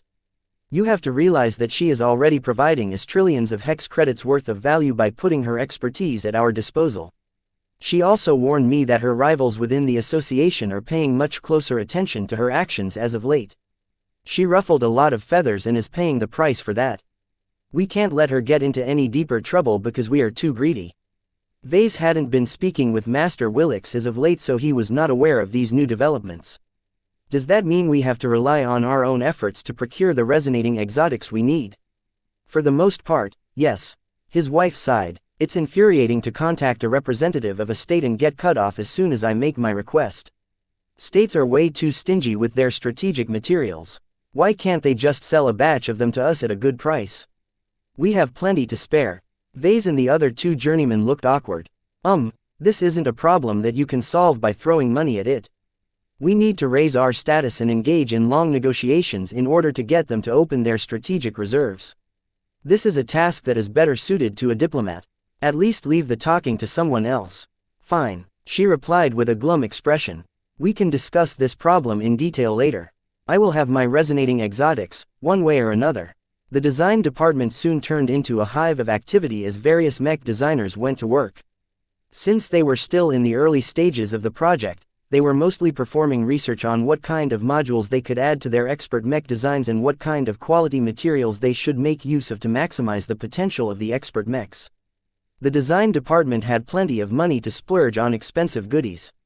This was because each project came with a staggering budget of 200 billion hex credits each. That meant that the total of all 6 projects cost as much as a decent capital ship. A typical Hexer expert mech for low-tier expert pilots only cost around 10 to 30 billion hex credits to develop and maintain over the years. While the Hexadric hegemony could afford to spend more, the amount of expert pilots in the state was quite staggering. It was not economical to provide each of them with high-quality expert mechs. The Larkinson clan's situation was different. Even though the Larkinsons were still saving up a lot of money to fund future capital ships, Vase did not feel too burdened with spending more than 1 trillion hex credits on just 6 expert mech designs. Of course, spending so much on each project was not as impressive as it sounded. Expert mech development teams employed by states usually enjoy a lot of conveniences. Gloriana explained to Vase. They don't have to pay licensing costs and they can draw resonating exotics from the hegemony's strategic reserves by expending their quotas instead of actual cash. All of the actual costs are borne by the government. And we're different. Yes, we're different. We haven't built up a large library of high-end component designs. We don't have an expansive reserve of resonating and non-resonating exotics. We need outside help to address these needs. While I managed to solve the component problem easily enough, it is not practical for the hegemony to ship exotics to us, not when the Hexers need them more to win the Komodo War. That outcome was looking less and less likely by the day, but Vase didn't want to start an argument over that. He briefly thought about how they could increase the chances of obtaining the exotics they wanted. I'll try and see if our route passes through any friendly states that might be interested in trading with us. We can produce some specialty goods that might offer a lot of value to interested parties. Like what? Our second-class mechs. She frowned. I don't think you want to give away our advantages so easily. Also, unless you sell them in greater quantities, no government institution will be interested. There is always a chance that the exclusive products we trade to them will suddenly become obsolete when you begin publishing commercial second-class mech designs. By the way, when do you intend to do that? Our demand for funding grows every day, but the LMC's growth in third-class mech sales has plateaued. Vase shook his head. We don't have to resort to that option yet. I still have a couple of alternative ideas that might solve both of those problems. In any case, it doesn't matter if most states don't value what we can offer yet. As long as we find one receptive state, we can get what we want. The question was whether they would be able to bump into such a state at all along their journey. The Larkinson clan simply didn't possess enough strength and prestige to get their foot in the door. Gloriana's eyes brightened for a moment. Hey, what about that dwarf state you are interested in visiting? Do you have any friends over there? Maybe you can persuade them to give us access to their strategic reserves. I don't think that will work, honey. I'm not exactly friends with dwarves. Chapter 2988. The 7th project. The difficulty in acquiring higher-end resonating exotics was not a problem that the Larkinsons could solve in a short amount of time. Perhaps it would have worked if the expeditionary fleet was still in the vicinity of the Hexadric hegemony, but now that they were in Majestic Teal and moving even further away, Vase could forget about this option. This forced Vase to set his sights on other states. Due to the fact that the expeditionary fleet was trying to reach the Lesser Beander Gate a few star clusters away, the Larkinsons wouldn't be staying in any state along the way long enough to forge new friendships. Since relationships were important in this kind of business, Vase felt very constrained by this situation. Slowing down the fleet might allow them to develop a relationship with a state along their route, but it was unacceptable for him to delay his journey to the Red Ocean any further. Vase wanted his expert mech designs to start off on a stronger footing. While it was not impossible to swap low-grade resonating exotics with more expensive ones in the future, that would basically entail tearing entire expert mechs open, as resonating exotics were often applied to their core parts. Still, it was technically possible to overhaul an existing expert mech, so Vase did not find this an unacceptable option. The real problem was that Vase would have to beg a senior or master to integrate the resonating exotics in an expert mech. If he tried to do it himself, then the resonating exotics simply wouldn't generate any resonating abilities under the prompting of expert pilots. This was one of the big secrets that journeymen didn't have access to. Vase felt very frustrated by this, but he supposed the MTA had a good reason to withhold it from everyone. Besides, it was truly wasteful to let journeymen design expert mechs when there were plenty of seniors and masters who were willing to take on this job. As the first days of preliminary work passed by, Vase met frequently with Gloriana in order to keep each other up to date on what they were working on. Good communication was essential to keep everything on track. During a brief break time, the pair cuddled together in a lounge near the design labs. The two pressed up against each other while their cats played around. Meow. Lucky looked annoyed as Blinky patted his tail. Murrow. The companion spirit acted as if he didn't do anything wrong.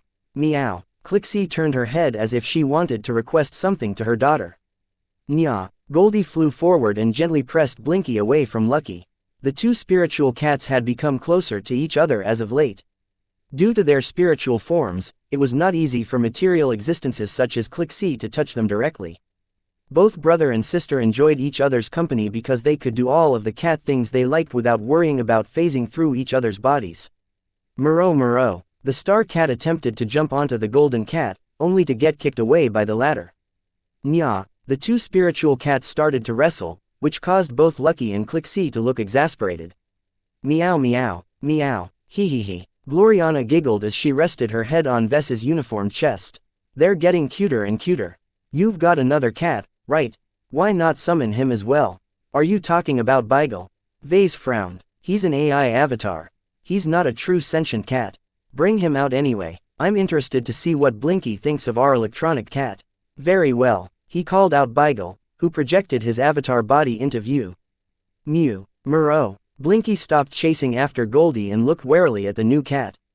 The young spiritual companion started to hiss aggressively at Beagle. It seemed that the spiritual cat really didn't like his electronic counterpart for some reason. Mew. Beagle steadily communicated. The electronic cat had come a long way since his initial jerky movements and actions. After so much deep learning, Beagle's behavior had become practically indistinguishable from real cats. Since he was an infrequent sight lately, the other cats had to reacquaint themselves with Beagle's anomalous existence. He stood out way too much and failed to integrate with the cat family. Mew. Meow. Lucky clawed through Beagle's body, causing the physical projection to pop and disappear. Mew. It didn't matter as Beagle reappeared seconds later. As the miracle couple observed the antics of their pets, they slowly discussed some other issues. I've heard you've been working on a 7th mech design project in your spare time. Vase stated. Didn't I tell you about that? My brother needs a new expert mech as well.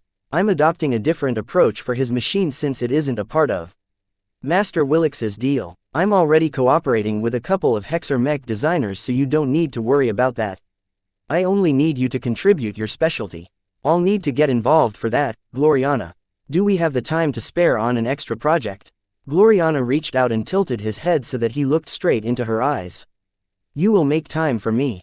Don't refuse. This is a good opportunity to get some extra practice on participating in an expert mech design project. The Hexer partners I've agreed to work with will bear a greater burden and contribute more extensively than Master Willix, so this is a good opportunity to learn how professionals design expert mechs. He wasn't sure whether these Hexer mech designers would be receptive to Vase, especially since the war was growing poorer and poorer for the Hexadric hegemony. In truth, Vase and Gloriana should have been working on their last batch of Hexer mech designs, but neither of them had a good idea on how to change the strategic outlook of the Hexers with their work. The Hexers had no problem defeating the regular mech pilots of the Friday Coalition. It was the large number of coalition-aligned expert pilots and expert mechs that truly caused the Hexers to falter as of late. Though Vase wasn't very interested in adding another burden to his already busy schedule, he did not deny his wife's arguments. As a mech designer, he possessed a lot of fascination for expert mechs, and this might be a rare opportunity to see how they were designed by those who possessed a lot of experience in this field. As for the fact that Gloriana's partners were Hexers, that didn't play much of a factor in his decision. He knew his status among the Hexers had already become special since his mech designs made such a profound impact on the Komodo War. "You're the ultimate good boy," Gloriana summed up with a smile. Soon enough, they finished their break and went back to work. Aside from supervising his design teams, he also fleshed out his draft designs for the Chimera project and the Sentry project. The latter was simpler and easier to design, so Vase started with it first. Just like Gloriana, he copied over many of the design principles of the Bright Beam Prime. There were two fundamental differences, though. First, the Bright Beam Prime was based on the Bright Warrior IB, which was not a specialized ranged mech design. Since there was no pressing need for Venerable Stark to fight against powerful opponents up close, Vase and Gloriana preferred to start from scratch and design an expert mech that completely specialized in ranged combat. Gloriana wanted no compromises in this regard and Vase was of the same mind. Well, just because it is weak in this area doesn't mean it's defenseless. It would be rather silly if a single ordinary melee mech can defeat an expert mech. There were plenty of ways to prevent such a shameful outcome. If the situation was truly desperate, then the expert rifleman mech could always activate a bayonet on its rifle and stab enemies with it. If the expert mech lost its rifle for some reason, it could pull out a backup knife or better yet a foldable sword to fend off annoying light skirmishers or something. The limitations that caused many mech designers to restrain the amount of modules they put into their regular mech designs no longer applied here. When Vase started to browse the library of high-end expert mech components, he became amazed at how small they were. By relying on superior technology, manufacturing procedures and most important high-grade exotics, the Hexer parts reserved for expert mechs were considerably more powerful while taking up surprisingly little space. The most direct comparison is armor. The mech industry paid a lot of attention to the toughness of expert mechs. This was an extremely well-developed field.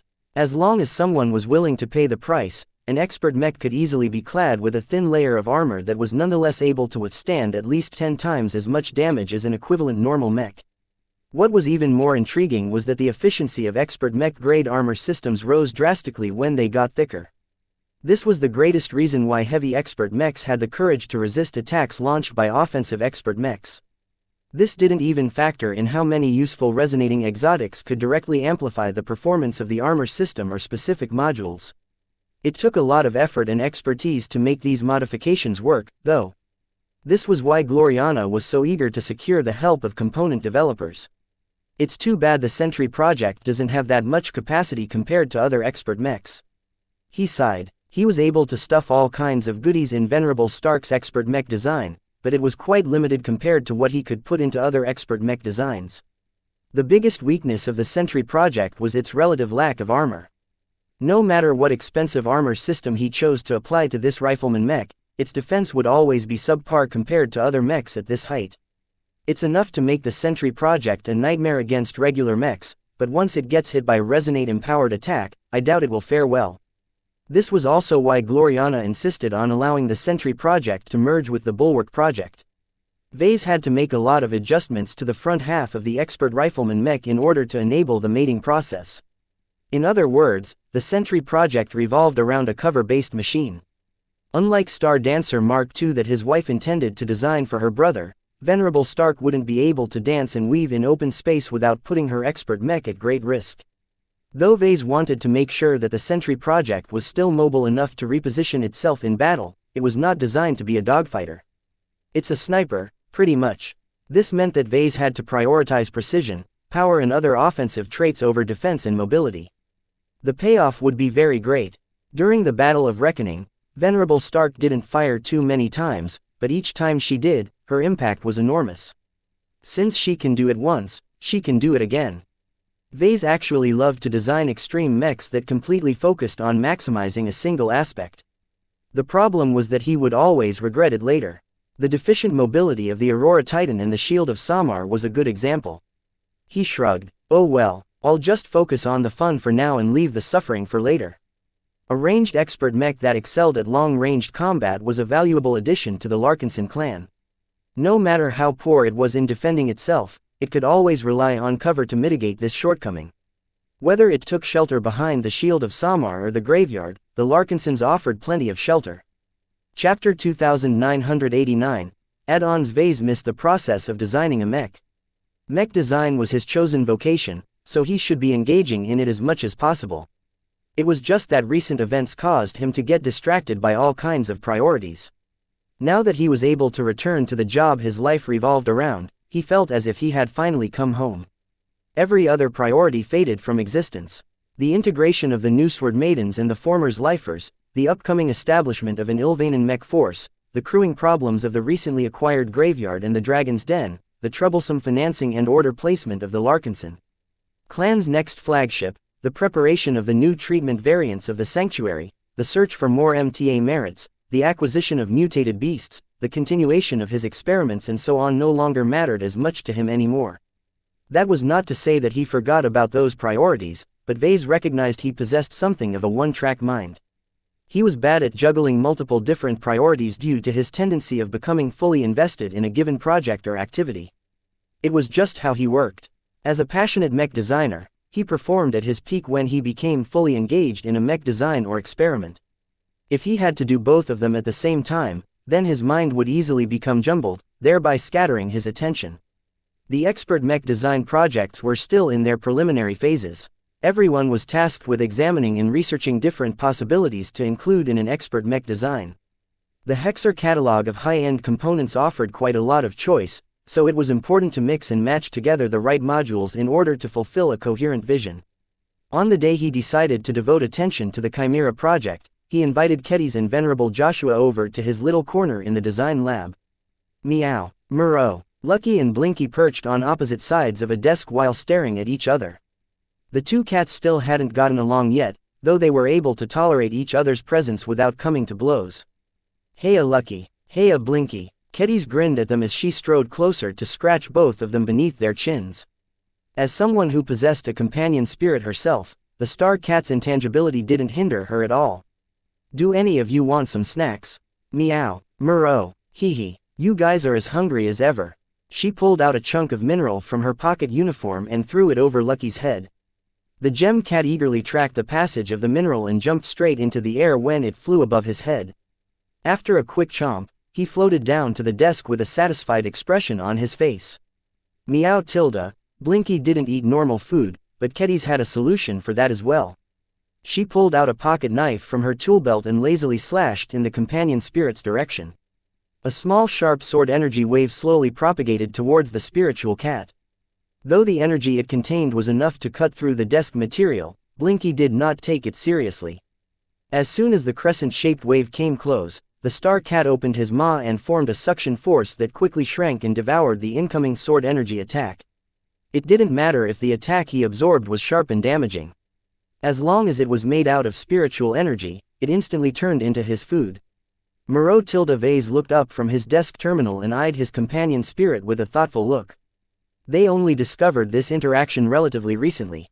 He supposed it was a holdover from the Unending One. Since the Dark God was able to devour all sorts of energy, it made sense that he could swallow up dangerous and damaging energy as well. Though Blinky was only a fraction as strong as the Unending One in his peak, he could still digest weaker energy attacks without any strain to his digestion system. Perhaps he might even be able to devour stronger energy in the future, though Vase wasn't willing to find out his current upper limit for fear of damaging a spirit that was less than a month old. A floating greatsword came close to Blinky and started to sway back and forth. If not for the fact that it was sheathed, Vase would have been a lot more nervous about the fact that a self-moving sword was swinging so vigorously. Swish swish, Murrow. Since Sharpie and Blinky were the same kind of existences, they had struck an immediate friendship. The two were already swapping ideas about how to fulfill their jobs better and how much they liked their respective partners. Venerable Joshua looked envious at what was going on. "Can I have one of these pets as well? They're really cool and I think it might be handy to have something around that I can carry in my head." "Patience." Vase waved his hand at him. "This product is still in development. The ones you see before you are still experimental. I have to do my due diligence and monitor them in the long term in order to verify they are safe. Once I am done with that, I might be open to bestowing these new mind pets to people who contributed a lot to our clan. I can't wait, Joshua replied in an excited tone. Of course he was excited. He was Vess's biggest fan. Not only that, but he also possessed a great sensitivity towards life. Gifting him with a living companion that he could bring everywhere, even into battle, would likely do wonders for his mood. In fact, Vase just came up with an idea on how he might tie a companion spirit to Mechs. If he was able to flesh out this idea, he might be able to empower Joshua even further and give him one more tool that could help him achieve victory. Today was not about creating new companion spirits though, so Vase quickly set this idea aside. Once Joshua and Keddy sat down next to each other, Vase activated a projection of a vague sketch of the Chimera project. I'm sure that both of you know the overall direction for this expert mech design project. Vase began. The simplest way to put it is that it takes the concept of the Bright Warrior but takes it a step further on account of incorporating superior materials, better technology and a much more ambitious outlook. While Gloriana has already explained what you want to see in your expert mech, now that we are fleshing out the details, we have bumped into some additional junctions that require your input. Venerable Joshua grew confused. He turned to his girlfriend. What is he saying? He means you get to make more choices. Keddy slapped his arm. It's your expert mech, so you have to be the one to tell us what you use to implement.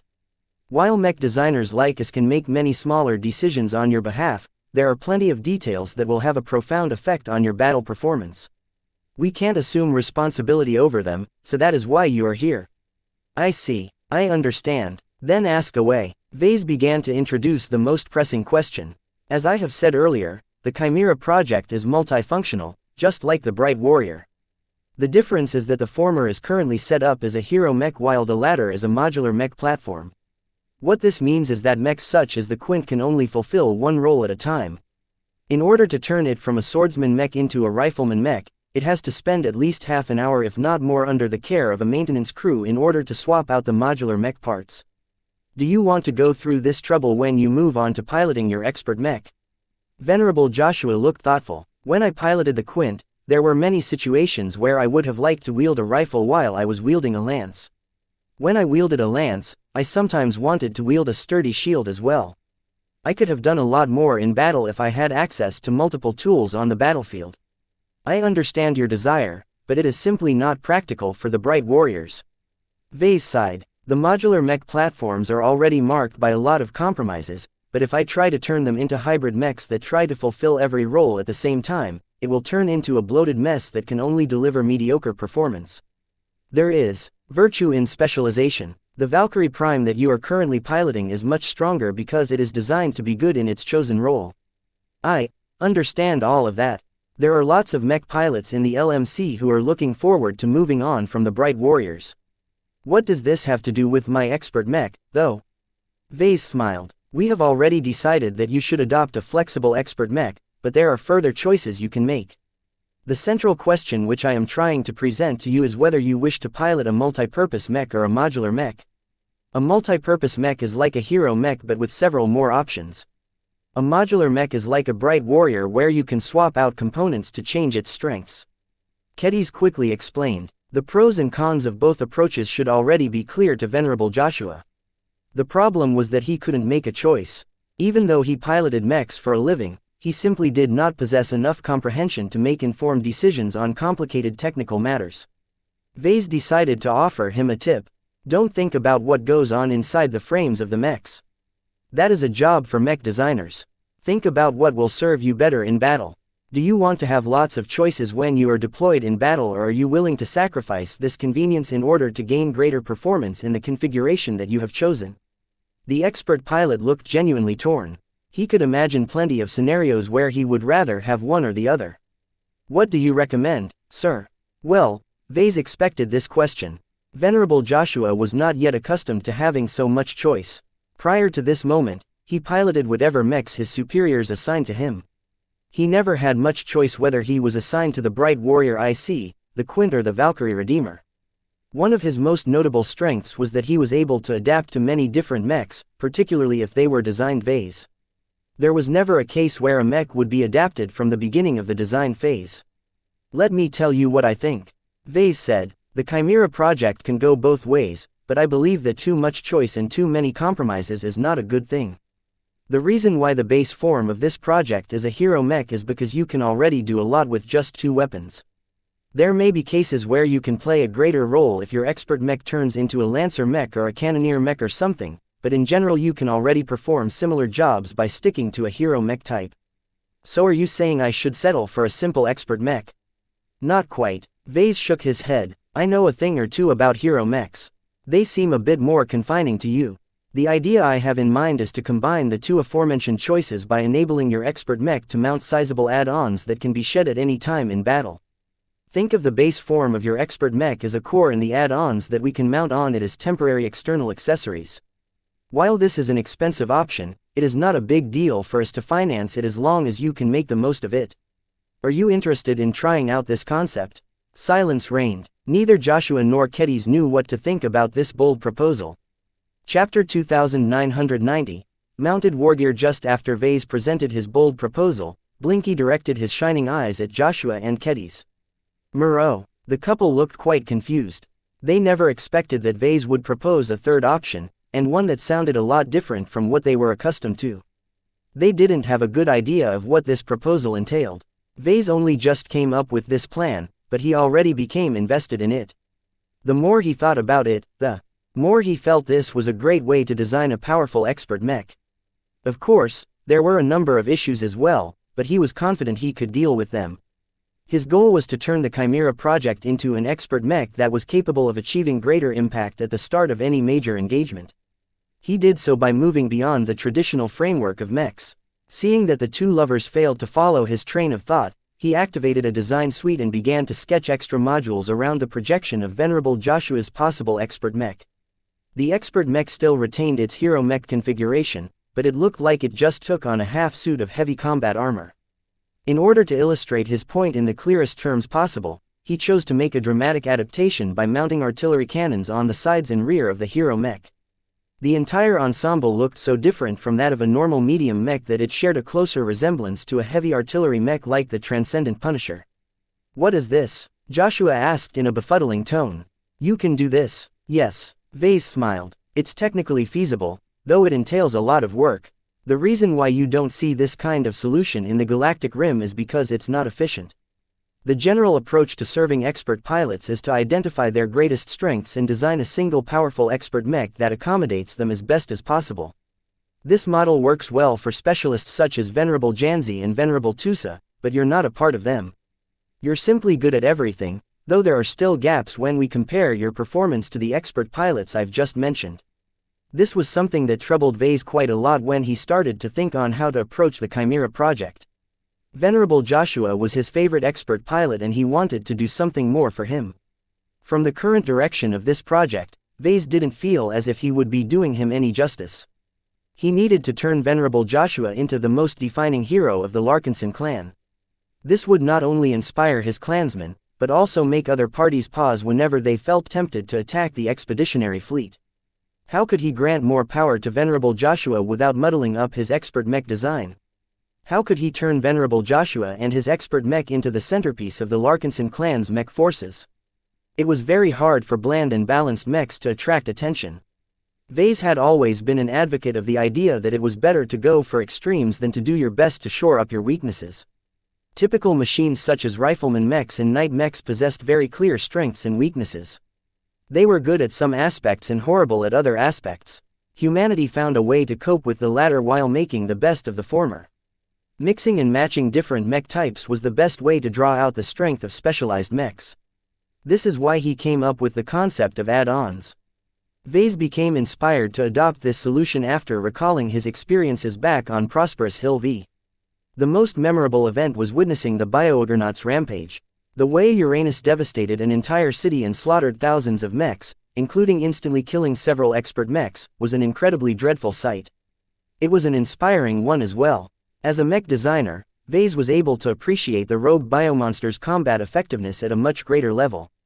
Though a single squad of MTA mechs finally managed to take Uranus down, that was mostly because the tech disparity was too big. The fundamental lesson that Vase drew from this incredibly impactful event was that size mattered a lot. A bigger mech could carry more stuff that allowed it to wield greater power. However, there were good reasons why mechs never got too big. It was more economical and efficient to adopt the standard sizes that the mech community had settled with after hundreds of years of continuous development. Yet did that mean it was useless to deviate from these norms? No, it was just a lot more wasteful to go off the beaten path. It just so happened that Vase didn't care too much about the cost. He wanted to do Venerable Joshua justice, and he felt that making stuff bigger was a good idea. It was not practical to design a larger expert mech. That would turn it into a heavy mech or beyond, and that entailed a critical reduction in mobility. In expert mech duels, this could become a critical weakness that could lead to Venerable Joshua's doom. Instead, Vase chose to retain the regular hero mech form, but decided to mount temporary add-ons to it. When he researched this topic prior to his meeting with Joshua and Kedis, he found out that it was already an approach that existed for a long time, though it was not that common in the Galactic Rim. "I understand now," Kedis said with appreciation in her tone.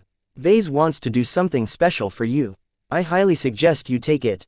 As long as this works out, your expert mech will be able to achieve a far greater impact in battle than our other expert mechs." Joshua scratched his head. "I still don't understand. I get what you're trying to do. It's like the mech version of donning a suit of combat armor with integrated armaments. I am just trying to figure out what the point of this is and whether it will actually help me in battle. All of this sounds so outside of what passes off as normal in mechs that I'm afraid I won't find my groove. I would rather pilot a hero mech and be done with it if that is better." You're right that this feature can be a burden, but it is not as complicated as you think. The Larkinson clan needs greater strength than what an ordinary expert mech can provide, and I think this is a viable if a bit extravagant solution for that. The goal of providing your expert mech with powerful mounted wargear is to increase the power of our clan in a dramatic fashion. Every survivor from Prosperous Hill V can tell you that a bigger mech is a lot scarier than a smaller mech. The sight of your expert mech equipped with add-ons that increase its bulk by 2 to 3 times is so eye-catching that the morale of our own troops will soar while the morale of the enemy will sink. In other words, this solution fell in line with the psychological warfare doctrine of the Larkinson clan. Some decisions that didn't make sense on the surface became a lot more understandable when taking other factors into account. After a bit of explanation, Venerable Joshua reluctantly bought on to this ambitious idea. "I can work with this, I think. If our clan can really benefit from it, then I'm willing to try it out." "What kind of configurations are you thinking about making, though?" Vase smiled. Now that he managed to convince Joshua to embrace the idea, the rest was simpler. "Let's start with just a couple. We can add more mounted wargear loadouts as time goes on, but we don't have the time to design that many." He tapped the projection that he currently projected. "Take this artillery wargear for example. I may have gone overboard with exaggerating its size and cannon loadout, but this is actually a decent choice. When I look at the expert mech lineup of our clan and the rest of the Golden Skull Alliance, I see a distinct advantage in melee machines.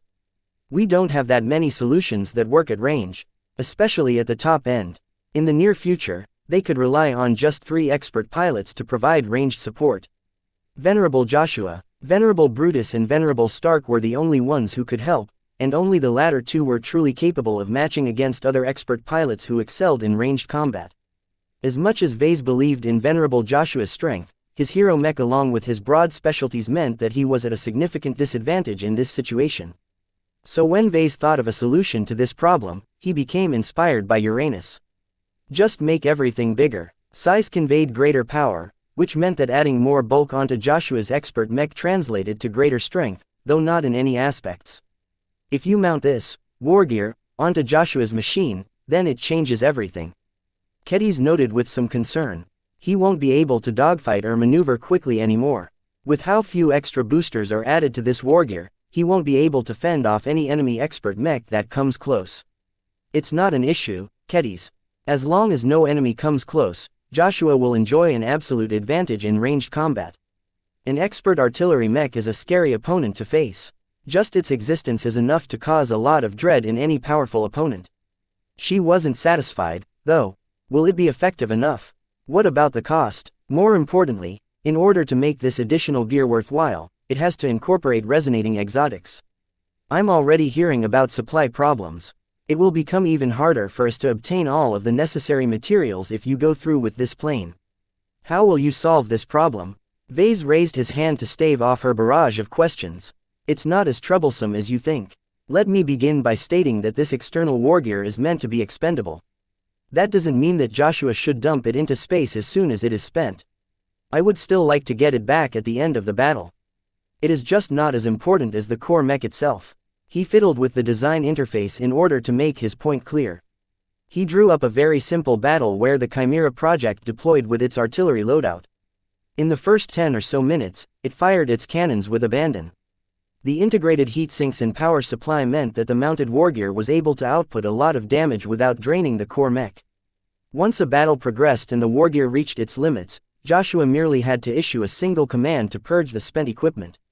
Now that it was freed from this burden, the mostly fresh expert hero mech was able to join the fray and continue to fight by relying on its base form. The best part about designing and fabricating the mounted wargear loadouts is that they don't have to be too expensive and difficult to make. Vase explained, the core mech is clad with unending alloy and I doubt that any material that we can get in the short term will come anywhere close to its durability. So I see no point in trying to catch up to that. Instead, we can rely on cheaper materials but simply apply greater quantities so that the size and bulk of the wargear is responsible for conveying power. This is also a good way to squeeze greater power out of low-grade resonating exotics. It was not as simple as that, but Vase didn't feel the need to explain all of the details. What mattered was getting Venerable Joshua on board this new plan. For his part, the young expert pilot became increasingly more interested in trying it out. Just like Vase, Joshua frequently craved new mechs. He would get bored if he piloted the same one all of the time. I'd like to try this out, he said with greater certainty in his tone. The extra wargear has to be useful, though. Vase nodded in agreement. That is what we are going to explore right now. Not every mounted wargear makes sense. It is very hard to turn your expert mech into a nimble and agile light skirmisher when we are adding to its bulk rather than the other way around.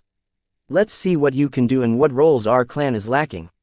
Chapter 2991.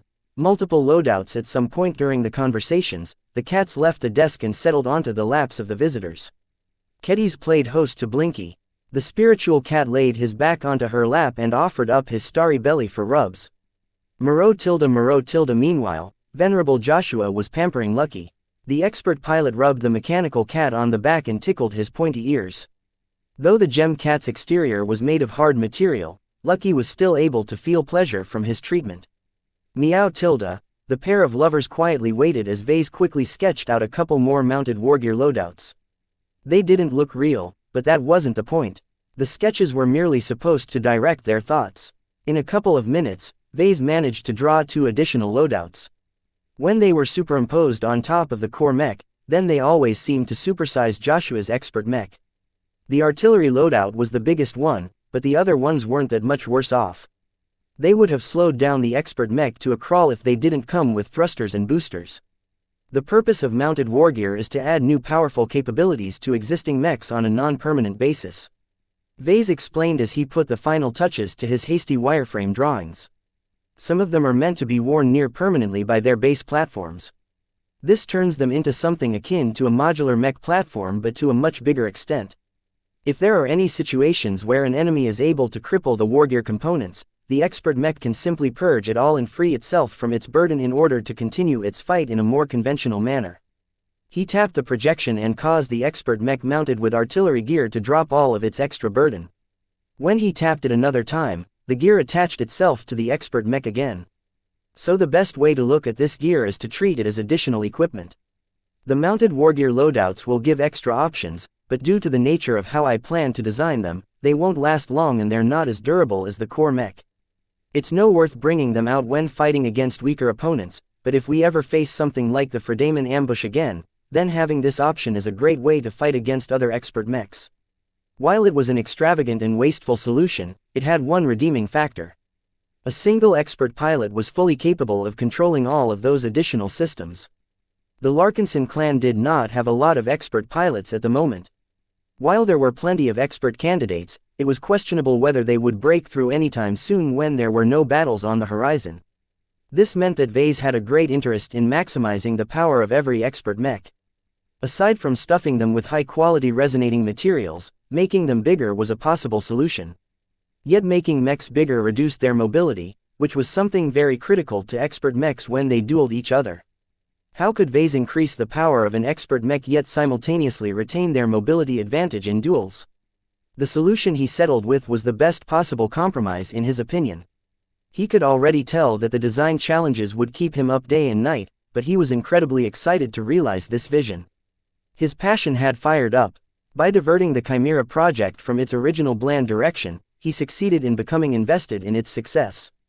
Though Joshua and Keddy still exhibited some misgivings, Vase did not allow them to become skeptical of his plan. He turned his attention back to his presentation. Aside from this artillery variant, there are 2 additional mounted wargear loadouts that I think are interesting. As you all know, we are still lacking a powerful Lancer mech.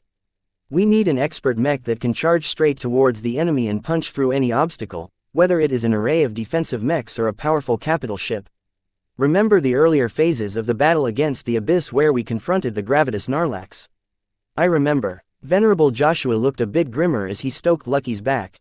A lot of good Larkinsons died that day, and not just against those dark gods. I never want to fight a pirate warship again. There is no guarantee that your wish will come true, Joshua. Do you understand the environment we will be entering soon? The Red Ocean is not as tame and regulated as regular human space. The Big Two may be sweeping the indigenous alien empires that are rooted there, but I have heard plenty of tales of fish slipping through the net. According to the Galactic Net, these aliens don't have a tradition for using mechs. Instead, just like humanity in the past, their main war-making potential consists of warships. Alien warships. The strengths of these warships varied wildly depending on the alien species and other variables. Some were beatable by third-class outfits while others were so powerful that they demanded the MTA and CFA to put in a serious effort to crush the alien fleets. No one doubted that the Big Two would be able to wipe the dwarf galaxy clean of sentient alien inhabitants, but the problem was that conquering any galaxy took a lot of time, even if it was just a miniature-sized one. Since the Big Two could not afford to direct too many warfleets away from the Milky Way, it would probably take a few decades to an entire century to finish the job. In the meantime, the Big Two's warfleets along with all of the pioneer fleets that traveled through the Red Ocean risked getting attacked by alien warships at any time. Fortunately, the chance of encountering a large, intact alien warfleet was very low. The ones that lurked in the territories that were recently conquered by humans were mostly isolated warships that managed to survive one way or another. Yet a single one of them could easily slaughter thousands of mechs in some cases. Don't we have another expert mech in the works that can do this already? Kedys asked. The Vanguard project is supposed to fulfill this role to an extent. It's not enough. Vase shook his head. The Vanguard project is not a dedicated Lancer mech. It needs to retain enough dueling capabilities, so we will have to implement a lot of compromises to its design. It's a Spearman mech, not a Lancer mech. You can think of it as a bigger and beefier version of the Valkyrie Redeemer. Sir. Joshua briefly raised his hand. Yes, I am wondering about the speed of this Lancer loadout. There's quite a lot of bulk attached to it, and that big triangular spike isn't helping much either. Will I be able to build enough acceleration to build up enough momentum? And how can I ever hit anything if it looks so bulky? I bet its turning radius is awful. In the beginning, Gloriana told us to focus on defeating other expert mechs. The Lancer loadout doesn't align to this goal, but it is capable of taking out other high-value threats. More specifically, I think a large Lancer loadout can do wonders against enemy starships. Unlike mechs, starships can't turn or evade incoming attacks that easily. This is why there is nothing wrong with placing all of the additional boosters and thrusters to the rear of the mounted equipment. They just need to push your expert mech forward as hard as possible. To put it in simple terms, the Lancer loadout transformed the expert mech into a giant self-propelled kinetic torpedo. There was a lot of bulk and mass that were primarily meant to increase the energy being transferred upon impact and to provide the core mech with enough of a cushion to survive a charge. The most notable element to this fantastical-looking loadout was the large and long spike mounted to the front. Vase didn't bother to equip the ensemble with a regular lance. A handheld weapon was too small and weak. Instead, he simply added a large and thick lance that was as wide as the length of a light mech at the rear end.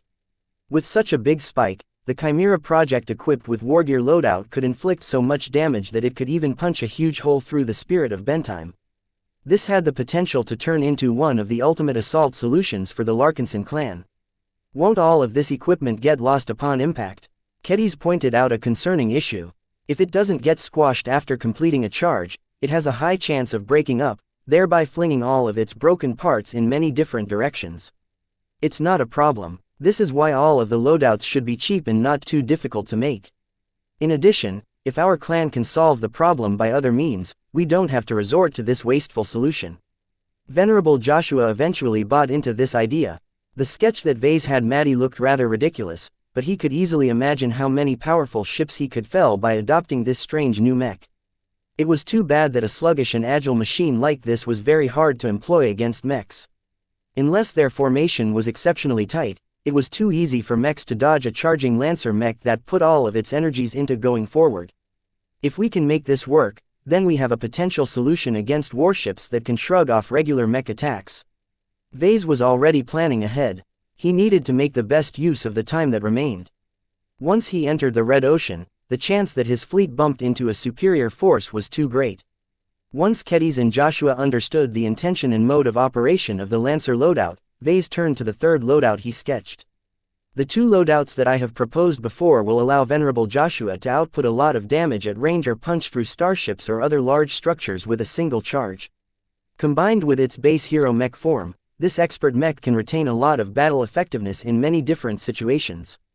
There is still something missing, though. To be honest, when Joshua and Kedis saw the third loadout, they became absolutely stumped. Both of them thought that Vase had lost control or something. Did he grow mad with the possibilities opened up by making use of mounted wargear? Sir, Joshua hesitated. Why is this third loadout made of meat? Vase grinned and leaned back on his chair. Because I decided to do it. Because both my specialty and yours resonate quite well with organic matter. We've hired a lot of biotech experts when we stayed in the Life Research Association. We can borrow their assistance to develop and grow this organic loadout and see whether it is viable. There's little harm in trying. If it doesn't work out, then we can just drop it. Is that acceptable? The third loadout was a clear homage to Uranus. The simplest way to describe it was that it resembled a colossal meat suit. Once Joshua's expert mech became submerged by this organic loadout, it turned into a large and powerful brawler that possessed extremely high physical strength. Though its mobility was predictably awful, its huge bulk and raw strength allowed it to rampage through large enemy mech formations. The giant meat suit could also brawl against other expert mechs as long as they weren't fast enough to evade this monstrosity. It was perfect against heavy space knights and heavy artillery mechs. Vase. Yes, Kedis, maybe you should get some therapy. I heard that the stuff that happened on Prosperous Hill V was bad, but I never thought that you would even get traumatized by it. What possessed you to design a loadout that reminds me of that bioargonaut? When Vase took a second look at the meat suit he designed, he reluctantly recognized that she might have a point. But then again, Uranus proved that relying on size was a good way to attain greater power. Don't knock it until we try it. I know it looks grotesque, but I am absolutely confident in its battle effectiveness. Chapter 2992, Resonance Compatibility. When Vase presented his mounted wargear plan to Joshua and Kedis, they acquiesced quickly enough. Who said that expert pilots couldn't be persuaded? They might be stubborn about their own likes and the causes they fought for, but they could still be swayed in other matters. After getting Venerable Joshua's buy-in, Vase already began to develop some ambitious plans for the mounted wargear loadouts that he had sketched out.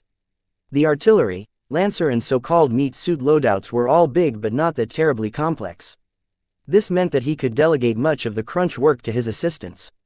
As Vase finalized the details of his proposal, he rose from his chair and left his workplace to visit his wife. Meow. Murrow. Blinky dematerialized and returned to Vess's mind while Lucky jumped off the desk and followed like a lost puppy. When Vase reached his destination, he saw that Gloriana was explaining her thoughts to a design team. He patiently waited for her to finish her instructions. Meow tilde. Meow tilde. Meanwhile, Lucky landed on a large pillow where Clixie comfortably rested. The two cats bumped their noses and sniffed each other. Murrow. Blinky materialized above them and fell on top of Lucky's back. The gem cat did not appreciate the passenger on his back and rolled around in order to swat the spiritual cat away. Meow. The two tomcats wrestled against each other again while Clixie watched on with an amused expression. Her tail elegantly swished from side to side as she watched the boys defend their pride. What are you doing here? Gloriana eventually turned to Vase after dismissing the little assistants. Aren't you supposed to be fleshing out our draft design for the Chimera project? Vase grinned and approached his wife in order to embrace her and plant a kiss on her lips, but she firmly raised her palm before he got too close. This is not the time. We are on duty at the moment. Can't you control your beastly urges for once and remain professional for once? Hey, you never complained in the past. His wife frowned and crossed her arms. That's because we weren't under so much time pressure. This is different. We are working on the most important projects of our lives. I don't want them to be ruined because we slipped up. Be serious. Okay, Vase lamely replied. He would just have to try again when they were off duty and back in their grand stateroom. Anyway, I did have some business to talk about. I just came up with a fantastic new idea that would definitely elevate the Chimera project. He enthusiastically explained his proposal. He even projected his sketches in order to convey his thoughts in the clearest fashion possible. With all of this mounted wargear, we can use the Chimera project as a powerful rallying symbol and a vessel to intimidate the Mech pilots arrayed against us. The impact on morale when fighting against an extremely powerful giant is not something you can imagine. The best part of this all is that it plays to our strengths and mitigates our weaknesses. Since we are nowhere near the size of conventional states, we don't have a large base of Mech pilots to establish a continuous supply of expert pilots. People like Venerable Joshua are very scarce to us, so it makes sense to invest in them and empower them as much as possible. Since it is much easier for us to acquire funding, we can invest them all in large amounts of regular exotics and low-grade resonating exotics that are readily available on the market. It doesn't matter if their properties are relatively shabby. As long as we cobble them together into a loadout that is massive enough, sheer quantity will ensure that the final product is still powerful. In short, this plan is perfect. This will truly make the Chimera project shine. As Vase finished his brief presentation, he waited to hear the praises of his wife. She did not look amused. Her frown grew deeper as she formulated a lot of thoughts. Gloriana, Vase, she finally ground out. Have you gone crazy? What? Did you go mad? No. Then why did you deviate from my instructions and expand the scope of the Chimera project? It's not as bad as it sounds. This is a great way to, you idiot. The design department is horribly short of manpower. If we pursue your inane ideas, the Chimera project will be delayed by at least a year. It won't take that long. We're not designing an extra expert mech, but merely external add-ons that can temporarily augment an existing expert mech. It's just another form of mech equipment. Gloriana slapped her palm against his chest. You are overlooking at least one crucial factor. I participated in an expert mech design project. Even though I was just working in an assisting capacity back then, I still know something that you don't. Have you ever considered the issue of resonance compatibility? Vase finally paused. What? Thought so. Gloriana huffed and crossed her arms. To be honest, if you proposed to apply this mounted wargear concept onto regular mechs or prime mechs, I wouldn't be so opposed to it. This is different. Do you know why? Because expert mechs must be internally consistent when it comes to their resonance profile. Vase scratched his head. Please explain. The two of them sat down on a nearby couch. Clixie moved over and dropped herself onto Gloriana's lap. She curled her back as a dainty hand began to stroke her furry back. Meow tilde. The most defining factor that makes expert mechs so powerful is because they resonate with expert pilots. This is something that you already know, but think deeper about what I just said. Why are some expert mechs stronger and some of them weaker? Assume that they are designed by the same mech designers with the same materials and mech components. That left out a lot of obvious answers. Vase had to think over it a little deeper. It has to be a design factor, then. Correct, she said. Just by having the same designer, the same materials and the same components doesn't ensure that the end result will be similar in terms of quality. This is because resonating materials have to abide by additional rules in order for them to show their value. One of them is that they also affect the resonance of other resonating exotics. Do you understand? A light shone in Vess's eyes. If that is the case, Gloriana waved her hand and activated a simple projection. Let me give you a brief example. Let's say that Material A is a resonating exotic that can regenerate armor systems and is compatible with Venerable Joshua. Since the material's properties are relatively simple and uncomplicated, we can easily implement small or large quantities of it onto his expert mech. And that is not always the case. Vase. puzzlingly frowned. Yes, many resonating exotics are weird. Don't ask me why. However, let's say that Material B is also a resonating exotic that is compatible with Venerable Joshua. Now, let me say that it can empower the firepower of his energy rifle, but when we test it out, it turns out that it is only effective when used at a quantity at or greater than 50 kilograms. Any less and it loses its resonance effect. Those were some odd rules, but certain regular exotics also work in this fashion. Now let me state a third rule. Material B inhibits the resonance of Material A and vice versa. In other words, they cancel each other out. Now think about that. What does this mean, Vase? It means, a powerful rifle must incorporate a large quantity of Material B in order to be powerful enough, but that will directly weaken the effects of Material A. The regeneration resonance ability of the expert mech drops as a consequence. That is quite bad. Visit Light Novel Reader, for extra chapters. There's more to it than that. Gloriana said, the large quantities of Material A that is incorporated in the armor system will also weaken the effectiveness of Material B. The energy rifle won't receive as much empowerment. In fact, the degree of weakening is so much that it makes it so that Material B acts as if there are less than 50 kilograms incorporated in the expert mech. When it falls below this threshold, the resonance is cancelled out. That lump of Material B has effectively been neutralized. Then we apply more Material B. But then Material A will be weakened even further. Gloriana shook her head. The end result is an expert mech that makes only a fraction of the use of the expensive resonating exotics it incorporates. The degree of utilization is just 20% from what it could have been if the two resonating exotics didn't fight each other. That did sound like a huge problem, but Vase didn't think that was all.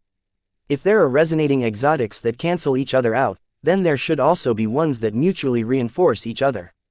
There are. The problem is that there are way more relationships that lead to mutual suppression than mutual reinforcement. The latter is relatively rare, and that leads to all kinds of complications. Let's say that there is Material C that can enhance the resonance shield of an expert mech. When this material is in close proximity to Material A wonderful effect happens. They strengthen each other by as much as 50%. The defensive properties of the expert mech become drastically stronger. I can hear a but coming. Gloriana grinned. Of course. Do you think that everything is perfect? Far from it. Material C also happens to be incompatible with Material B. The two weaken each other, causing the rifle of the expert mech to lose power while the resonance shield weakens as well. Then why not just get rid of Material B since it is such a problem? What if I told you that it is the only viable material that we can use to strengthen the offensive power of our expert mech? It wouldn't be a big deal if we're talking about an expert space knight, but what if we're dealing with an expert rifleman mech? It is intolerable for us to abandon this means of strengthening for a mech that centers around ranged combat. Then we ditch Material A and C instead. I don't believe there are more resonating materials out there that can also strengthen the defenses of an expert mech. Then we have to deal with other problems. Say that there is Material D that can also strengthen the armor of an expert mech. It also happens to establish mutual resonance with Material B, causing the resonance abilities based on both of them to strengthen by as much as 300%. It is in fact the best possible solution that we can identify. Vase narrowed his eyes in suspicion. Then what is the problem? It's a high-grade resonating exotic. Let's say we need at least 3 kilograms of Material D in order to make it worthwhile for us. There are no deposits of this rare resonating exotic in any of the local states. The only way for us to obtain it is to exchange 5 million MTA merits per kilogram of Material D. Would you agree to such a deal? Increasing the effective performance of a couple of resonance effects by 300% sounded insanely powerful, but if Vase had to cough up a whopping 15 million MTA merits for it, then he would rather forget about it. He didn't even want to relinquish even a single merit. Gloriana suddenly looked tired. Do you understand now what I have been trying to deal with in the past month? A typical expert mech does not incorporate so few resonating exotics. A low-tier expert mech incorporates at least a dozen of them, and that is mostly to take advantage of the mutual resonance of cheaper exotics to produce a strong effect. If it is already that complicated for lower-end expert mechs, then what about the better ones? Vase curiously asked. High-tier expert mechs incorporate as much as 30 different types of resonating exotics, and the amount of work that goes into making everything fit together is insane. There are countless properties to take into account. For example, Material E only works if it is shaped in a horseshoe form. Material F only works if it is blended with material G in a 1:103 proportion. Material G is relatively easy to obtain, but it suppresses the effectiveness of materials D, H and I. Do I need to go on, Vase? He finally understood the reason why she objected to his proposal. So the point is that making an expert mech bigger and adding more resonating exotics will make it difficult to achieve a high degree of mutual resonance. Exactly. The smaller the expert mech, the fewer the quantities and varieties of resonating exotics, the less complications we have to face. This is why I think we will probably complete the Disruptor project first and leave the Bulwark project for last. What you have just suggested will definitely push the Chimera project further behind, because each mounted wargear loadout has to be compatible with the mech that carries all of that extra gear. And before you suggest, if you just make it out of regular materials, then the loadout won't be able to enjoy any strengthening and protection effects.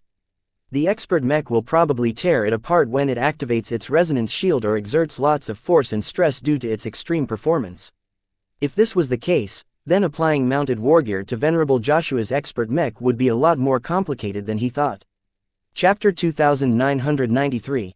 Another disagreement. Gloriana saw that the dose of realism she just dished out had crushed her husband's dreams. She sighed and patted his shoulder. There's a lot more to expert mechs than you realize. Even I don't fully grasp all of the intricacies to them.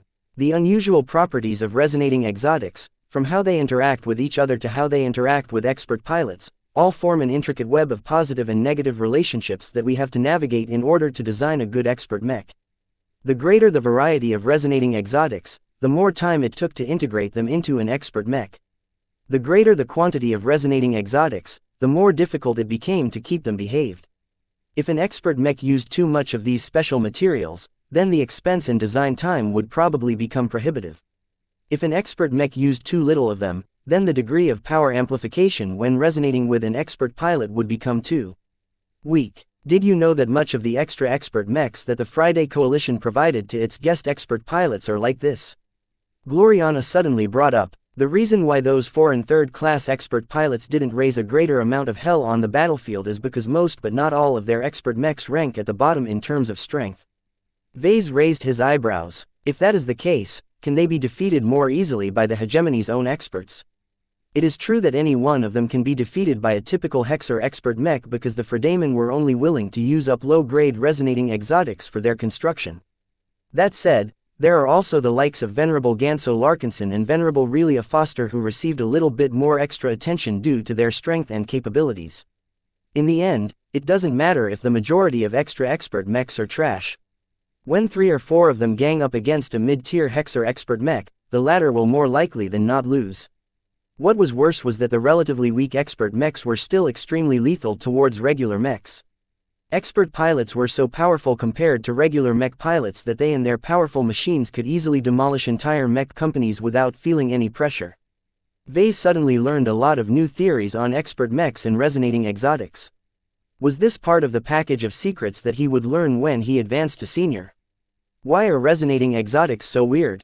Well, there are lots of theories that attempt to explain that. The most common consensus is that resonating exotics are more energetic than regular substances. They possess the capacity to resonate because their internal structure and stability is less rigid in a way. That also makes them volatile and prone to breaking up or devolving into lower quality materials, so they are actually quite difficult to salvage from wrecks. So once you use them, you lose them. Is that right? She nodded. The yield is typically just 30% if you attempt to salvage all of the resonating exotics from a broken wreck. Why do you think the cost of servicing expert mechs is so prohibitive? Repairing them requires the use of a considerable stockpile of replacement materials. You always need more resonating exotics than what you are putting in an expert mech design at the beginning. This complicated the acquisition issues of resonating exotics even further. The Larkinson clan would have to forego a lot of opportunities to acquire some if they weren't able to obtain sufficient quantities of a given material. It was pointless to acquire just enough of a single material to fabricate an expert mech but have nothing left to perform repairs. When Vase thought about all of the limitations that Gloriana had to abide by, it was no wonder that she had grown a bit more irritable and impatient as of late. Even Vase would tear his hair out if he had to find a way to mix and match sufficient types and quantities of resonating exotics together in a way that caused them all to fit in place. It's not as difficult as you think. She relaxed a bit and told him. As I have mentioned earlier, Master Willix has provided a lot of assistance to me. She knows a lot of existing combinations of resonating exotics that are proven success formulas. The MTA has developed a detailed database of all of the properties of many known types of resonating exotics. As long as we give instructions to an AI or algorithm, we can let them perform all of the mixing and matching in the background. The only issue is that we can't rely on automation completely, considering we are still working out how to apply them all in specific mech designs. Solving all of these issues was not a big deal. For seniors or masters whose superior cognitive and design capabilities enabled them to handle these problems with ease. They could also rely on existing databases as well as their own prior accumulations to minimize the amount of original research they needed to perform. States and large organizations also provided a lot of assistance. The complexity of balancing out so many different resonating exotics was yet another reason why expert mechs were mostly developed by government institutions or in cooperation by them. The greater the cooperation, the faster an expert mech design project reached completion. Vase frowned. This knowledge is essential to me. I would have liked to know all of this from the start. Well, you would have gotten it if you didn't get distracted and go missing for weeks on end. Gloriana sneered. If you want to learn the essentials, then go ask Master Willix. She's been a huge help to me with regards to this issue. You should get in touch with her again so that you won't stay as clueless as you are now. I'll do that, he nodded. So, can I design some mounted wargear for the Chimera project? I haven't given up on it. One of the characteristics of this edition is that it is meant to be expendable, so it doesn't have to incorporate a lot of resonating exotics. It shouldn't be too big of a burden to design one that is at least barely compatible with the core mech. I already said no, Vase. Even if it's not as bad as you think, the fact of the matter is that you will still divert valuable manpower and time away from our core work. I don't want to compromise the core expert mech that will become the foundation of Venerable Joshua's strength. Look, you can play around with these toys after the first round design projects are over, but until we get to that point, I am in charge, is that understood? Our projects are critical. If we lose our restraint and start to pursue every little idea, we'll get swept by feature creep and end up with expert mechs that are years behind schedule and weighed down by too much bloat. Though Vase suffered under her admonishment, he did not want to back down and let go of his fantastic idea. His passion was stoked and he did not want his wife to douse it just when it got going. Look, I understand that you are afraid of screwing up, but don't you think you are going overboard, Gloriana? What do you mean by that? She replied in a defensive manner while starting to hug Clixie against her chest. Being in charge of designing expert mechs is a dream to me. I never thought I would be able to be in this position so soon. Ordinarily, I would have to wait until I become a senior before I can dictate the development of expert mechs, but now that we have this deal with Master Willix, I can finally utilize my design philosophy as it was meant to be used. I understand all of that, Gloriana. I get why this is a high-stakes period for you. It's just that I think you are being too conservative. Do you think that is good mech design? I don't. People like us advanced to journeyman because we were willing to take risks, willing to invent new ways to design better mechs and willing to go against the current in order to achieve our ambitions. What you are doing right now sounds more like letting the current push you down the river rather than actively swimming against the flow. Gloriana vigorously shook her head. This is not a moment for us to go contrarian, Vase. You can experiment all you like when you design your conventional mechs, but we are in the process of designing our best and most powerful individual works. This is a time where we need to consolidate all of our existing theories and methods and use them to the best of our abilities. Every time we try out something new and unproven, we risk botching the entire project. The cost of that is very great because unlike normal mechs, when we fabricate an expert mech and it turns out defective, we can't break down the faulty parts and recycle the resonating exotics we put into it without suffering a significant loss. What is a little risk when we have the potential to achieve greatness? Gloriana punched his arm as hard as she could. Unfortunately, her arm strength was as feeble as that of any civilian baseline woman, so Vase didn't even bat an eyelid. You and your stupid risks again. Your ability to assess risks is completely skewed. Hey, that's not true. I make calculated risks. There is a difference. I don't gamble like I'm in a casino. I calculate probabilities all the time. My success rate is quite high. The only reason that hasn't blown up in your face is because you always find some way to weasel your way out of a crisis. Any other mech designer would have died if they followed your footsteps. You didn't seem to have much of a problem with that when you married me. Don't you realize that much of the accomplishments that your design philosophy adores is because I actively sought out opportunities? I never sat back and thought that designing mechs in peace will elevate me all the way to star designer. That is because I know that anyone who has reached the apex of mech design never adopted the slow and steady approach and acted conservatively when they designed their most important mechs. Don't you want to fulfill your ambitions and design the perfect vessel? You do that by treating every mech design as an opportunity to try something new, not by playing it safe and ending up with a product that does not live up to your potential. You're just saying that because you want me to board your crazy shuttle. I am not allowing you to ruin my plan. The Chimera project will become too boring if it develops according to your direction. Your roadmap for this project is too restrained. There's not enough innovation to keep my passion stoked. Gloriana grunted in frustration. Then just wait until I have sorted out the resonance exotics that we can use to empower Venerable Joshua's mechs. It will look a lot more impressive if we can plan out the resonance abilities that we'll be able to incorporate in his mech. That will just turn it into a regular expert mech. That's not enough for me. I need more. The couple argued with each other for 20 more minutes until they finally came to a consensus. Enough, Gloriana shouted. She had grown more tired of trying to change his mind. Fine. I'll allow you to design this stupid wargear, but only one of them, okay? You also can't divert any of our existing design teams to complete this time-consuming chore. Either do the work in your own time or hire a batch of new assistants. No matter what you do, I will never tolerate any delays in our core projects. Vase grinned. It won't be a problem. I will set aside the conventional loadouts for later and focus on integrating the meat suit first. Since it is mostly organic in nature, I can just assign drive. Paris and a bunch of biotech experts aboard the Dragon's Den to organize a separate development team. Is that acceptable to you, honey? She sighed. Very well. I don't want you to get consumed by this side project though. I expect you to finish the Bear Expert mechs without all of this extra nonsense according to schedule. As long as we complete them first and in a beautiful manner, we can pursue all the upgrades afterwards. Chapter 2994. Incarnation. Though his meeting with Gloriana did not end on the best of terms, Vase got what he wanted. It didn't matter too much to him that he was forced to postpone the development of additional loadouts such as the artillery and lancer. As long as he could complete one loadout at the same time he completed the core expert mech, Venerable Joshua would immediately be able to unleash a lot of power in battle. You're being way too controlling, Gloriana. Vase shook his head. He disapproved of her approach. Though there were definitely merits to planning out the development of their projects in advance and limiting the scope of new ideas, he felt it was less appropriate for projects like these. Expert mechs were some of the best machines that mech designers designed in their careers.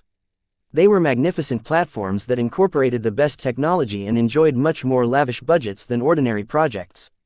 They were playgrounds for new ideas and served as excellent test beds for new innovations. Their parameters were so great that Vase could get away with implementing a lot of powerful ideas that would have been too impractical if he designed a regular mech. Not even my Devil Tiger is this extravagant. The Devil Tiger was a fantastic mech and one of his all-time favorites, but it possessed a very serious shortcoming. Vase did not design it as an expert mech. Instead, he treated it as a pure experiment that was meant to be piloted by some inconsequential pirates. How could he have known that his mother would steal a mech that was not entirely safe to pilot and hand it over to his father? All sorts of problems resulted from this uncontrolled outcome. The most fundamental one was that Vase never designed the Devil Tiger for his father or any specific mech pilot. This forced his father, who had piloted humanoid mechs for his entire life, to learn how to pilot a Tiger mech. Even though it worked out in the end, Vase didn't like the process. The Devil Tiger distorted his father's original piloting tendencies, and for some reason his mother used a strange trick with the stolen mech's design spirit to forcibly uplift his father to the rank of expert pilot, thereby achieving a desirable result but through the wrong means. A real expert mech should be adapted to an expert pilot, not the other way around. Vase saw hope of doing things correctly this time and providing the best possible accommodation for Venerable Joshua. Expert pilots already had a lot of challenges to deal with. They already possessed a lot of power for humans, but that was also the main reason why it was so difficult for them to improve their strength. Humans were never meant to wield so much strength or possess so much willpower, so grinding it even further was very challenging without a suitable expert mech. They were incomplete products on their own. Expert pilots only reached completion after they paired up with an expert mech. If the two were separated, both of the two elements lost their capital to be proud. Aside from this, expert pilots also had to bear the risks of battle each time they deployed in battle. Many people admired their piloting prowess, but few of them thought about the huge risks they incurred when they fought against their peers. Vase had witnessed a handful of battles between expert mechs, and each time he became appalled at how bloody they were. He had seen multiple instances of expert pilots dying far too quickly because their opponents possessed powerful capabilities. Mech designers exist to serve mech pilots, he reminded himself. This common phrase that was popularized by the MTA gained more weight as he thought about this issue. Expert pilots were strong, but they were also pitiful. As warriors, they were extremely dependent on their expert mechs, so having the right ones was extremely important to their future progress and survival. This was why Vase cared so much about the Chimera project. He truly wanted to achieve the best result for Venerable Joshua. In fact, Gloriana had the same goal in mind. It was too bad that husband and wife disagreed on how to accomplish this goal. Gloriana did not want anything to go wrong. Her approach to project management was to minimize risks and avoid accidents. She wanted to guarantee a good result. Vase clearly wasn't satisfied with that. He felt he could get a great result if he did something more with the Chimera project. He was willing to take some risks and accept the possibility of failure because he was confident he could find a way to achieve a favorable outcome somehow. Not everything could be planned. Not every outcome was set in stone. No experiment was destined to fail. Unfortunately, Vase never managed to convince Gloriana to loosen up and set her sights higher. She wanted to establish firm control and never let anything slip. At least she made a concession. Vase happily stated as he returned to his workplace. Isn't that right, Lucky? His gem cat, who floated beside his head, looked at him as if he was an idiot. Meow. He, you're the same as her. You severely underestimate what I can do with mounted wargear. Didn't the bioogrenaut teach you not to underestimate size? Meow. Vase didn't expect a powerful mechanical lifeform that was literally the size of an ordinary house cat to understand his point. He would just have to prove Gloriana and all of his skeptics wrong by unveiling a powerful result. Once he returned to his corner of the design lab, he called up his sketch for the so-called meat suit and started to think on how he could best approach this side project. The more he stared at it, the more Vase thought it was inadequate. It looked too simple, basic and grotesque to impress the likes of his wife. Its simplistic design principles and plan features also sounded a bit lackluster to him. He felt that mounted wargear had much greater potential than just serving as temporary equipment for mechs. If my initial proposal is too simple, then I will just get ugly looks from my wife. This was an intolerable outcome. It seems I need to come up with a more refined idea. He thought about it and spent the next hour exploring a number of different ideas. He still held the goal of designing an organic mounted wargear loadout, but this time he tried to form a more complete and more dramatic concept. At some point, Vase thought about combining this idea with the fact that Venerable Joshua's core expert mech would be designed with the ability to switch design spirits right from the start. If this is the case, what if I can attune the mounted wargear to this feature? What if I turn it into an incarnation and see if I can achieve some sort of synergy with this interaction? His boldest thought was that this might be a way for Venerable Joshua to allow design spirits to descend upon his expert mech and take over the form that was made in their likeness. This was a brilliant idea, and a radical one as well. Vase became so excited by it that he instantly decided that this should be the way for Venerable Joshua to fight at his full potential from now on. It was not enough for him to fight his opponents like an ordinary expert pilot. With his ability to empathize and connect with different entities, Joshua was practically made for this unique approach. Which design spirit should I choose? Vase suddenly frowned. This was an extremely critical choice to him. The choice of design spirit would not only affect the difficulty and chance of success of this innovative new idea, but also set the tone for how Venerable Joshua's expert mech would fight in the future. If Vase botched the implementation, it would become much harder for him to make another attempt. He not only had to pick an easy design spirit to work with, but also one that could fully show the power of his idea. Which one is suitable? Design spirits like Bravo and the Solemn Guardian were clearly unsuitable. The former was weak and the latter did not really possess any powerful spiritual abilities at all. In fact, the lack of triggerable abilities in the Solemn Guardian was a pretty major shortcoming for one of his most popular design spirits. Maybe I'll have to upgrade you so that you won't fall behind compared to my other design spirits. He softly murmured. That was something that he should address another time. Vase continued to go over other possible design spirits. Only a few powerful and friendly ones caught his attention. I can pick between Keelangso, the superior mother, or the illustrious one. He was tempted to add the golden cat to the list as well, but remembered that she did not excel in battle. The three design spirits that Vase had picked out were all powerful, possessed well-defined abilities, and were friendly enough to cooperate with him on this idea. One choice is not necessarily better than the others, Vase judged. At this point, it is more about my own preferences and what mech type one can best use to fulfill a specific role. His original intention was to design an organic mounted wargear loadout that would transform Venerable Joshua's expert mech into a supreme assault machine. Picking the illustrious one would turn it into a powerful ranged beast instead. While Vase felt tempted to explore this idea because his fleet was lacking in ranged expert mechs, he did not understand enough about the Luminaire design spirit. Vase never really interacted with it since it kept to itself. He also never got in touch with the Crystal Lord Mark I and IIs either. It would be too abrupt for him to design a fleshy incarnation of him when the illustrious one was still a relative stranger. What about Keelangso? The big lizard excelled at defense, but she was never the frontline warrior in her pantheon back Eon Corona 7. That job was left to her husband and the other sacred gods that used to be her colleagues. I don't need another version of Janzi and her expert heavy space knight. Vase shook his head. That left the superior mother. While the matronly design spirit was technically an all-rounder, she was so strong and inherited so many methods from Cynthia Larkinson that it didn't matter too much. The great success of the Valkyrie Redeemer was solid proof that the superior mother was able to serve as an adequate design spirit for offensive mechs. Besides, Gloriana would love it if Vase created a female incarnation of her favorite, proto-god. My mother will be my first, Vase firmly decided. Once he made his decision, he quickly revised the ugly and grotesque meat suit and made it a lot more refined. He gave it a feminine shape and covered it with bone armor to preserve her modesty. He also integrated some devices into the frame so that they could project a dignified custom over the giant flesh body. This was just a draft design, so Vase didn't bother adding too many details to it. He just had to invest enough effort to convey his idea. I'm done. As soon as he completed his revised draft, he didn't bother to visit Gloriana again. He summoned Drive, Paris, who curiously approached his workplace. You called, sir? Yes. Please sit down. I have just come up with a new side project related to Venerable Joshua's expert mech that I think will be of interest to you. Let me start from the beginning. Vase quickly rushed through his explanations before he unveiled his design for the incarnation of the superior mother. He already expected to shock Drive, Paris with his new idea. No one normal would ever think of cladding an ordinary expert mech with a meat suit that turned into a giant woman.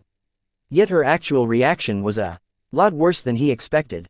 Patriarch, this is wrong. She stood up and shouted. Her eyes shook as his proposal inadvertently triggered her trauma. Are you trying to recreate Special Project? We can't create a second bio-abomination. We'll become war criminals. We will all get devoured by this giant monstrosity if it comes to life. It's not that big. Vase attempted to correct her misunderstanding. This incarnation is only a fraction of the size of Uranus. There is no way it will go out of control. This is just the first step to recreating a monster like Uranus. This is a slippery slope. Don't do it, Patriarch. Designing this so-called incarnation is the first step to damnation. I'm already further ahead than that. I'm not called the Devil Tongue for nothing. Vase jested. Doctor. Paris clearly missed the joke. Chapter 2995. Tender mercies. When Kedis returned to the Larkinson fleet, her days became busy but fulfilling. Her current life took on a completely different turn from the time when she was just an apprentice mech designer. The Larkinsons did not lack for apprentices. The design department concentrated on just over 50 of them, and there were hundreds more spread throughout the fleet. Back in those days, there was an obvious gulf between her status and that of Vase and Gloriana, whom she looked up to. She envied their capabilities so much, but there was no way for her to rush her advancement to journeyman. It could come in the next month or in the next decade. There was no proven method for apprentices to undergo the advancement process as far as she knew. Fortunately, her adventure in the Heavensward Association neatly solved this problem. Though the highlight of her changes was definitely her ascension to the exalted rank of Swordmaster, Kedys had always known that her promotion to journeyman mech designer mattered more once she returned to the Larkinson fleet. Her guess turned out to be correct. Most of the Larkinsons outside her own sword followers did not really take her status as swordmaster that seriously. Aside from feeling the effects of her condensed will, it was hard for them to fully appreciate that she could cut through ship hulls and slaughter hundreds of people at once. The Larkinson clan had always been an organization that centered around mechs, and just like the MTA, it looked down on infantry-scale combat solutions. No matter how cool it was to slice the roof of a massive arena, a squad of mechs could easily blast her body apart from afar. I can feel you're a bit depressed. What are you thinking, Kedys? Oh, it's nothing, she replied as she stretched her arms. That didn't feel like nothing, Joshua said as he opened his eyes and gazed at the woman laying on the other side of the luxurious bed. I'm quite sensitive towards feelings. I can tell you are definitely affected by something. Kedys gathered her will and snorted. I'm a big girl, you know. I can take care of myself. Don't presume to know me just because you can peek into my mind like Vase. It's always annoying when he thinks he figured me out, and I don't want you to do the same. I'm sorry. The pair cuddled together for a moment before moving out to get freshened up and enjoy a hearty breakfast. As a journeyman in the Larkinson clan, Kedys no longer lived in the same cabin as before. Vase had personally assigned her to one of the exclusive grand staterooms of the Spirit of Bentheim. Though she wasn't able to enjoy its luxury all the time due to her frequent visits to the Sword Maidens, it was still a great honor to be able to live in the best living spaces in the entire fleet. In fact, as a relatively sober Sword Maiden, she felt that all of the luxury was too extravagant. She knew that the space dedicated to her grand stateroom could have easily accommodated hundreds of crewmen in relative comfort. To carve out so much valuable space aboard a starship only to devote it to a single person or family unit was excessive. No one complained about the unfairness, though. Journeymen served as the root of the financial power of the Larkinson clan. All of its starships, mechs and personnel all required enormous sums of money to operate. If not for the fact that Vase was so abnormally successful in the commercial mech market, the Larkinsons would have never been able to absorb tens of thousands of mech pilots at once. After enjoying a high-energy breakfast prepared by Gloriana's exclusive chefs, the young pair moved down to a large training compartment. Hundreds of Larkinsons dressed in training clothes were already busy exercising their bodies or practicing their personal skills. An energetic air suffused the entire training hall as the soldiers of the Larkinson clan all trained diligently in order to increase their strength and rise up the ranks. Venerable Joshua, Miss Kedys, many Larkinsons already sensed the force of wills of the two new entrants. They quickly interrupted their training and bowed or saluted in respect. To be honest, neither of the two exceptional Larkinsons wanted to cause such disturbances everywhere they went, but their status within the clan ranked at the top. There was no way that ordinary clansmen would be able to ignore their presence. Kedys missed the times when she was just one of the Sword Maidens. Good morning, everyone, she nodded before moving past the Larkinsons who watched her with admiring eyes. Joshua did the same, though he put a bit more effort into his greetings. Hey, Jimmy, it looks like your arm has healed already. Keep this up and your application to join the Avatars of Myth will surely go through this time, Nelrin. Don't bother Kedys for this, Finn. Just send your application straight to the Annihilator Sword School. They'll either take you in or won't. It is your responsibility if you can't meet the entry requirements. They soon passed through the large public area and entered a smaller training compartment that was more exclusive. Only high-ranking officers and special personnel such as expert pilots received access to this space. Only a couple of Larkinsons were present this time, and none of them acknowledged the pair other than giving them a quick greeting. Once Kedys and Joshua donned special protective training clothes, they briefly warmed up before moving to a sparring ring. Kedys practically hopped onto the ring while Joshua dragged his body over as if he was a zombie. The gap in enthusiasm was very obvious from their demeanor. Must we do this again? He whined. Kedys stretched out her hand, causing Bloodsinger to automatically fly out of its sheath and press its hilt into her familiar hands. Slacking off will get you killed. You must always train at the highest intensity you can bear. In fact, with your schedule, this workout is too short. If you were a Sword Maiden, you would have gladly endured at least 4 times as long. I'm an expert pilot, Kedys. I have many different responsibilities. I can only spare so much time on polishing my swordsmanship. Excuses, excuses. The sooner you approach my strength, the less worries I have about sending you off into battle. The opponents you'll face in the future won't be limited to regular mechs piloted by regular mech pilots. What if you encounter an expert mech someday? I don't want you to fall because you got outmatched by a more diligent expert pilot. Before Joshua could get a sword in, Kedis dashed forward and chopped her incredibly deadly greatsword down on his shoulder. It took all of his strength and experience for the young expert pilot to dodge. Kedis did not let up. She smoothly transitioned her attack into an upward swing that threatened to chop his legs. This time, Joshua couldn't dodge again, so he had to lower his ordinary-looking sword to parry the attack. Unfortunately, the hasty response along with the force behind Kedis's blow caused Joshua to almost lose control of his weapon. Too weak. Instead of swinging her sword for another attack, Kedis abruptly stepped forward and crashed her shoulder into Joshua's chest. A brief protective energy shield came to life that bled off most of the force. Joshua only got pushed back a couple of steps while Kedis automatically bounced back. Again, Venerable Joshua used this brief moment of time to regain his bearings. He couldn't afford to stay on the defensive. He knew Kedis well enough to know that she could crack any defense long before she got exhausted. The only way to win this bout was to go on the offensive straight away. He pressed forward heedless of the fact that he was fighting against a master of the sword. He moved faster than ever and unleashed a flurry of slashes that Kedis managed to block with ease with her massive greatsword. Ha! At some point, he slashed, only to reveal that it was a feint. He quickly stabbed into her chest, knowing full well that the protective measures of the sparring ring would easily be able to block his attack before it got serious. Kedis smirked as soon as he transitioned to a lunge, and that was when he knew he was screwed.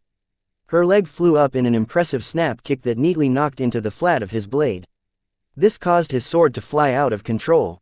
Though Joshua knew better than to maintain his hold over the weapon, he had too little time to retreat before his girlfriend's next attack arrived. Dead, Bloodsinger's tip thrust straight to his face, only stopping when it was blocked by a strong energy shield just a centimeter away from his protective helmet. Venerable Joshua truly felt that he was dead before the energy shield bailed him out.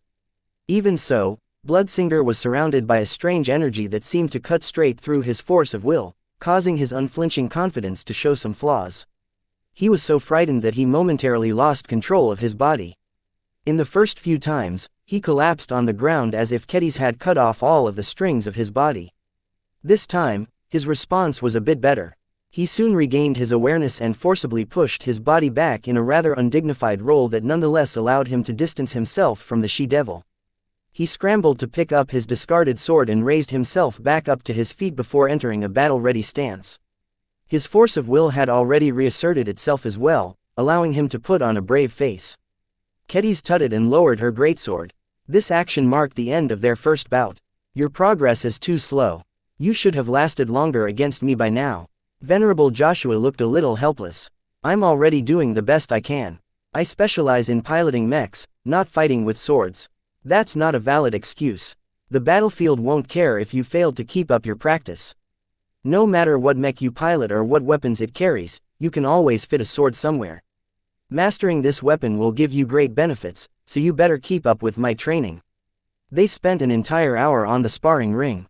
Since Kedis had to condense Joshua's training as much as possible, she did not slack off but attacked in increasingly more brutal fashions. Her Bloodsinger aimed at Joshua's limbs, stabbed into his heart and chopped on top of his head. If not for the fact that the sparring ring was equipped with an excellent shield generator, her attacks could have cut him to pieces. The advantages he enjoyed as an expert pilot did not avail him much. Even if his reaction speed and body reflexes had surpassed human limitations, he was only able to unleash his true strength in combination with an expert mech.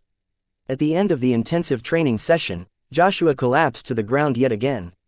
He breathed deeply as he emptied an entire bottle of high-energy nutrient water. Can you stop aiming at my vitals all the time? The shield generator has been activated so many times that I'm afraid it will glitch at some point. Kedis snorted as she let go of Bloodsinger, allowing it to float freely. That won't happen. I personally installed it. I also make sure to inspect it at least twice a week. Besides, my control over my own attacks is so great that I can definitely pull back if the shield malfunctions.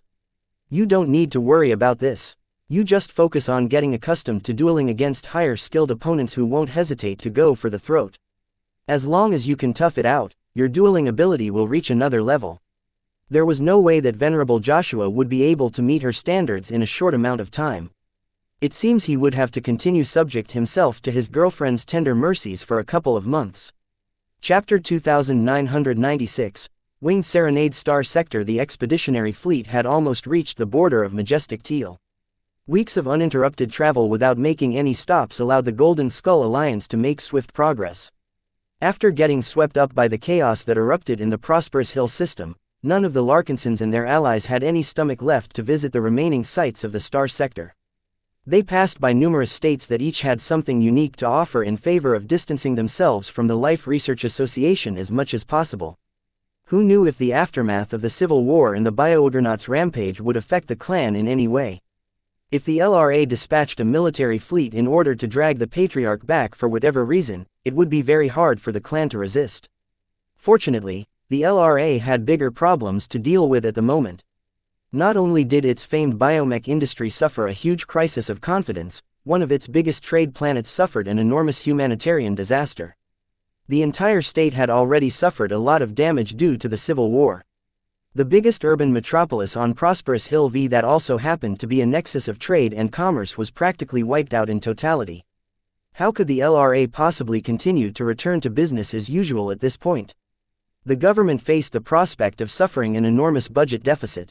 Aside from rebuilding and restoring its reputation, solving this acute problem was the highest priority of all of the surviving leaders of the state.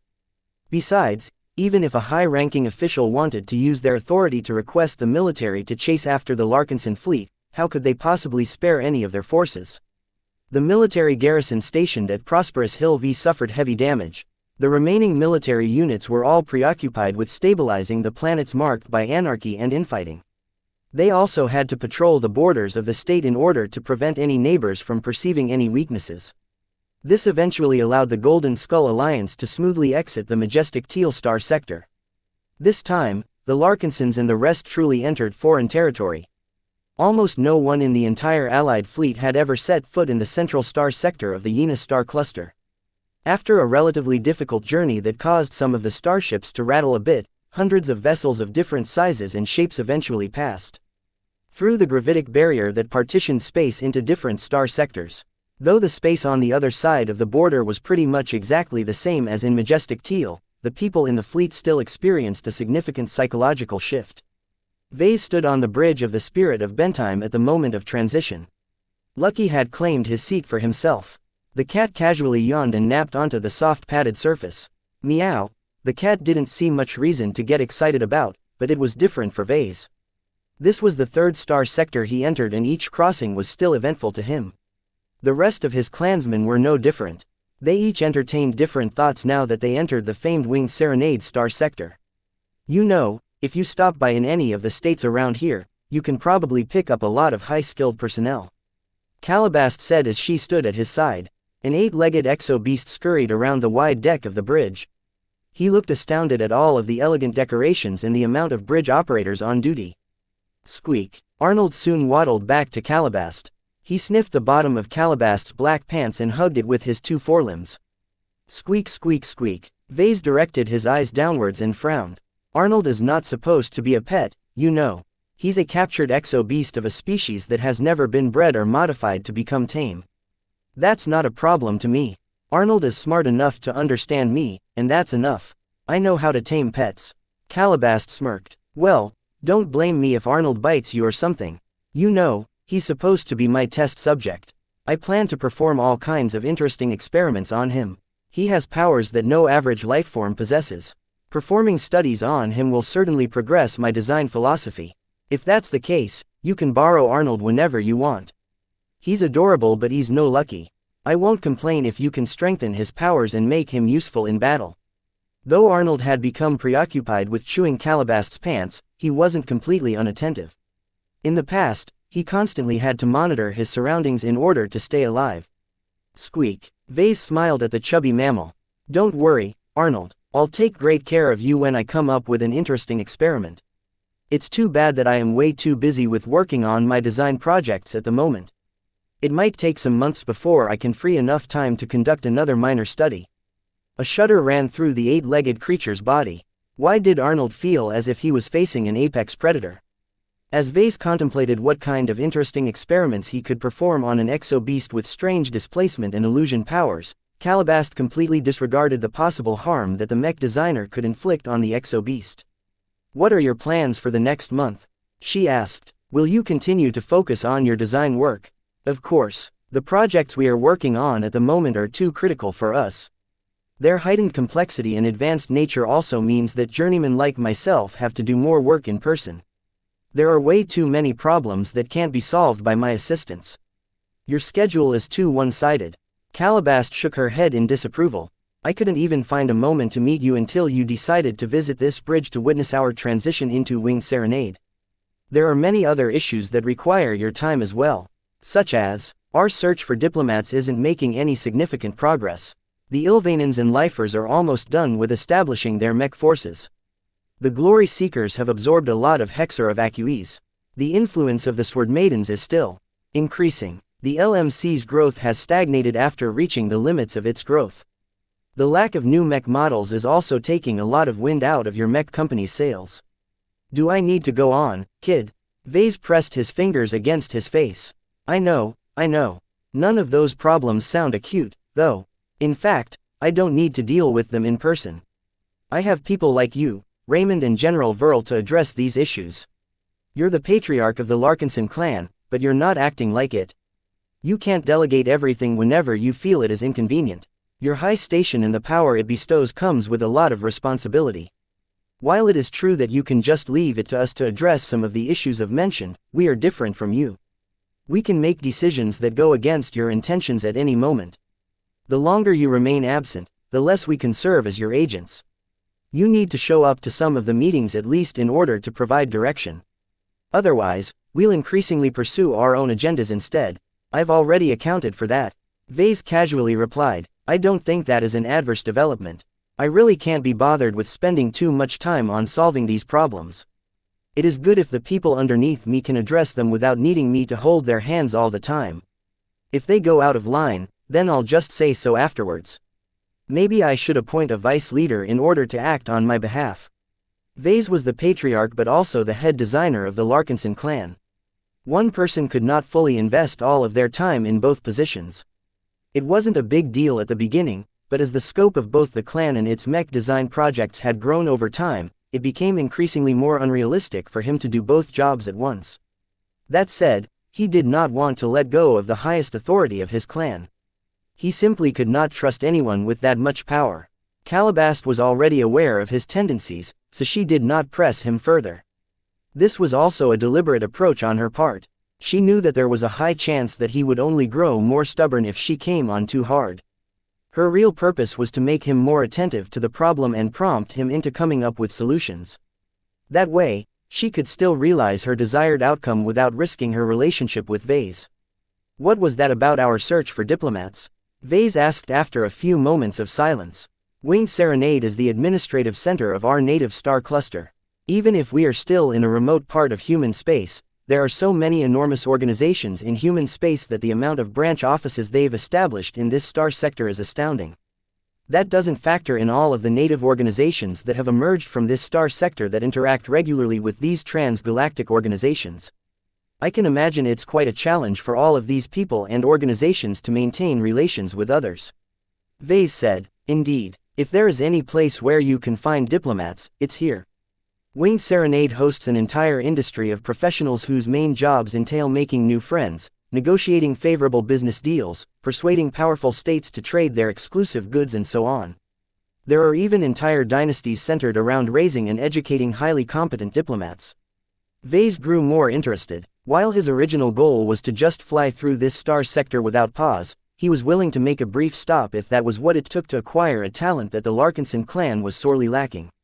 "Have we found any qualified and interested applicants?" "We have found some potential diplomats who can be persuaded to join our clan, but they have all requested to meet you in person." His mood quickly soured. "They want me to visit them instead of the other way around. These diplomats are highly valued by everyone, Vase. They're not your average career relations manager. I don't sense much sincerity from them." Vase frowned and crossed his arms. "I don't feel like visiting another planet at the moment. Not after surviving Prosperous Hill v. If these supposedly impressive diplomats don't want to go out and visit our fleet, then forget about it. They apparently don't want to expend much effort to join our clan. I don't need any half-hearted clansmen. Keep searching for diplomats, but don't bother me with this issue until one of them is willing to visit our fleet. You won't make a lot of new friends with that approach. I don't care. We still have time. We can afford to be patient. We'll still be crossing through a couple of star clusters before we reach the Beyonder Gate. I don't believe we will fail to find someone who proactively wants to join our clan. Time passed as the two continued to discuss other matters. They did not touch upon anything that was too sensitive, but they still touched upon a lot of important subjects. Calabast grew a bit dissatisfied with her strategic partner's lack of interest in running the clan. He held so much power but refused to use it to the fullest. A Hexer matriarch would have never been so blasé about the power she wielded. Then again, Vase wasn't really a leader or a politician. He always considered himself a mech designer first, so everything that wasn't directly related to his primary occupation didn't hold his interest for long. Chapter 2997. Dedicated personnel. The Larkinson clan's passage into Winged Serenade space caused a lot of people to relax and stop looking behind their backs. They had traveled even further away from the Komodo star sector than before. The chances of encountering another Fredaman ambush force was minimal. In addition, crossing over the border put another barrier in between any possible pursuit from the Life Research Association, not that it seemed likely for the state to chase after a bunch of foreign visitors. Vase nonetheless felt a lot more liberated than before. He not only separated himself from the trouble in the previous star sectors, but also took another step away from the Nixian Gap and all of the trouble it contained. One of the greatest reasons why he was so eager to move away was to escape the attention of the Five Scrolls Compact. As long as he moved away fast enough before the Compact's next batch of cultists arrived, the chances that Vase would get swept up by their investigation decreased. Though it was probably unrealistic for him to escape their notice completely when he had already accomplished a lot of notable deeds in the hazardous region, it was very hard to perform follow-up investigation on him when his fleet was already on the other side of the star cluster. Now that he had reached the Winged Serenade star sector, he became even more confident that he had left the troubles of the past behind. He could fully look forward to the future now on. The journey through the star clusters occupied his thoughts to an increasing degree. He did not want to stir up any more trouble from now until he reached the Beyonder Gate. If he got caught up in yet another incident, then he hoped that he at least reached the Red Ocean. The Larkinson clan may have grown explosively, but it still lacked too much time to integrate the new members and acquire enough mechs to make use of all of its new mech pilots. After his meeting with Calabast, Vase realized that he was becoming too detached from all of the developments happening within his clan. Even though Gloriana expected him to perform a lot of work every day, he did not want to miss all of the crucial changes happening within this clan. This was why he occasionally went out and toured different parts of his fleet on occasion. One of his first destinations was the Newsward Maidens and the former Heavenswarders. Tens of thousands of people from the Heavensward Association had just suddenly decided to follow Kedis back to the Larkinson clan due to hero worship. This was extremely abnormal and something that Vase should have looked into sooner. Unlike the former lifers who occupied the Dragon's Den, Vase did not have any personal impression of the Heavenswarders. He only heard stories and watched footage of them. He also received occasional reports about their development from General Verl and others in the clan. Though the Heavenswarders kept themselves well behaved, their culture was still too different from that of the rest of the clan. Their obsession with swordsmanship played such a huge part of their lives that they had trouble befriending those who didn't share in their common passion. This cultural trait slowed down their assimilation and kept many of them isolated aboard their Heavenswarder starships. This was why Vase decided to visit one of their combat carriers. He contemplated whether he should take Kedis along, but thought better of this option. As a newly advanced journeyman, her ability to solve high-level problems was not as good as his. Her knowledge accumulation also wasn't as good. She was forced to spend much of her time studying more advanced textbooks in order to acquire the knowledge to work on second-class mech designs. Besides, I don't want to turn all of those Heavenswarders into fanboys and fangirls. He muttered. He knew how the Heavenswarders behaved in her presence. They became so starry-eyed that Kedis could even command them to strip their clothes without receiving any objection. This was not what Vase wanted to encounter. He wanted to witness the Heavenswarders in their most regular condition. Ironically enough, the extremely high status of Kedis played in his favor. His student was such a great authority figure to them that these clansmen didn't really look up to Vase that much. The greeting party he received when his shuttle docked in the hangar bay only consisted of a handful of personnel. An old man along with a few serious-looking guards armed with prominent swords stood a small distance away from the landing site. Patriarch Larkinson, welcome aboard the Winter Mercy. Please forgive our lack of preparations for your reception. Your visit came on short notice and we haven't been able to organize a proper welcome for your arrival. It's fine. Vase dismissively waved his hand. Are you Director Fred Willinksea? Deputy Director, actually. Swordmaster Keddies is still the true head of our sword school. I cannot hold the highest seat due to my inferior swordsmanship. Vase briefly frowned. He already knew that Fred was the actual person who ran this organization within his clan. Keddies did not possess any inherent administration and management abilities. Even if her recent advancement gave her the confidence to take charge, that did not solve the fact that she didn't have the time to run all of the affairs of her sword school. Her solution was to simply let Fred take care of all of the work. She was much like him in that regard, so he didn't have much grounds to criticize this arrangement. Are those the swordsman mechs of your former state? Why yes. Would you like to take a closer look? Yes. They are quite intriguing to me. I can see their quality is not low.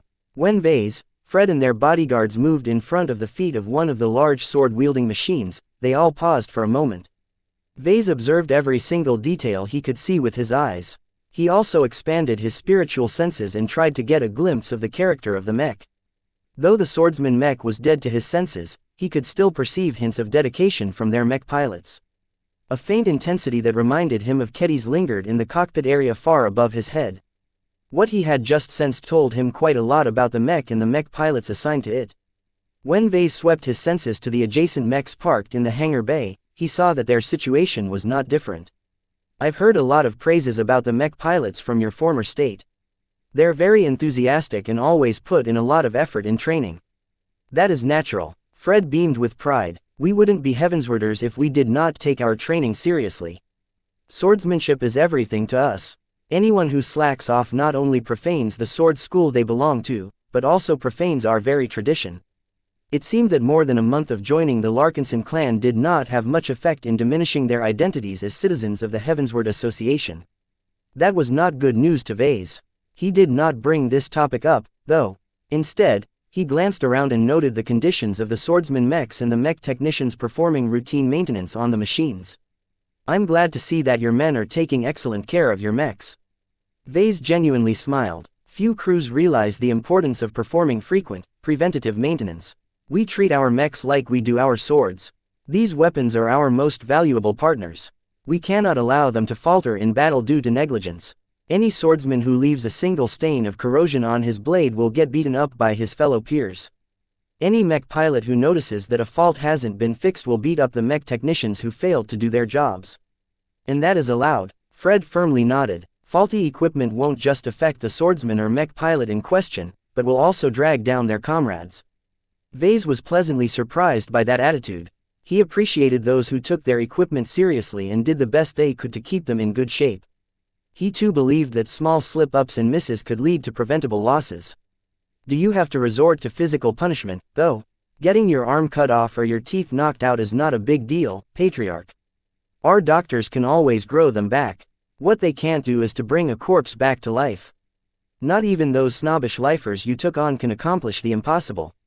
That made a lot of sense, though Vase still thought it was too extreme. He did not want Larkinsons to brawl with each other like they were thugs. There were better ways to address shortcomings than resorting to fists and swords. He spent a few more minutes inspecting the hangar bay before he was satisfied. Let's tour the rest of this fine ship. I am curious how you Heavenswarders are faring in our fleet. How have you adapted to life in space? The small group moved out of the hangar bay and moved through the corridors of the sizable combat carrier. The interior design had only been partially converted to the Larkinson clan's aesthetic standards. While Vase saw plenty of banners and markings of the Golden Cat and so on, he also spotted a large amount of traditional Heavensward Association symbols such as a sword with wings and so on. The crew of the Winter Mercy hadn't tried very hard to wipe away the traces of their past lives. We're a tough bunch, Patriarch. Hardly any of us have suffered from any major discomfort. We all knew what we signed up for, and we faced plenty of harsh circumstances during our most intensive training periods. That sounds good. They eventually moved into a large training hall. While Vase had visited his fair share of physical training venues, none of that prepared him for the sheer energy displayed by the disciples of the Annihilator's sword school.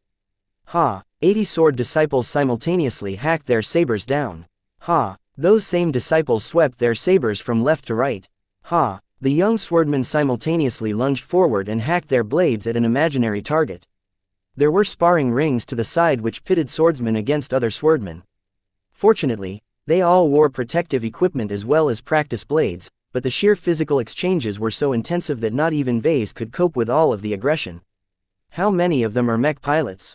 Just 20%, Fred replied. That few. Vase looked puzzled. The deputy director looked at the patriarch more seriously. We do not view the profession of swordsman as something useless or outdated. There is always a place for those who pursue the limits of martial ability. Perhaps we might seem as antiques to you, but to us this is a sacred tradition. Our entry into the Larkinson clan hasn't changed that. We believe we can spread the glory of swordsmanship to our new comrades. Vase realized he underestimated the extreme nature of the former Heavenswarders. The reports he received did not fully explain how stubborn these new clansmen clung to their old ways and resisted the ways of their new clan.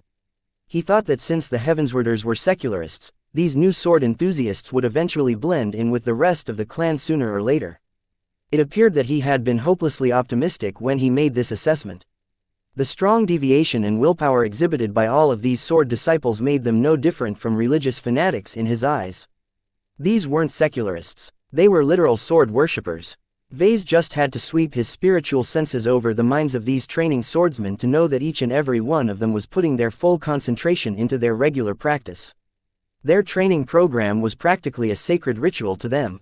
None of these Heavenswarders ever thought about taking it easy because that was an act of blasphemy towards the object of their worship. Do these people ever take a break? He softly asked. Did they go on vacation or something? Oh, don't assume that every citizen of the Heavensward Association are as diligent and disciplined as our men here. There are many citizens who haven't been able to pursue swordsmanship at all or as much as our men here. We still need people to design our mechs, crew our starships, man our factories, run our businesses and so on. This part of our former state shares a much greater resemblance to your Larkinsons. Vase relaxed a bit after hearing that. Maybe the problem wasn't too great. Unfortunately, he did not relax for long. We left all of them behind. Deputy Director Fred stated with a grin. We brought only the most deviated and dedicated followers of Swordmaster Kedis. Only the best and most diligent citizens and swordsmen of our states deserve the honor to follow her into the Red Ocean. Have no fear, Mr. Larkinson. We did not introduce any deadweight into the clan. I can guarantee you that each and every Heavenswarders among us is just as committed to swordsmanship as these fine warriors. Oh. Chapter 2998 Daphania Chapter 2998 Daphania opened her eyes. A bewildering expanse of light and flowing water greeted her glowing blue eyes. Gentle beams of light shone all across her body, piercing straight through her gown and irradiating her flawless pale skin. If these beams of light shone on the body of a regular human, they would have caused the person in question to scream in agony as the affected areas in the flesh around it to burn and vaporize.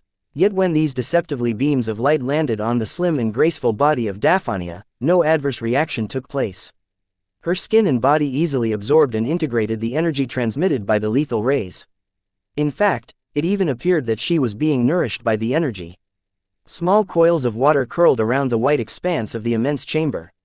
These coils followed random routes and blended and separated at odd and random points. Despite their oddly mesmerizing patterns, they never came close to hitting one of the many energetic beams of light. The seemingly pure water did not seem to be enriched by any minerals.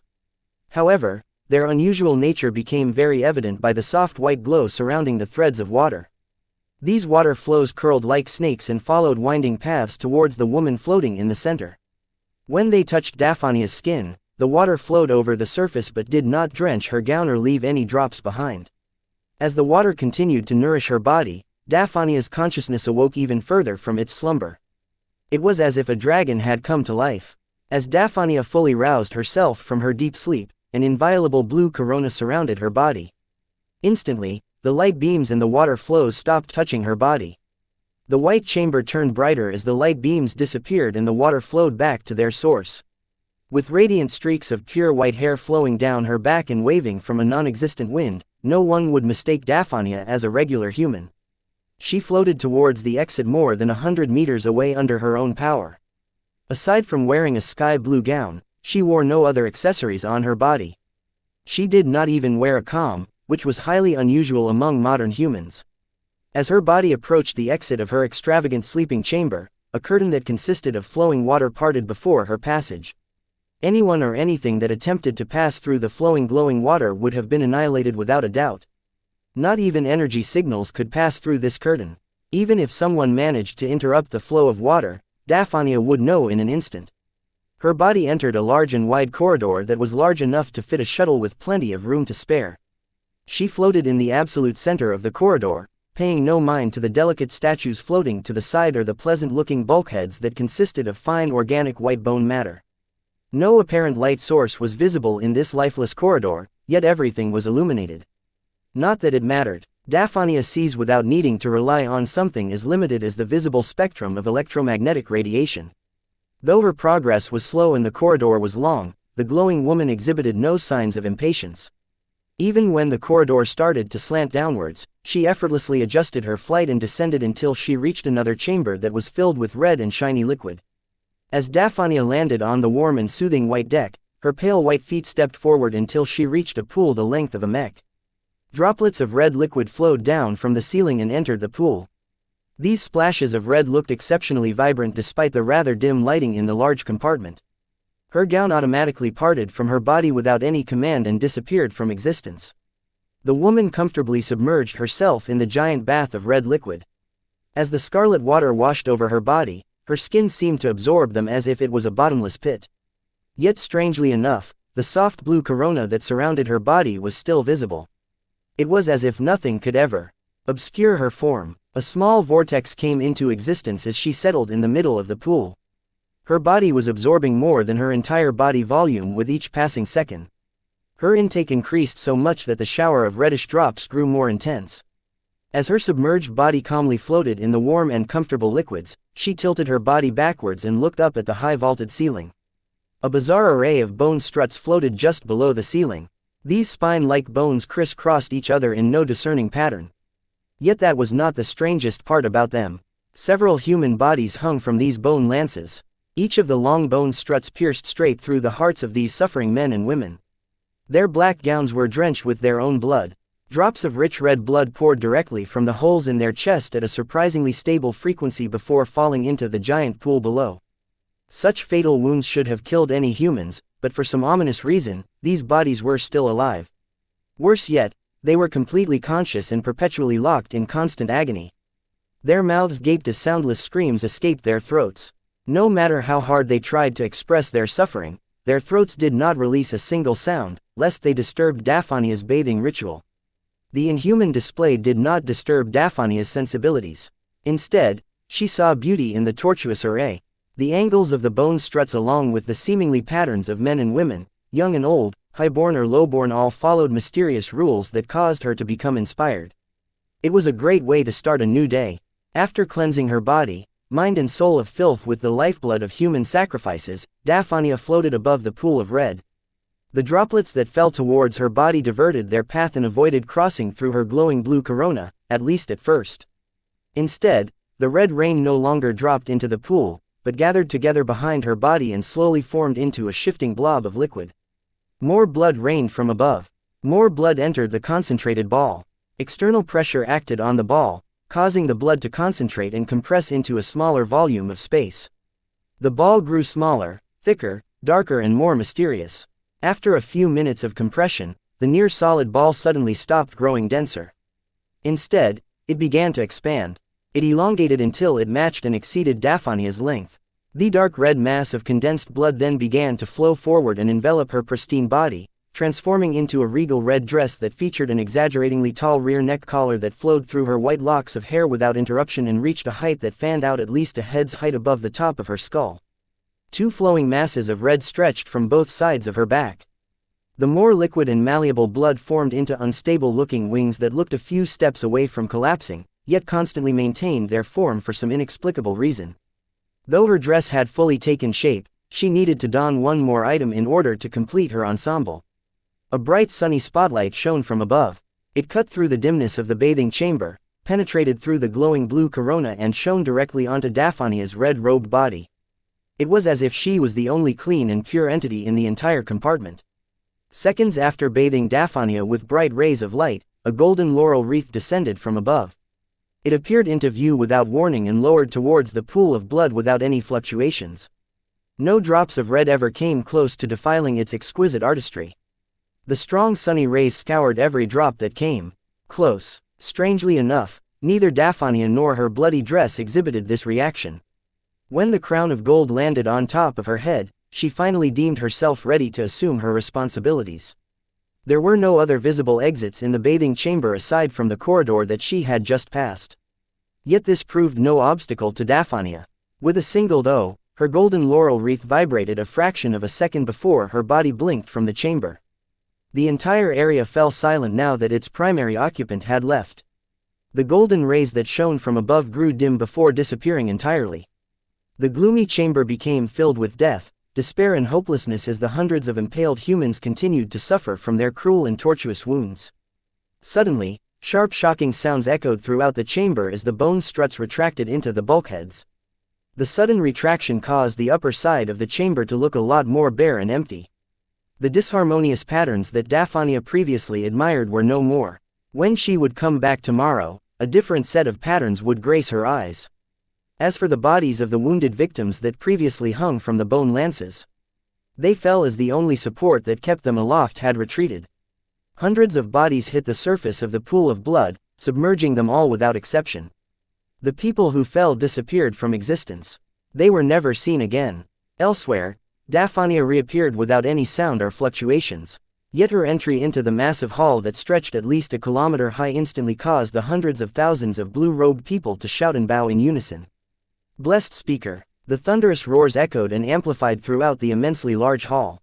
The men and women standing in precise rows of white facing the central path that ran across the length of the enormous hall did not continue to bow, but lowered themselves to knees and bent forward until their foreheads rested on the bone-white deck that transferred warmth and energy into their skulls. Daphnia, garbed in her winged red robe and wearing her golden laurel wreath crown, did not pay any mind to the hundreds of thousands of supplicants expressing their deepest and most sincere admiration towards her appearance. They were no different from the grains of sand on a beach, the orbiting rocks of an asteroid belt or the stars floating across the sky. Their lives and importance meant nothing. She floated forward. Though her flight was not dependent on her flowing red wings, they lazily followed her thoughts and flapped. Her speed slowly picked up. Rows and rows of kneeling people in robes continued to pass her glowing sight. Her forward motion only slowed when she reached a large bone-white pyramid with steps running down the middle. Daphnia stopped and lowered her body until her covered feet floated just above the first step of the wide stairs. People garbed in black, inky robes emerged from the sides. They lowered their covered heads and conveyed the deepest respect towards Daphnia as they slowly ascended above the stairs. A single black-robed figure stopped at each step. This continued onwards until a black-robed figure had stopped at all 999 steps. They then began to face sideways in an alternating pattern. One robed figure faced left while the other stood at the opposite end while facing right. Each of them simultaneously began to lower their bodies and knelt until their heads touched the surface of the steps. Then, they waited. Daphnia began to ascend the steps. She did not choose to fly over the pyramid-shaped temple, because that would be a sign of deep disrespect. Not even she could afford to violate this tradition. She did not choose to touch her feet onto the steps and walk her way up to the top with her own legs. She was too great of a person to resort to such a low method of moving. Instead, she stepped over the backs of the black-robed figures. Each time she took a step, the body below her pressed down as if an enormous weight had crashed into their backs. Up and up she went. The flight of human stairs provided her with an uninterrupted path upwards. Unfortunately, the journey wasn't always smooth. The black-robed figures all experienced difficulties in bearing her considerable weight. Whenever any of them pressed too low, the soles of her bloody feet extended spikes that caused them to stab deeply into the spine of the failing men and women. As soon as she stepped away, the bodies she injured all collapsed onto the steps. Blood poured unceasingly from their corpses as their lives had already ended from the moment they failed their duties. Blood continued to pour down the steps, drenching both dead and living black-robed figures alike. When Daphnia neared the top of the stairs, the flows of blood that ran down the center of the pyramid had grown so large that the figures at the bottom almost drowned. Yet despite the risks to their lives, the ones that still lived did not dare to move or even shake. Once Daphnia reached the top, she walked across a carpet of human bodies. Her footing remained stable even as the bodies underneath her was uneven. She moved forward until she approached a bony altar. She quickly lowered her eyes and bowed. Her golden laurel wreath shone as the projection of a hazy cylindrical object seemed to bless the symbol of her authority. Once Daphnia had paid tribute to the vague projection, she straightened her back and turned around. At the top of the pyramid, she enjoyed an impressive view of the tall and wide hall that she had just passed through. She slowly raised her palm before turning it into a fist. The kneeling supplicants simultaneously uttered a shout that shook the entire hall. "Blessed be the sacred speaker. Blessed be the wearer of the golden crown. Blessed be the lady drenched in blood. Blessed be the holy daughter of the sacred water scroll." A sacred and unnatural silence descended upon the high temple as Daphnia took in her honors without any fluctuation. Chapter 2999, Wearer of the Golden Crown. When Daphnia sat atop her throne of bone that provided her with a commanding view over the bottom of the high temple compartment, her eyes turned grim as she was reminded how far the cult she led had fallen. Daphnia was one of the most eminent existences of the Five Scrolls Compact. She was the latest in a long line of chosen men and women to ascend to the top of one of the most powerful organizations of human civilization. Words could never describe the sheer amount of power, influence and authority she wielded. Despite the fallen and diminished state of the Five Scrolls Compact, it was still one of the oldest and most far-reaching influences in human society. Its tentacles stretched everywhere. Its cultists were legion and its vassal organizations spread through every part of human space and beyond. Whether the Five Scrolls Compact possessed the might to contend against either one or both of the Big Two was still in question. Yet there was no doubt that in the minds of those who occupied positions at the top of human society that no third organization ever came close to keeping up with the MTA and CFA. The three organizations shared a common root. The Mech Trade Association and the Common Fleet Alliance may be the current dominators of human civilization, but the shadow of the Five Scrolls Compact was still present in places where few people looked. It was not an exaggeration to say that Daphnia was one of the most powerful humans in human space and the rest of the galaxy. In fact, her actual power exceeded that of an MTA Galactic Mech Counselor or a CFA Grand Admiral. This was because each of the Big Two was led by 100 of their highest-ranking officials. The MTA presided over pivotal, galaxy-changing affairs whenever they convened their Galactic Mech Council. Every Galactic Mech Counselor was an absolute elite in the galaxy, and not all of them consisted of mech designers. Yet this diversity also bred an alarming lack of common ground, causing this supreme governing body to be rife with factions that sought to pursue their own interests. Each CFA Grand Admiral enjoyed a considerable amount of autonomy, so they did not convene as often as their mecher counterparts. Yet when they did, they rarely came to a consensus because of the considerable differences between each individual Grand Admiral, who each stood at the head of a separate faction within the warship-oriented organization. The Five Scrolls Compact was different. Its highest leaders weren't chosen by a huge population of members. Its supreme authority figures did not have to pander to their supporters or earn the appreciation of any human within the ranks in order to remain in power. The only demand that holy sons and daughters had to meet in order to stay in power was to retain the approval of the sacred scrolls. As long as these exalted artifacts maintained the blessings on their chosen heralds, the holy sons and daughters wielded absolute power over the entire compact.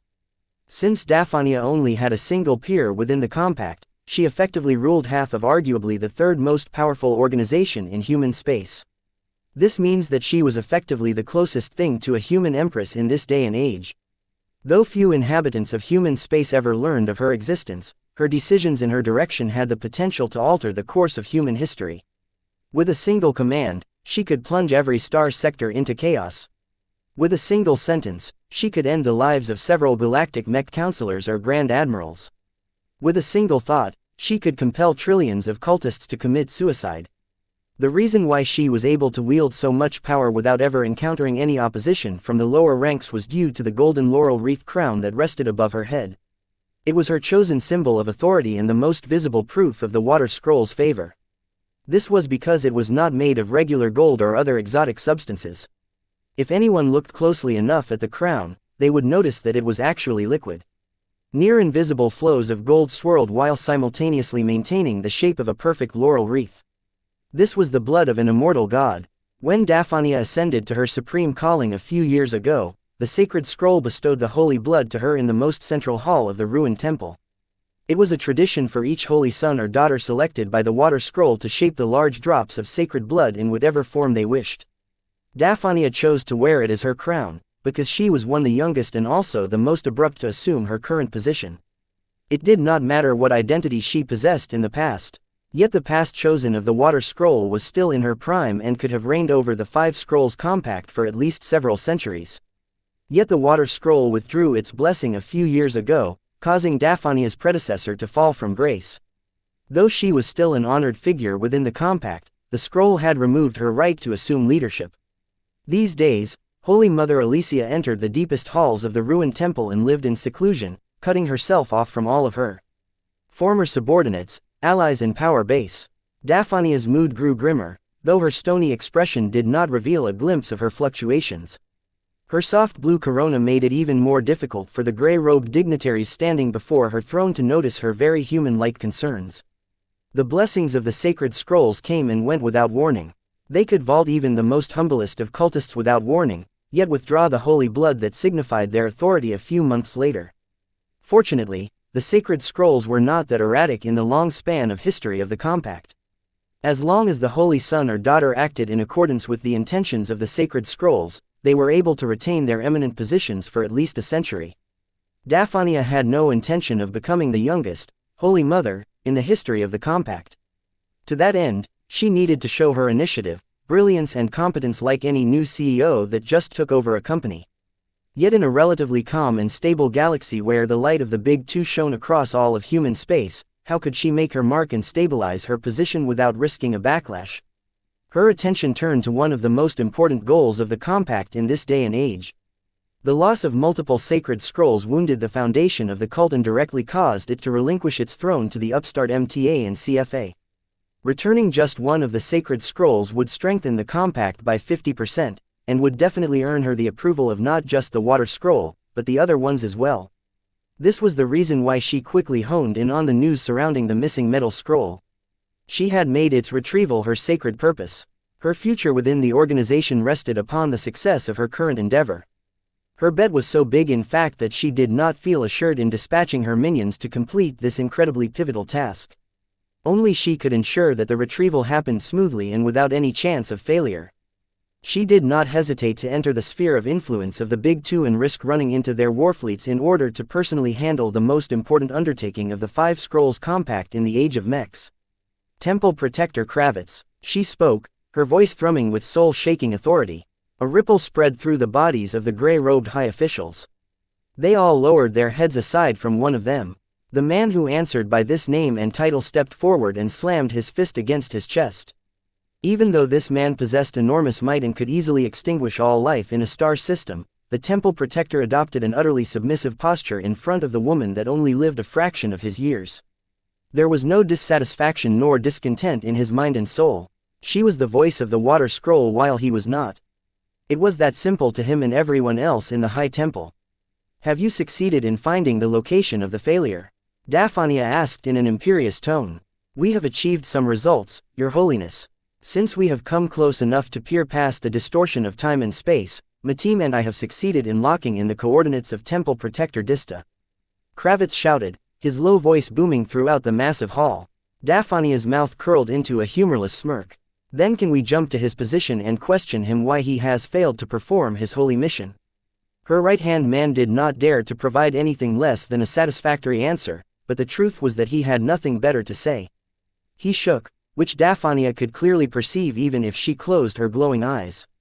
Speak. The coordinates that we have locked in are still within the outer range of the hazardous region in the remote star sector, Your Holiness. Jumping in rashly can easily lead to casualties among our supplicants and structural damage to our great vessel. Are you doubting the ability of our great flagship and my ability to navigate the currents of the universe? I do not dare, Your Holiness. You are the wearer of the golden crown. You are the voice of the immortal gods. I have never questioned your ability to bring our great vessel to the target destination. It is just that, a considerable amount of insignificant lives may be lost. The violent fluctuations of a direct jump will most certainly cause our great vessel to fall into momentary disorder.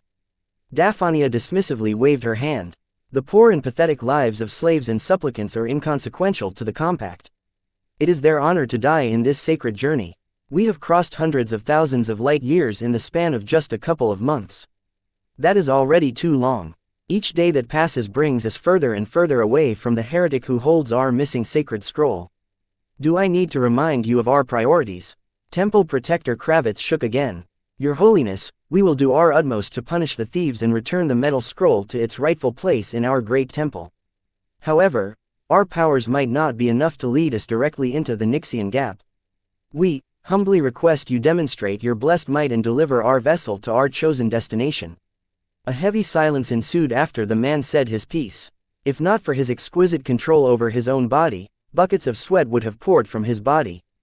Daphania pinned the temple protector with a stony stare. The man in question had lived for centuries and faced all sorts of beasts and horrors. Yet the attention he received from one of the sacred speakers caused him to lose all thoughts of resistance. If not for the fact that our current mission takes precedence, I would have crushed your body, devoured your blood and shred your soul into pieces for your incompetence. Forgive us, Your Holiness. The Holy Daughter let out a disgusted sound. I shall spare for now, if only because I still need a dog to handle our affairs at our destination in my stead. Let us get on with it, then. Hand me the coordinates. The temple protector did not dare to delay and concentrated his mind. He transmitted an invisible signal from his head that bumped into the soft blue corona of the Holy Daughter. Daphania did not even have to lower her guard. She directly extracted the coordinates from the air and already began to activate something hidden in her vast and powerful mind. Her red-robed body began to rise to her feet. The black-robed supplicant that acted as her footrest did not dare to grunt even as her weight caused his spine to snap. The blood-winged Holy Daughter strode forward, her heels slamming into the backs of one supplicant after another. She strode down the carpet of bodies until she reached a position that opened up a hole. The supplicants who laid there in order to act as human carpets plunged into the hole and dropped into the depths of the pyramid temple without a scream. Their fate was anyone's guess, but no one cared about their insignificant lives. A head-sized orb of gray that was enveloped by glowing blue runes rose from the pit. The runes had been carved on the surface with absolute precision by the Holy Daughter herself. Now, Daphania directly placed her palm against the surface. An invisible control system activated that interfaced with her mind.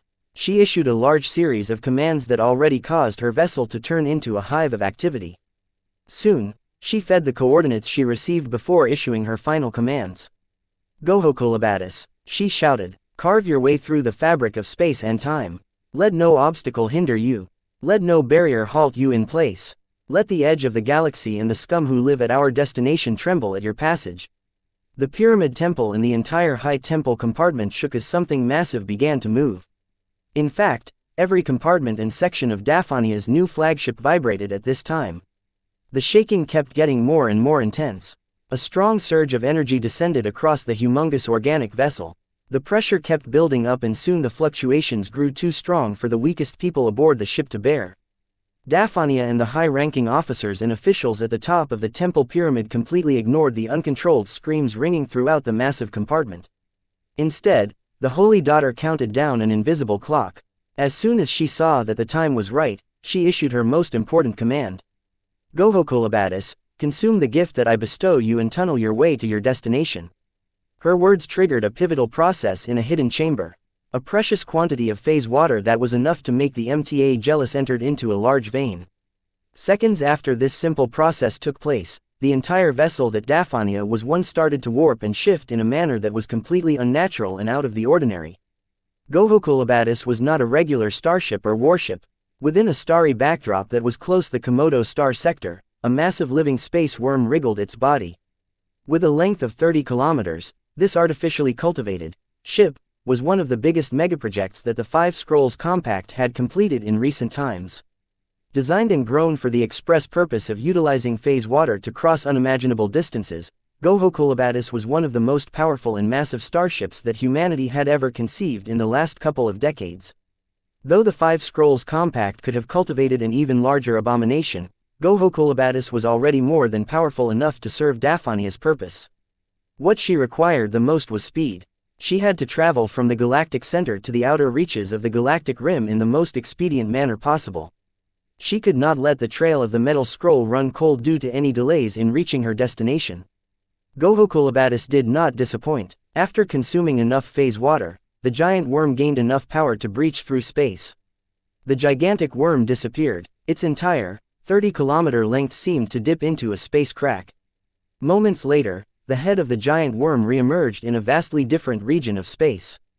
Thousands of floating asteroids crushed into nothing as the massive worm emerged out of an unstable-looking space portal and emerged into the dark and anomalous region that was known as the Nixian Gap. We have arrived. Chapter 3000. Holy Mother Gohokolabadis had succeeded in tunneling its way into the Nixian Gap. The gigantic space worm that could crush CFA battleships with its body and devour entire mech regiments worth of MTA mechs had entered a region of space that was infamous for making entire warfleets disappear. Despite the considerable risks, the wearer of the golden crown and the lady drenched in blood did not show any concern. She immediately sensed the differences in a realm beyond the material one.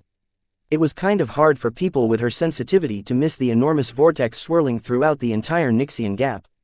Yet she quickly dismissed the anomalous features. She had witnessed similar and even greater anomalies in the past. In fact, the Five Scrolls Compact possessed the greatest degree of understanding towards their properties and behavior. These natural and ancient scars in space were often reflections of past traumas. The alien empires that reigned over the Milky Way in prior eons did not live in peace with each other. They waged terrible wars that could easily put humanity's age of conquest to shame. The galaxy was old. Sentient life already emerged an incredibly long time ago. Even if the sands of time had already eradicated many of the traces of these primordial aliens, that did not stop the Compact from uncovering the hidden ruins and extraordinary traces of these past civilizations. What a dark little hole. Daphania muttered in contempt as she figured out the lay of the land, as it were. It is a disgrace for the sacred metal scroll to pass through this sordid region. What are those traitors thinking? No one responded to her outbursts. Temple Protector Kravitz and the other gray-robed officials remained still and kept their heads bent as the wearer of the golden crown continued to interface with the gray control orb. The hierarchy of the Five Scrolls Compact was very strict and vertical, to put it lightly. Daphania was literally the direct chosen of the Water Scroll. This meant that no one outranked her aside from the scrolls themselves. Even the chosen of the other sacred scroll could not overrule her despite her young age and lack of experience. What is the status of our flagship? Our emergence in this region is 17 times as rough as our last jump. Temple Protector Kravitz replied, even though Daphania could have retrieved that information herself from the orb. Our men are reporting multiple systems failures and excessive stresses through the interior of Gohokolabadis. We are still tallying our casualties, but our initial count suggests that over 3 million slaves and supplicants have failed to survive the transition. We have also lost tens of thousands of higher-ranking supplicants. The accidents that have taken place have also caused us to lose dozens of critical researchers, combat specialists, sages, with more to come as the overall situation becomes clearer. This damage was quite severe. Though Daphania looked down on the abnormalities of the Nixian Gap, it still caused Gohokolabadis to suffer extensive injuries throughout its massive worm-like body. Yet Daphania didn't even bat her eyes at the severity of the damage. Gohokolabadis was so big and long that it could fit the population of an entire planet into its internal volume. The loss of all of those people was but a small price to pay to reach the Nixian Gap as quickly as possible. She already tuned out the rest of Temple Protector Kravitz's report. As a sacred speaker who ruled over an uncountable amount of cultists, the scope of damage suffered by this turbulent space jump simply didn't register as important. Daphania had greater concerns in mind. I have found the failure. She spoke after a minute. I will retrieve him from the ditch he has fallen in myself. Please present me with 5 milliliters of phase water. Right away, Your Holiness. Temple Protector Kravitz carefully walked forward, his boots crushing the backs of the supplicants beneath his feet. He kept his body bent and continually maintained a servile posture as he got closer. Once he was within arm's reach, he stopped as both of his feet crushed the skulls of the poor black-robed humans lying underneath. Squashed brain matter and broken skull fragments spilled across the top of the temple pyramid as the temple protector carefully retrieved a tiny vial from the pockets of his robe. He did not dare to dirty the vial with his fingers. Instead, he utilized his powers to lift the object and slowly push it towards the lady drenched in blood. Daphania did not turn her glowing eyes towards the approaching vial. Instead, they remained focused on the orb as if it was conveying lots of data. When the vial came close enough, the blessed speaker opened her mouth. The cap of the vial screwed open and droplets of shimmering, energetic liquids floated out of the container before gently entering her body. She directly ingested phase water, something which no one thought was possible. Phase water was so potent and toxic to the human body that dying instantly was already assured. It took an extraordinarily altered physique for a human to ingest phase water without getting torn apart or poisoned to death. None of those outcomes came to pass. Daphania slowly felt more invigorated as a strange energy flowed through her entire body. Her white hair flowed more vigorously behind her back as if it had completely escaped the influence of gravity. Her dense red robe shook and became more vibrant. Her glowing eyes rippled at a frequency that was too fast for baseline humans to notice. Daphania cleverly and skillfully harnessed the power that flowed through her body. She manipulated it into a special pattern that caused a small patch of space next to Gohokulabadis to shimmer. A shaky portal opened up. Even though the Nixian Gap tried its best to squash this portal, the golden crown above the Holy Daughter's head shone brighter as it blessed her endeavor. The portal that emerged besides the compact flagship finally stabilized to the point where it was safe for passage. Seconds later, a wretched body soared from the portal. As soon as it emerged, Daphania quickly halted her intensive act, causing the portal to fade out of existence. "Retrieve the failure and bring him before my throne. As you command, Your Holiness." Temple Protector Kravitz shouted and bumped his fist against his chest. The man descended upon the steps made out of human bodies in order to bring his former colleague back in person. It wasn't until Kravitz reached the bottom of the 999 steps that he dared to use his powers to blink out of the high temple section and reappear out into space. His robed body did not experience any of the effects of naked exposure into space. His flesh remained pale and healthy and his body heat was still stable. The temple protector over to a disgusting body that looks no different from a dehydrated corpse. Even though it made absolutely no sense for a human body that was exposed to space to look this way, it didn't matter. Kravitz could clearly sense the life clinging to existence inside the hollowed body. "You had one job, Aramid. You took several decades to travel from the ruined temple to this little hole at the edge of the galaxy, only to fall and stumble at the end." Even though sound did not propagate in a vacuum, Kravitz communicated at a level beyond sound pressure. A faint, tortuous fluctuation transmitted from the mangled body. Its once magnificent robes that temple protectors wore to convey the full majesty of their power and status to outsiders had long eroded into a blackened mess. "Your excuses will not avail you. If you wish to defend yourself, then plead your case in front of the new Holy Daughter of the Water Scroll yourself." Pure panic radiated from the mangled body all of a sudden. There were even signs that the consciousness locked within the boy wanted to commit suicide, but Temple Protector Kravitz expertly waved his hand, transmitting a powerful fluctuation that locked the body and its consciousness into near stasis. If the fallen figure was still in his prime, he could have resisted this invisible imprisonment with ease. It was too bad that he had expended nearly his entire strength to survive the ravages of the higher dimensions. After a brief moment of concentration, Kravitz and his package blinked back into the interior of Gohokulabadis. The gigantic space worm did not allow anyone to teleport inside its body at random, but Kravitz had transmitted the right signal for him to pass through. He emerged right back at the bottom of the temple pyramid.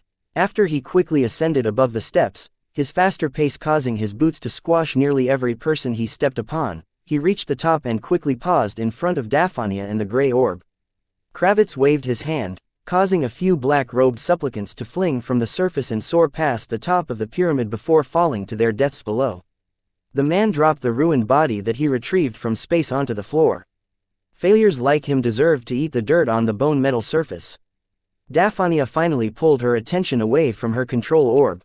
She turned around and beheld the ugly body with a glare that could cut through battleship hulls. The body locked in near stasis shuddered, but no matter how much the confined consciousness wanted to die, Kravitz would never allow that to happen. "Do you know your failure?" Daphania asked. "Do you understand how much you failed my predecessor? Do you have any idea of how much you damaged the compact?" She shouted, her sharp voice causing the entire high temple section to amplify her fury. "What is that?" Daphania frowned. "Speak clearer, you failure." She frowned deeper. Though she wanted to wipe off this stain from existence, she needed some answers first. "Release him from his bondage." I can take over from here. As you wish, Your Holiness. From the moment Kravitz released his control, a much more powerful but gentle hold pinned the barely living individual's body and soul in place. Daphnia took a faint breath before breathing out. A misty plume escaped her mouth. Under her exquisite control, her saliva descended upon the ruined body and began to heal and rejuvenate the mummified body. In a matter of seconds, the body seemed to inflate and return to glory, though only barely, as Daphnia did not bother to put too much effort into restoring the fallen compact member. That should be enough for you to answer my question. Now tell me, what has happened? Why did you fall? Your Holiness, no excuses. I want answers. The eyes of the half-revived body shook even harder. It was as if he was still under heavy pressure. He shakily lifted his restored arm and slowly pointed it towards Temple Protector Kravitz. It's a TTT trap. This was the first time since her ascension to her supreme position that Daphnia became stumped. What nonsense are you talking about, you failure? What is wrong with Kravitz? Though she thought that the delirious failure of a temple protector had lost all sense of his awareness, a part of her still felt a thread of uncertainty. She turned her sight away from the rescued body and stared into the eyes of her right-hand man. The confident gaze and the bold smirk on the face of her most diligent and dependable lackey looked completely out of place for a cultist who was in the presence of a sacred speaker. Welcome to the Nixian Gap. A female voice uttered from Kravitz's throat. An instant later, the half-restored body detonated, unleashing an explosion that was so powerful and violent that the entire pyramid temple blasted into pieces and caused the entire high temple compartment to become awash with death. Yet all of this devastation was just the start of what was about to come. Gohokulabadis violently shook and vibrated as it sensed extreme danger. It even attempted to fly away from this patch of space, yet the damage it incurred due to its hasty and ill-advised space jump prevented it from jumping away or accelerating ahead in a short amount of time. Its organs, its systems and its crew had not yet fully recovered from all of the damage. This proved to be a fatal consequence as hundreds of asteroids around its lengthy body began to shine in ominous black. Buried within these asteroids were large, rough chunks of dense black material that would have made Vase drool with greed. The energies locked within tons and tons of unending alloy began to get excited all of a sudden. Several events happened in rapid succession. First, the distance between the realms abruptly narrowed. The huge vortex along with the ocean of locked and undying souls became visible to the naked eye as they flowed throughout the entire zone including the body of Gohokulabadis. Second, as these souls passed through the bulk of the living vessel, they inexplicably became extinguished. Yet the chains that locked them in eternal torment did not disappear. Instead, they connected to the bodies, minds and souls of the people residing within this 30-kilometer space worm. Screams echoed throughout every single section as millions of slaves, supplicants and even more powerful cultists lost control of themselves while simultaneously losing whatever strength they possessed. Woo-ah! Even the mighty Gohokulabadis itself was not immune to the intangible chains that locked onto its body and consciousness. Though its bulk was immense and its mind even more so, that just meant that a lot more chains began to sink into Gohokulabadis in a very short amount of time. As the vortex kept spinning, more and more ancient lifeforms that had been imprisoned in the Nixian Gap for eons surprisingly escaped their eternal turmoil as the trap transferred all of their shackles over to the Gohokulabadis and its crew. The worm thrashed in an attempt to escape the shackles, yet that only made things worse for everyone as hundreds of thousands of people died as the compartments they were in bent and flung their bodies against the bulkheads. Traitor! An angry female voice roared. As the smoke and devastation of the initial explosion faded, a glowing blue form floated in the middle of the area that was once the top of the temple pyramid. Daphnia looked completely spotless and unaffected. The shackles that managed to imprison the power and control of every gray-robed figure that survived the explosion did not manage to get past the blue corona that surrounded her body. Her glowing eyes pinned the body of Temple Protector Kravitz. Where is the metal scroll? Wouldn't you like to know? Kravitz smirked while replying in a female tone. Impudence. Daphnia did not treat her adversary lightly. She instantly summoned a mind storm that devastated the area around her former minion. With the power of her golden crown, the mind storm was so damaging that not even the prodigious defenses of her temple protector could resist the violence. Yet even as she eliminated the body, nothing emerged from it, much to her surprise. The entire flagship shook again as something even more drastic took place. Gohokulabadis is in pain. Its skin is being cut in multiple places. We have already suffered over a dozen major hull breaches. It turned out that just before Daphania took action, giant blades of energy had formed up into space. These blades were several kilometers long and covered the entire length of Gohokolabatis. After a wordless command, they chopped through the body of Gohokolabatis. The space worm elicited a gigantic scream that surpassed the boundaries of the material realm and echoed throughout the other realms. The vortex close to Gohokolabatis rippled, yet this did not stop its continuous shackling along with the cutting of the gigantic energy blades. Slowly but surely, the giant blades cut straight through the body of the worm and separated its incredibly tough and prodigious body into multiple pieces. This shouldn't have been the end of it. Every section of the worm possessed a tenacious amount of vitality and could easily serve as a smaller but fully functional capital ship by themselves. It was at this time that the perpetrator of this trap revealed her presence. Kilometers of space shimmered as a gigantic, dark body of energy materialized next to the partitioned space worm. Though the dark, elaborately robed figure of the woman was still small compared to the immense bulk of the Gohokolabatis, the strange fluctuations in space did not affect her strength in the slightest.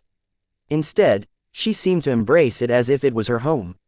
The gigantic woman spread her arms and allowed the vortex to flow through her materialized body. Her energy levels increased by the second because of it, but this was far from enough to the gigantic woman's tastes. Fortunately, there was another source of energy close at hand. The weak shall become my nourishment. Gohokolabatis screamed in agony as the gigantic woman approached before breathing in. Vast amounts of energy from the space worm's body as well as the people inside escaped and flowed right into her mouth and nose. The flow of energy increased as the gigantic woman rapidly grew stronger as she immediately converted the intake into her strength. The partitioned pieces of Gohokolabatis grew weaker and more feeble as this process continued without stopping. After just 3 agonizing minutes, practically every slave or supplicant aboard the flagship of the Five Scrolls Compact had lost all of the energies that the voracious woman took for herself. Even Gohokolabatis, a mighty creation of cutting-edge bioengineering that implemented the latest innovations related to phase water and next-generation FTL travel, was rendered helpless and unable to channel any of its prodigious might due to the trap that had acted upon its gigantic body. With one mournfully deep scream, Gohokolabatis died before it got famous. Only one single entity aboard the dead and broken space worm remained alive. Daphania looked both livid and hollow as she beheld the devastation around her. All of the dead worm flesh and husky bodies floating around her were clear signs of how negligent she had been. She directed her acrimonious gaze towards the gigantic energy form that floated a few kilometers away. You, silence, child. Before Daphania could do anything, the gigantic woman blinked close and grabbed hold of the holy daughter's body. Even though the blue corona surrounding the red-garbed woman prevented the energy hand from clamping Daphania's physical body, the limb was so large in proportion to a small human body that the holy daughter did not have an escape route. Impudent, she screamed as her golden laurel wreath crown shone and a blast of radiant energy emanated from her entire body. This energy explosion was one of her most powerful attacks. Though it was extremely wasteful, not even the likes of Temple Protector Kravitz could survive it head-on. It could even blast a hole through Gohokolabatis' incredibly resilient hull. Yet even as the explosive energy pressed upon the surface of hand, the limb sucked in all of the dangerous and lethal energy without any sign of pressure. The giant energy woman grew even stronger as a consequence. Though Daphania utilized numerous secret techniques in the following minute, the hand that imprisoned her in place never broke. The holy daughter quickly started to lose confidence. She had released enough power to destroy the ruined temple 3 times over, yet the only result she accomplished was to strengthen her own prison. The blue corona surrounding her sacred body started to dim as the pressure of the giant grip acting upon her most important protective barrier grew powerful enough to crush moons. Even if Daphania was one of the most individually powerful existences in the entire galaxy, the mastermind who set a trap for her and her men was utterly crushing her to a degree that beggared her belief. How? Why are you so strong, traitor? The gigantic woman's grinned. To be honest, you and your interesting space worm could have easily squashed me like a bug if you caught me anywhere else in space. I wouldn't have even stood a chance against your slavish temple protector in an even battle. You refused to answer for your sins. You had the temerity to set a trap. This is not how everything is supposed to happen. I am too strong. Ha ha ha ha ha ha ha. The dark woman laughed. That is funny. Who told you that I have to fight fair? The worst mistake you ever made was to leave your decrepit little temple. You could have avoided the worst if you stayed away from the Nixian Gap, but now that you have entered my territory, you have literally fallen into the palm of my hand. What a holy daughter you are! I just knew you would underestimate the perils of my new homeground. The giant woman had become the dark goddess of the Nixian Gap. She not only assimilated much of the gathered power locked within this ancient region, but also mastered a portion of the secrets buried within the relics of the past. As the glowing blue corona came close to failure, Daphania finally felt the threat of death for the first time since her ascension. No matter how much she borrowed the power of her golden crown, she failed to summon enough strength to break past her current predicament. Do you realize what an utter crime you are committing? Killing me will not be the end of it. Another holy son or daughter shall emerge to hunt down. Then so be it. I shall gladly accept whatever the compact will throw at me. Everyone who enters the Nixian Gap shall become my nourishment. My hunger is endless. I am already hungering to devour your soul. Daphania had never heard such blatant affronts to her life. Yet the situation she faced had deteriorated so quickly and suddenly that she failed her mentality. Why? Why are you doing this, traitor? Why are you calling death and damnation upon yourself? The compact shall never forgive you. The compact shall never rest until my death is avenged. The giant woman glared at the holy daughter. Do you want to know why I went to these extremes? Do you want to know why I have invested so much effort into laying this elaborate trap? Daphania's eyes shook as she felt that her blue corona was on the verge of failure. It's because I want to save my son. It's because I want to save my son. The entire space around the giant shook as her violent emotions resonated with the supreme amount of power she absorbed. Daphania let out a wordless cry as the giant woman's voice broke through her protective barrier and rippled through her unprotected body. Instantly, the giant crushed her flesh from every direction. Flesh that was as tough as the armor of a first-class multi-purpose mech squeezed into bloody matter and bones that were as resilient as the hull of a CFA battleship cracked. Yet even as the holy daughter's body got crushed, Daphania had not yet died. Freed from the constraints of her corporeal body, her incorporeal existence tried to squeeze out of the giant hand and escape the confines of the trap as much as possible. Yet for some reason, she failed to slip away. No matter where she tried to escape, the gigantic hand did not present any holes that she could squirm past. No, ha ha ha ha ha. Cynthia Larkinson directed a cruel smile at her prisoner. I know your methods. I know what you are capable of. Did you really think I would have made insufficient precautions? I already told you, holy daughter. From the moment you entered my territory, you forfeited any chance of freeing yourself. Now perish. Cynthia squeezed once again, causing the incorporeal prisoner to scream until she shattered entirely. Before any of the broken pieces could slip away, she rapidly absorbed all of the pieces and broke it down as quickly as possible, not even caring to preserve any knowledge or memories. Only by shredding each and every aspect that belonged to Daphania would the dark goddess be able to ensure that the sacred speaker was utterly dead and gone. Once she had completed a deed that would assuredly ripple throughout human space and upend human civilization in ways that she did not care to contemplate, she slowly opened her giant hand to reveal a golden laurel-wreathed crown that thrummed with power. Though the crown rapidly tried to escape, Cynthia already enacted a solution. A thread of power pierced through the center of the crown and caused the solidified blood to still. Its connection to the water scroll and its defiant consciousness seemed to have faltered all of a sudden, though there were signs that it could easily regain its rebellious nature. Though holding onto this crown was incredibly dangerous and would almost certainly invite furious reprisal from the Five Scrolls Compact, Cynthia could not afford to let go of this priceless treasure. For the sake of diverting the attention of the cult she used to be a part of, she had to attract as much of the Compact's animosity as possible. Only by attracting her former compatriots into the quagmire of the Nixian Gap would she be able to give her precious son the opportunity to live his life free from persecution. I just want to save my son. Chapter 3001. Protesting. Lucky Vase blissfully woke up from his slumber. Though he had already left Majestic Teal behind a long time ago, he still thanked his fortune that he managed to make it out of Prosperous Hill V. Every day he woke up without having the threat of getting attacked by a fringe group or the overpowering forces under the control of a political faction made him feel at ease. Obviously, Vase still hadn't fully processed the lingering trauma of his latest adventure. It was truly harrowing for him to go back to a circumstance where he lacked the protection of thousands of strong and loyal mech pilots. It was as if all of his hard work and effort into raising the military wing of the Larkinson clan was for nothing. Well, I learned my lesson now, he murmured. He would pay extra attention to any planets that imposed strict restrictions on how many escorts an organization could send down. The problem was that this custom was quite common. Prosperous Hill V wasn't even the worst of the bunch.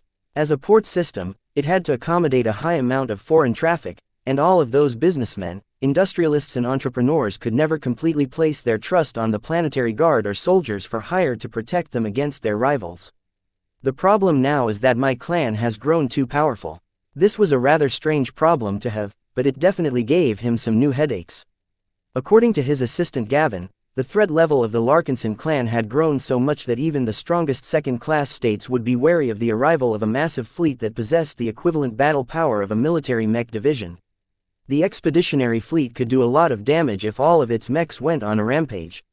Perhaps the Larkinson clan's ability to unleash total annihilation was not as exaggerated as that of Uranus, but the sheer amount of mechs meant that Vase could theoretically command all of his forces to spread out and wipe out many population centers at once. Even if the bigger and more strategic cities were protected by military garrisons, not every city enjoyed as much protection.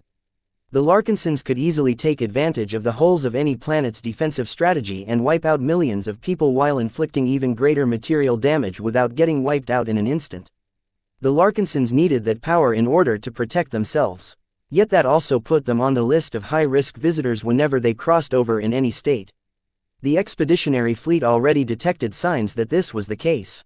There were monitoring devices pointed at all of their ships and maybe mechs if their resolving power was good enough. Military patrols and other, less overt signs of monitoring persistently dogged the fleet. Some star systems became a lot more unfriendly towards their arrival than others. While local authorities knew better than to provoke an independent fleet with thousands of battle-ready mechs at its disposal, there were several annoying ways to get their message across. It didn't matter to Vase. He had no intentions of making any extended stops in Winged Serenade or any other place for that matter. His fleet had already bought enough supplies to last a couple of months, and if the Spirit of Bentime stopped her production activities, the clan could probably spend a year or two in space. This is the advantage of grasping power by myself, he whispered. He was not strictly beholden to any single state or organization. While the clan was still dependent on others to acquire valuable materials and strategic goods such as capital ships, the Larkinsons had already grown strong enough to trade with organizations that Vase could only look up to in the past. Money could not solve every problem, but it had enough power to address the mundane issues plaguing the fleet. As Vase thought about the plan to acquire the next batch of capital ships, he began to feel a bit of pain from the top of his head. He activated a mirror projection that showed what was going on. Resting atop the pillow where his head rested, Lucky was gnawing on his hair for some reason. Teeth that were sharp enough to cut through extremely resilient exotics such as unending alloy were merely bending his hair strands. Saliva that was corrosive enough to soften and melt briar alloy was merely causing his hair to become stained with cat saliva. What the hell, have you lost some circuits, Lucky? Meow, meow, you're being too demanding. Aren't you happy with your briar alloy meals? I've even supplemented your diet with some other exotics every day. Meow, you're a cat. Other cats are perfectly fine with eating the same cat food every day. Besides, those exotics in our vault are too precious for you to eat. I need them all to fabricate our next expert mechs. You can forget about taking a bite out of them. The warning system that I have set up already told me you have been lurking close in the last week. Though Vase was not able to block Lucky from sneaking into his vault in order to gorge on his P-stones and other precious materials, he at least succeeded in setting up a rudimentary spiritual tracking system. While he still wanted to refine his design of this system before he deployed it on a wide scale, so far its ability to detect Lucky was quite good. Vase was quite proud with how much his spiritual engineering had progressed. Hopefully he would be able to use his new invention to detect all manner of spiritual infiltrators. He still remembered how he never noticed those freaky Hatumic cultists standing in close proximity to him. The way they completely negated both visual and electronic detection was incredibly weird. Gloriana had already woken up earlier, so the other side of the bed was empty. She had been sleeping less as of late in order to devote more time in the design lab. Damn overworker. She'll work more effectively if she takes adequate rest. Well, it wasn't as if Vase was any different. Every time he became passionate, he could never resist the urge to cut back on his sleep despite knowing the consequences. The expert mech design projects were her passion, so even if she had to cut short her sleeping cycle for several months, she would gladly sacrifice her beauty sleep in order to dedicate more hours of her time on refining her designs. Vase calmly walked into the bathroom and took a quick shower. Naturally, the shower of his grand stateroom was extremely luxurious and efficient by second-class standards. Before water poured down from the ceiling, a strong gust of wind removed most if not all of the dust and dirt particles from his body.